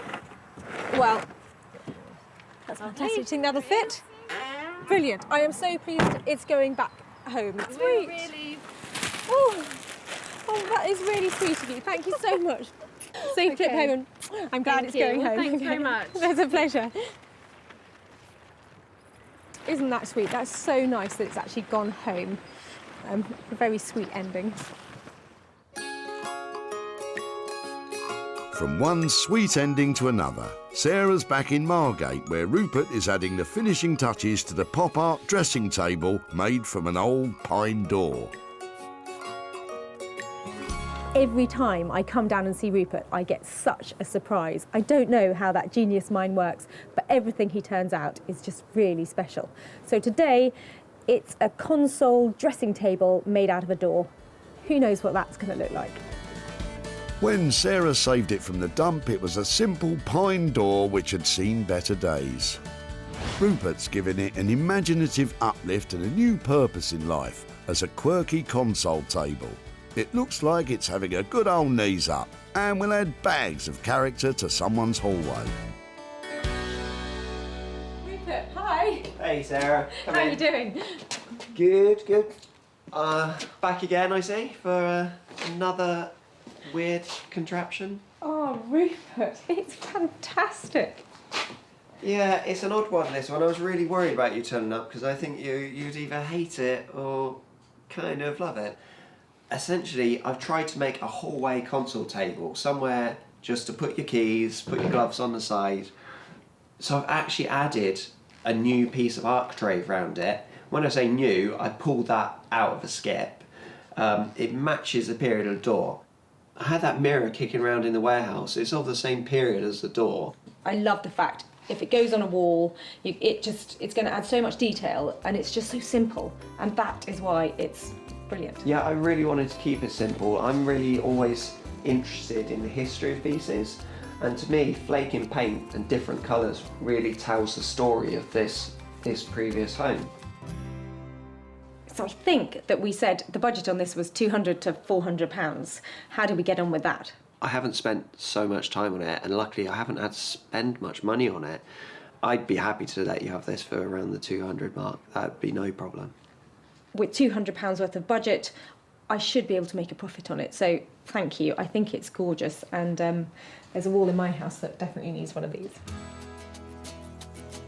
So, with Sarah made up with the makeup checking mirrored console table, all she has to do now is find a new home for it. Wow, the beauty in that design is all about its simplicity. It's such a clever idea and it's so functional. It's a door, now it's a console for a hall. It's brilliant, and I'm hoping that that should make it pretty easy to sell. Who would have thought back in the dump in Whitley that Richard's ill-fitting door would gain a new lease of life as a console table? I can see turning it into sort of trestle and using it as a workbench. That's what I would do, but my shed's not big enough. Shame the shed wasn't as big as Richard's ideas. But the good news is that allowed Rupert the opportunity to customise and crease that old timber, turning it into a cool console table. Sarah has yet to find the right home for this unconventional creation. Sarah's come to Surrey to show Richard how his old pine door has been reinvented. Hi there. No, you're not. Oh, hello. Hi there again. How are you? Hi, nice to see you. Hello. Who's this? This is James and Jessica. Hello, guys. How are you? Good. Have you come to see what happened to your old door? Yes. Come on out. I'll show you. know how a door can become anything other than a door. James can't really imagine it. Really? Have you thought about what we might have done with it? Yeah, just an old TV. An old TV? Yeah, one of those wooden ones. That's a really good idea. I wish I'd thought of that. Do you want to see what we did with it? Yeah, absolutely. Okay, so it looks a bit different.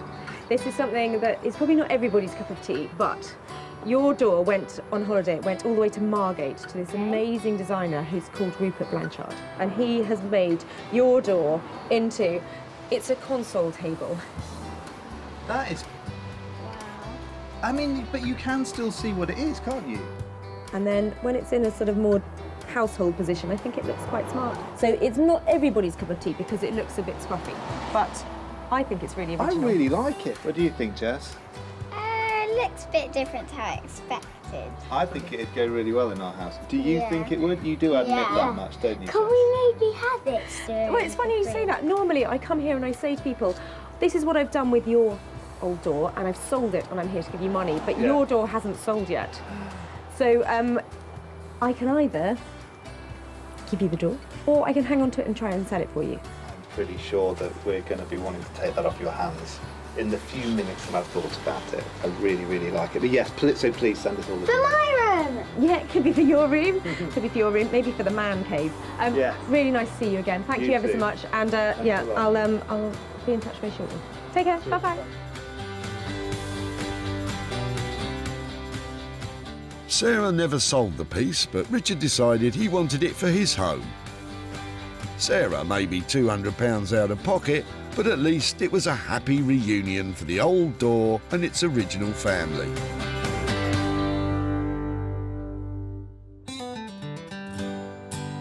With 2 out of 3 items completed, Sarah has one more pickup to make. And in the West Midlands, Jay has finished the Urkel chairs and is waiting nervously to see if she likes what he's done.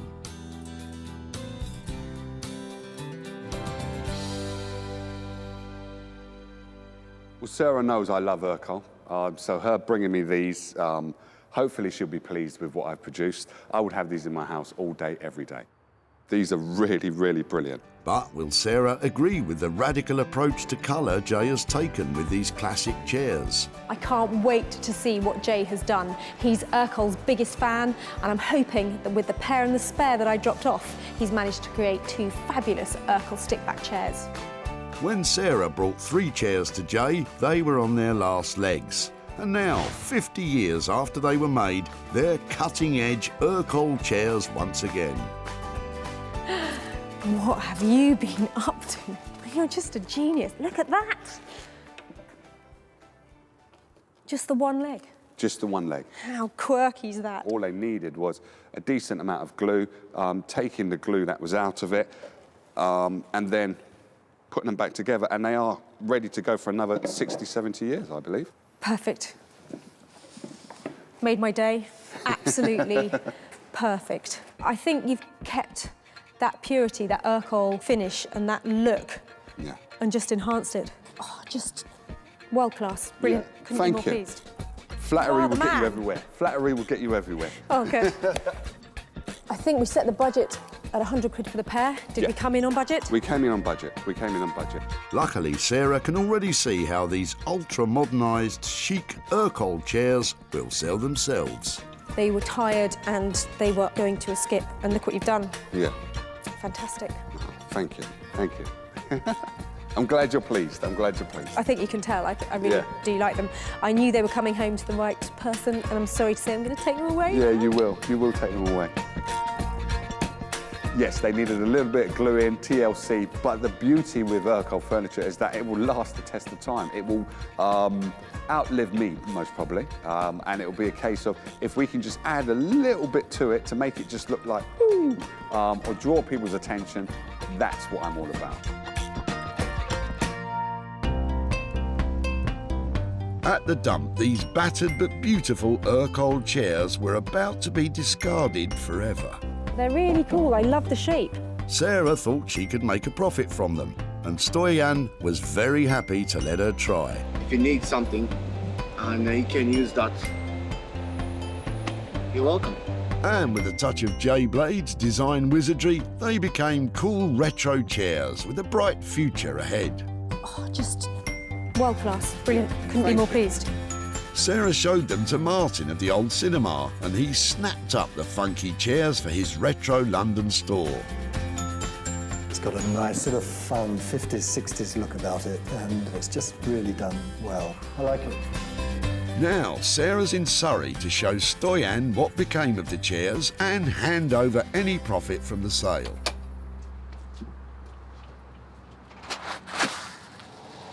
Hi there. Hello, hello. Hello. Hiya.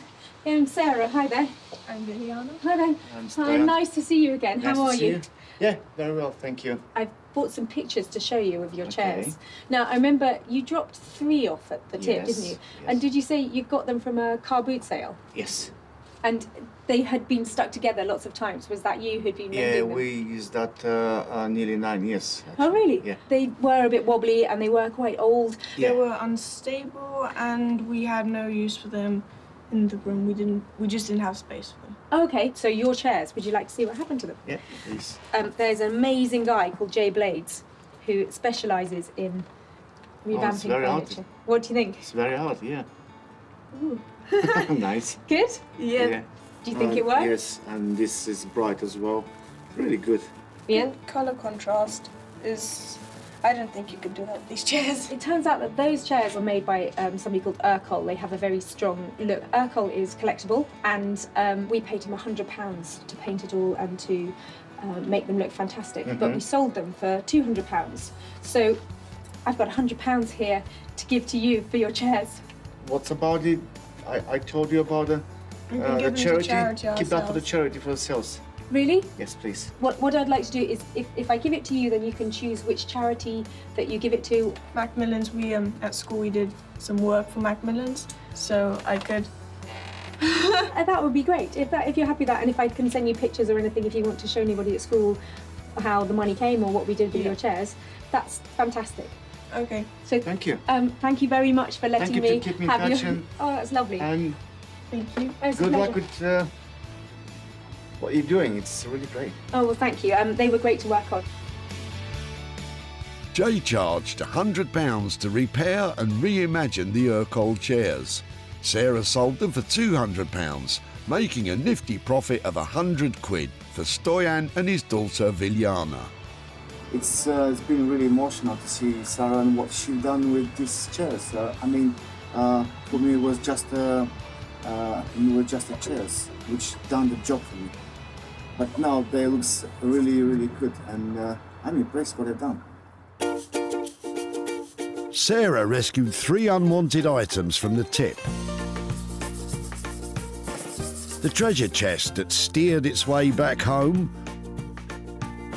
The pine door was revamped into an offbeat console table. And the swing was put back into those 60s looking chairs.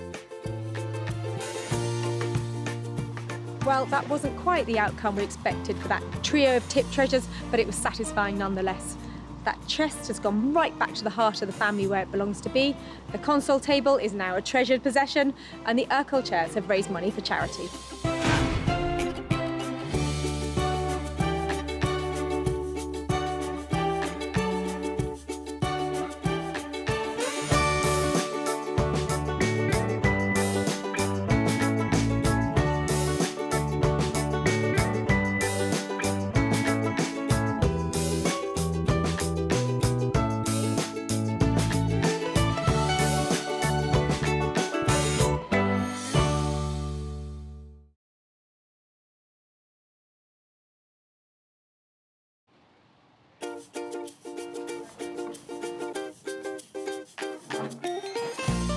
How do you make money for nothing? The answer could be hiding in the 20 million tonnes of household waste we throw out every year. But just before you throw it away, would it be possible to have a quick look at it? That's why entrepreneur Sarah Moore wants to get her hands on things before they hit the skip.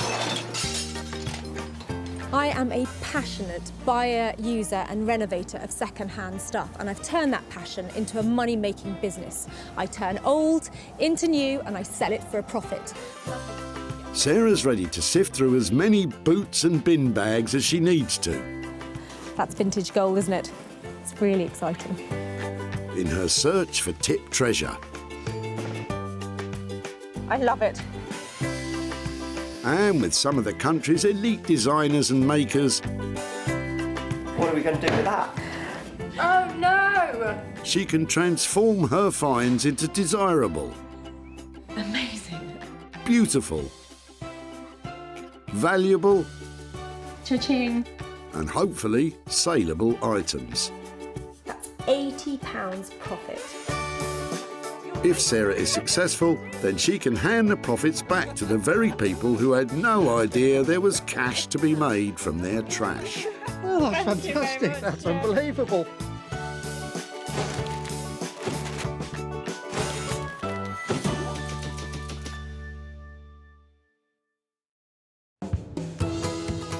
Stockport near Manchester, where at the Bredbury Recycling Centre around 2,000 cars a week roll up with all sorts of random junk for the skip. I've got no idea what I'm going to find here today. It might be a chair in despair or a toy with no joy, but whatever it is, I hope I find something amazing and make some money for nothing. Sarah's got special permission to root through the rubbish for stuff to re-beautify and sell on. It's addictive, eyeing up people's rubbish. Think, oh, what can I do with that? Sarah is scouring the site for the first of her 3 items, and today it's rich pickings. How about you? Got anything exciting in there? Anything in your rubbish? I love it. Sarah wastes no time snaring her first item. She's spotted mother and son Amanda and Connor getting rid of some smashed up old-time glamour. So it's a cocktail cabinet. Have you had it for long? Well, it used to be my uncle's. Okay. He's had it for about 30 years. Okay. It used to be his mum's, funnily enough. Is it something I could have a better look at and maybe Yeah, see we'll if I might be able to take it away? Oh wow, I like the mirrors. You're welcome to it. My mum will be over the moon. Is it heavy? Do you think you could help me carry it? Yeah, sure. Top tip, when it comes to junk jumping, Brilliant. Thank you so much. enlist a strapping young lad to help with the heavy lifting. Nice and easy does it. This little beauty could soon be worth a bob or two. Lovely. Sarah thinks she can see a profit here, but what does Amanda think she'll do? No, I haven't got a clue, but it'd be nice to see something good come off it. I love this cocktail cabinet, but I think it needs a real makeover.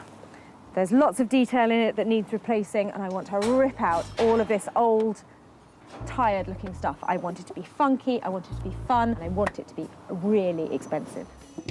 First item's nabbed. And Sarah has someone in mind to lift this cabinet's spirits and make some money for Amanda. She's scheduling a cabinet meeting, maybe over cocktails, with print designer Zoe Murphy. Margate-based designer Zoe has taken the reconditioned furniture scene by storm. Zoe's speciality is transforming fuddy-duddy old pieces with bright 50s-inspired designs. And her exciting reinventions sell in some of London's most prestigious stores, including Liberty's. I have got a big issue with waste. I hate the idea of sort of inefficiency on the planet and things going to landfill. It's always bugged me loads, and to the point where I even wrote a letter to the Queen when I was 7 years old, telling her about the environment. And my love of recycling has brought me right round to using second-hand furniture pieces as well. Sounds like Zoe's studio might be the last chance saloon for this old cocktail cabinet. Sarah is still sweeping through the car boots looking for her second item. I love things like this when you can just see how much wear there's been. Look at that. That handle tells 100 stories. Look at the size of it, how much it's been worn down. I mean, that is literally careworn, isn't it? Just a little too careworn, even for Sarah. Get a load of this, though. It's Gary with a trunk full of trunk. Sarah needs to get her hands on it before it's in the skip and out of bounds. Been doing a little tree surgery in the garden, have you? Pretty much. We've been there a while, but it's time to get rid. It looks like it might have been a birch. Actually, Sarah, I think you'll find it's a white poplar. See those diamond patterns on the bark? Dead giveaway. Any chance that I could take a few pieces?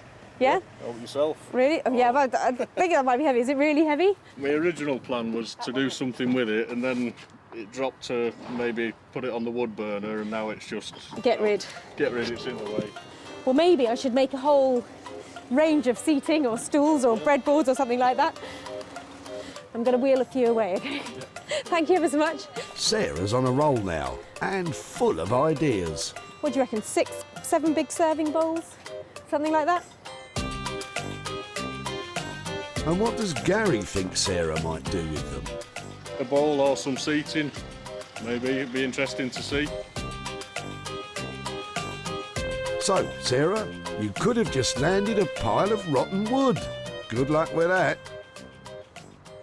I'm hoping that you've got 6 enormous, beautiful bowls here, but I can't really tell what condition the wood is in the centre because obviously it's been left out and it's in bad condition on the ends, but must have some potential, mustn't it? Well, if there's money to be made, yes, it must. Sarah's second find is a rather sorry-looking lot, but she knows exactly who to turn to for help. Top-notch craftsfolk Max Bainbridge and Abigail Booth. Hidden away in an East London garden shed, creative couple Abigail and Max run a successful business, making handmade homeware from reclaimed natural materials. From beautiful wooden utensils to luxury soft furnishings, the fine arts graduates really know their craft. We're so flooded with manufactured throwaway consumer items. It's like actually we decided we wanted to make things that lasted. There's a kind of physicality to it which I love, from being out in woodlands and forests sourcing stuff or chainsawing it. There's a real physicality that you have to enjoy.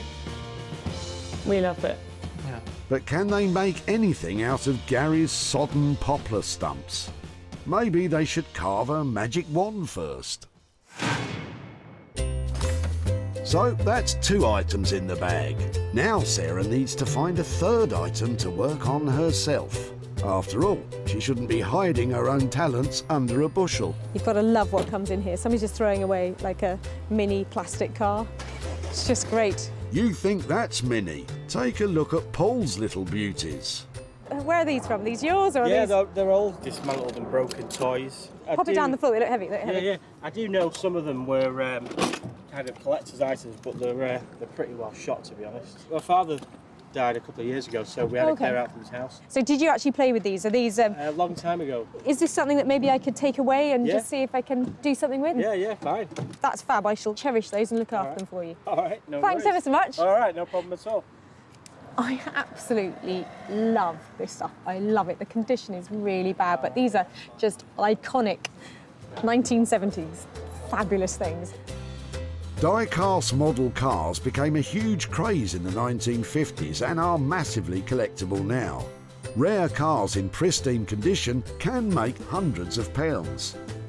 Though making a profit on this play-worn pile will mean that Sarah will have to step things up a gear. It's like Diamante and the lights. Absolutely love it. I've still got some of it at home, which is kind of sentimental, really. Batman, Thunderbirds, Joe 90 stuff. What does Paul think Sarah might do with this bounty of bashed-up toys? No idea whatsoever. No idea whatsoever. You and me both, Paul. Sarah's a champion boot raider. She's got hold of 3 potential treasures for free. The glass cabinet will be reimagined by Zoe, the wood blocks carved up by Max and Abigail, and those old toy cars will be transformed into something special by Sarah. I've loved the things I've saved today. The question is, can I actually make any money out of them? Sarah's next stop is the glorious seaside town of Margate, which has been enjoying something of an artistic revival lately. Happily riding the crest of Margate's creative wave is print designer Zoe, who's helping turn the town all trendy. Little does she know what Sarah's got in store for her today. I do trust Sarah's judgment. I like how in the past she's really let me do whatever I want though, so yeah, I do trust her just. That smidgen of trust might be thrown out the window when Zoe claps eyes on that clapped out cabinet. I've brought you another little beauty. Careful, you two. Brilliant, thank you. Oh, wow. First impressions? Yeah, I like it. Very, very feminine. Nice, solid print on the glass. Zoe's making all the right noises, but Sarah knows this is a challenge. I think it'd be difficult to see it selling and being a very commercial object unless it has a real makeover. The one thing I do have a lot of lying around that I do like to show off sometimes if I can is my high-heeled shoes. And I can really see a cabinet like this being great if repurposed as a kind of shoe cabinet. Because this is a narrow piece as well, it'll put it in a bedroom maybe, or a hallway if you wanted it there. I can imagine probably some big bold prints coming in across here. It will instantly make it more fun. So if it's potentially going to be really glamorous shoes, maybe we've got a lot of glitter going on, maybe we've got some sparkle, perhaps some gold detail and bright attractive colours that are all about, you know, a glamorous occasion or a big fun night out. A glittering, sparkly high heels cabinet. I'm totally sold. But how much will the work cost? It will probably cost me a couple of days' work and all of the materials, about £500 to do it for you. That just sounds fantastic, and you're right, it's those people who love their shoes that will love this, and that will make it sell. A glamorous showcase cabinet for shoes. What a novel idea. But can Sarah find a well-heeled buyer for such a niche piece?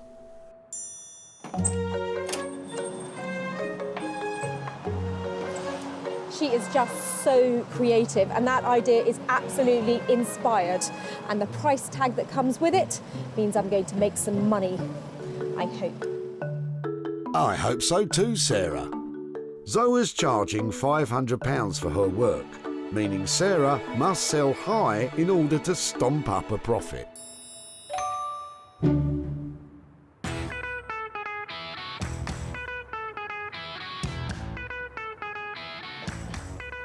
Vibrant Walthamstow in London's E17 is awash with artist studios and galleries. Honest. Hidden away in a quirky little garden shed, creative couple and business partners Max and Abigail specialise in making luxury handmade homeware. I can cut it on a chainsaw. Very unexpected. Yeah, great. Okay, let's see what we can do. Yeah. The woodblock should be in good hands, though they haven't got a clue what Sarah's rolling up with. Well, knowing Sarah, it could be anything. You could end up with some pallets. What Sarah thinks is a feasible idea could be somewhat of a challenge. Yeah. Well, I don't know what can actually be made of these, but they've got plenty to work with, and they're really heavy. Hiya. Hello. How are you? Hello. Hello. How are you? Yeah, really well. I've got a lot of something for you. Wow. Do you want to come and see what Can we have a I'm... look? Yeah, come on down. Wow. Yeah. They're great. They're fantastic. Yeah. Yeah? Absolutely. Brilliant.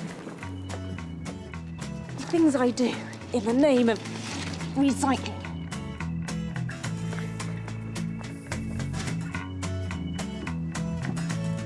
So, time to find out if money does grow on trees. I've had a few ideas, like things that I think would be great for me to be able to sell. And one of them was sort of this lovely suite of bowls. But I'm all ears to hear what sort of stuff you can make out of this. Absolutely. I mean, bowls is definitely something that we do if the wood's okay, if it's kind of sound and there's not too many splits, and if it's not rotten. But how will you know which direction to go in? The only way really we're going to be able to tell is to cut into it, so to kind of get the chainsaw on it and kind of See what's inside. Let's get to it. If it turns out to be rotten inside, they won't be able to make anything. Well done. So it's not rotten, but it does feel, God, that's really wet, isn't it? It is wet, yeah. Wet wood is not ideal, but at least this bit isn't rotten. So given this state, it's difficult to imagine what you can actually make out of it. Have you got any examples or anything that... Yeah, let's. Should we take it in the workshop? And I've got some stuff inside that you can have a look at. So these are a couple of maple bowls that are from recycled stuff from a timber yard. But all of these are from red oak and English oak from Epping Forest. These are absolutely beautiful. The shape on that is really lovely. I agree, but you're not out of the woods yet, Sarah. Looking at how wet these are, the risk when turning bowls really is that the moisture may mean that they crack. And we can certainly try. We've got enough. We've got we've got enough, Sarah. Cracked bowls ain't gonna sell, so we need a plan B. If we didn't get bowls out of it, what utensils do you make? Because I know you make amazing spoons things. A lot of spoons, coffee scoops. So this is a wild cherry coffee scoop that we're working on. You can see that these have got kind of patterning. So again, it all depends on what it's like when you start to work. So there's definitely potential here, maybe for bowls, or at the very least some utensils. But how much will their craftsmanship cost?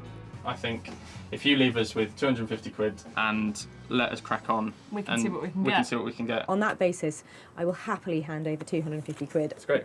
Really, really lovely. Excellent. Well, let me leave these with you, and you can get back to your chainsaw. Thank you very much. That's fantastic. Okay, bye. So Max and Abigail seem really optimistic that they can make something out of that wood. I'm just hoping I just haven't commissioned a £250 teaspoon when they find out it really is just rotten to the core. Glass half empty, Sarah. It might not be rotten. Stay positive like these guys. It's going to be a challenge, but I think that's that's part of the fun. Max and Abigail are charging £250 for their time and expertise.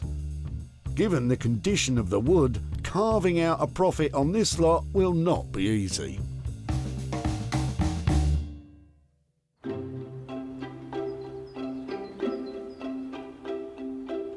The designers are firmly on board. Now Sarah needs to work on her third item, Paul's box of toy cars. In rural Sussex, two of her children, Libby and Edward, have come to lend a hand and play, while Bramble the dog snoozes. Then it's off to the barn for Sarah to shine a light on her ideas. Sarah has bought 5 simple slimline lamps from the high street, and she's going to stick the toy cars onto them and create novelty memorabilia lighting. Now, why didn't I think of that? So I've got a plan. I want to keep it really simple and just stack a few of these up on the bases of these lights, then get stuck in. OK, Sarah, penny on, lamps, cars and glue at the ready. A kind of totem pole of vintage vehicles. Time to get cracking. It's going to take some doing. So I love Lady Penelope's car and I want to give it a little bit more space. I'm just popping these tyres on. And then I think this one. The Green Hornet, obviously. Aston Martin. The most popular die-cast model car ever made was James Bond's silver Aston Martin. Alas, Sarah doesn't have one of them, but she's still hoping to make a pretty money penny. This one's really cool, look at it. It's got a dog inside it. I thought that one looked a bit rough. Can I get the Saint on top in his Volvo? Oh, I think that looks fab. Sarah has categorised the cars for maximum customer appeal. It's a really cool rescue stack. Everything's got its little hazard lights, and there's a really sweet little snowplow there on the top. Can I get that on next? And maybe pop that one into there. The cars are stacked, but need to be stuck. And for that, Sarah's using a special kind of traffic jam. This is 2-pack glue, and it's really useful. It dries in about 5 minutes, something like that. Got a little bit of working time, and it's really thick and sticky, which is useful. Yeah, I also find it very useful when glue is sticky. So plenty of glue, because there's lots of uneven surfaces on here, and I just want to make sure there's enough contact between the car and the wheels and the glue. Sarah will glue the car stacks together before attaching them to the lamp bases. That way there's less risk of messy glue marks all over the new lights. I'm going to put a big blob of it on the roof of the Green Hornet's car. And remember, glue can be dangerous, so use with caution or else. Right, what's next? So I'm just checking it from all angles because I'd like it to be as neat as possible when it's done. Because even though they're really scratched and old and shabby, it needs to have a certain cleanness to it, a kind of designer styling. Oops. Sarah spent £180 on materials for the lamps. But with the spotlight firmly on the profit margin, the finished products will really need to shine.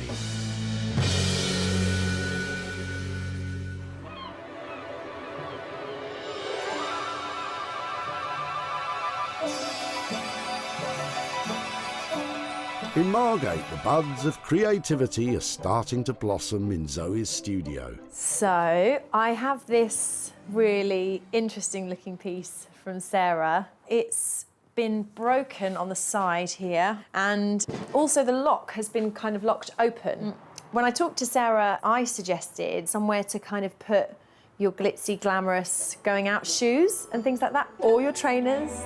Ah, I can see it now. My old trainers beautifully displayed for the world to smell. I mean, see.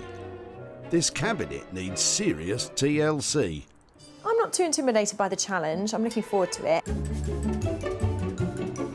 Some of the glass is broken, so Zoe's going to carefully remove it all to avoid further breakage, or worse still, the need for a plaster.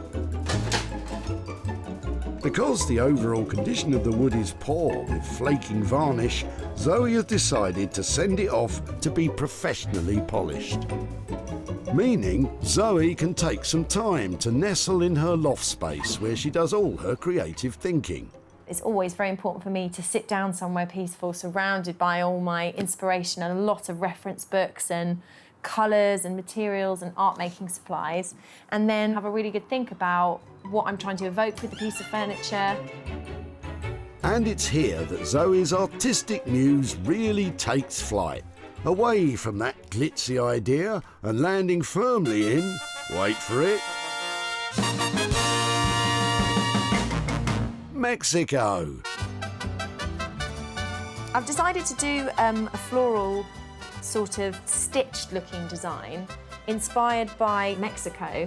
After putting a couple more layers of detail into this one, this should be ready to go later on to be printed onto the piece of furniture.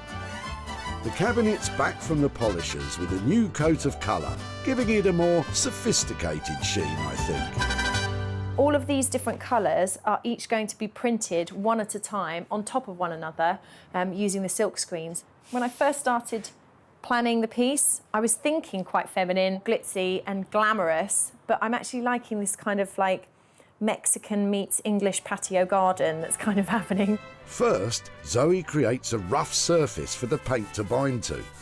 Then, carefully layers up the patterns using the silk screen she has made, one colour at a time. First one done.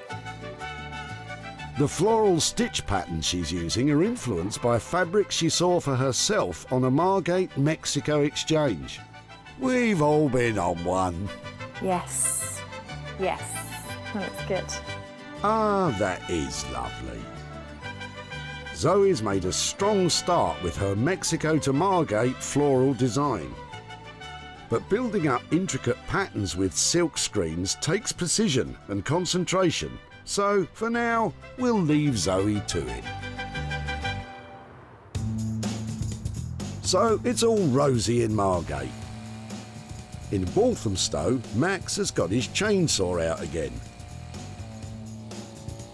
Some of the logs are in better condition than others. Once sawn through, it's time for a confab. If I spin that over, cut that into slabs to see what we can get, because we can small kind of chopping boards or some cooking spoons or eating spoons. Yeah, I think that's probably the best. Max cuts the poplar with the grain to maximise its strength. After the trauma of being sliced and diced, Max and Abigail indulged the new look wood with what can only be described as spa treatment, starting with a relaxing lounge in the sunshine. We're just kind of laying it out in the sun just to kind of dry the surface off a little bit, so that when make it more workable. Yeah, so when we feed it through the planer, it's not kind of completely saturated. With the little poplar pieces all dried out, it's time to make some shapes. Then the slabs are run through the bandsaw. Some of the wood's in too poor a state to use, so wastage on the good stuff isn't an option. There's still more than enough in terms of depth for me to work with on this, and then it basically gives you a whole nother section of wood to get another couple of spoons from. Max's wood carving techniques are rooted in tradition, and he spends many an hour happily whittling away. Whittle, whittle. This is one of my favourite parts of the process.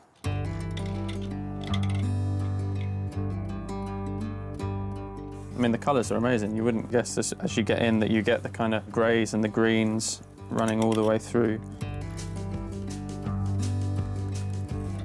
Like Michelangelo's David emerging from the marble, kitchen utensils are starting to take shape. But it hasn't been easy. Even though Sarah brought us a lot of wood, it's actually been quite difficult to kind of process that down and get solid stuff out of it. But I think we've done quite well. Max and Abigail now take time with the precious few utensils they have made and treat them to some gentle exfoliation. When you're dealing with stuff that's all made by hand, there's not really a way of speeding that process up. It's kind of... There aren't shortcuts, basically, are there? No. That's what you learn quite quickly.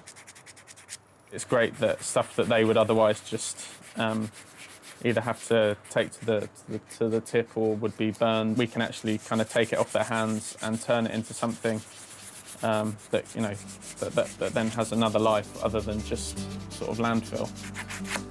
Cool. Finally, a loving wax and buff. So it's a beeswax salve that we make ourselves, which is just pure beeswax and mineral oil. But it kind of brings out the grain of the wood much more once you've sanded. So you can see that the colour's completely changed. The poplar pieces have had quite the makeover under Max and Abigail's care. They've lost weight, basked in the sun and enjoyed a thorough pampering. But I don't see any bowls.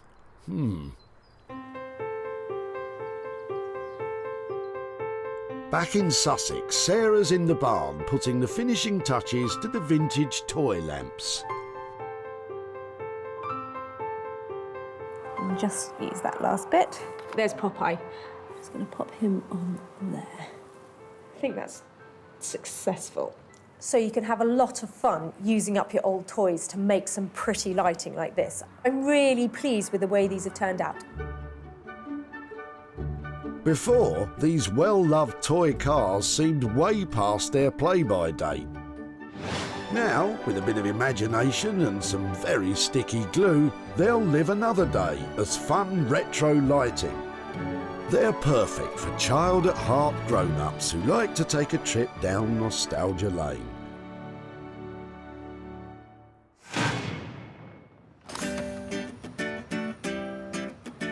At the dump, Paul's collection of cars had long run out of gas. I do know some of them were kind of collector's items, but they're pretty well shot, to be honest.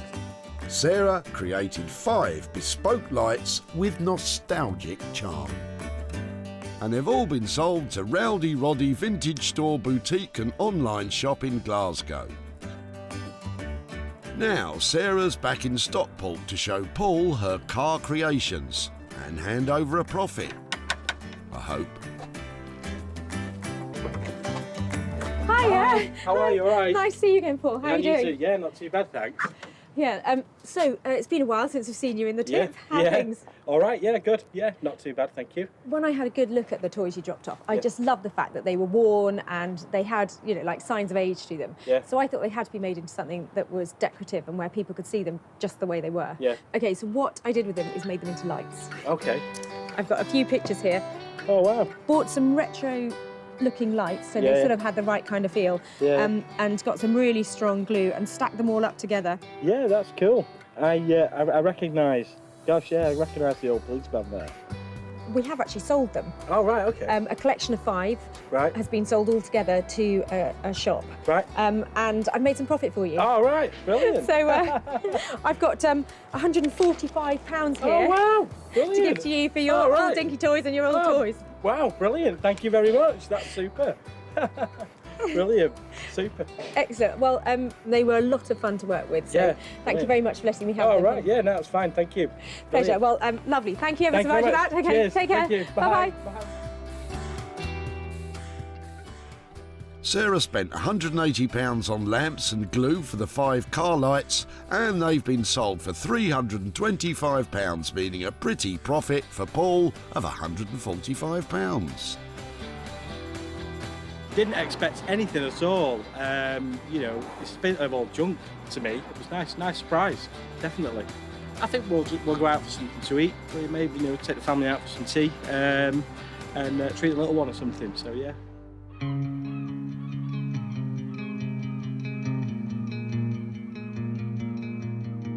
In Margate, Zoe's waiting for Sarah to collect the finished cabinet. This piece that she's picking up today, I would be very happy not to let go. I can see my shoes being inside the cabinet instead of someone else's. So, yeah, I'd like to hang on to it, but I don't think she's going to let me. Before, this was a smashed-up cocktail cabinet whose partying days were well and truly over.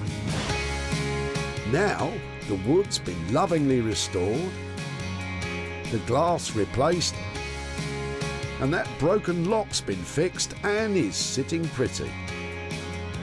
Zoe's imaginative designs have been lovingly and skillfully applied, giving the piece a refreshing burst of colour, inside and out. It's the perfect place to house shoes or precious knickknacks. It could even be the belle of the ball as a cocktail cabinet again. But what will Sarah think? Hello. Hello. Hiya. How are you doing? I'm really well. Oh my word, how have you managed that? Oh, it looks beautiful, doesn't it? It looks really classy. I really, really like this one. I love it. It looks just crispy and stunning. It's really... Is it what you were imagining? No, I have to say, it is so much fresher and so much more stylish. It looks expensive and luscious. Oh, I'm so glad you like it. I think it's safe to say she does, Zoe. I don't see this as just something for shoes. I think what you've done with it is just make it into something that has got huge appeal. You know, this could be whatever people want it to be. I really love doing it and I really want to keep it. Well, too bad. You can't. Zoe's ideas changed from a glittery shoe unit to a more, let's say, refined piece. I think our initial budget, all in, we were hoping for 500 quid. Is that still the case? Yes, we have just about made that. Fantastic. Well, that, you know, it's great news all round. It looks absolutely beautiful. At the tip, Amanda and Connor's bashed-up cocktail cabinet looked like it was suffering the mother of all hangovers. Well, it used to be my uncle's. Okay. I've had it for about 30 years. They were happy for Sarah to take it.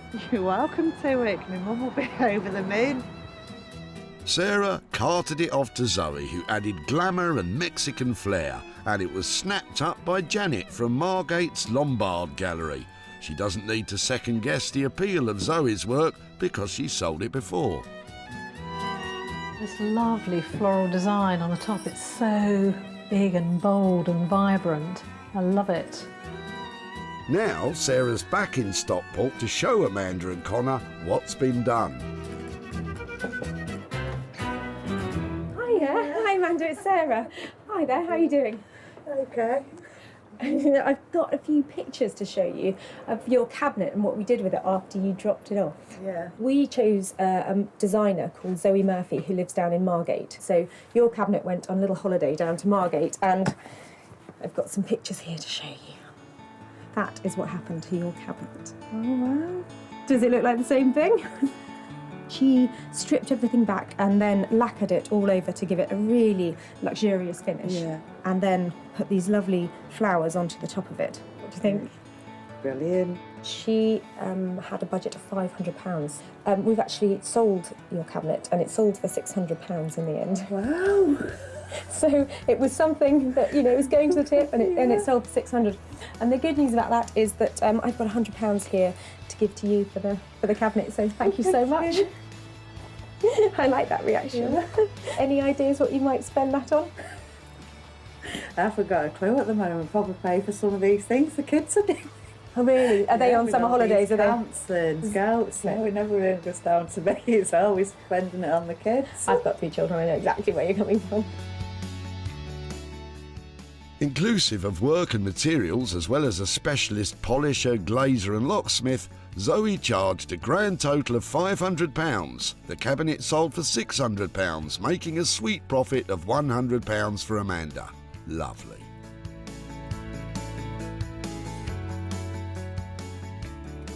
It's like it's been given a new lease of life. Well, I'm not that artistic really, but it gives you a good idea of things that you can try and do, you know, with old bits of furniture. We've got a profitable pair, but Sarah wants a full house. In Walthamstow, the woodworking wonder couple have, well, worked wonders. Before, these mouldy old logs were destined to become charcoal and ashes. Now, they're luxury handcrafted utensils. Max and Abigail delved deep into the wood to tease out 3 eating spoons, 2 chopping boards and 3 pairs of coffee scoops, cooking spoons and spatulas. They used centuries-old methods to create 11 completely unique items and ladled them with love. They're perfect for any cook who values the quality of their tools as much as their ingredients. Max and Abigail were lumbered with wet old logs, and it was a hard-fought battle. There was a definite panic stage, wasn't there? Yeah, it was kind of like, you know, at one point Yeah. it was just sort of actually, are we going to be able to get anything at all? Luckily, we were able to get some stuff then. We've got quite considered, elegant designs, I think. I mean, Yeah, I'm slightly nervous of what Sarah's going to say, just Yeah. because maybe she's, I guess you know, she dropped off yeah. 6 massive logs. And I guess maybe there's an expectation that you're going to be able to get a vast amount of stuff. We're excited to see what she says. Yeah. But will Sarah be stirred by what's been made? Hiya. Hello. You're excited. I'm really excited. Wow. Was this Oh, this is the carnage, yeah. Oh my word! Wow! That's fantastic. Wow, that is made from that wood. Pretty much for every kind of spoon that we made, we probably had 5 or 6 that didn't work. You know, you got to a certain point in the process and there'd be just a kind of patch of rot, or it would just snap or split. So basically what you're saying is it was a total nightmare to work with. Once we got stuff that we could work with, it was you just kind of get back Yeah. into the sort of process which we really love. We talked about making bowls and that kind of thing, so we had a go. Oh wow. And it was, you know, the kind of The actual, again, the wood itself, it was just kind of, you got to a stage where you just kind of had to stop working. So you can kind of see here how pitted it is. I think that is beautiful, but I can understand why your integrity is admirable. I think your soup would end up on your lap with that bowl. A real shame, but despite setbacks, Max and Abigail have worked a mini miracle with those utensils. It's really difficult to imagine that this came out of the wood, and also to just how light it is. It's quite a kind of lightweight wood, and it's quite a delicate design, but they're more than kind of capable of standing up to being used. Yeah, absolutely. So, it's all good in the hood, but how did they get on with that £250 budget? We used every penny of that £250 in terms of processing and just kind of like man hours and labour and stuff. So do you think it's touch and go whether we actually make a profit? I think it's probably going to be a little bit tight. It is not always going to be that there is a huge profit in these things. That wood, I know, is really difficult to work with, and to have made anything out of that is actually usable and have this kind of finesse, I think is a real achievement. So thank you so much for taking on the challenge. What she dropped off turned out to be quite a challenge, and more so than we expected as well. I'm pleased, and I'm glad that Sarah's pleased as well. Yeah, I think she really likes them. And secretly wants them. Yeah.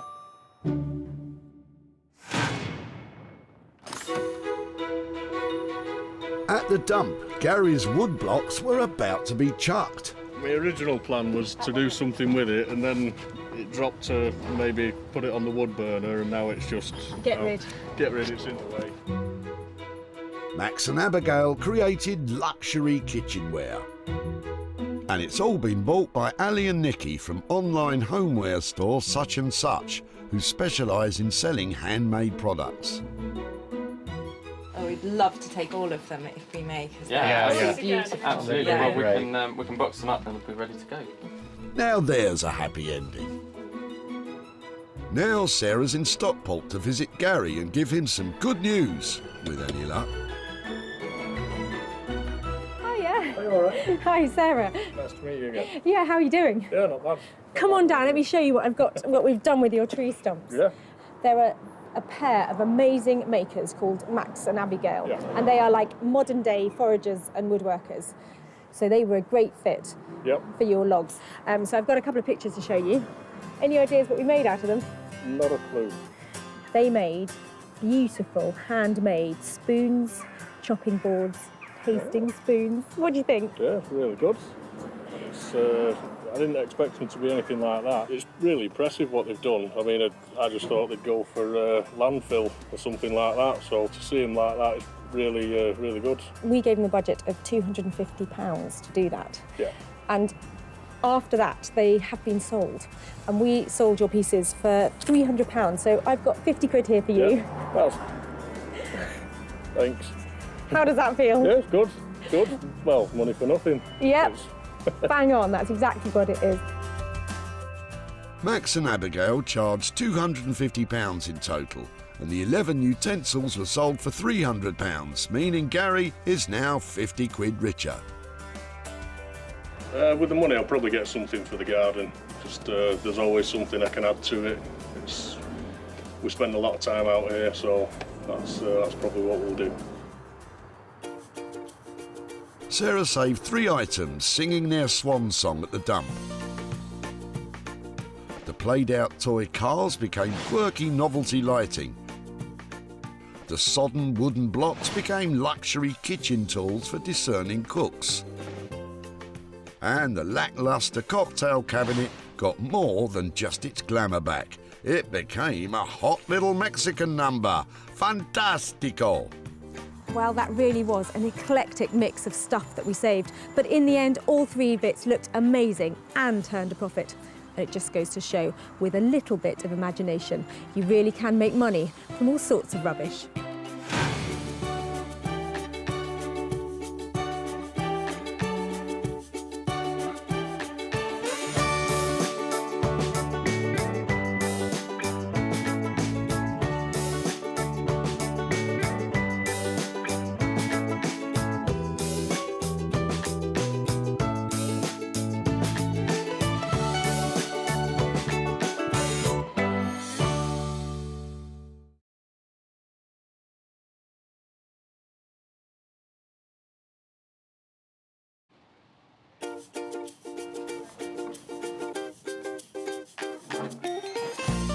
How do you make money for nothing?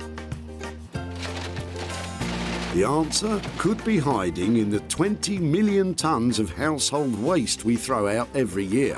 Before you throw that away, is there any chance I can have a quick chat to you about it? Sure.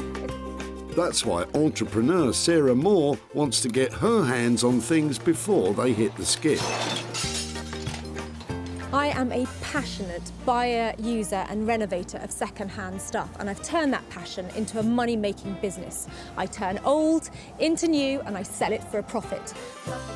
Sarah's ready to sift through as many boots and bin bags as she needs to. That is the most fabulous thing I've seen here. This is so exciting. In her search for tip treasure. I love where I fling through the rubbish. And with some of the country's elite designers and makers. Hello, hello. What have you got today? I want to do what's right for this piece of rubbish. She can transform her finds into desirable, Look at that. beautiful, Speechless. valuable, You're joking. and hopefully saleable items. You always talk my kind of money, Jay. I love doing deals with you. If Sarah is successful, then she can hand the profits back to the very people who had no idea there was cash to be made from their trash. Wow!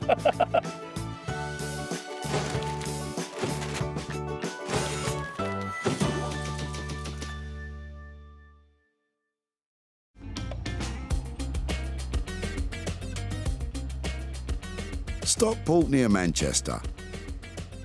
And at the Bredbury Recycling Centre, around 2,000 tonnes of stuff is unceremoniously chucked, dumped and ditched into tips every month. On the lookout for potential treasures is Sarah Moore. I'm really open-minded about what might come in today. I'd love to find something that's an antique or something, but any metal, anything we can cut up, anything we can weld together, so much potential. Sarah has special permission to scout these skips, so please don't go raiding your local recycling centre. Sarah's on a mission. She's got to save 3 items from the crusher that she can transform into something beautiful to sell on. How about you? Got anything exciting in there? Any profit she makes will go straight back to whoever dumped it in the first place. So they'll get some money for nothing. Sarah's in line for her first find of the day. She spotted some ancient history in Robert's boot. Just wondering what you're chucking out today, or are you dropping off the old barrow? It's over 100 years old.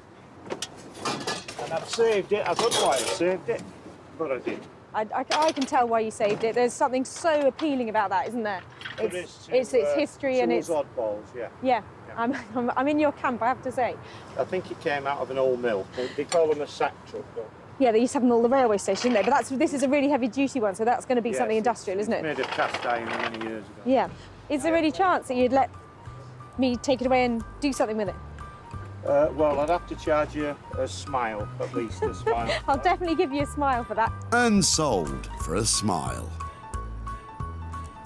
Bye now. Thank you ever so much. Wait a minute, what about that smile? Lovely. It feels really cool. I'm just talking about your sack, Baron. It has seen better days. It's got cast iron wheels on the bottom, and this one has worn away on one side, is broken, but I think it's got great appeal. Sarah sees great potential, but what would Robert do? If she puts a plant in it, then it can be turned towards the sun different seasons. But anything like that, anything old, people go potty for. Too true, Robert, too true. But Sarah's got other money-making ideas. This would make a fantastic coffee table. I'm just wondering whether we just support a huge sheet of glass on it. It's great, lovely. A coffee table, that's more like it. Right now. So Sarah has her first item, but she'll need some help. There's that little gold mine in that car. And when it comes to heavy metal, Sarah knows the perfect person to take this on. Artist blacksmith Beck Simon bangs, grinds, welds and smelts metal into bespoke beauties. Her unique pieces are normally specially commissioned, so Sarah's project could be an adventure.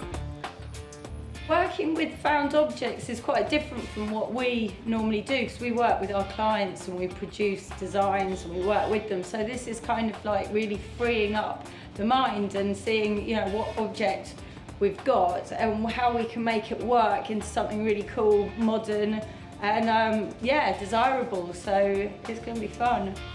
Bex has no idea what's coming her way.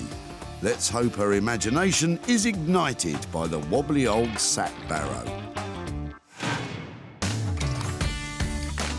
So that's one item swiped and 2 more to find. I'm just looking to see what's around.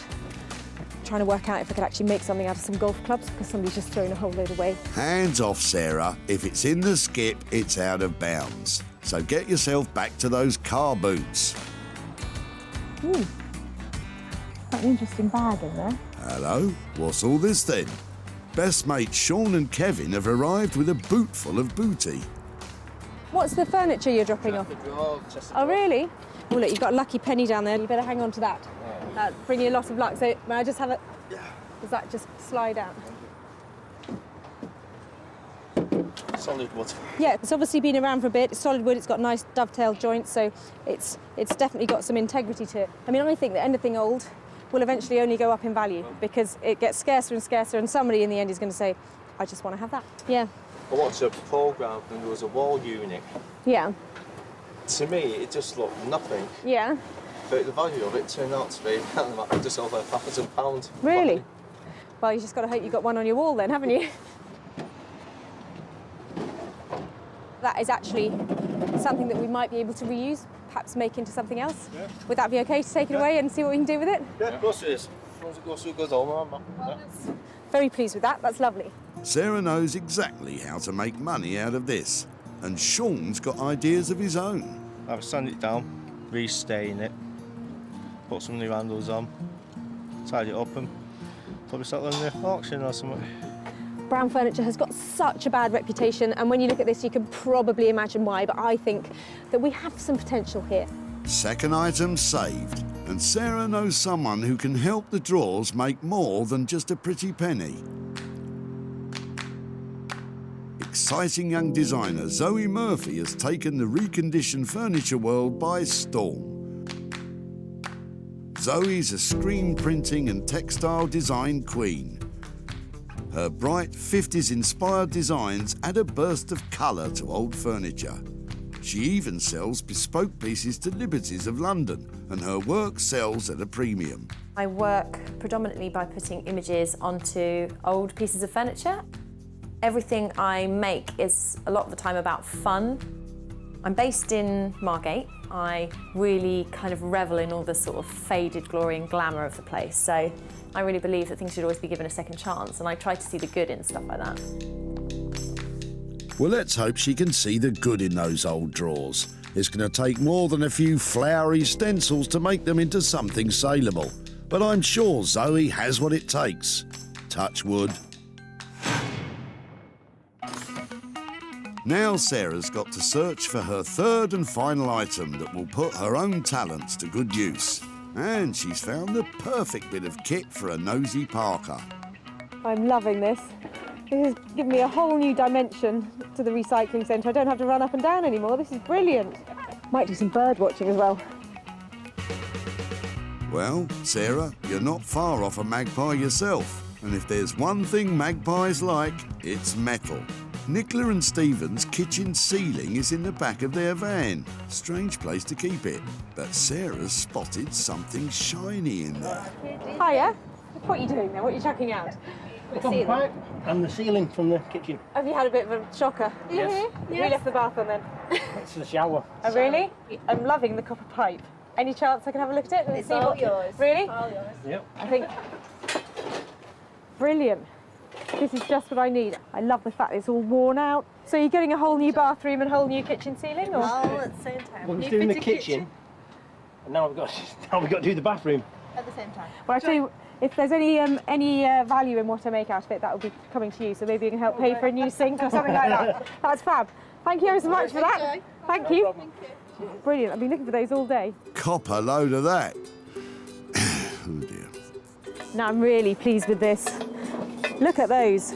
Whole load of copper pipes. They've got heaps of potential and I think I can make a load of money out of them. I'm not going to tell you how though. This is my little secret. I reckon she'll make a trombone or some dangly earrings. Yeah, might get some for the missus. Sarah's going to turn Nicola and Stephen's domestic disaster into a lucky break. But how? I have no idea. No idea. There we go. So we'll get on with the brand new kitchen and the brand new bathroom now. Yeah. Well, it all sounds like a bit of a pipe dream to me. Sarah's three-piece scavenger hunt is complete. Bex will give Robert's sack barrow an uplift. Zoe will wake up the tired chest of drawers Sean and Kevin brought in. And Sarah's going to turn those scrappy old coppers into a golden opportunity for Nicola and Stephen. If only we knew how. I found some absolute little gems here today. They might look like diamonds in the rough at the moment, but I'm going to turn them into things that totally sparkle and make money out of them along the way.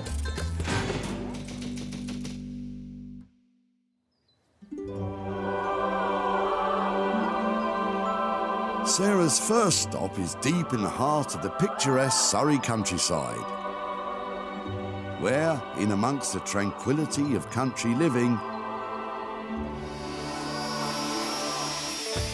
there are sparks, hammers, and fire. Lots and lots of fire. Sarah's brought the old sack barrow to see what Bex can make of it. I'm really looking forward to seeing what Sarah's going to bring today.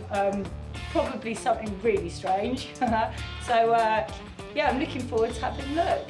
I don't know what it's going to be, but I guess that's part of the challenge. So yeah, looking forward to seeing what it is.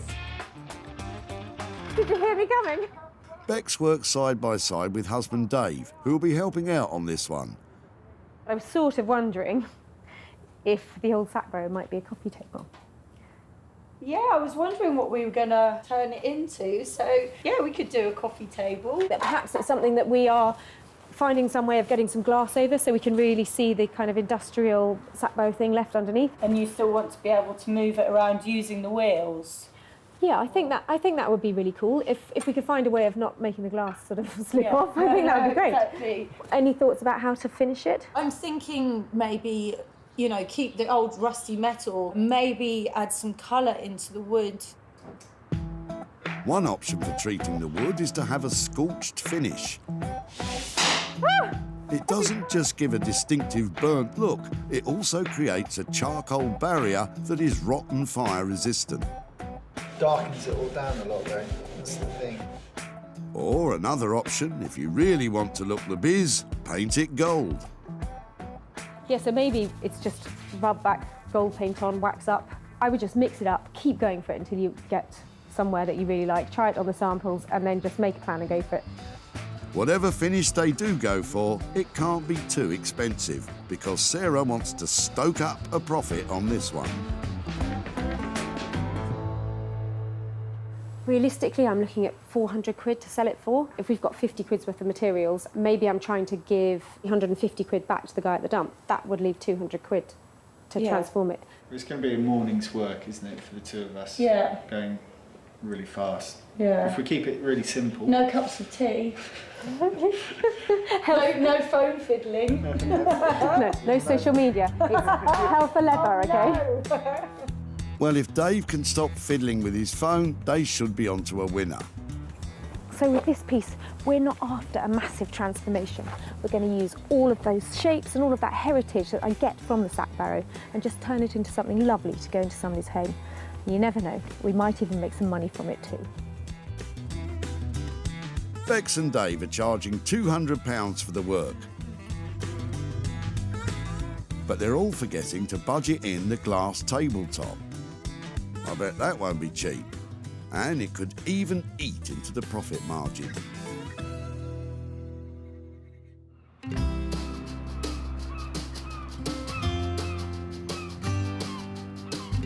seaside town of Margate has had an upcycle of its own since the opening of the Turner Contemporary put it back on the art lovers' map.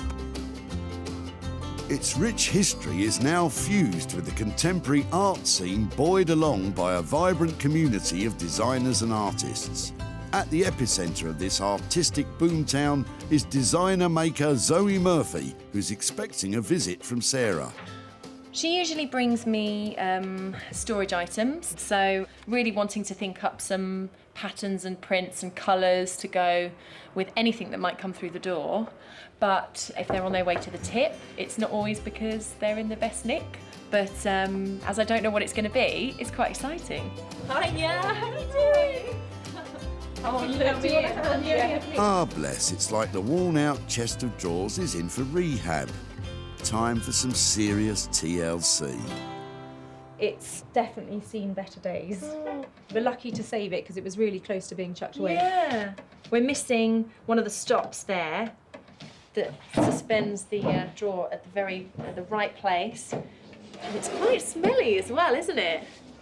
I don't bring you quality. It feels to me really quite bedroomy, and it would be more interesting and probably more valuable, I was thinking, if we could position it as something that people have in their living room or in their kitchen, maybe something to do with drinks or Yes, yeah. something a bit more exciting. We could add other components to the top to make it much more of a drinks cabinet that is a bit more suggestive of kind of like maybe 1950s sort of American style stuff, maybe some palm trees and some flamingos and things like that. I'm thinking pink legs coming off the bottom. Yes, you could do whatever yeah. you like to it, but that fun cocktail hour moment, Yeah. I think it would be fantastic. Oh, I love palm trees, and I've got the pink legs. Throw in some cocktails and I'm in heaven. But how much is Zoe's redesign going to cost? I know that you have really good prices on your furniture because they are great pieces. What can you do with this little thing? I think probably around £600 in cost from our studio to do this for you. I'm so pleased you're going to take it on, and I look forward to having a celebratory cocktail from this when you're all Yes, I think so. done. That has made my day. What a fantastic idea. I'm a massive cocktail fan, and I can't wait to see those designs. Right, Zoe, Sarah's gone. Come on, what do you really think? Well, the condition of this one is really bad, but sometimes that's quite exciting. I like having to go really far in restoration of a piece. Yeah, this one's going to be quite a bit of work, but I'm looking forward to making a beautiful swan out of a very ugly duckling. So, it's all go for the cocktail look, but will it be more cosmopolitan than Rusty Nail? Zoe's talents and time will cost around £600. So this self-effacing little chest will really need to be all singing, all dancing for Sarah to make a profit here. The designers are firmly on board. Now Sarah needs to get her own hands dirty. At her barn in rural Sussex, Sarah's children Libby and Edward are doing some upcycling of their own. But what about those copper pipes?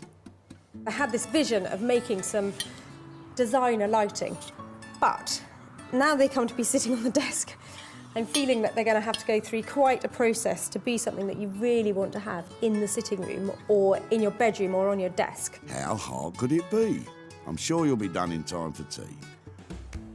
I've got this block that it was outside in the stable yard when we moved in. I'm not sure what it's for, but it's really hefty and I've been using it as a doorstop. I'm hoping that that would make a really good base for a chunky light. Something else for free. I like it. But Sarah has had to buy some shiny plumbing bits and handy lighting fittings. If I take off the bulb, I'll be able to feed it through my light and I'll have some sort of ready-made lighting that is already safe and tested that I won't have to go and get an electrician to wire up for me. That's the plan. I like a plan. And this, I'm pretty sure is oak, and I know that that is a really tough wood. And she's right, it's heavy going. I know oak's a hard wood, but this is ridiculous. Sarah needs some ancestral help. These are my grandfather's carving tools, and I've just read on the front it says special carving tools. So sweet.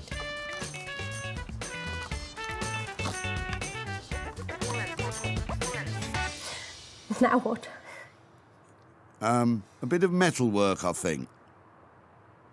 So these pipe cutters are really simple things, and hopefully I just click it on, move it round, and it should cut the pipe, so...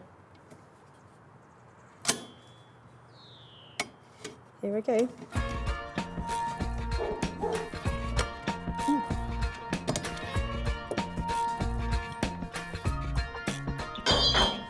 Musically gifted as well. But Libby doesn't look impressed. The new plumbing parts ensure the old Imperial 1-inch pipes fit into the metric-sized hole that Sarah's just drilled. And they add some bright, shiny detail to boot. Right, back to that woodblock.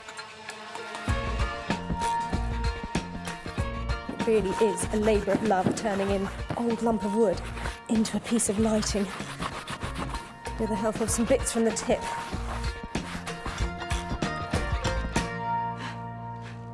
Once that flex is thread through, she'll be home and dry, easy.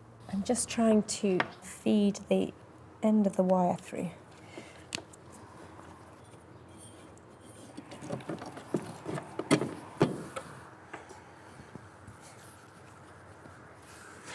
For goodness sake. It's really not your day, is it? Gently pull that bit. Gently does it. Almost there now. By the time I get this finished, we'll need lights because it'll be so late. OK, I was wrong. It might not be done in time for tea, but despite appearances, Sarah's almost finished.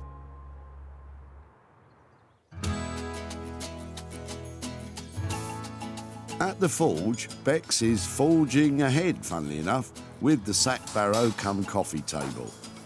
And in the end, for that all-important finish to the wood, they've decided to, well, keep it looking like wood. But exciting news just in. Bex has a new metal idea. Because it's a coffee table and it's a bit wibbly-wobbly, so we need to sort of strengthen it. So I thought I'd make a bit of like a magazine rack at the bottom. To save time and money, Bex lets the machines do the hard work. Meant to do this hot, but because it's tube, I can get away with it. Every blacksmith's best friend is the forging hammer. This beast will flatten the cross beams of the magazine rack ready to rivet. And then there's an important feature to add. So we're now going to stamp it with our maker's mark. So whoever's using the coffee table can always remember it was made by us. And it'll be worth millions. Ready? There's the mark. It's this way round, got to get it right. Okay. Yeah. Yeah, ready. Watch those fingers. There we go. It looks like $1 million. While Bex shapes the beams that will support the glass tabletop, I think it's going to look nice. I think. I know. she can outsource some less important work to Dave. Dave, can you take off, we'll scrape off some of that stuff. Thanks. It's definitely a labourer's job, I think, cleaning muck.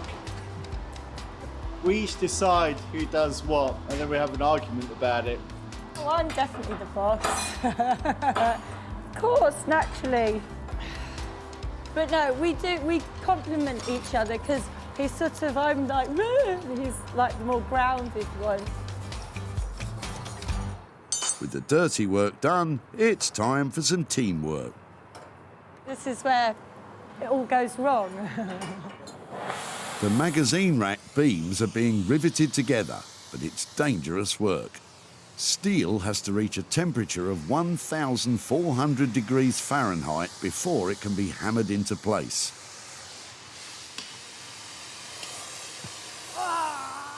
Ouch! Look. That might slow things down a bit. Why has it gone like I that? don't know. She hits her hand all the time. I wouldn't worry about it. No, it's just a bit swollen for now. You're all heart, Dave. It's all right, it didn't fall off. It's not broken. I just hit it quite hard. Anyway, back to work. Come on then. What a trooper. Oh, don't. It's really embarrassing. I'm going to hit it this time. Hopefully I'll hit the snap tool and not my hand. With the sack barrow in safe hands, well, in hand, everyone's fired up in Surrey. But with a glass tabletop still to buy, the profit might be the one taking a hit. In Margate, Zoe's getting to grips with a small chest of drawers, but it's showing signs of previous employment.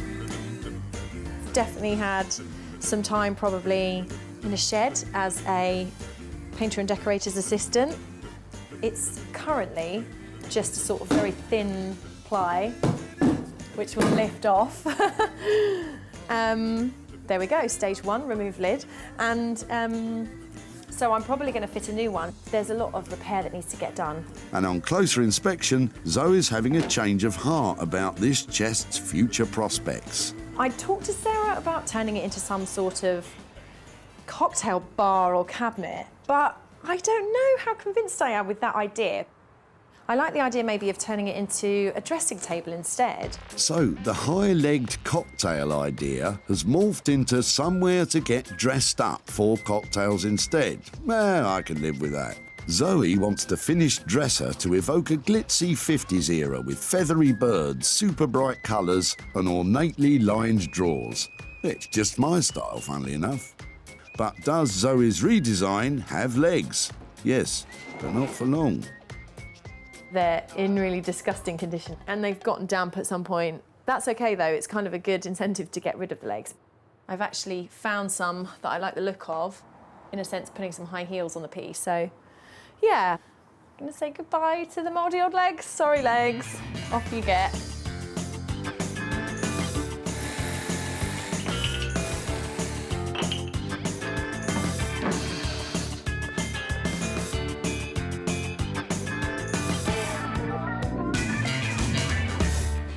Carpentry over, it's time for the arty bit. So I've always been really keen to make this piece all about kind of glitz, glamour, and desperate to include some element of sort of flouncy flamingos in it as well. Zoe's creations feature intricate silkscreen designs, but she's going to start off with some large blocks of colour. I'm going to create some of the bigger shapes with a very bright pink.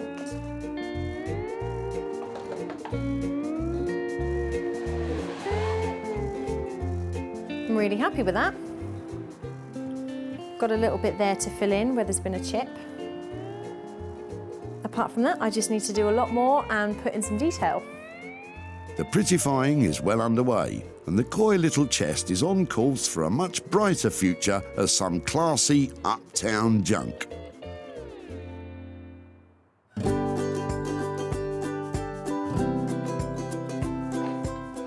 At her barn in Sussex, Sarah's finishing off the lights made from Nicola and Stephen's copper pipes. Bring it in there. Till it's nice and taut. I just think I might stick it in place there like that. Now I'm going to fill this whole cavity with very gluey glue and hope it all gels together beautifully.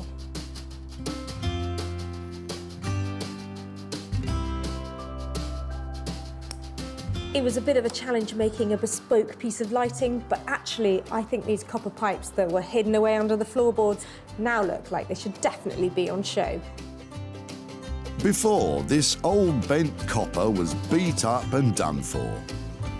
Now, with Sarah's creative vision and a lot of hard graft, the metal's been married up with a chunk of found oak wood and repurposed as edgy industrial lighting. It would look great in a New York-style penthouse apartment, or even my two-bed bungalow. Now, Sarah needs to get selling.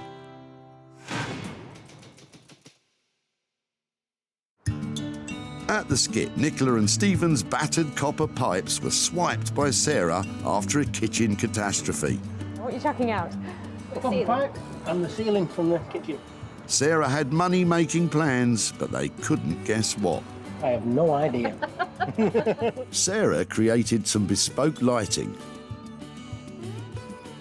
and it was snapped up by a trendy retro and vintage shop in London. And she's back in Stockport to let Nicola and Stephen know that their old copper has made them some gold. Hiya. Hi, nice to see you again. Sarah, hiya. Hello. Hello. How are Hiya. you? You all right? Yeah, really well. How are you doing? Very well, thank you. Not bad. Not bad? So when I saw you at the tip, Yes. you'd had a bit of a shocker with your plumbing, hadn't you? Yes, indeed. What had happened exactly? We were in the kitchen, renovating the kitchen, and as we pulled a false ceiling down, we saw a leak from the bathroom, so we now know that we have to redo the bathroom on top of the kitchen. And is that all sorted out now? The bathroom's not. Kitchen's done. Excellent. But the bathroom's just ongoing. empty. Well, it was a bit of luck that for us that happened. Obviously not for you, but those little bits of copper that you let us have were really useful. We turned them into lighting. Did you have any idea what we might make? No. Do you want to see a picture of what we did? Yes, yeah, go on. Wow. Oh, That's great. Do you approve? Yeah, I think that's it's great. lovely, yeah. Would that fit in with the new house or not something you'd have in yours? Yeah, I would. Yeah, dead right. With all the materials and having it all checked over by the electrician, it cost 80 quid to convert it into a light. So it has actually sold. Oh. You're surprised? Thought I was going to get it. No, I'm sorry to say you don't get the light, but what you do get is 55 quid's worth of profit. That's mine, it's my pipe. There's 55 quid there for your old pipes. Superb. Amazing. Yeah. Wow. Oh, thank you very much. Oh, I know who's in charge. Yeah, that's it. Wow, I can't believe that. Sarah spent £80 on materials and sold the finishing lighting for £135, making £55 of a profit for Nicola and Stephen. With the money, I think we'll put it towards our bathroom renovations, so maybe get some nice fittings or new towels or something.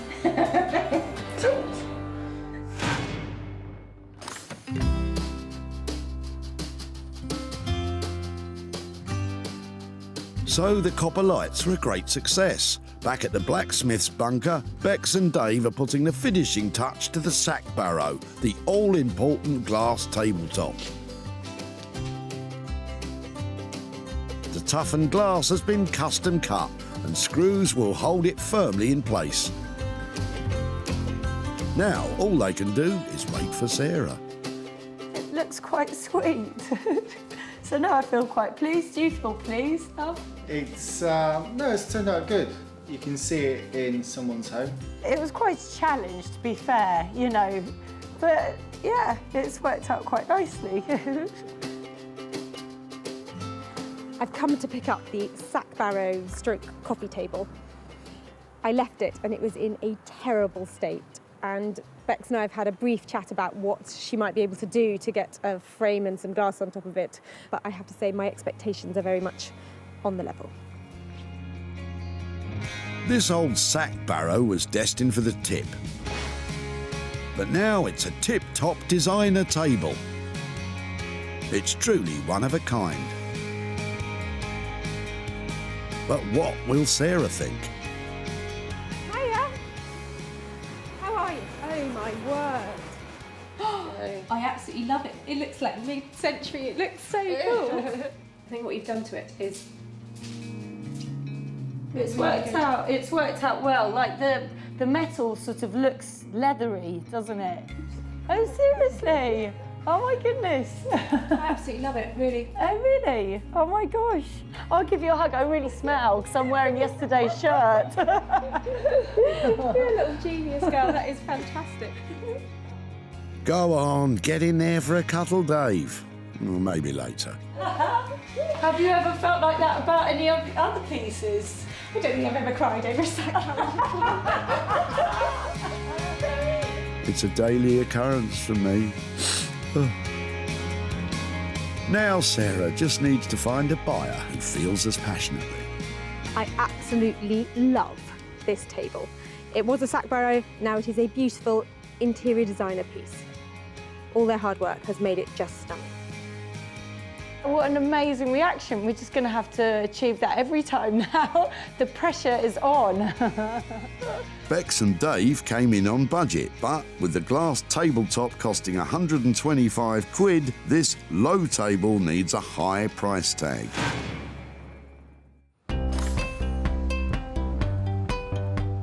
Back at the dump, Sarah got an offer she couldn't refuse. Well, I'd have to charge you a smile, at least a smile. I'll definitely give you a smile for that. And took on Robert's old sack barrow. Robert appreciated its aged appeal.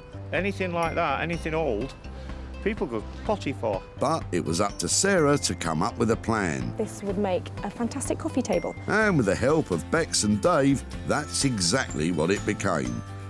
Sarah showed the table to Martin at her barn. Martin owns the vintage shop in London that took the copper lighting, so he's added the table to his collection of things to sell onto retro fans. Bex and Dave's work cost £200, and the glass tabletop took the total cost to 325 quid. It was sold for £475, making a profit of £150 for Robert. So I've sold the table that was made out of the sack barrow that Robert dropped off at the tip, but he doesn't want the money, so I'm going to give it to children in need instead. With 2 out of 3 items sold for a profit, it's looking good. But Sarah wants to score a hat-trick. In Margate, Zoe's putting the finishing touches to the chest of drawers. And the excitement's mounting on pickup day because Sarah hasn't seen it for, well, ages. Sarah's coming. Oh, and I have no idea yet quite what she's going to think. We talked about glamour and glitz and lots of glitter. I like to think this is a bit more grown up, but it's still all about flamingos. Before, this bog-standard chest was brown, broken and about to become burnable waste at the tip. Now, with a huge amount of TLC, Zoe's reimagined it as a little glamour puss of a dresser. It sports slender new legs, and all the runners, stops and dovetailing on the sumptuous fabric-lined drawers have been carefully restored. 1950s style handles have been added, and an ornamental mirror crowns the top. Zoe's distinctive screen prints add an extra layer of designer luxury, placing it firmly at the high end of the market, which is exactly where Sarah wants it. Hiya, how you doing? Really well, how are you? Really good.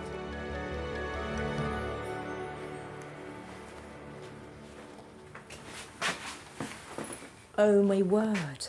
So you mentioned flamingos. I had no idea it was going to be that exotic. It's so cool. Oh, I'm really glad you like it. It This is is one amazing. piece that I've made for you that I've been I thought it was really out there, and it's really specific to me. It's all about kind of growing up in Margate, going and visiting the Flamingo arcade. So It is beautiful. The padding in the bottom of the drawers. You just want to put the silkiest things in there, you know, like gloves or, you know, just knickers, something yeah, just, it's underwear. This fabric actually is one of my most favourite vintage kind of finds. I knew it was going to be right for it. It's sensational, it really is. Oh, well, I'm really pleased you like it. It was one of those ones where I thought, oh, love or hate, love or hate. Well, I love it. No, I hate it. No, I love it, especially because there's even more Zoe magic. I just noticed the glitter in here. Yes, there's a bit of glitter in the paint. I did promise you some glitter, and I got this far, and I thought, oh, there's no glitter in it, it's going to kill me. I might cry, I genuinely absolutely love it. It is, like, just the transformation is huge. It smells nice as well. Yeah. Oh, Sarah, not again. I'm tearing up myself now. Quick, let's talk hard cash before we both lose it. Zoe came in on the £600 budget, and with her name attached to it, it should make some money. It is worth every penny. It is a remarkable piece of furniture. a little bit of a leap of faith to leave somebody with £600 and a really distressed chest of drawers and expect to come back to something like that. Zoe has made that fantastic. I think she's happy with it. I think she wants one. And yeah, I'm just looking forward to hearing who has it. And I hope they love it as much as I have loved making it. At the dump, Sean and Kevin gave Sarah the chest of drawers.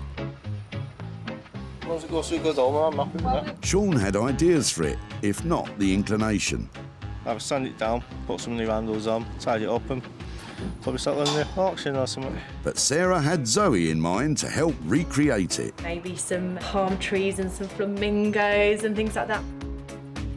It metamorphosed into a funky dressing table. And it was sold to Janet from Margate's Lombard Street Gallery. Janet has exhibited and sold Zoe's pieces before and knows they have real appeal. It is fantastic. Oh, beautifully lined with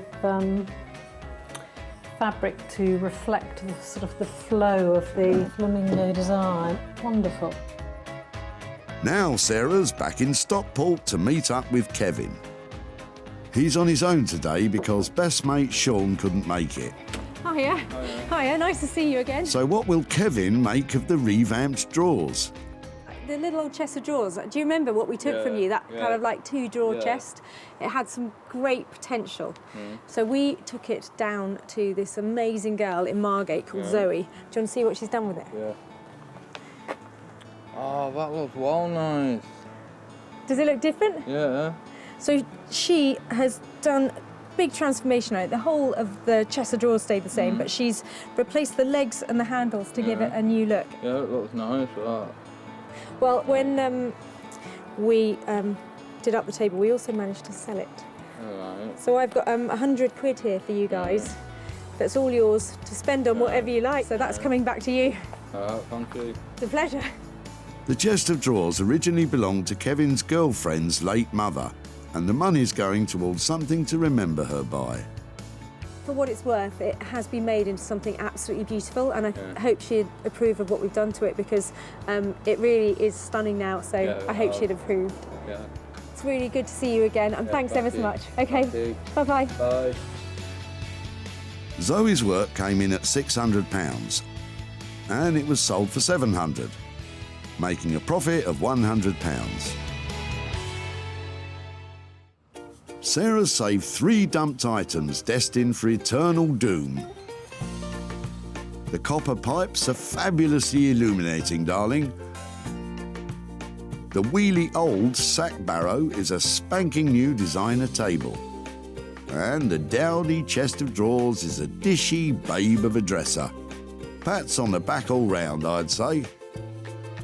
So that's 3 great transformations and 3 items that have sold for a profit and have found new homes. Next time you're at the tip, I could be making money for nothing for you.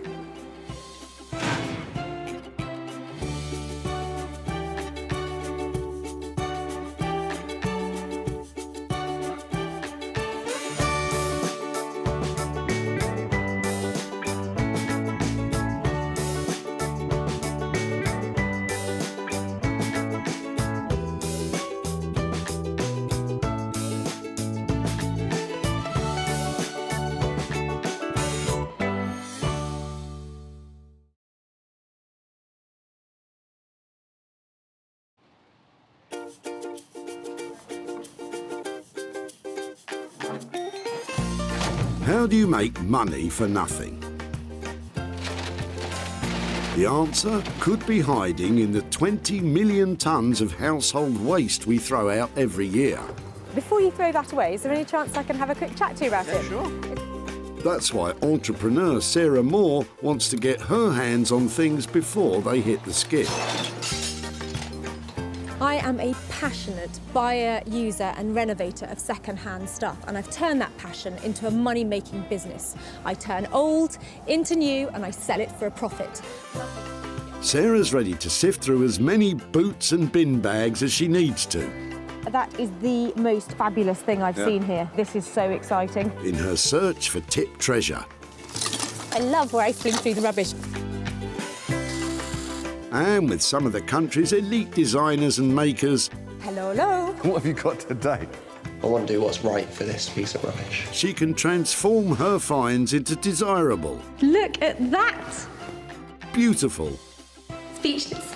valuable, You're joking. and hopefully saleable items. You always talk my kind of money, Jay. I love doing deals with you. If Sarah is successful, then she can hand the profits back to the very people who had no idea there was cash to be made from their trash. Wow!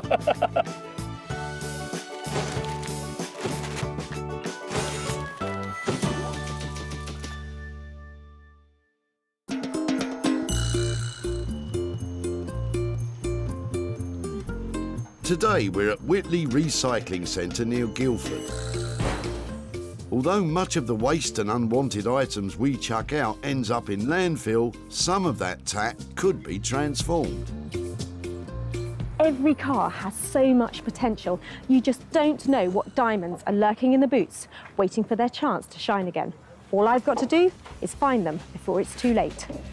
Sarah has permission to delve into this dump, so please don't go raiding your nearest recycling centre. She's searching for 3 items which, once reimagined and sold, could raise a profit and a smile for their original owners. I'm after a chest of drawers or a big old chunky industrial drill base or, you know, something. None of the things that I have. Sarah doesn't want to be painted into a corner, so just as well something has caught her eye. David is discarding 7 drab-looking chairs. I like your chairs. Would it be right to come and have a quick chat about them? Yes, sure. Are they yours? Have they been in the home? Or No, they're from our tennis club. I've just been playing tennis and... you got roped into dropping them off, did you? Well, I said we live near here, so I could drop them off from Godalming. Yeah. How many have you got? 7. 7? Right, yeah. They would be something that I'd really like to have a go at making Yep. refreshed and, you know, giving a new lease of light. Would that be all right to take them from you? Yes, really? of course. There we go. Yep. I'd love to keep in touch with you or perhaps, you know, the tennis club to say what I've done to them. Would that be okay? Yes, that's fine. Brilliant. Thank you ever so much. It sounds like Sarah's enthusiasm has rubbed off on David. I'm glad somebody's going to use them. I don't know, maybe put new backs on them, new backs, new seats on them, polish them up or something, yeah. The thing I love best about these is there's 7 of them, because although each one may not have a lot of value, if I times it by 7, I'm definitely going to make some money out of them. I've got a few plans. I'm hoping I can make them look better than they do at the moment. It's game, set and match for the tennis club's old chairs, which make up Sarah's first item. And with renowned furniture restorer Jay Blades poised to pick up this project, it could be love all. Jay is a master craftsman, breathing new life into forgotten and forlorn furniture and repurposing salvaged items. I've always had a passion for the kind of heritage that the British designers have produced over the years. Traditionalists would love to keep it as it is, but to be reintroduced into the market, I like to just add a bit of colour and add something a bit quirky. Let's hope that the tennis club's old chairs are a quirky enough proposition for Jay.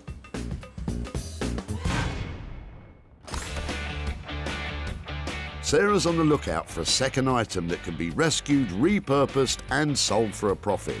Are you having a clear out? No. I like you've got a pig theme going on, have you? Yeah, there is a bit. And Sarah's not the only one who's caught the recycling bug. Matthew and daughter Lucy are tipping out their tired 2-seater, but Lucy's reluctant to say ta-ta. I couldn't help spotting your sofa and thinking it looks really nice. Yeah, we've had it for a long time. I don't personally want to get rid of it, but family's decision was to get rid of it. Yeah. We've had a new kitchen and we've bought a new sofa for our kitchen dining area. And we have a new sofa and it had to, out with the old then. Had to go out with the old. Well, I'm pleased it's ended up here because I've got all sorts of plans for the material and things that are coming off sofas. Probably not keeping them as a sofa, but to make stuff out of it. So if there was any chance that I could take it away and make good use of it, absolutely. Well, I will look after it and make something lovely out of it. And if it's okay to keep in touch, I'll show you what I've done. You have made my daughter's day. Oh, excellent. Well, thank you so much. I think I might have to ask you to help me carry it now. Oh, it's quite heavy though. Oh, Lucy didn't want to be parted from this comfy pal. Brilliant. Thank you so much for helping. But Dad had decided it was fit for the dump. Seems like Sarah's solved the problem. sweet. I think it wasn't that well loved, which is why it had to go.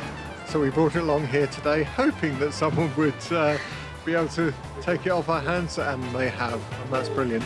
I hope it's leather, because there's a lot of material I can use on this, and I've got to have a good think about what to do with it, but I'm hoping, well, there's a lot of handbags to be made, isn't there?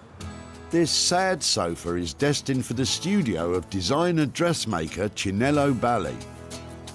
Chinello shot to fame on the Great British Sewing Bee and now creates stunning couture for a host of discerning clients. I've always loved fashion. I think it comes from background actually, because my mum is very, very stylish. The women in my family are very stylish. And one of the things that encouraged me the most to start making for other people was because when I wore my garments, people would always stop me saying, oh, you know, oh, I really like this. Where did you get it from? And they're trying to, I'd made it myself. I really do look for the beauty in anything. And hopefully you'll see the beauty in a beaten-up leather settee, Chinello. It's back to the dump as a search for an item of her own gets underway. And Sarah can spot some sparkle from a mile away. I might go and put it in the reuse for you. That's going to bring a bit of joy to somebody, isn't it? Yes. Sarah needs to get her own project up and running. And she spots a man with a van. It's Philip, who she's saved stuff for before, and he's on a mission to clear out a house.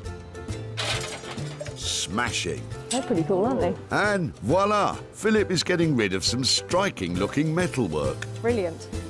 They look like they could have a new lease of life. I remember my brother buying these at Peter Jones in 1968. Right. And they were £2,500. Wow. And we actually just couldn't believe that he would spend that much money. Anyway, they ended up in the garage. The upmarket Peter Jones store has been a landmark in Chelsea since 1877. I've got all the glass, none of the glass is cracked or anything. No, I heard you saying earlier it's your birthday. I think it might be my birthday. That's fantastic. Let me take them. Are they heavy? Sure you can manage?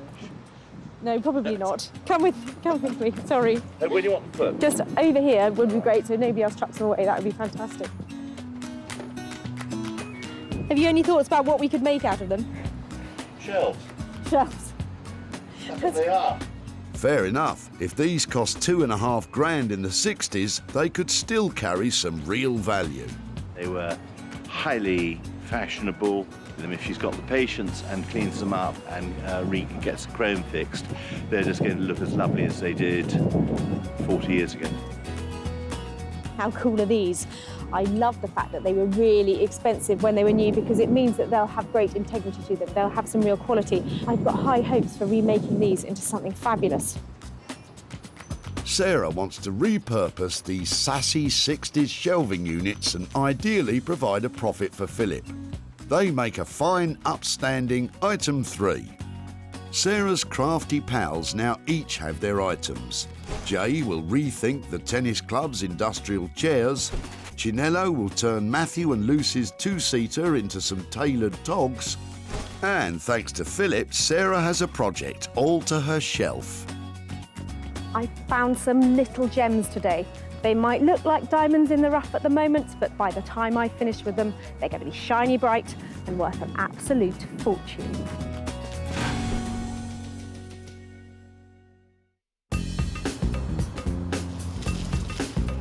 The former market town of Wolverhampton became a powerhouse of engineering during the Industrial Revolution.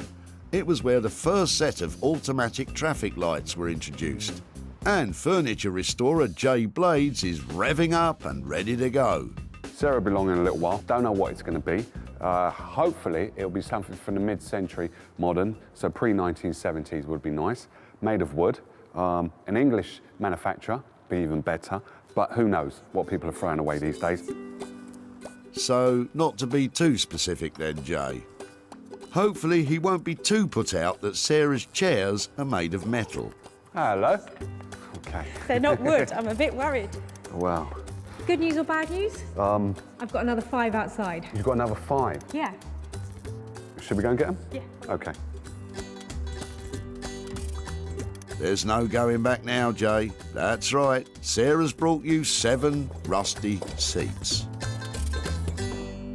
First things first is you know I like working with wood. And this is metal. Yeah, I've got a bit of wood, thank you. It's not in great condition. No, but it's not too bad. The only thing I'm concerned about is just the frame, the amount of rust that's on there. Oh, look, there's a label. Yeah. Nita Limited, excellent, ER. Yeah. They're royal. There you go. They've got the Queen's name on them.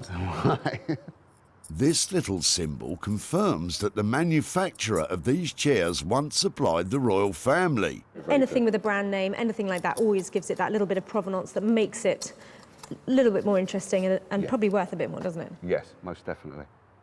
The ideas I've got, I would do 3 in one cover of fabric, so these will be kind of matching, and then do another 3 in another fabric, completely different to this one, and then one odd one as a wow factor. Having in mind that the wow factor one is going to be the bee's knees. Well, that sounds very intriguing, Yeah. but... Price. Price. Yeah.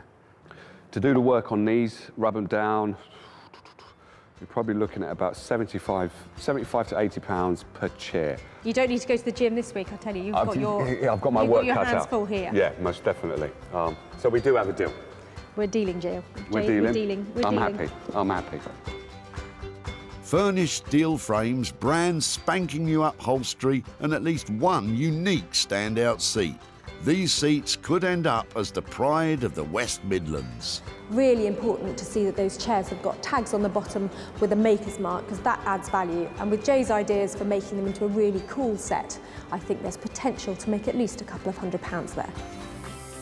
These are not the normal thing that I normally work on, but I always like a challenge.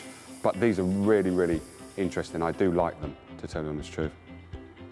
But it's a lot of work, hell of a lot of work.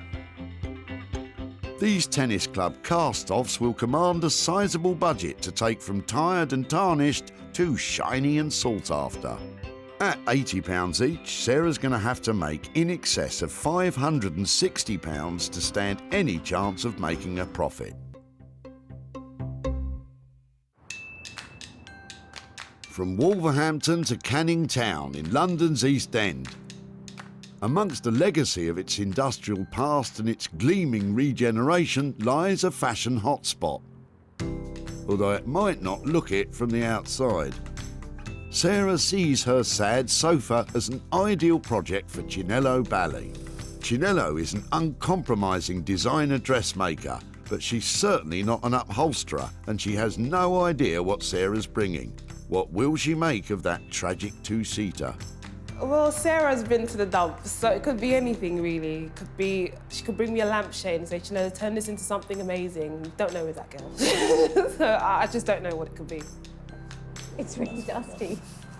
Didn't we have this sofa? Do you? I think we had this sofa, yeah. Oh, wow. It's really bad. It's been in a barn and it's got bird poo on it, so it doesn't... Oh, okay. It needs cleaning up. Do you think that smells like real leather? Smells like a barn. That's where it's been, don't tell anybody. I've seen you do all your lovely freehand cutting.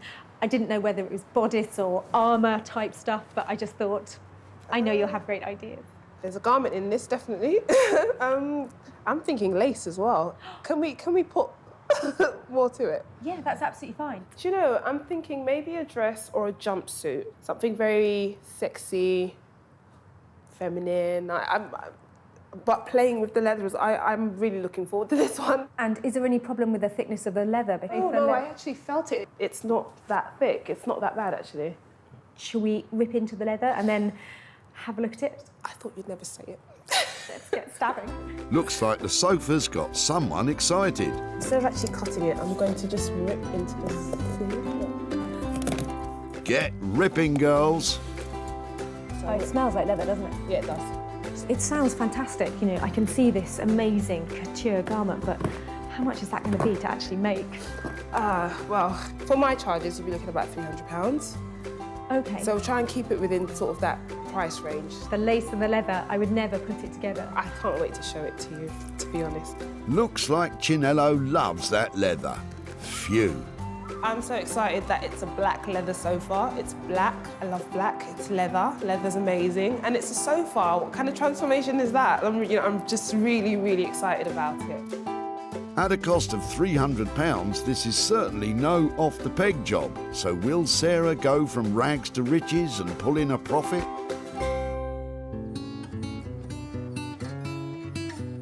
From the hustle and bustle of the East End, we head south to Sussex and the barn where Sarah's getting her very own rejuvenation project underway. Sarah rescued some 60s shelving units which had seen better days. She's more used to working with fabrics and frills, so will this project test her mettle? So it probably doesn't look like it now, but these were once a really high-end set of shelving. They're quite daunting because they're metal. As somebody who often uses fabric, it's slightly away from what I'm used to dealing with. But I've had a few ideas, but it sort of depends on how they come up. And she starts with a finish. Sarah is using a metal polish to try and remove rust spots from the vintage chrome and restore some of its original lustre. I'm hoping to bring them back to a stage where you could have them in your sitting room. That's really pretty.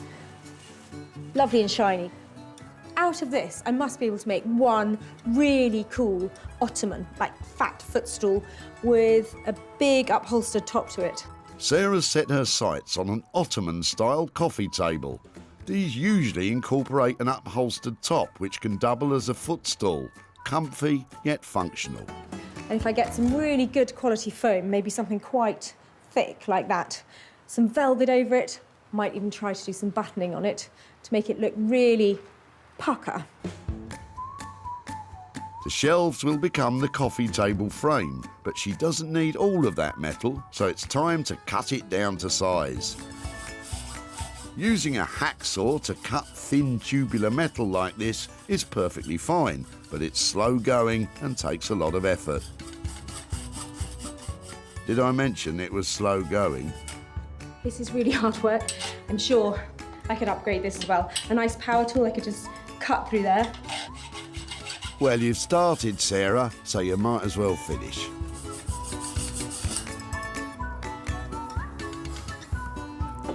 Glad that's over.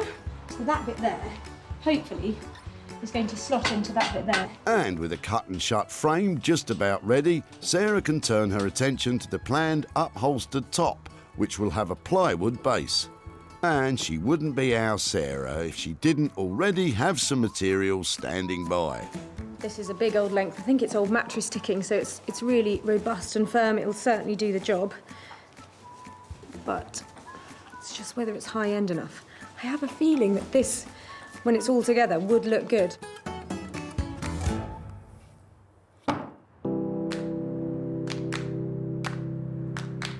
Back in Wolverhampton, Sarah left furniture restorer Jay with 7 sorry seats.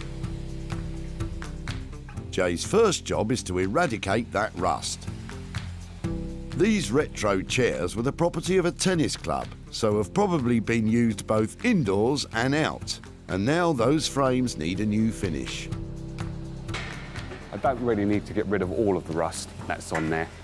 Just make sure that it's fully kind of rubbed down. As long as these are going inside, there's not going to be a problem with these re-rusting again. Jay's decided on a paint finish. By lightly sanding the metalwork, he's giving the surface a key, which means the new paint will adhere to the frames properly.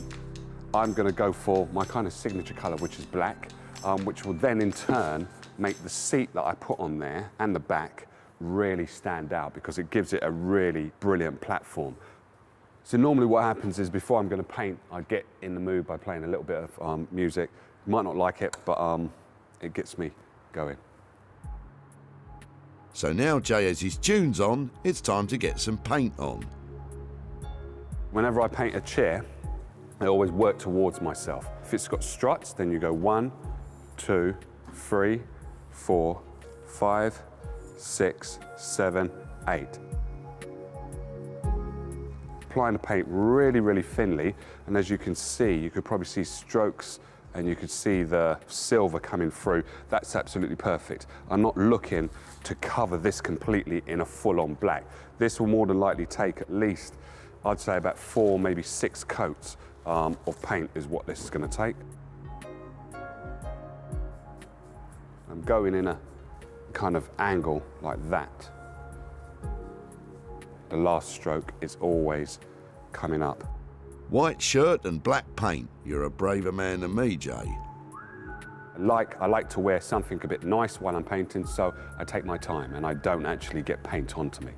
Very confident. I've just got a stain here. I think that was from the breakfast that I had this morning. That's baked beans on there, but I'm very confident I should be able to go to that wedding that I'm going to later on.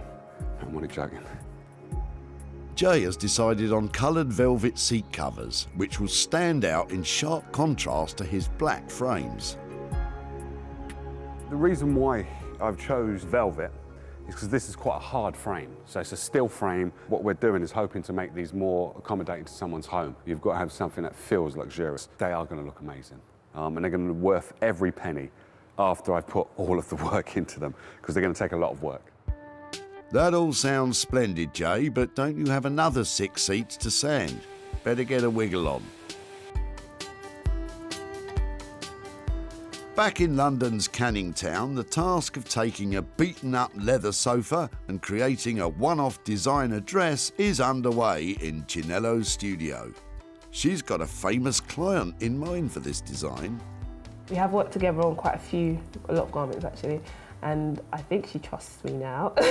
So yeah, I've got her in mind as I'm making this. I'm trying to keep it something that I know she'll like and she'll appreciate. A ready-made client, Sarah will be chuffed. That's the bodice, so this is the part I'm making at the moment, and that will be the skirt. So when you put them together, then they become the dress. Chinello starts by selecting the best cuts of leather. I like this because it's quite smooth, so this will give a nice body. The way I see this is a piece of fabric for me. I'm not going to look at anything as an obstacle. I'm just going to see it as a piece of fabric and run with it like that. She unpicks the existing stitches and prepares the fabric for her famous free cutting technique. Chinello is relying solely on her client's measurements as well as her imagination. You need to do a lot of ironing where freehand cutting is involved, and I can't do that with the leather. So I want to make a template with some polycotton first. So I'll do that freehand and then I'll use that template to cut out the leather pieces. Using polycotton templates allows Chinello to cut out the first sections which will form the bodice of the dress. I'm just going to cut around the template pieces with some reserve around it. So those will be the seams. This is actually the bodice of the garment. So this is the side back, this is the centre back, that's the centre front, and that's the side front. So they all sort of fit together as a puzzle. Nowadays people just, go into the shop and get a commercial pattern, but I do swear by my freehand method because I just enjoy the freedom of it. With the individual elements cut out, Chinello now sews them together, stitching what are known as darts to help the bodice follow her famous client's curves. And this is what I mean by darting, giving the garment shape, because we had a flat piece, and just by creating those darts, we've now got some shape in that piece, and that's where the bust would sit inside of.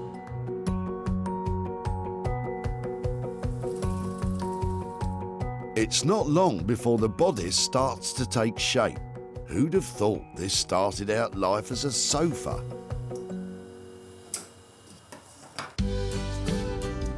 Back in Sussex, Let's put it down on the floor next to Bramble. Sarah's daughter lends a hand with the finishing touches to our Ottoman-style coffee table. So my plan for the top of the ottoman was to cover it in this pink fabric and then bead it with some really lovely buttons all the way across it. But it was looking a bit like an old mattress. And then I bought some fabric, spent 50 quid on it. But it is some really beautiful Indian fabric, Indian style. It's a lovely linen. And in order to make it really bright and funky, I've made some tufts to go on it. These are made from some old embroidery threads, and I've done nearly all of them, but I've got one more to do in a corner. This is definitely a two-person job. So my little helper has been earning pocket money. Right, Lobster, hang on to that for me. So what you need is a really long needle that will go all the way through. You have to push it in at 90 degrees to the board so that you know it's going to come out in exactly the right position on the other side. So I've got a tuft line here. It takes quite a bit of pushing through because the foam's really dense. So we've got my nice little two ends of fabric there. Then the fun bit, choose a colour and put that in the middle of those 2 pieces of thread. Do a simple knot once and then twice. It should stop it moving. So these are just granny knots, really simple stuff. And because I'm going to pull the tufts really tightly, this is all going to get hidden right in the middle of the thread. Choose a button, thread a couple of bits through. Then I'm going to turn it over so we can get some real pressure on it. Thanks, Webster. Down. So once again, a couple more knots, like that. And then just fluff up the tuft. Tufts and tassels feel like they're really now and they're all over the place, and these bright colour pops really add some detail to what would be quite a plain and ordinary coffee table. So I'm really pleased with it. Sarah started out with a sorry set of 60s shelves and has created a brand new designer coffee table with upholstered linen top and a made-to-measure chrome frame, fit for the swankiest of pads. Comfortable? Yeah. Oh, it is comfortable. It's almost sitting on your head. That's all right, isn't it? So if you have that on the end of the sofa, you know, watching TV, you can put your feet up, or if you want to put down magazines and stuff on it, that's fine. Thanks for your help. Couldn't have done it without you. How much am I paying you? Because it all comes out of my budget. About £1,000. Now, I know it looks like it's expensive, but I can't afford that much. Should we call it a tenner? 20. 20? Could this turn out to be Sarah's trickiest negotiation to date? £14.50. 12. £14. Come on then. Back at the dump, Philip's shelves were surplus to requirements, although he did think they should be kept as they are. They were highly fashionable, and if she's got the patience and cleans them up, they're just going to look as lovely as they did 40 years ago.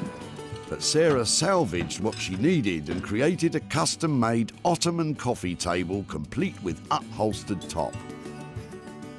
Sarah sold these former shelves to a dealer who specialises in retro furniture, Groovy.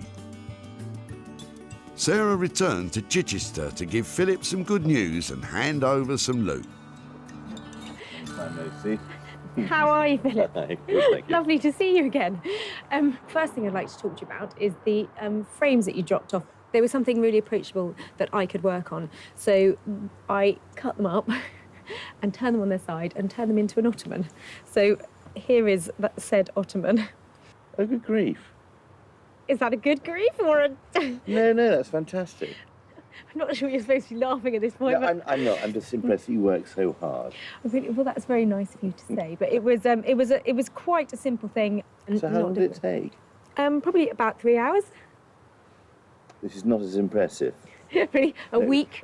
That's so much better. Well, yeah, so that's how it ended up. And I'm very pleased to say that somebody else really loved it and paid £200 for it. So I've got £100 profit here to give to you. Well, thank you very much indeed. That's, considering I was about to throw it away, that is a lovely surprise. I don't know off the top of your head if you know what you might do with £100, but it's all yours I might to do. spend it. On what? Go on. Anything in particular? I haven't got a clue at the moment, but it'll be something towards the birthday present that actually I didn't get that day. Fantastic. I will let you know in time. Lovely. I will let you know by the end of my next birthday, should I make it. Well, I'll see you at the tip, no doubt. It was lovely to see you again, Philip, and thank you so much for letting me take your shelves away and make them into something. It's so nice to take your money. Thank you very much. Pleasure. Bye-bye. Bye. Sarah's imaginative transformation of what was once a shelving unit has cost £100 to complete. Managing a sale of £200 has left Philip with £100 for a belated birthday gift. It's very clever and ingenious. No, I'm very pleasantly surprised, and I can't believe she did it so quickly.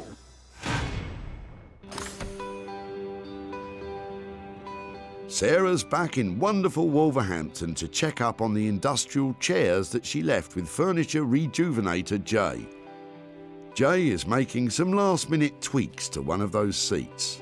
I think it's gone brilliantly according to plan. They look For me, the chairs just look to die for. I think she should love them the same way I love them, but you never know, she might not like it.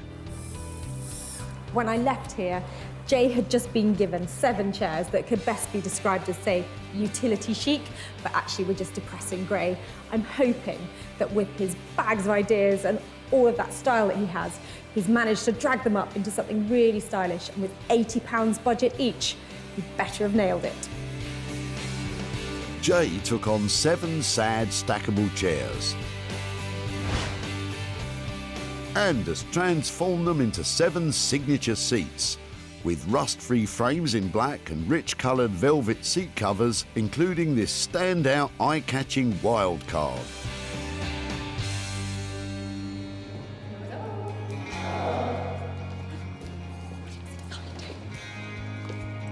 No way. How we doing? You're kidding me. No, I'm not. But what do you think? I think all together they look lovely. I want to see them all lined up. I want to see them round a table. The frames have come up really well, haven't they? I mean, they look brand new, don't they? Yeah, the frames do look brand new. Is that one special? That's the special one. That is most definitely the special one. It's a statement piece, isn't it? I think you've definitely made some statements here. I think it works quite well if you've got 3 going up one side of the table, then another 3 going up the other side of the table, and then top one. Me at the end. Yeah, Mine, there you go. mine. Your place at the end. There's just so many colours in there. It's just unbelievable. Unbelievable. Yeah, really impressive. Because these were utility at best, weren't they? They were ugly. Yeah, what we've done here is just made sure that we put a velvet fabric on there so the steel is not so hard, because not many people have steel furniture in their house. Well, I think you've done a cracking job. Tell me. I left you with a load of budget for these. Am I under or am I over? With the rubbing down, you're slightly over. I think, if I remember rightly, we said £80 per chair, if I remember rightly. It came in at 85 per chair. I think I'm in profit. I mean, even if I sold them for 700 quid, Yeah. I'm 100 quid up for the tennis club. So I think it's nice to be able to give you back some real money for the hard work you put into sorting out all those frames and the lovely upholstery. And my elbow is absolutely killing me. Because the rubbing down is just unreal. You boys, you don't know what hard work is. That's true. That's true. Right, I'm taking these away. Lovely. Jay has managed to make those chairs look absolutely fantastic. It's the attention to detail that matters with these things, and he's absolutely nailed it. I'm very chuffed with that, actually. It's always daunting when Sarah comes in, because I've worked by myself in the workshop, and it's kind of like, well, will they like it? Would the real world like it? Because then you get exposed to the real world via Sarah, and then she comes and she likes it, and then obviously she has to sell it in the end. So, yeah, it's kind of cool. Back at the dump. There we go.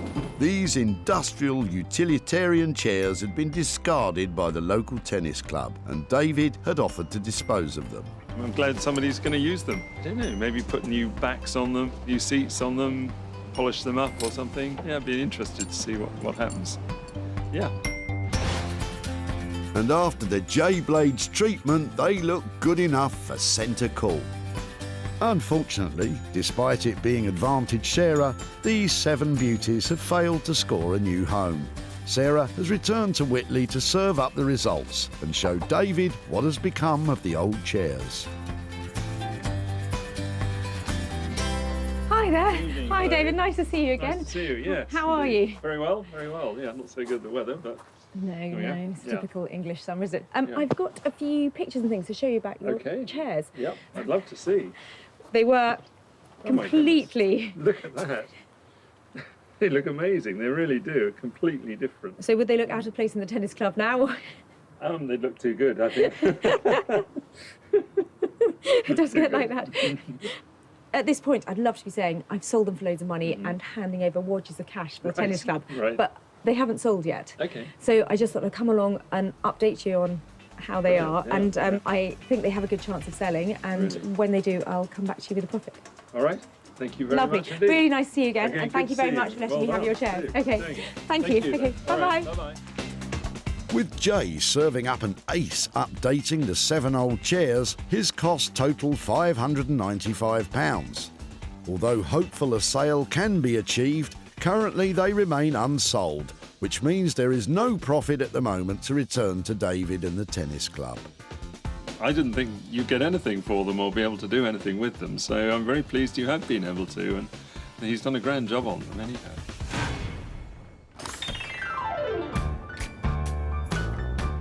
Back in London's East End, Chinello has just about completed her radical transformation of that sorry sofa and now awaits Sarah's arrival.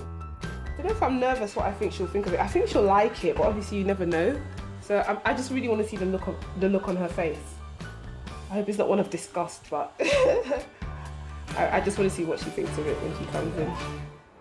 I'm hoping I'm about to have a Cinderella moment, that Chinello, with her £300 budget and a wave of her magic wand, is going to have turned that tired old sofa into a beautiful designer gown. Thanks to Chinello's magic touch, the curse of the couch has been lifted. A truly enchanting transformation has taken place.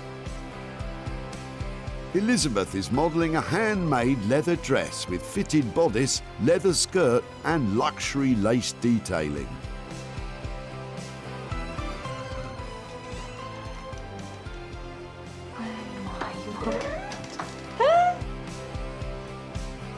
Hi there! I wasn't expecting it. This is Elizabeth. Wow, do you know, that's amazing. Do you like it? I'm speechless. What were you thinking before you came in? I suppose because I've seen these dresses before, I was thinking that it'd be something like that, you know, more just less petite, should we say, on the leather front, but it is fantastic. I love what you've done with it with the lace. Genius, genius. Let me give us a turn. So cool. I love the zip in the back. It does look really cool. I feel really underdressed. I don't know what I'm feeling really dowdy over here. So what does it feel like actually wearing something like that? It feels amazing, and I kind of look sexy in it, so I kind of love it. Yeah, wow. She didn't want to take it off actually. She wants it for herself. Okay. Well, like Sarah's going to give you a price for the dress. So yeah. I think that we left saying you had £300 worth of budget. We still kept it sort of within, because the things we have added to it, we had lying around in the studio anyway. Yeah, but so it's fine. It's still within budget. So I know that you said that you had somebody in mind. Did you actually fit it to somebody? Yeah, this is made for Laura Mvula. She's a client of mine, and I called her up and said, you know, this is the situation. Would you fancy something? And she said, you know, that she wouldn't mind. So I think she would love this. And have you discussed price with her? I haven't discussed price. It's your job, Sarah. Oh, lovely. Well, you know, looking at it looks amazing, doesn't it? Nobody's going to see that and think there's an old sofa, are they? I mean, I shall see you soon. See you soon. That was lovely. Thank you ever so much, Linda. Okay, bye-bye. Bye.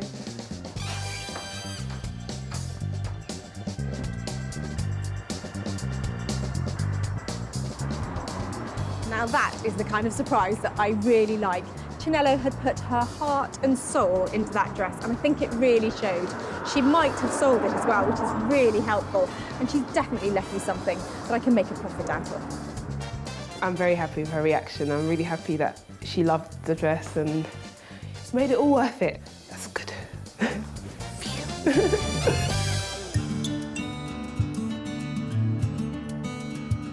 Matthew and daughter Lucy brought their old leather two-seater sofa to the dump, but Lucy had hoped someone would rescue it and give it a new home. I don't personally want to get rid of it, but family's decision was to get rid of it? Yeah.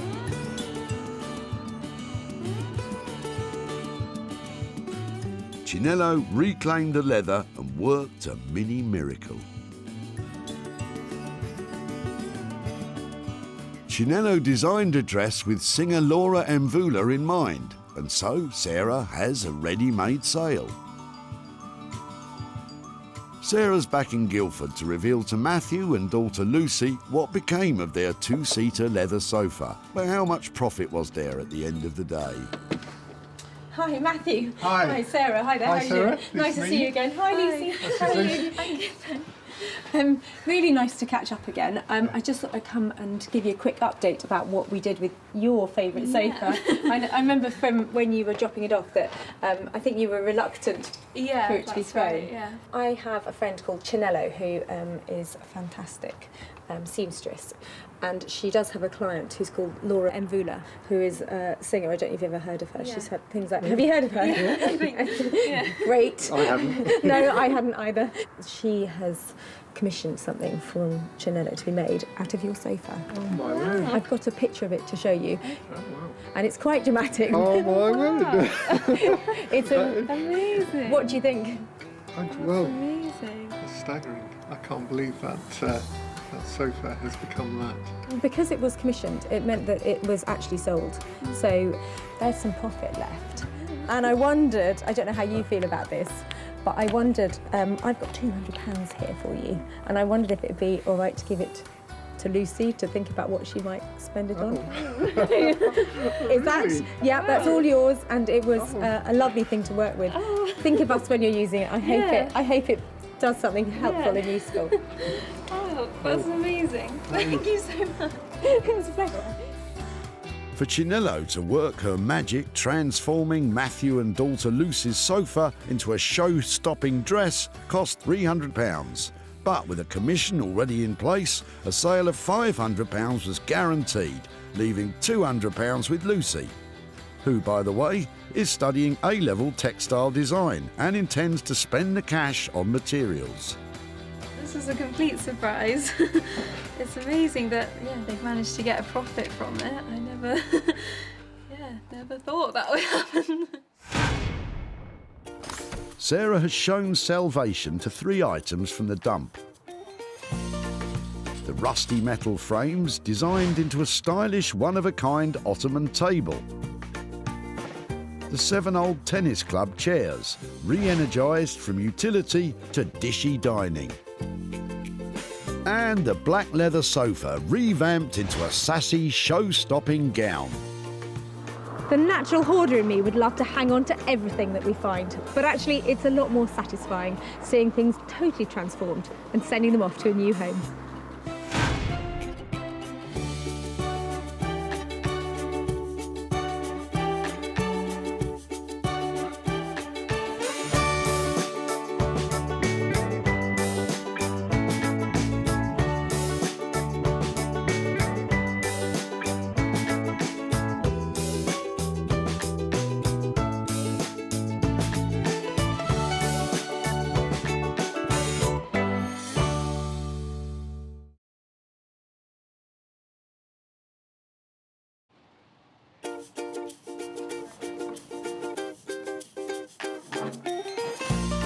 How do you make money for nothing? The answer could be hiding in the 20 million tonnes of household waste we throw out every year. But just before you throw it away, would it be possible to have a quick look at it? That's why entrepreneur Sarah Moore wants to get her hands on things before they hit the skip. I am a passionate buyer, user and renovator of second-hand stuff, and I've turned that passion into a money-making business. I turn old into new and I sell it for a profit. Sarah's ready to sift through as many boots and bin bags as she needs to. That's vintage gold, isn't it? It's really exciting. In her search for tip treasure. I love it. And with some of the country's elite designers and makers, What are we going to do with that? Oh no! she can transform her finds into desirable, Amazing. beautiful, valuable, Cha-ching. and hopefully saleable items. That's £80 profit. If Sarah is successful, then she can hand the profits back to the very people who had no idea there was cash to be made from their trash. Oh, that's fantastic. That's unbelievable.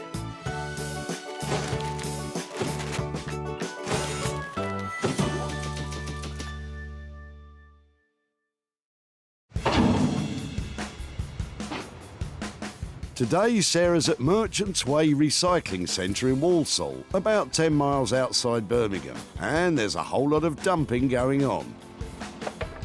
Although much of what we throw away each year could have a newfound purpose. It's so busy here today, and I know that there are fabulous things coming in. All I've got to do is find them before they get dumped. Sarah's search has been given the thumbs up by the local council, so don't think this is an invitation to start raiding skips in your local tip. That's not rubble, what's that? It's an old tripod, belongs to my dad a very long time ago. It's amazing what you find amongst the rubble. Sarah's not going to quit until she's got her hands on 3 items which, once repurposed, can be sold at a profit, meaning a potential pocket full of cash for their original owner. They're being thrown out. But some people are more happy to see their things gone for good. My other half is on holiday and he doesn't know I'm getting rid of all this. He comes back tomorrow. Luckily, Sarah's found Don, whose other half is more than happy to get rid of their old furniture. Her indoors doesn't want it. Really? It's got threadbare and it's worn, isn't it? And the cat's been at it. It's all been scratched to death. And this is how it is. No one wants old furniture. You just have to chuck it out. Well, I tell you who might want it. Me. Oh, you can have it if you like. Because it's got a certain something about it that is now quite popular with people because of its retro styling, because of those little wooden armrests. You say to that to my wife. Well, it doesn't fit into everybody's home, but this is the kind of thing that I'm up here looking for, hoping to give a new lease of life to. Well, there's a great big bucket full of broken glass here when the window broke in the storm the other week. Do you want that as well? She'll be fine with the chair, thanks, Don. Stick your glass in the rubble skip, because glass is made of sand, you know. This looks so brown, it's so old-fashioned now. It's going to look amazing. You hear that, Don? Amazing. You can cover them if you really want to, but people don't tend to do that these days. New stuff is so cheap, relatively. They'll go and buy, they just go and buy another one.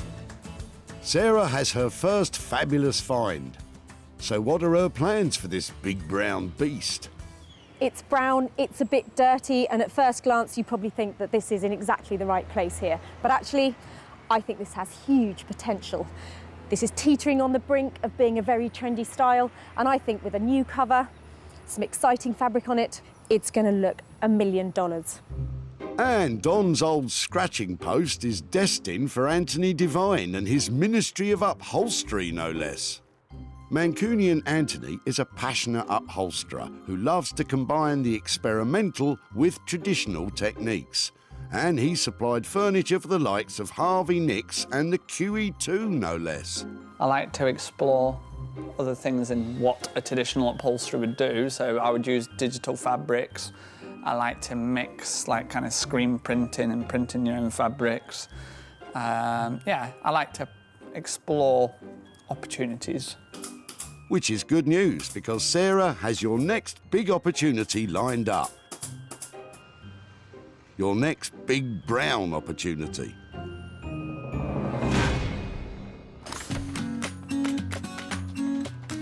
Sarah's seeking out her second item, and she has a spring in her step. I love you. What's that? I love you for you, Trish. Here, I'll do the jokes, thanks. And to put an even bigger smile on Sarah's face is Bob and his boot full of metal. Thanks to Bob, Sarah has her second item to renovate. Just before you throw everything away, tell me what you're doing here today and where this has all come from. A rotting garage. I love the look of the metal. I know it's rusty and it's old, but there's something about this sort of stuff. Is this some sort of old drill fitting or something? Yeah, exactly. The drill goes in there. It's a drill press. But it's not working anymore. No. Do you know something? That doesn't matter to me. I love the fact that it's got some writing on it and it's really chunky. This is really exciting for me. It's at least 40 years old. That's why I like it so much, because they don't make them like this anymore, do they? That's really cool. If I could take that away, I'd be so chuffed. If I make something out of a drill thing, would it be okay to come and show you what I've done? Yeah. Lovely. Thank you so much for that. I absolutely love this. So what does Bob think of Sarah's scavenging? I've no idea what you could use it for. It's a difficult shape to work with. It's large, it's heavy. Your proper door open with it, but that's all I could think of.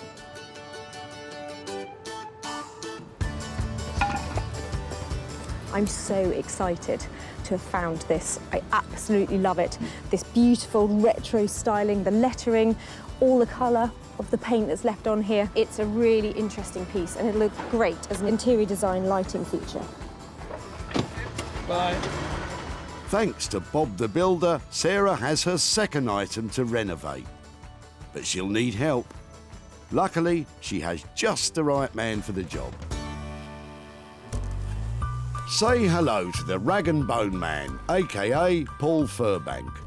Launched during the London Design Festival in 2011, the Rag and Bone Man brand is best known for creating high-end interiors from salvaged heavy machinery.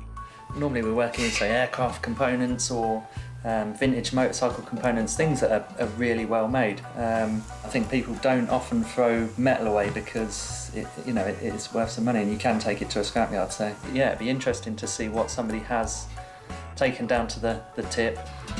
Hopefully it's not a shopping trolley. Paul will be happy to hear it's not a shopping trolley, but I can't imagine he'll be much happier once he sees the rusty drill press.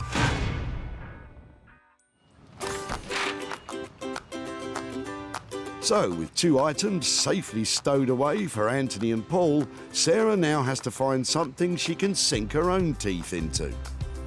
So much going on, I don't know where to start. Look at them, they're queuing up round the block. Every time I look in the back, I have to see, is there something I like? Well, Sarah might like the look of what Les has in his boot. Just being nosy. I'm just wondering if those wood blocks would make chopping boards. What do you think? I think they would. Better watch out for the guard dog, though. Who's your friend? Hello. That's Gracie. What's the wood from? This is wood I use for my wood burner, but I make things out of them, see. Really, what do you make out of them? Well, anything. How many have you got? Come on, let's see. Be about 8, I think. Are you sure you've got more? You don't mind sparing them? No, no. I'm such a scavenger. Yeah. Are you a woodworker, or have you got the right tools? I just make little things. What have you made out of them? Well, I make a lot of signs for the caravan club. Okay.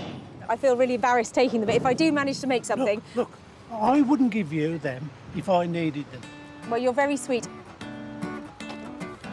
I think Gracie approves. Sarah reckons these timber cut-offs could make adorable little chopping boards. Do you think she can do it, Les? I'm the clue. I don't know her skills. Clearly she's got some. She sees something in them to have them off me. It was that, the caravan or the fire. So she creates something, which it is created. Good luck to her. There are 8 or so chunks of these fat little bits of flooring joist, and I think I've got a plan for them. You know when you cut up the lemon that goes in your gin and tonic and it tastes of garlic because you've used the wrong board? Well, these are going to be beautiful, bespoke lemon boards for your drinks cabinet. Sarah's 3-piece treasure hunt is complete. Anthony will dream up something dazzling for Don's armchair. Paul will devise a new use for Bob's drill. And Sarah will be slicing up lemons in no time with Les's blocks. It's been a really good day here today. The people of Walsall have been brilliant, and in between the bin bags and the garden waste, I found 3 really excellent things, and I know I can turn them into hard cash.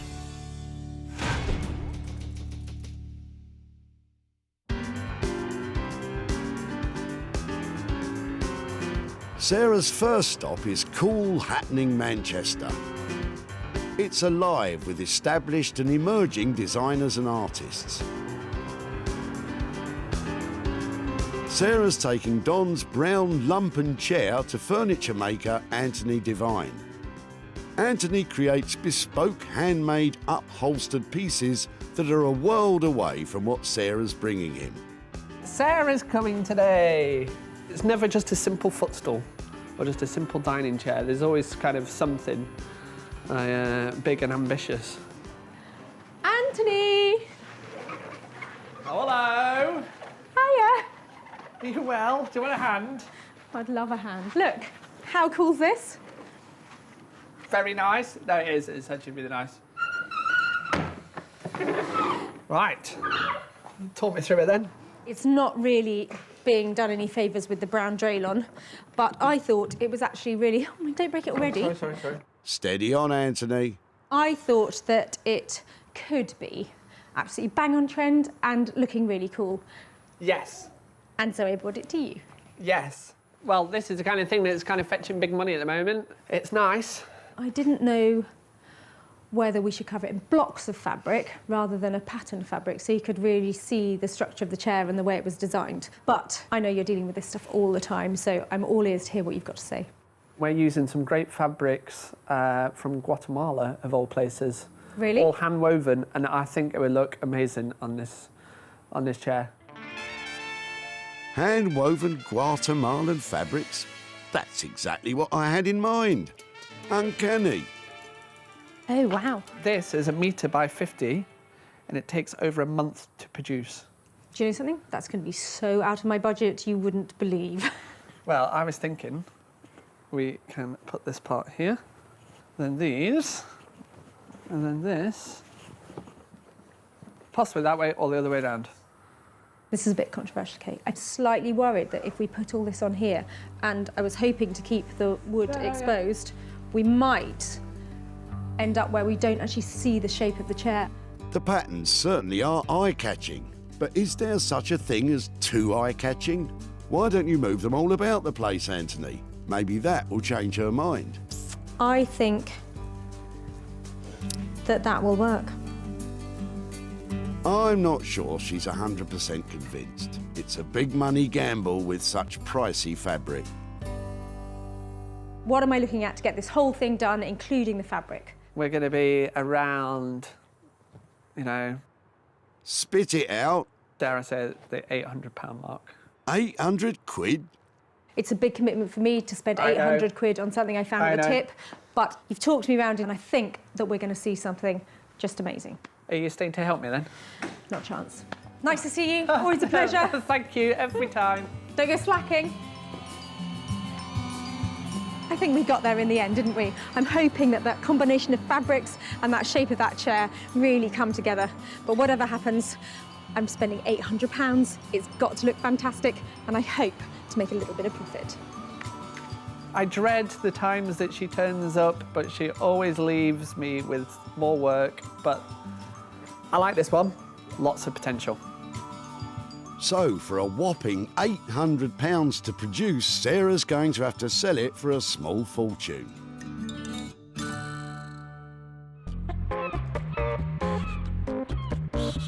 Next up, Sarah is off to Margate in Kent, which is rapidly becoming a hot spot for all things upcycled and vintage. As a result, there is a thriving community of artisan craftspeople living and working here. And Sarah knows just the right one to transform her rusty drill press into something saleable. It's Paul. Hello. Hiya, how are you? Not too bad. Just what have you got here? This... Oh, a little something. Shall I hand over to you? It's Yeah, let really me heavy. take It's that off really you. heavy. Let me have that bit. How are things? Yeah, good. Paul should be feeling good. He specialises in transforming old rusty machines, and you don't get rustier than that. I can't believe somebody's actually thrown this away. It looks so cool with the cha-ching kind of handle. Yeah. I'm sure we can get that to move. Really, because I had a few ideas. I mean, when the first time I saw it, I thought, you know, it's kind of ice cream, coffee machine. There's something about it that has that kind of American diner sort of feeling. It'll probably take us a little while to kind of strip it down and actually get it all moving again. It'd be quite cool to turn it into some kind of like a wine bottle opener or something like that. I mean, this will obviously come up and down if I can get the mechanism free and get it moving. You could do something like that, but It would be great to sell it into a commercial setting. okay. And it looks something like it would look good on a bar or something that along those lines. What about a nutcracker or something like that? Something really simple. Love it. That's a really cool idea. So you kind of buy your pot of nuts from the bar or whatever, and matey says, oh, you know, welcome to the crusher, and you can kind of pick what flavour you want and crush away. We could, try something like that. Even if it was 5, a little handful of them that you could cha-ching in there. Sarah's got cha-ching on the brain today, and so she should. To produce a nutcracker out of the drill will cost upwards of £300, so she'll have to find a buyer with plenty cha-ching to make it worthwhile. Well, I'll leave you to it. Okay. Got your work cut out. Look forward to some beer and some nuts very soon. Every so often you come across somebody who just blows you away with the ideas they come up with and the creativity, and Paul is just like that. I am so excited about what he's got planned for that drill bit, and I just can't wait to see that nut crusher. It's going to be amazing. It certainly will be amazing. Sarah's not getting it for peanuts. With Paul's labour and materials estimated at £300, let's hope it's just the nuts getting squeezed and not the profit margin.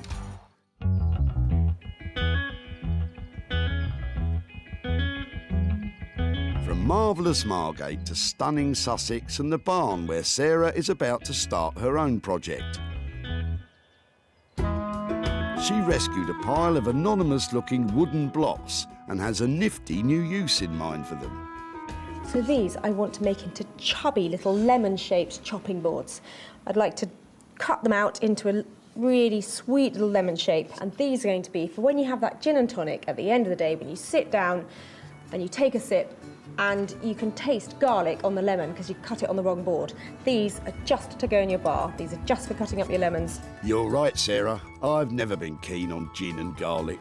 So I'm just going to sketch out a rough sort of lemon shape. That looks lovely and lemony to me, Sarah. I made one of these for my grandparents when I was about 10. They quite liked gin and tonic.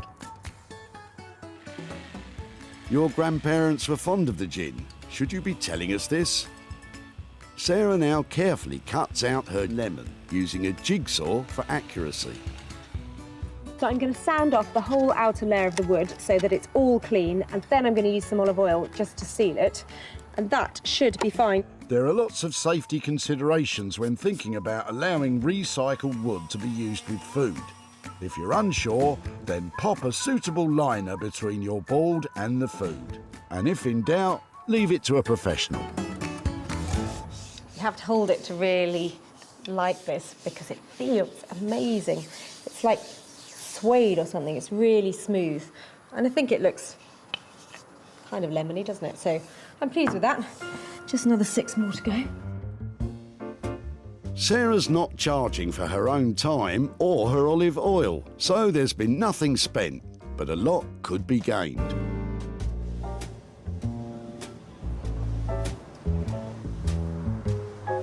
Back in Manchester, Anthony's stripping back the retro brown chair and uncovering about 50 years worth of dirt. Ugh. Thank you, Sarah. I hope he washes his hands, because Anthony's handling the very pricey Guatemalan fabric. Many textiles from this region originate from ancient Mayan culture, so it was an obvious choice, eh, Anthony? It would be easily to just be able to put like a kind of a nice wool or a nice felt on there, just kind of really blocky colour. Given this opportunity, we wanted to just have a little play around with something new. Anthony's upholstering one arm of the chair as a guide to work out how to arrange the other fabrics. And if I remember right, Sarah wasn't totally convinced with his plan. There was a lot to discuss on the day when Sarah came round. I know she was quite interested in keeping it quite defined. More defined? That should be easy. If that goes in there, what do we think of these colours? Like, does it affect your eyes too much? Having this there takes it away from that, I think. Like you were saying, less is more sometimes.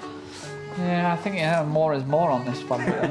What I'm thinking now, this is a centre, a thinner stripe of that down there.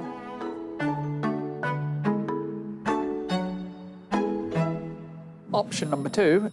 Pretty soon, all of Anthony's upholstery students want to give their 2 cents worth. It's just a bit busy. It goes better vertically. Something like that. That's your focal point for me. How many upholsterers does it take to choose a fabric? Well said. Why don't you leave the hard stuff till later and get on rebuilding the insides? Anthony stitches and staples Hessian material on the rest of the chair. We're going to stitch this in. It gives him a strong base to work from and prevents the luxurious fabric catching on a spring unit.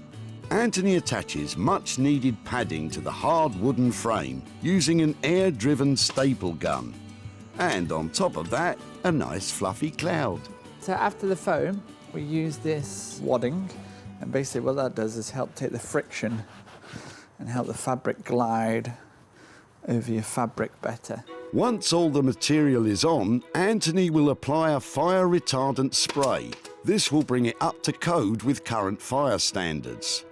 This is just a little bit of dark wax, and I'm just going to apply it over the front of the arm just before we put the fabric on, so we don't run the risk of getting wax on the fabric, which would be a nightmare. Upholstering a chair from scratch is a very skilled and time-consuming process. And Anthony's not even decided on the fabric yet, so it might be a long night.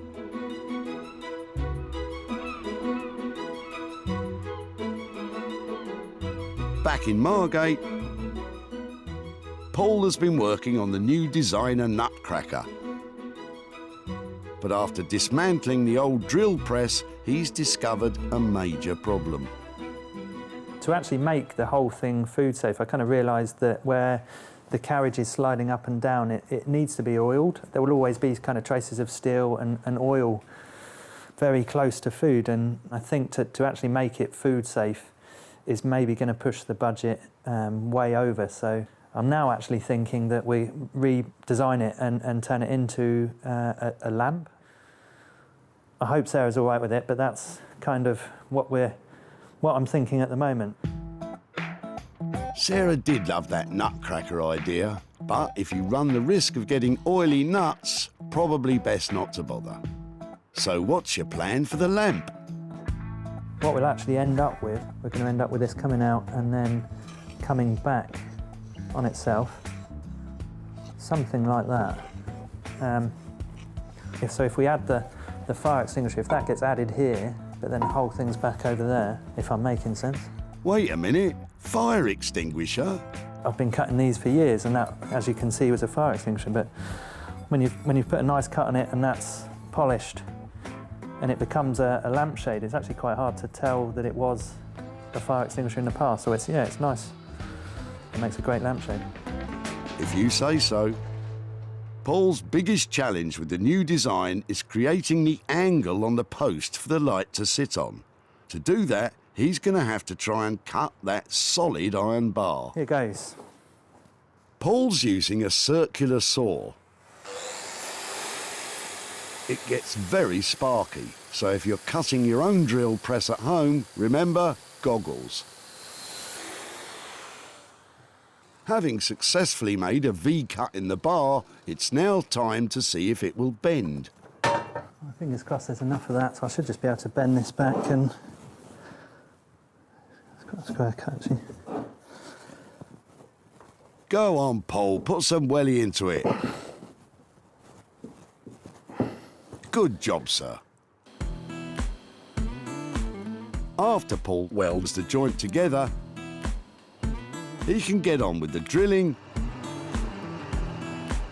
screwing, chiseling, and whatever that is. And after all that, what do you reckon, Paul? Is it going to work? It is coming together. It's all so well made. I mean, as a lamp, you'd pretty much be able to throw that on the floor. It shouldn't break. Compared to modern day lamps, that's quite cool. You'll easily get 100 years out of it, give or take a light bulb or two. With the design set, all Paul needs to do is get the light fitting sorted, polished up, and pray that Sarah didn't have her heart set on that nutcracker.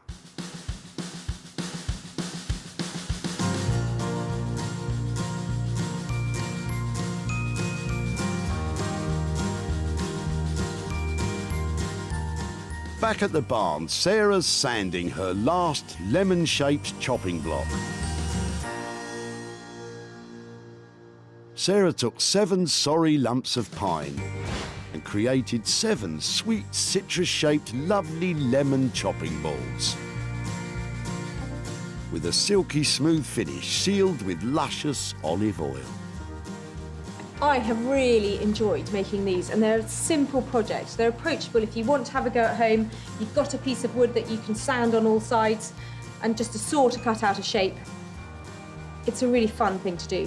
And you get the added bonus that now I have to go and test drive it to make sure it works. So I'm off to find something that needs a lemon putting in it. Sarah's success is measured in sales, and she always seeks out the best opportunities to maximise profits. Hosting regularly her own furniture and clothing sales from home, Just sold the sofa. advertising and selling online, Get that online. or meeting commercial buyers in person to sell direct. Seeing this is really refreshing, and it's good, and people are going to want more of it. It's going to grow, this thing, I think, that you're doing. With opportunities galore in the things we throw out, Sarah's always looking to make money for nothing. Back at the dump, Really interesting. You sure? Bob's wooden blocks almost went up in smoke. It was that caravan or the fire. So she creates something, which it is created. Good luck to her. Sarah transformed them into a set of sensational citrus fruit-shaped chopping balls. In the hope of making a juicy profit, Sarah visited her local watering holes to sell her lemon slicing balls. Do you fancy one? Yeah, definitely. All you've got to do, have a good look at them because they feel really nice, have they? And just make me an offer. Anything over £5 and I'm probably going to say yes. So 15?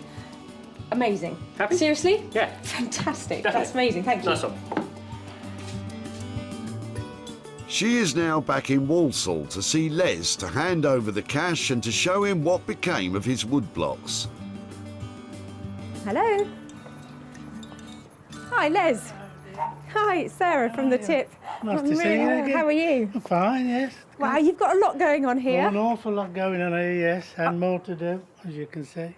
I remember when you came to The Tip, I took 2 different types of wood away from you. Yes. One was some little blocks I think you were going to use that were leftover flooring bits. Yes. And I had a look at those and I didn't think I could do anything with those. Not really, But no, those I big chunks, I think, did you say you were going to use them for blocking up the caravan? We do, yes. Yeah. Yes. Well, they were really cool. So shall I show you what I did with them? Go on, fire Did you away. have any ideas when I took them away? None at all. Okay, well, I made them into little chopping boards you can use for cutting up your lemon on. What do you reckon? I think they're fantastic. I managed to get, I think, 6 out of the chunks of wood that you Yeah, you dropped off. So I made them into 6 little boards. Very substantial wood, you see, wasn't it? Yeah, and that was nice. So they're Ideal really, for the job. really chunky. Yeah, lovely. It's great. And then I thought, having made them, I thought I've got to take them somewhere to try and sell them. So I've been round all the local pubs. Yeah. Now have one of your chopping boards on their bar to cut their lemons up on. I just said to the guys there, anything over £5 I'm going to be really happy with. And so different people in the pubs bid me, and actually all together we managed to sell your boards for £60. So I bought that back for you. Oh dear, no. No, no. it No, is. no. No, do you know Don't, something? don't. No, let me explain. You can explain as much as you like. I'm sure you know a charity you could give that to. Well, do you know something? This is money for nothing because it was made out of nothing, and we brought it back for you. We'd love you to take it if you'd like to give it to a charity. That's absolutely I lovely. certainly But will be able to do that, and I will do that. if you'd like to give it to charity, that's great. If Thank you so much. If you'd like to spend it and I'm think about. touched. Truly touched. Oh, that's so sweet. Les, it was really lovely to see you again, and nice to Thank see you, all meeting all the bits that you're getting on with here. Yes, sure. Yes, Take care, and I thank hope to so see you much. in Sussex in a pub very soon. Yes. Bye bye. All that was involved in the making of the lemon chopping balls was some elbow grease. Sarah managed to sell them for £60, making it all profit. I think they're absolutely fantastic what she's done with them. I mean, I've always wondered what on earth she could make out of them, because to me they're scrap. But what she's done is absolutely fantastic. I think possibly there could be a chance that I shall be having a go myself.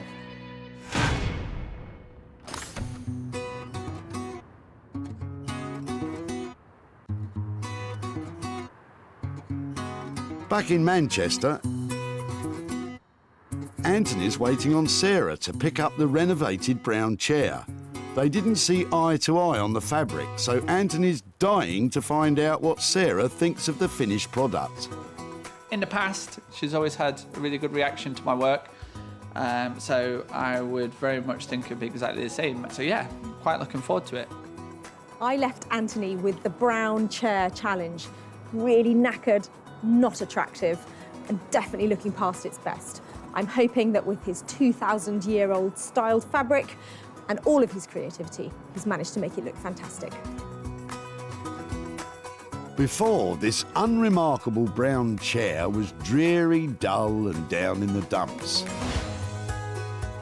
Now it's been radically transformed. Anthony has pulled out all the stops to give this chair a striking personality and a quality finish. Contrasting geometric designs on lush hand-woven fabrics ensures this chair doesn't just stand out from the crowd, it demands to sit centre stage.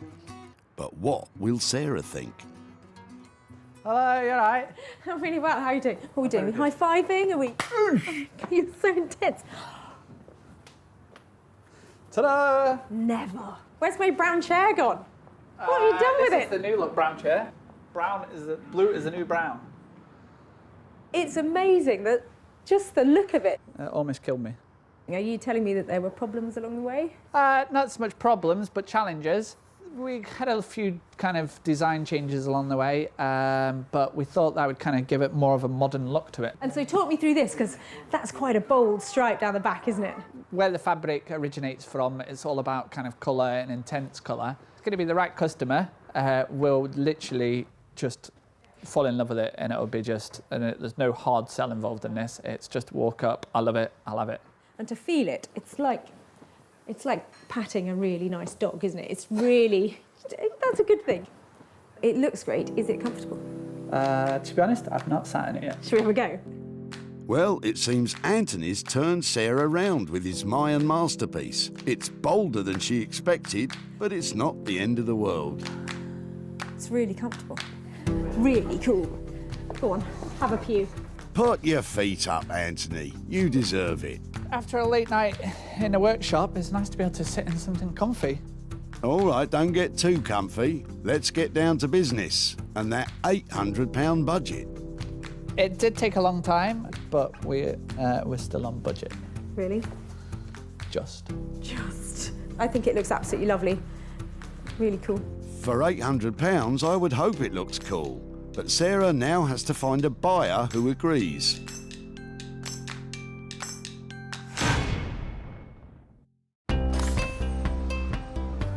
Back at the dump, Don's dilapidated armchair was destined to be ditched, as Mrs. Don deemed it a disaster area. Her indoors doesn't want it. Really? And the cat's been at it, it's all been scratched to death. But Sarah saw it could be something special if left in the skilled hands of Anthony Devine. Sarah sold the chair to Smithers of Stamford, who specialise in vintage and retro pieces. It's original, and you can see that it's handmade, can't you? Love all the colours in it, all the different colours. I don't think it'll be on the website for long. No. And she's back in Walsall to show Don what became of his armchair and hopefully hand over some cash. Hello there. Hi, Don, how are you doing? Oh, I'm fine, thanks. How are you? Yeah, really well, really well. I've got a few things to talk about with your old chair. Oh, right. Now, I Brilliant. remember when you were throwing it out, I think you said your wife didn't like it anymore. Is that right? That's about it, yes. I've got some pictures of it, how it ended up, and I just Right. wondered if you think that she'd give it house room the way it ended up here. What do you think? Oh, my goodness me. Right. Does it look like your chair? Yes, I can recognise it, but yes, you've done a brilliant job. If that came back here, you'd want all the room decorating to match it. Yeah, oh, well, Yeah. Oh, wow, look at that. it went off to an amazing upholstery studio Oh, yes. in Manchester. Right. And the guy there stripped back every single part of it. It was just a frame, and it was a really lovely wooden frame. And it's got some beautiful hand-woven fabric I was on it. looking at that, yeah. To do something like that is not cheap, so I can understand why people throw things away. It cost £800 Did it really? to restore it to its former glory, or to give it a new lease Is the of bill life. coming here? Not that bill, actually. Oh, no, that's all right then. And yeah, well, actually, it cost £800, but I have managed to sell it. Oh, brilliant. And at a profit. And Yeah. part of the reason I'm here today is to give you £120, Oh, because gosh, that's yeah. how much we raised from the profits from it. So that's gosh, all for you. Is it really? Yeah. Oh, thanks very much. Lovely. I wasn't expecting anything. Anthony charged £800 for his labour and that handmade Guatemalan fabric. Sarah sold the chair for £920, making a tidy profit of £120 for Dom. So is there anything on your list that you need to spend £120 on? Well, yes. There's the. I've just had to buy a new tyre for the Land Rover, and they're quite expensive now because they're special. Yeah. So that it'll go very nicely towards that. And thank you very much for that. Yeah. Lovely to see you again. Okay. And, Thank you. Thank you very much. enjoy your Land Rover proceeds. Yes. All right. Take care. I'll do that. Right. Well, thanks very much indeed.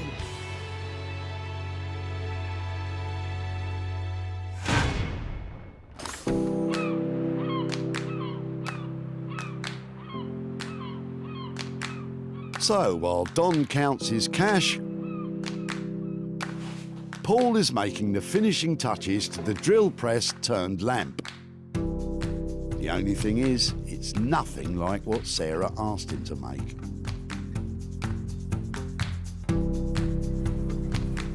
It is an absolutely cracking day here in Margate today, and I can't wait to see what Paul has done with our drill press.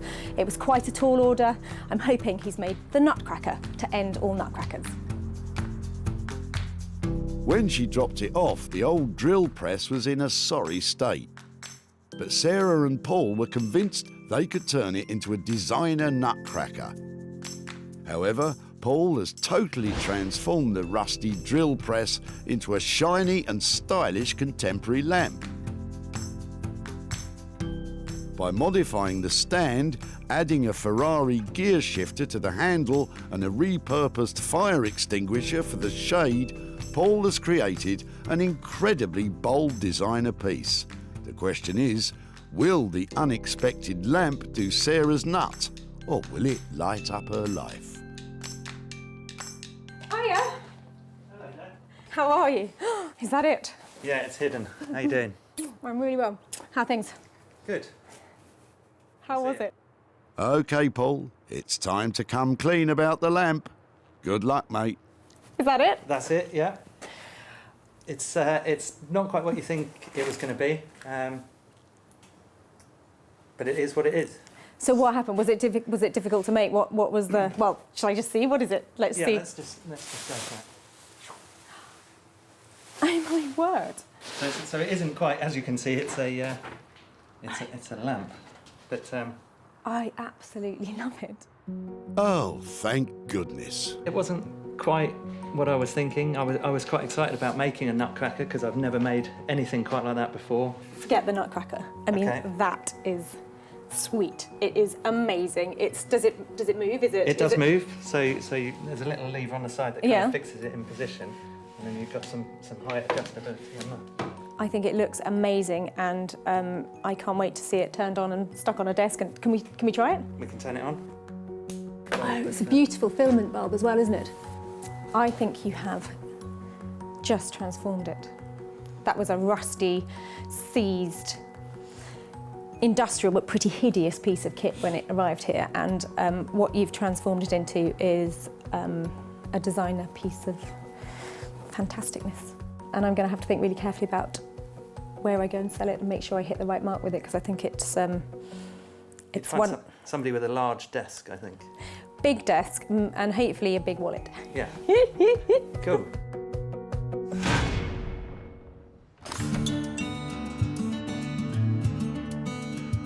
Back at the dump, Bob was hard-pressed to think of a use for his old drill press. I've no idea what we could use it for. It's a difficult shape to work with. You prop a door open with it, but that's all I could think of. But it lit up the imagination of the rag and bone man, and now its future looks bright. Sarah gave Martin of the old cinema a first look at the lamp. He's matched the cord, he's brought out the red, he's got some dull and he's got some shiny, and that's good. It's just a nice mix of textures. I like it. Martin bought it to add to his collection in his London shop.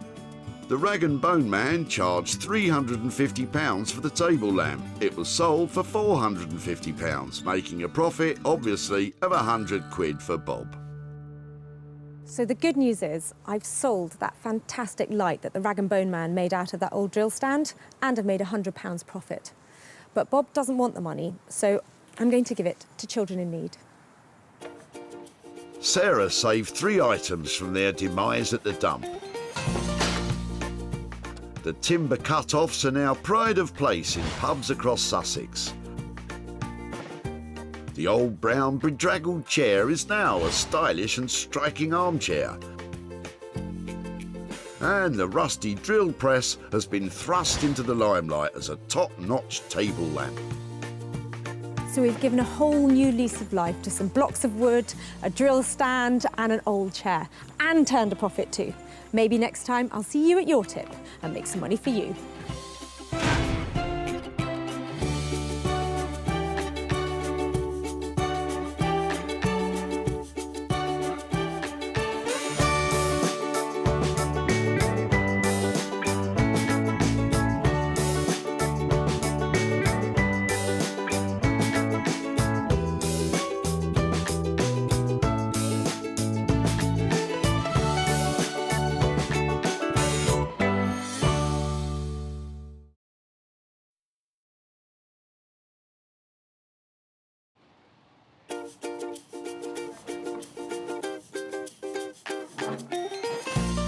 How do you make money for nothing? The answer could be hiding in the 20 million tonnes of household waste we throw out every year. Before you throw that away, is there any chance I can have a quick chat to you about it? Sure. That's why entrepreneur Sarah Moore wants to get her hands on things before they hit the skip. I am a passionate buyer, user and renovator of second-hand stuff, and I've turned that passion into a money-making business. I turn old into new and I sell it for a profit. Sarah's ready to sift through as many boots and bin bags as she needs to. That is the most fabulous thing I've seen here. This is so exciting. In her search for tip treasure. I love rifling through the rubbish. And with some of the country's elite designers and makers. Hello, hello. What have you got today? I want to do what's right for this piece of rubbish. She can transform her finds into desirable. Look at that. Beautiful. Speechless. Valuable. You're joking. And hopefully saleable items. You always talk my kind of money, Jay. I love doing deals with you. If Sarah is successful, then she can hand the profits back to the very people who had no idea there was cash to be made from their trash.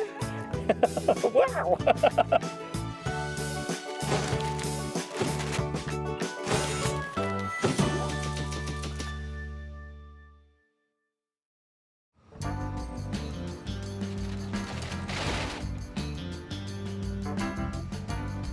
Sarah's travelled to the Bredbury Recycling Centre in Stockport, where they can have over 200 cars through the gates every day. So can you hear them? Can you hear them all calling out to me? They're saying, Sarah, save me, don't put me in the skip, make me into something beautiful. And that's just what I want to do. And in the process, I'm hoping to make lots of money too. Sarah talked very nicely to the kind people who run the dump and has secured special permission to ambush people today. Oh look, there's a nice big car coming in. Maybe they've got lots of things in their boot. Sarah's on the lookout for 3 items she can breathe new life into and sell for a profit. No need for one of those in your life then? No. No breaking and entering? Well, I've got other tools for that. Stop bothering the nice cat burglar, Sarah, and get on with your search. Well, it's not long before Sarah has her eye on Chris's leather sofa, but only if it's the genuine article. Is it, this is a really question, is it leather? Yeah, I think Really? so. Yeah, well, I can remember. Have you had it long? What's the... It's about 10 years of age, that. Probably 12 now, not about 12 years of age. I used to have 2 Dalmatians, so parts of it's marked. Okay, that doesn't For matter. the dogs wise.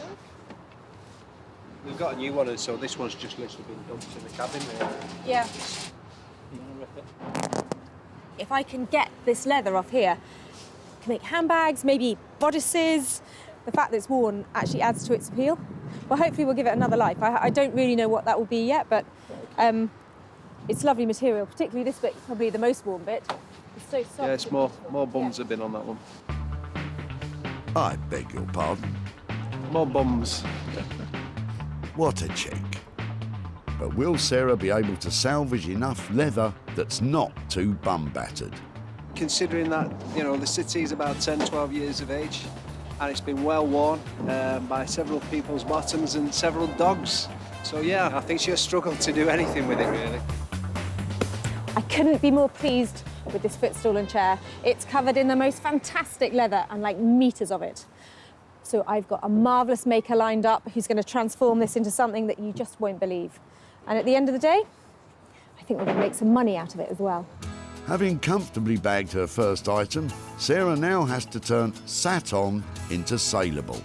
And she has just the person in mind to do it. Chinello Bally has been turning heads since reaching the final of the Great British Sewing Bee.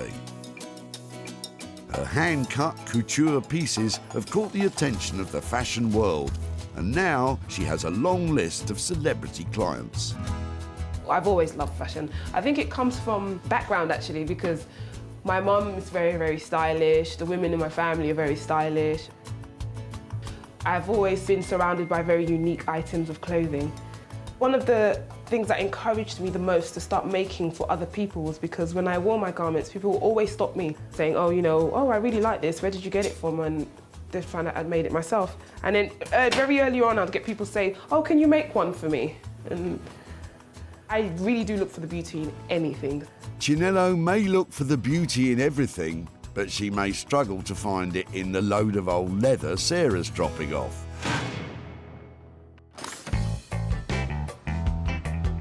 So it's 1 item down, 2 to go. And while Sarah was busy with Chris's sofa, she's missed an absolute gem. It's really annoying that that's in there, and that's, you know, it's nice old wood. Just to be clear, once something hits the tip, it's out of bounds. Can I just go in and get it? No, Sarah, you can't. But if you're quick enough, you might be interested in what Derek has in his boot. Hi there, I'm really sorry to bother you, and I know you're busy, but I'm just wondering what you're dropping off and... Just a bit of steel and aluminium and so on. Okay, was it a greenhouse or something? Yes, yeah, it was an old greenhouse. We're looking for things that we might be able to make into other stuff, and these angly bits look really interesting. Would it be okay to have a better look at them outside? Yeah, of course, no promise, I'll take them out. Brilliant, thank you. I know they're rusty and beaten up and stuff, but they're just the kind of thing that we might be able to marry them up with something. Yeah, I'll take them. Really? That's fab. Where would you like us to put them? Just over here would be, in front of the scrap metal would be lovely, thank you. Sarah's acquired some angle iron, which is kind of like a giant Meccano set for grown-ups. Brilliant, thank you so much for your time. Thank you, bye-bye. But can she reassemble it into something that can turn a profit? What does Derek think she'll do? I'm assuming she's going to make a shelving unit of some sort, using the garage or the shed. It's all in one piece, as long as she's handy with a paintbrush. Anything like this that is modular, so it comes apart and you can screw it together, is really easy to work with, even if you're just an amateur. So although it's in a bit of a state at the moment, I think it's got real potential if we were to give it a really good clean down. If you keep polishing it up enough, it's the kind of thing that you can put in your house. Not in my house. And it's not going to be much good on its own. Do you think you can find some old wood or something? Oh, you already have. So it's probably all here. It's a junk jigsaw. There we go, back to being pretty much a whole door now. What do you reckon? Your next dining room table, sir? Well, I don't fancy eating my dinner off it. And if she plans to stick it together with the angle iron and make something out of it, she's going to need some help.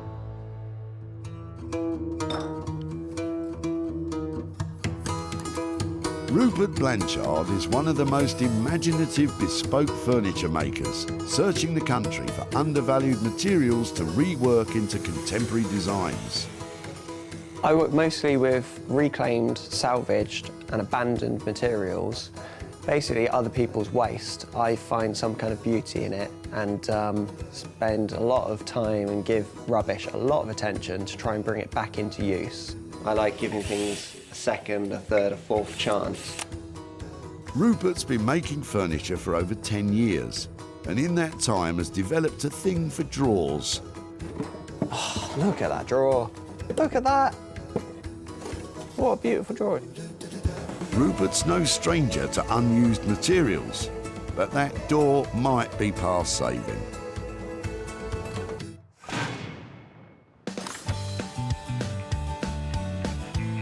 With 2 items found for Sarah's marvellous makers, It'd be right to just have a quick rifle through and... Lovely. the hunt is on for something that will be Sarah's own money-making mission. They're really cute. There are 200 cars an hour coming through here. I have got to be able to find something. And Peter and Michael's trailer of trash may contain just what she's been looking for. What brings it here today? Well, your in-laws are moving out, aren't they? So we're just bringing it from... So this is our rubbish, what we're just throwing in everything. So where's it been, in the shed or in the It's garage? just Or? been in the shed. I don't know what that is. That's quite cool. Oh, Rizzlers. So you're not tempted to drink the very special anniversary ale from 1984? No? No, I can see that might have limited appeal. I'm more of a Foster's man. Really? Great. So far, fags and booze. Get a move on, Sarah. Ooh, look. So is it just me, or does that... There's something cool about that, isn't there? It's just you, Sarah. Maybe. I wonder if you could use those in lighting or something, because they're just the fact there's so many different colours in there. I feel really bad about putting those into the tip. I'm not quite sure why, but they've got a certain appeal. Yes, to golfers. Oh, wow. Wait, what's this? Peter's got another bit of treasure for you, Sarah. But how could it possibly beat those golf tees? Do you know what it is? I ain't got a clue. I think that it's, see how it's got an angle like that on it? It's a writing slope. So when people wrote letters, it went like that. So it was like a mini desk when they were, and so there you've got the bit where your pen went. Oh, look, isn't that clever the way it opens up?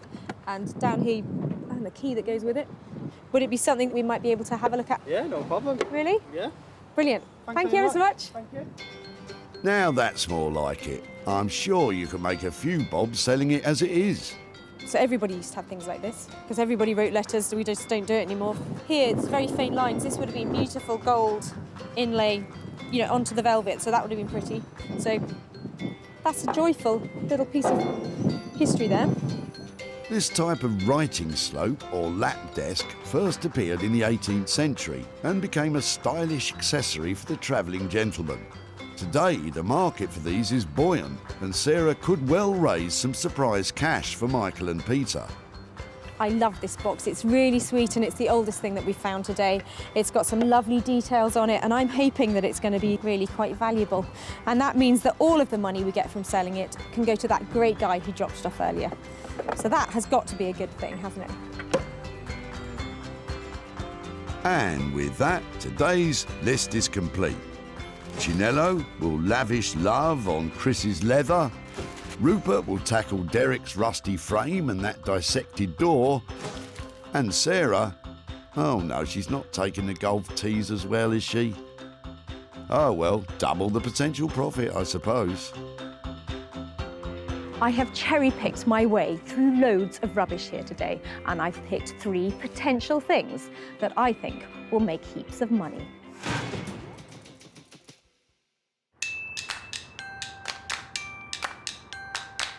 Canning Town, East London. Amongst its old industrial past and its current regeneration lies the home of high fashion. Well, you wouldn't think it from the outside. Designer Chinello Bally will have Sarah at her door any minute with the beaten-down chair. I have a feeling she's not going to be happy when she sees what it's made out of. I love beautiful fabric. Anything that's beautiful, anything that's glamorous looking, I love. If I was going to say anything's out of my comfort zone, it would probably be leather. It's because you wouldn't usually think of leather and think elegant. Oh dear, Good luck, Chinello. Hello, Janello. What have you got for me? Okay, these are the cushions off a chair, and I've got a footstool that goes with it. Oh, wow. She's in. I'm going to need to sit down here. So I'm hoping that between this and this, we've actually got heaps of this fabric. There's loads of it, definitely. I actually wondered if it was nicer. I actually really like the inside, Yeah. but I think as well we can use both because look, that looks lovely against each other. Oh, wow, that's really cool. Yeah. I had a few ideas. Okay. I want to hear your ideas this time because I have got no idea. When I was looking at this, I kept on thinking about maybe having something like some sort of cape or some sort of loosely fitted garment. Yes, maybe. How about like a blazer cape? You know, those blazers that have the capes attached to them, so they don't have a sleeve. It will be like the cape instead of the sleeve. Come on, Sarah. You know, those blazer capes that you see everyone wearing all over the place. What exactly, how does it style, the blazer cape? It's basically a blazer, like yours, but it would have a cape. Fascinating. Fantastic. A blazer cape, how much money does it cost to produce a blazer cape? Stop saying blazer cape. Could be looking about £250 to £300. Okay. Do you think that would mean we'd make a profit? Definitely, I think so, because this is real leather, you know, and it's a handmade jacket. Should be looking about £400 for it. Okay, well, I think that sounds great. I think leaves me a bit of room to surprise the guys who dropped it off. Well, shall I leave it with you? Yes, I'm going to kick you out now so I can get on with work. Okay. Bye. Don't work too hard. Okay, bye. Bye. And so, blazer cape. So this is sort of out of my comfort zone, but I think it'll be good. I think it'll be a challenge, a good challenge, however. Armchair footstool becomes blazer cape. It's not an obvious choice of garment, but only Chinello would think of something like that. Secretly, I hope it fits me. So do I. So it'll be £300 to produce the garment. And all Sarah has to do is find a superhero looking for formal wear, and she's sorted.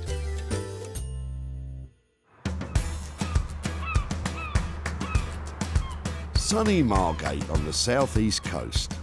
Once a mecca for British holiday makers, now it's a place where vintage is an advantage and reclamation is the order of the day. And one man leading the way is our Rupert. And Carlos the cat. Sarah's about to set him the challenge of making something out of the angle iron and the old barn door. Rupert, hi. Hey, Sarah. How are you? Back again? I've got a few things. Okay, don't look. Can you rustle off somewhere and I'll bring it in and then you can see it because I don't want you to get put off. Sarah thinks if she can make it look presentable, then Rupert might just see its potential. It's all coming together. It's going to be fun. Sarah's brought some weird things to me before, so this time, who knows what it could be. Looks good, doesn't it? Really inspiring. Doesn't look like a load of old junk. I'm not exactly sure who Sarah's trying to convince, but either way, Rupert's getting concerned. Sarah, you all right? Yeah, it's coming together. I hope it's going to be worth it. Can't quite imagine what you're doing yet. It's a lot of crashing and banging coming from out there. Never look better. Rupert? It's like all my birthdays and Christmases come at once. There was something about it. It's been hacked into, it's been cut up. Okay. But I just love the fact, the wear on it, you can't make it look like that. What is it? A toilet door, a barn door? Barn door, I'm thinking. And then this angle iron? Yep. Brilliant, isn't it? I love angle iron, I love it. It's so flexible and adjustable, and it's something that you don't really see now in the home. Everyone used to make their bench in their shed, their shelving in the garage out of this stuff. So, the angle iron's a hit, but the old barn door has some issues. Quite a lot of age shade, a lot of dry rot there, so it can be complicated to work with. I don't know if you've noticed, but actually it has been cut in half.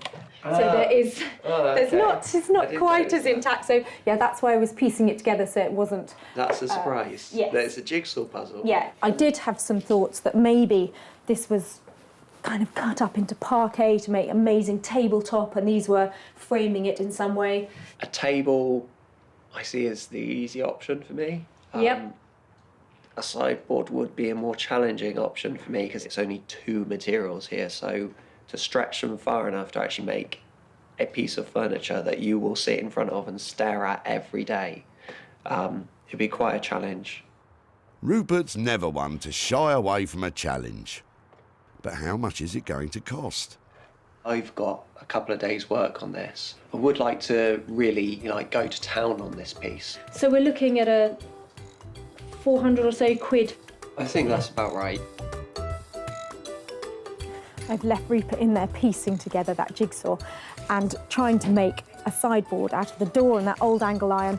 I think he's got his work cut out, but he's so enthusiastic about it. I think there's potential for real profit from this piece. To make a sideboard out of all that rubbish will cost you around £400. So Sarah will be aiming high in the sale of this one. With the worn leather and the deconstructed door being dealt with by the designers, it's time for Sarah to generate some cash of her own. And back at her barn, she's hoping the antique writing slope will do just that. Now, I was really pleased to save this the other day. I love the fact that we found something that was really old, and it's a charming piece. It's got sweet little things like its own key still with it. So to think that it was going to be thrown away, I'm really pleased that I rescued it. It's not in great condition, and that makes me worry about how much it's actually going to be worth. There's big chips off the veneer all around here, and I think it's had some restoration on it. In here, in the hinges, you can see how they've been nailed back in rather than screwed, and they're not the original ones. This isn't going to be worth a fortune, but I don't think it should get thrown away. And I know that because of the details on the front of it, the fact it's got the key and the lock, a lovely shield on the front and the escutcheon here, people might even buy it just to be able to reuse those to restore something else. I think the best thing I can do with it is to polish it up and make it look prettier, and then take some lovely pictures of it so that you can see all the details, so it has lots of appeal to lots of different people. When polishing up old veneer like this, it's best to avoid harsh chemicals. A thorough rub with a dry cloth will do the job. This is my very naughty puppy. Come here. It never does what it's told, do you? And the mere mention of a rub has brought Bramble in. I think it's looking better. I'm not an expert on wood. I'm just wondering if that's a mahogany veneer or maybe walnut. Oh wow, that looks really good on there. Sarah's planning to sell the piece online to the highest bidder. I'm going to take photographs from every angle of it and the detail and the damage that it's got, so that whoever buys it has got the whole picture. Well, maybe, looking at the state of it, less is more. Come here. A quick look online to compare prices, and things are looking promising. So this one's similar, and it's £44.50, but I'd say that's got a slightly Art Deco-y, sort of 40s-y maybe feel to it. So I think that one is newer than our one. Victorian writing slope. Right, so there it is. It's listed. Let's hope that it makes £30. Maybe, on a good day, £40. Fingers crossed. All we can do now is wait to see if it makes any money. Let the bidding begin. Sarah hasn't spent a penny on the writing slope, so any money made from it is truly profit.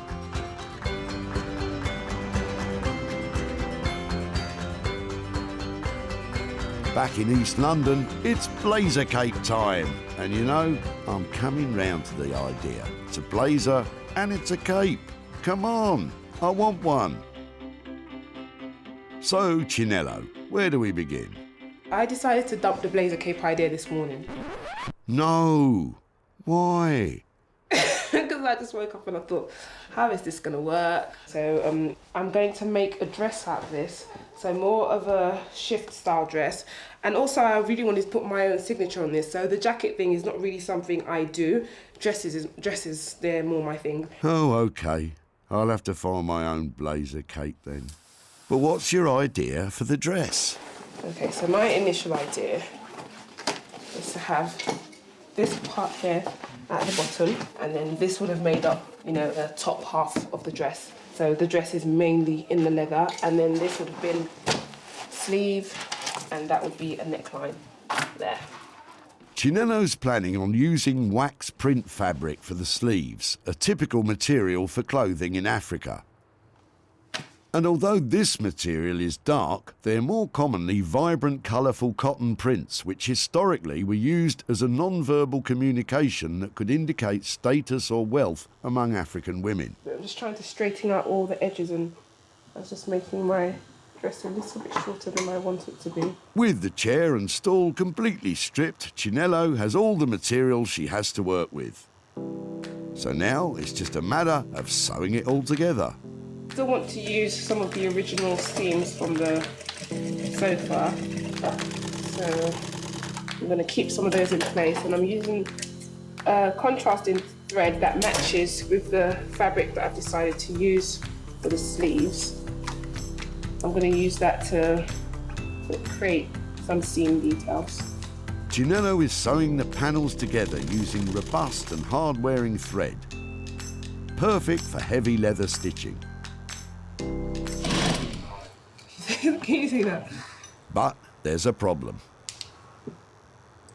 Don't know why it's doing that. I need to work out why it's doing that. The leather panels keep slipping away from each other. It's moving. So I'm not sure whether it's too worn or if there's some kind of waxing on it that's making it slide along each other. See, it jumps down as you try to sew it. Even though I start with the needle inside of it, so it shouldn't do that at all, it still jumps.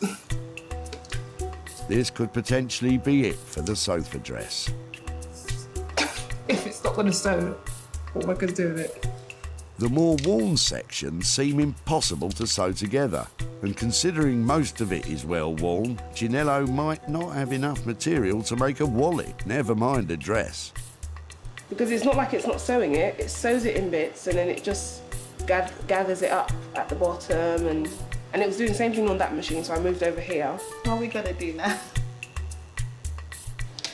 I'm not sure we'll be able to do this one. Is this the end of the road for Chinello's dress? Let's give her a chance to think.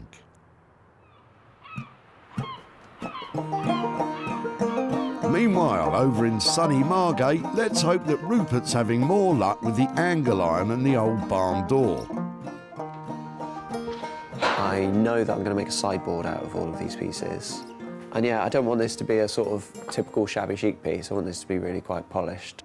It's just going to be a bit of a labour of love to make it a high quality finish.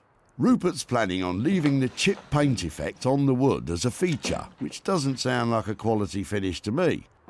But what do I know? Although I know what I'm making, I've got to strip it down and prepare the materials. The nuts and bolts holding it together have fused shut with rust. Just going to cut these off. But Rupert can cut them off with his cut-off tool. That's what it's actually called.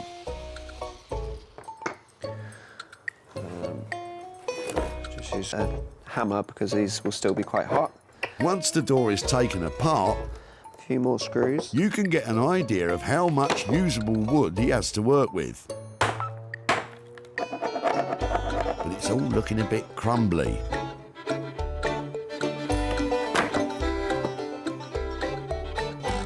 And it's not looking good. This is a good representation of the door overall, in that it is just crumbling. It's got a lot of normal rot and a lot of dry rot. Ideally, any carpenter making a cabinet doesn't start with rotten wood. Now on this table is everything that's really usable. I've got it down from what was a pile of rubbish to an organised pile of rubbish. I suppose that's some progress. There's still a good 60% of this door that we can reuse. With just enough wood to construct a sideboard, Rupert gets to work sawing the usable pieces into planks to match his very intricate blueprint on the floor. Next comes the angle iron, which will form the structure of the cabinet. Angle iron became very popular amongst do-it-yourselfers. With its easy-to-assemble design, it was possible for almost anyone to build anything from shelving units to greenhouses. The more I put together, the closer I'm getting to working out what this needs to become. Rupert's on a roll and looks to have this finished in no time. But wait a minute.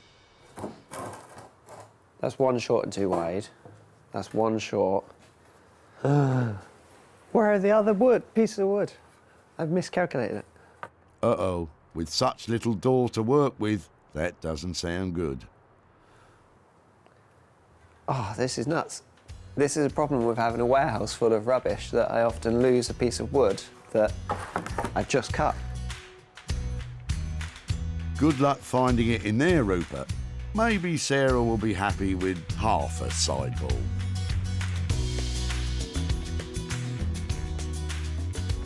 Back in Sussex, Sarah's online auction of the writing slope is nearing an end. Exciting. She was hoping for around £40, and with a few seconds to go, it's sold. Well, the writing slope has sold, but it hasn't made great money. It's made 15 quid, which is better than nothing because it was literally about to go into a skip. So if that has only made £15, I want to make a bit more money than that to give back to Pete. I think I'm going to have to take up the golf tee challenge. Oh no, I'd forgotten about them. What should we do with them then? Don't ask me.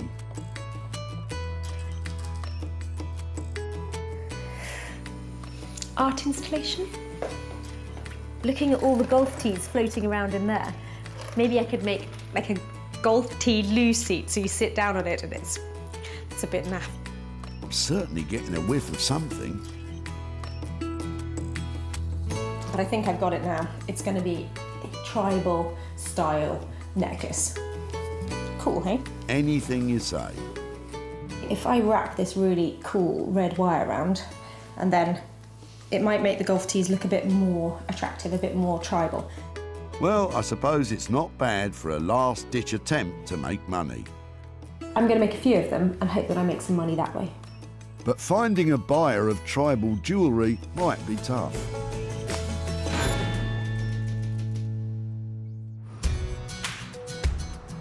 Back at the dump, Sarah was rustling through Peter and Michael's box of old bits. So this is our rubbish, what we're just throwing in everything. Ooh, look. First came the golf tees. There's something cool about that, isn't there? And then an antique writing slope. Oh, look, isn't that clever the way it opens up? The writing slope underperformed online. It hasn't made great money. It's made 15 quid. So Sarah got to work on the tees and eventually produced some multicoloured tribal-esque necklaces. Sarah showcased them at her barn sale and was optimistic the country living crowd would get behind them. I'm putting them out at £10 each. I've got some more to come out later and I think they look really cool. But despite being a big talking point of the day, they remained unsold. Sarah contacted Peter, whom the two items had been taken from, to arrange to hand over the £15 from the sale of the writing desk, but alas, without success. So Peter has been very busy, so I haven't managed to catch up with him, but I have got £15 here that I'm going to send off to him, and I hope he's going to have a drink on us. So it's been a disappointing turnout for the boys, but still, 15 quid for what was rubbish is still better than a kick in the golf balls.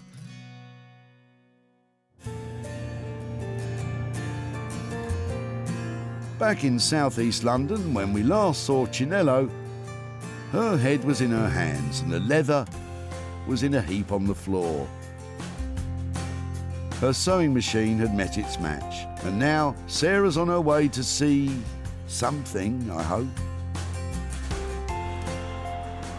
So this is the kind of transformation that really stretches my imagination.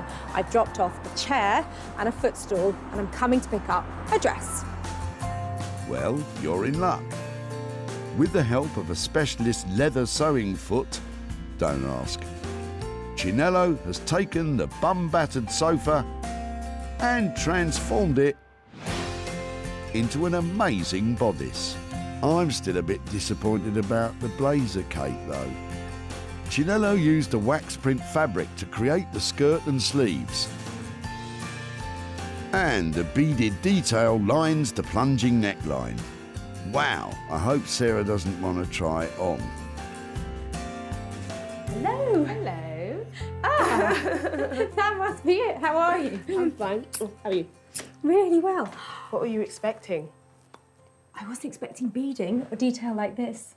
And I was thinking suede because of the back of it. Yeah, I was going to, but all of the back pieces were so different and there was nothing uniform at all. I thought, I don't think that's a problem. It looks amazing, doesn't it? I love the way you've got the darts in here. Yeah, I thought let's carry on with the, you know, the whole leather feel of things, you know, because usually it's, you know, so many panels put together and they just do all the outside stitching sort of decoratively. So I've done that as well. It's got your signature sassiness about it, hasn't it? Because this is quite revealing, isn't it? And this isn't long, is it? Would you like to try it on? No, I can't try it on. Seriously? Okay. Yeah, if you'd like to. Go on then, I'm happy to give it a go. Yeah? Yeah. Okay, let's Look take away. it on. Sarah, there are kids watching. I think I'll keep this on. Thank goodness. Are you stuck, Sarah? Help her out, Chinello. It actually does look nice on you. Someone please stop her. There you go. Brilliant. That is amazing. Thank you so much. I'll keep in touch and tell you where it goes. All right, thank you. Mwah. Let's know how she goes. I thought that was so cool that Sarah tried the dress on, but I think what she really needs is some high heels and a night out. Yeah.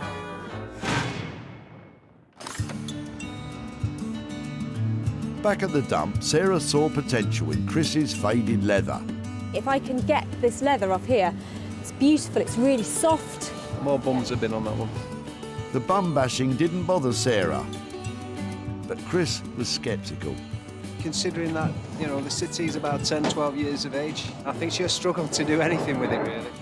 Luckily, Chris was proved wrong. With the expert eye of Chinello, it was transformed into something spectacular. Sarah's been working her socks off to find a buyer. But with this bespoke piece, made to measure no one in particular, Sarah's been unsuccessful in finding someone it will fit. Sarah travelled back to Stockport to tell Chris the bad news. But you never know, it might fit him. Hello. Hi Chris, how are you doing? Hi. Nice to see you again. Hello. Your sofa has been to the most fabulous dress designer. Okay. She's called Chinello Bally, and she's a freestyle cutter of fabrics. Okay. And this is what has become of your chair and your... Wow, very, very different. Isn't it different? Extremely different. It's I do recognise the leather, but that'll be it. So our brief to her was, you know, do what you like. We had a few different ideas about maybe she'd make it into a cape or a blazer or something like that. But in the end, she's made a really striking dress from it. So what do you think? It's not your size, is it? It's definitely not my cup of tea, as in wearing wise, but I can see that it looks good quality and it's really different. So yeah, it's definitely it's not a settee anymore, isn't it? At this stage, what I'd really like to be saying was I've made your chair into a dress and I've sold your dress and bring you some money, but I haven't had time to sell it yet.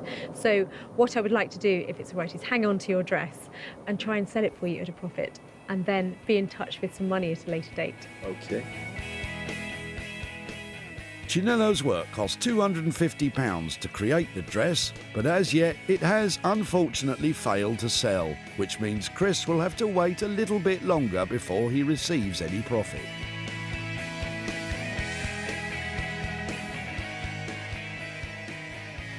Well, it was great to be able to show Chris the dress that Chinello actually made, but I wish I'd been able to turn up with some money for nothing. But hopefully I'll be in touch soon and have something to share with him. I didn't know what she was going to make, but her dress would have been definitely the last on the list, let's just say. So yeah, definitely wasn't the case that I was thinking she's going to make a dress out of it at all.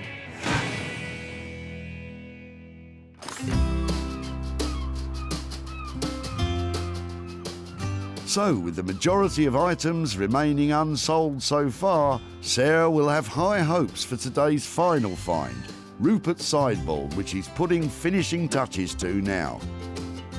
That is, if he's found that extra wood. So what do you get if you drop off a load of old metal and a broken door. I'm hoping for one of Rupert's signature sideboards and something that looks fantastic. Before, it was a rotten and rusty pile of wood and metal. Now, it's a super sideboard, oozing with charm. Maintaining the flaked paint effect, it is bang on trend amongst folk who like that kind of thing. The body is made up of one cupboard for storage and shelves for feature ornaments or electronic equipment. He even kept the door's original handle. It won't fit in everyone's house, but you have to admit it, it's an astounding achievement from Rupert. Good show, young man. Sarah's gonna love it.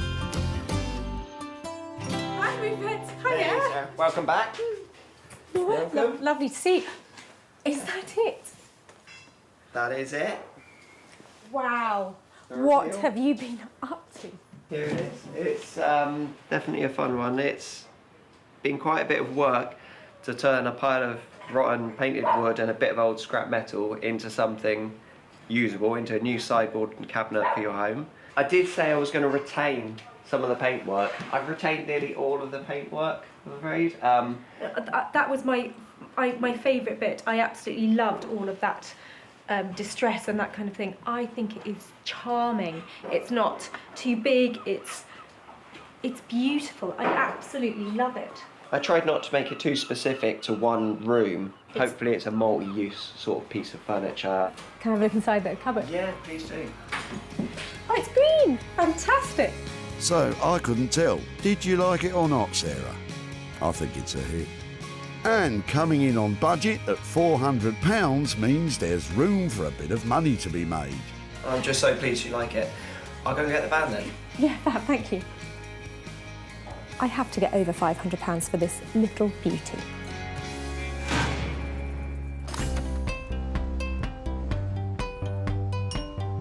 Back at the dump, Sarah ambushed Derek for his angle iron. Yes, it was in our greenhouse. Oh, fantastic. Derek had confidence in Sarah's abilities, It's all in one piece, as long as she's handy with a paintbrush. but it was missing something to tie it all together. And then she found it 2 minutes later. Your next dining room table, sir? She wasn't far off. Thanks to Rupert, it was transformed into a bespoke sideboard. Sarah's invited one of the country's leading retro furniture dealers to see if he was interested. And it turned out he's a big fan of Rupert's. Well, I love this, and I love his work. With a fish on the hook, Sarah tried to reel him in with some big figures. Probably in order to see profit, I need to sell this for £550. It's tight. That figure was a bit too big. But with a bit of negotiation, I would really like to have it. They came to an agreement. Sarah's back in Stockport to show Derek what was made of his old greenhouse and hand over the cash. Hi there, hi Derek, how are you doing? Okay. Not bad yourself? Yeah, very Good to see well. you again. Yes, and you, and you. Any ideas what we might have done with your frames? I can't think of anything except the same it was before, a shelving unit of some sort, or maybe an art display unit. Yeah, well, actually, they were turned into a sideboard, and I've got some wow. pictures to show you. Okay. Hopefully, you can see where your frames are in the. Wow. It was You got rid made. of all the rust and everything as well. Looks brilliant. Do you think? Yeah, it looks really good. Wow. They I never were- thought it would amount to anything except scrap metal. So you approve of what we did with it? Yes, no, it looks really good. You managed to find a good home for it? Yeah, a good home, and actually managed to sell it at a profit. Oh, wow. So I'm here tonight to give you £100 profit from your frames. Oh, wow, okay. To spend on whatever wow, you'd like. Thanks very much. Okay, perfect. Oh, I wasn't expecting that. Any ideas what you might do with £100? Well, I wasn't expecting this. I didn't think any money back of it, so I thought I'll donate it to charity. Oh, Got really? a local animal shelter charity around the corner that's always in need of something, so... That sounds like a great idea, and somebody has gone on to have a lovely piece of furniture made out of the materials you dropped off. So Brilliant. I think it sounds like it was all good. Gets a bit of good use out of it. Yeah. Great. Lovely. Well, really nice to catch up with No, you. thanks and very much. absolute pleasure. And Yeah. lovely use of money. That's great. Oh, brilliant. Thanks very Okay, much. take care. Okay, Thank you very cheers, much. bye. Bye-bye. So Rupert charged £400 to transform the pile of old metal and pieces of door into a sideboard. But the sale of £500 made a profit for Derek of £100. I wasn't expecting anything in the slightest. Half of what you maybe made, or if anything at all. But no, it's come out looking really good. I love the fact that Derek has chosen an animal charity to give the money to. We've got a little fan down here. I'm going to go home and tell Bramble that there's £100 going to a really good cause. Sarah salvaged 3 unwanted items from the Bredbury Recycling Centre. Chris's old leather sofa turned into a beautiful bodice dress. Derek's ancient angle iron transformed into a super sideboard. And the writing slope and golf tees have been given a new lease of life. So 2 out of 3 items sold for a profit and a lot of fun had along the way. Next time, we could be making something from an item you no longer love. See you at the tip.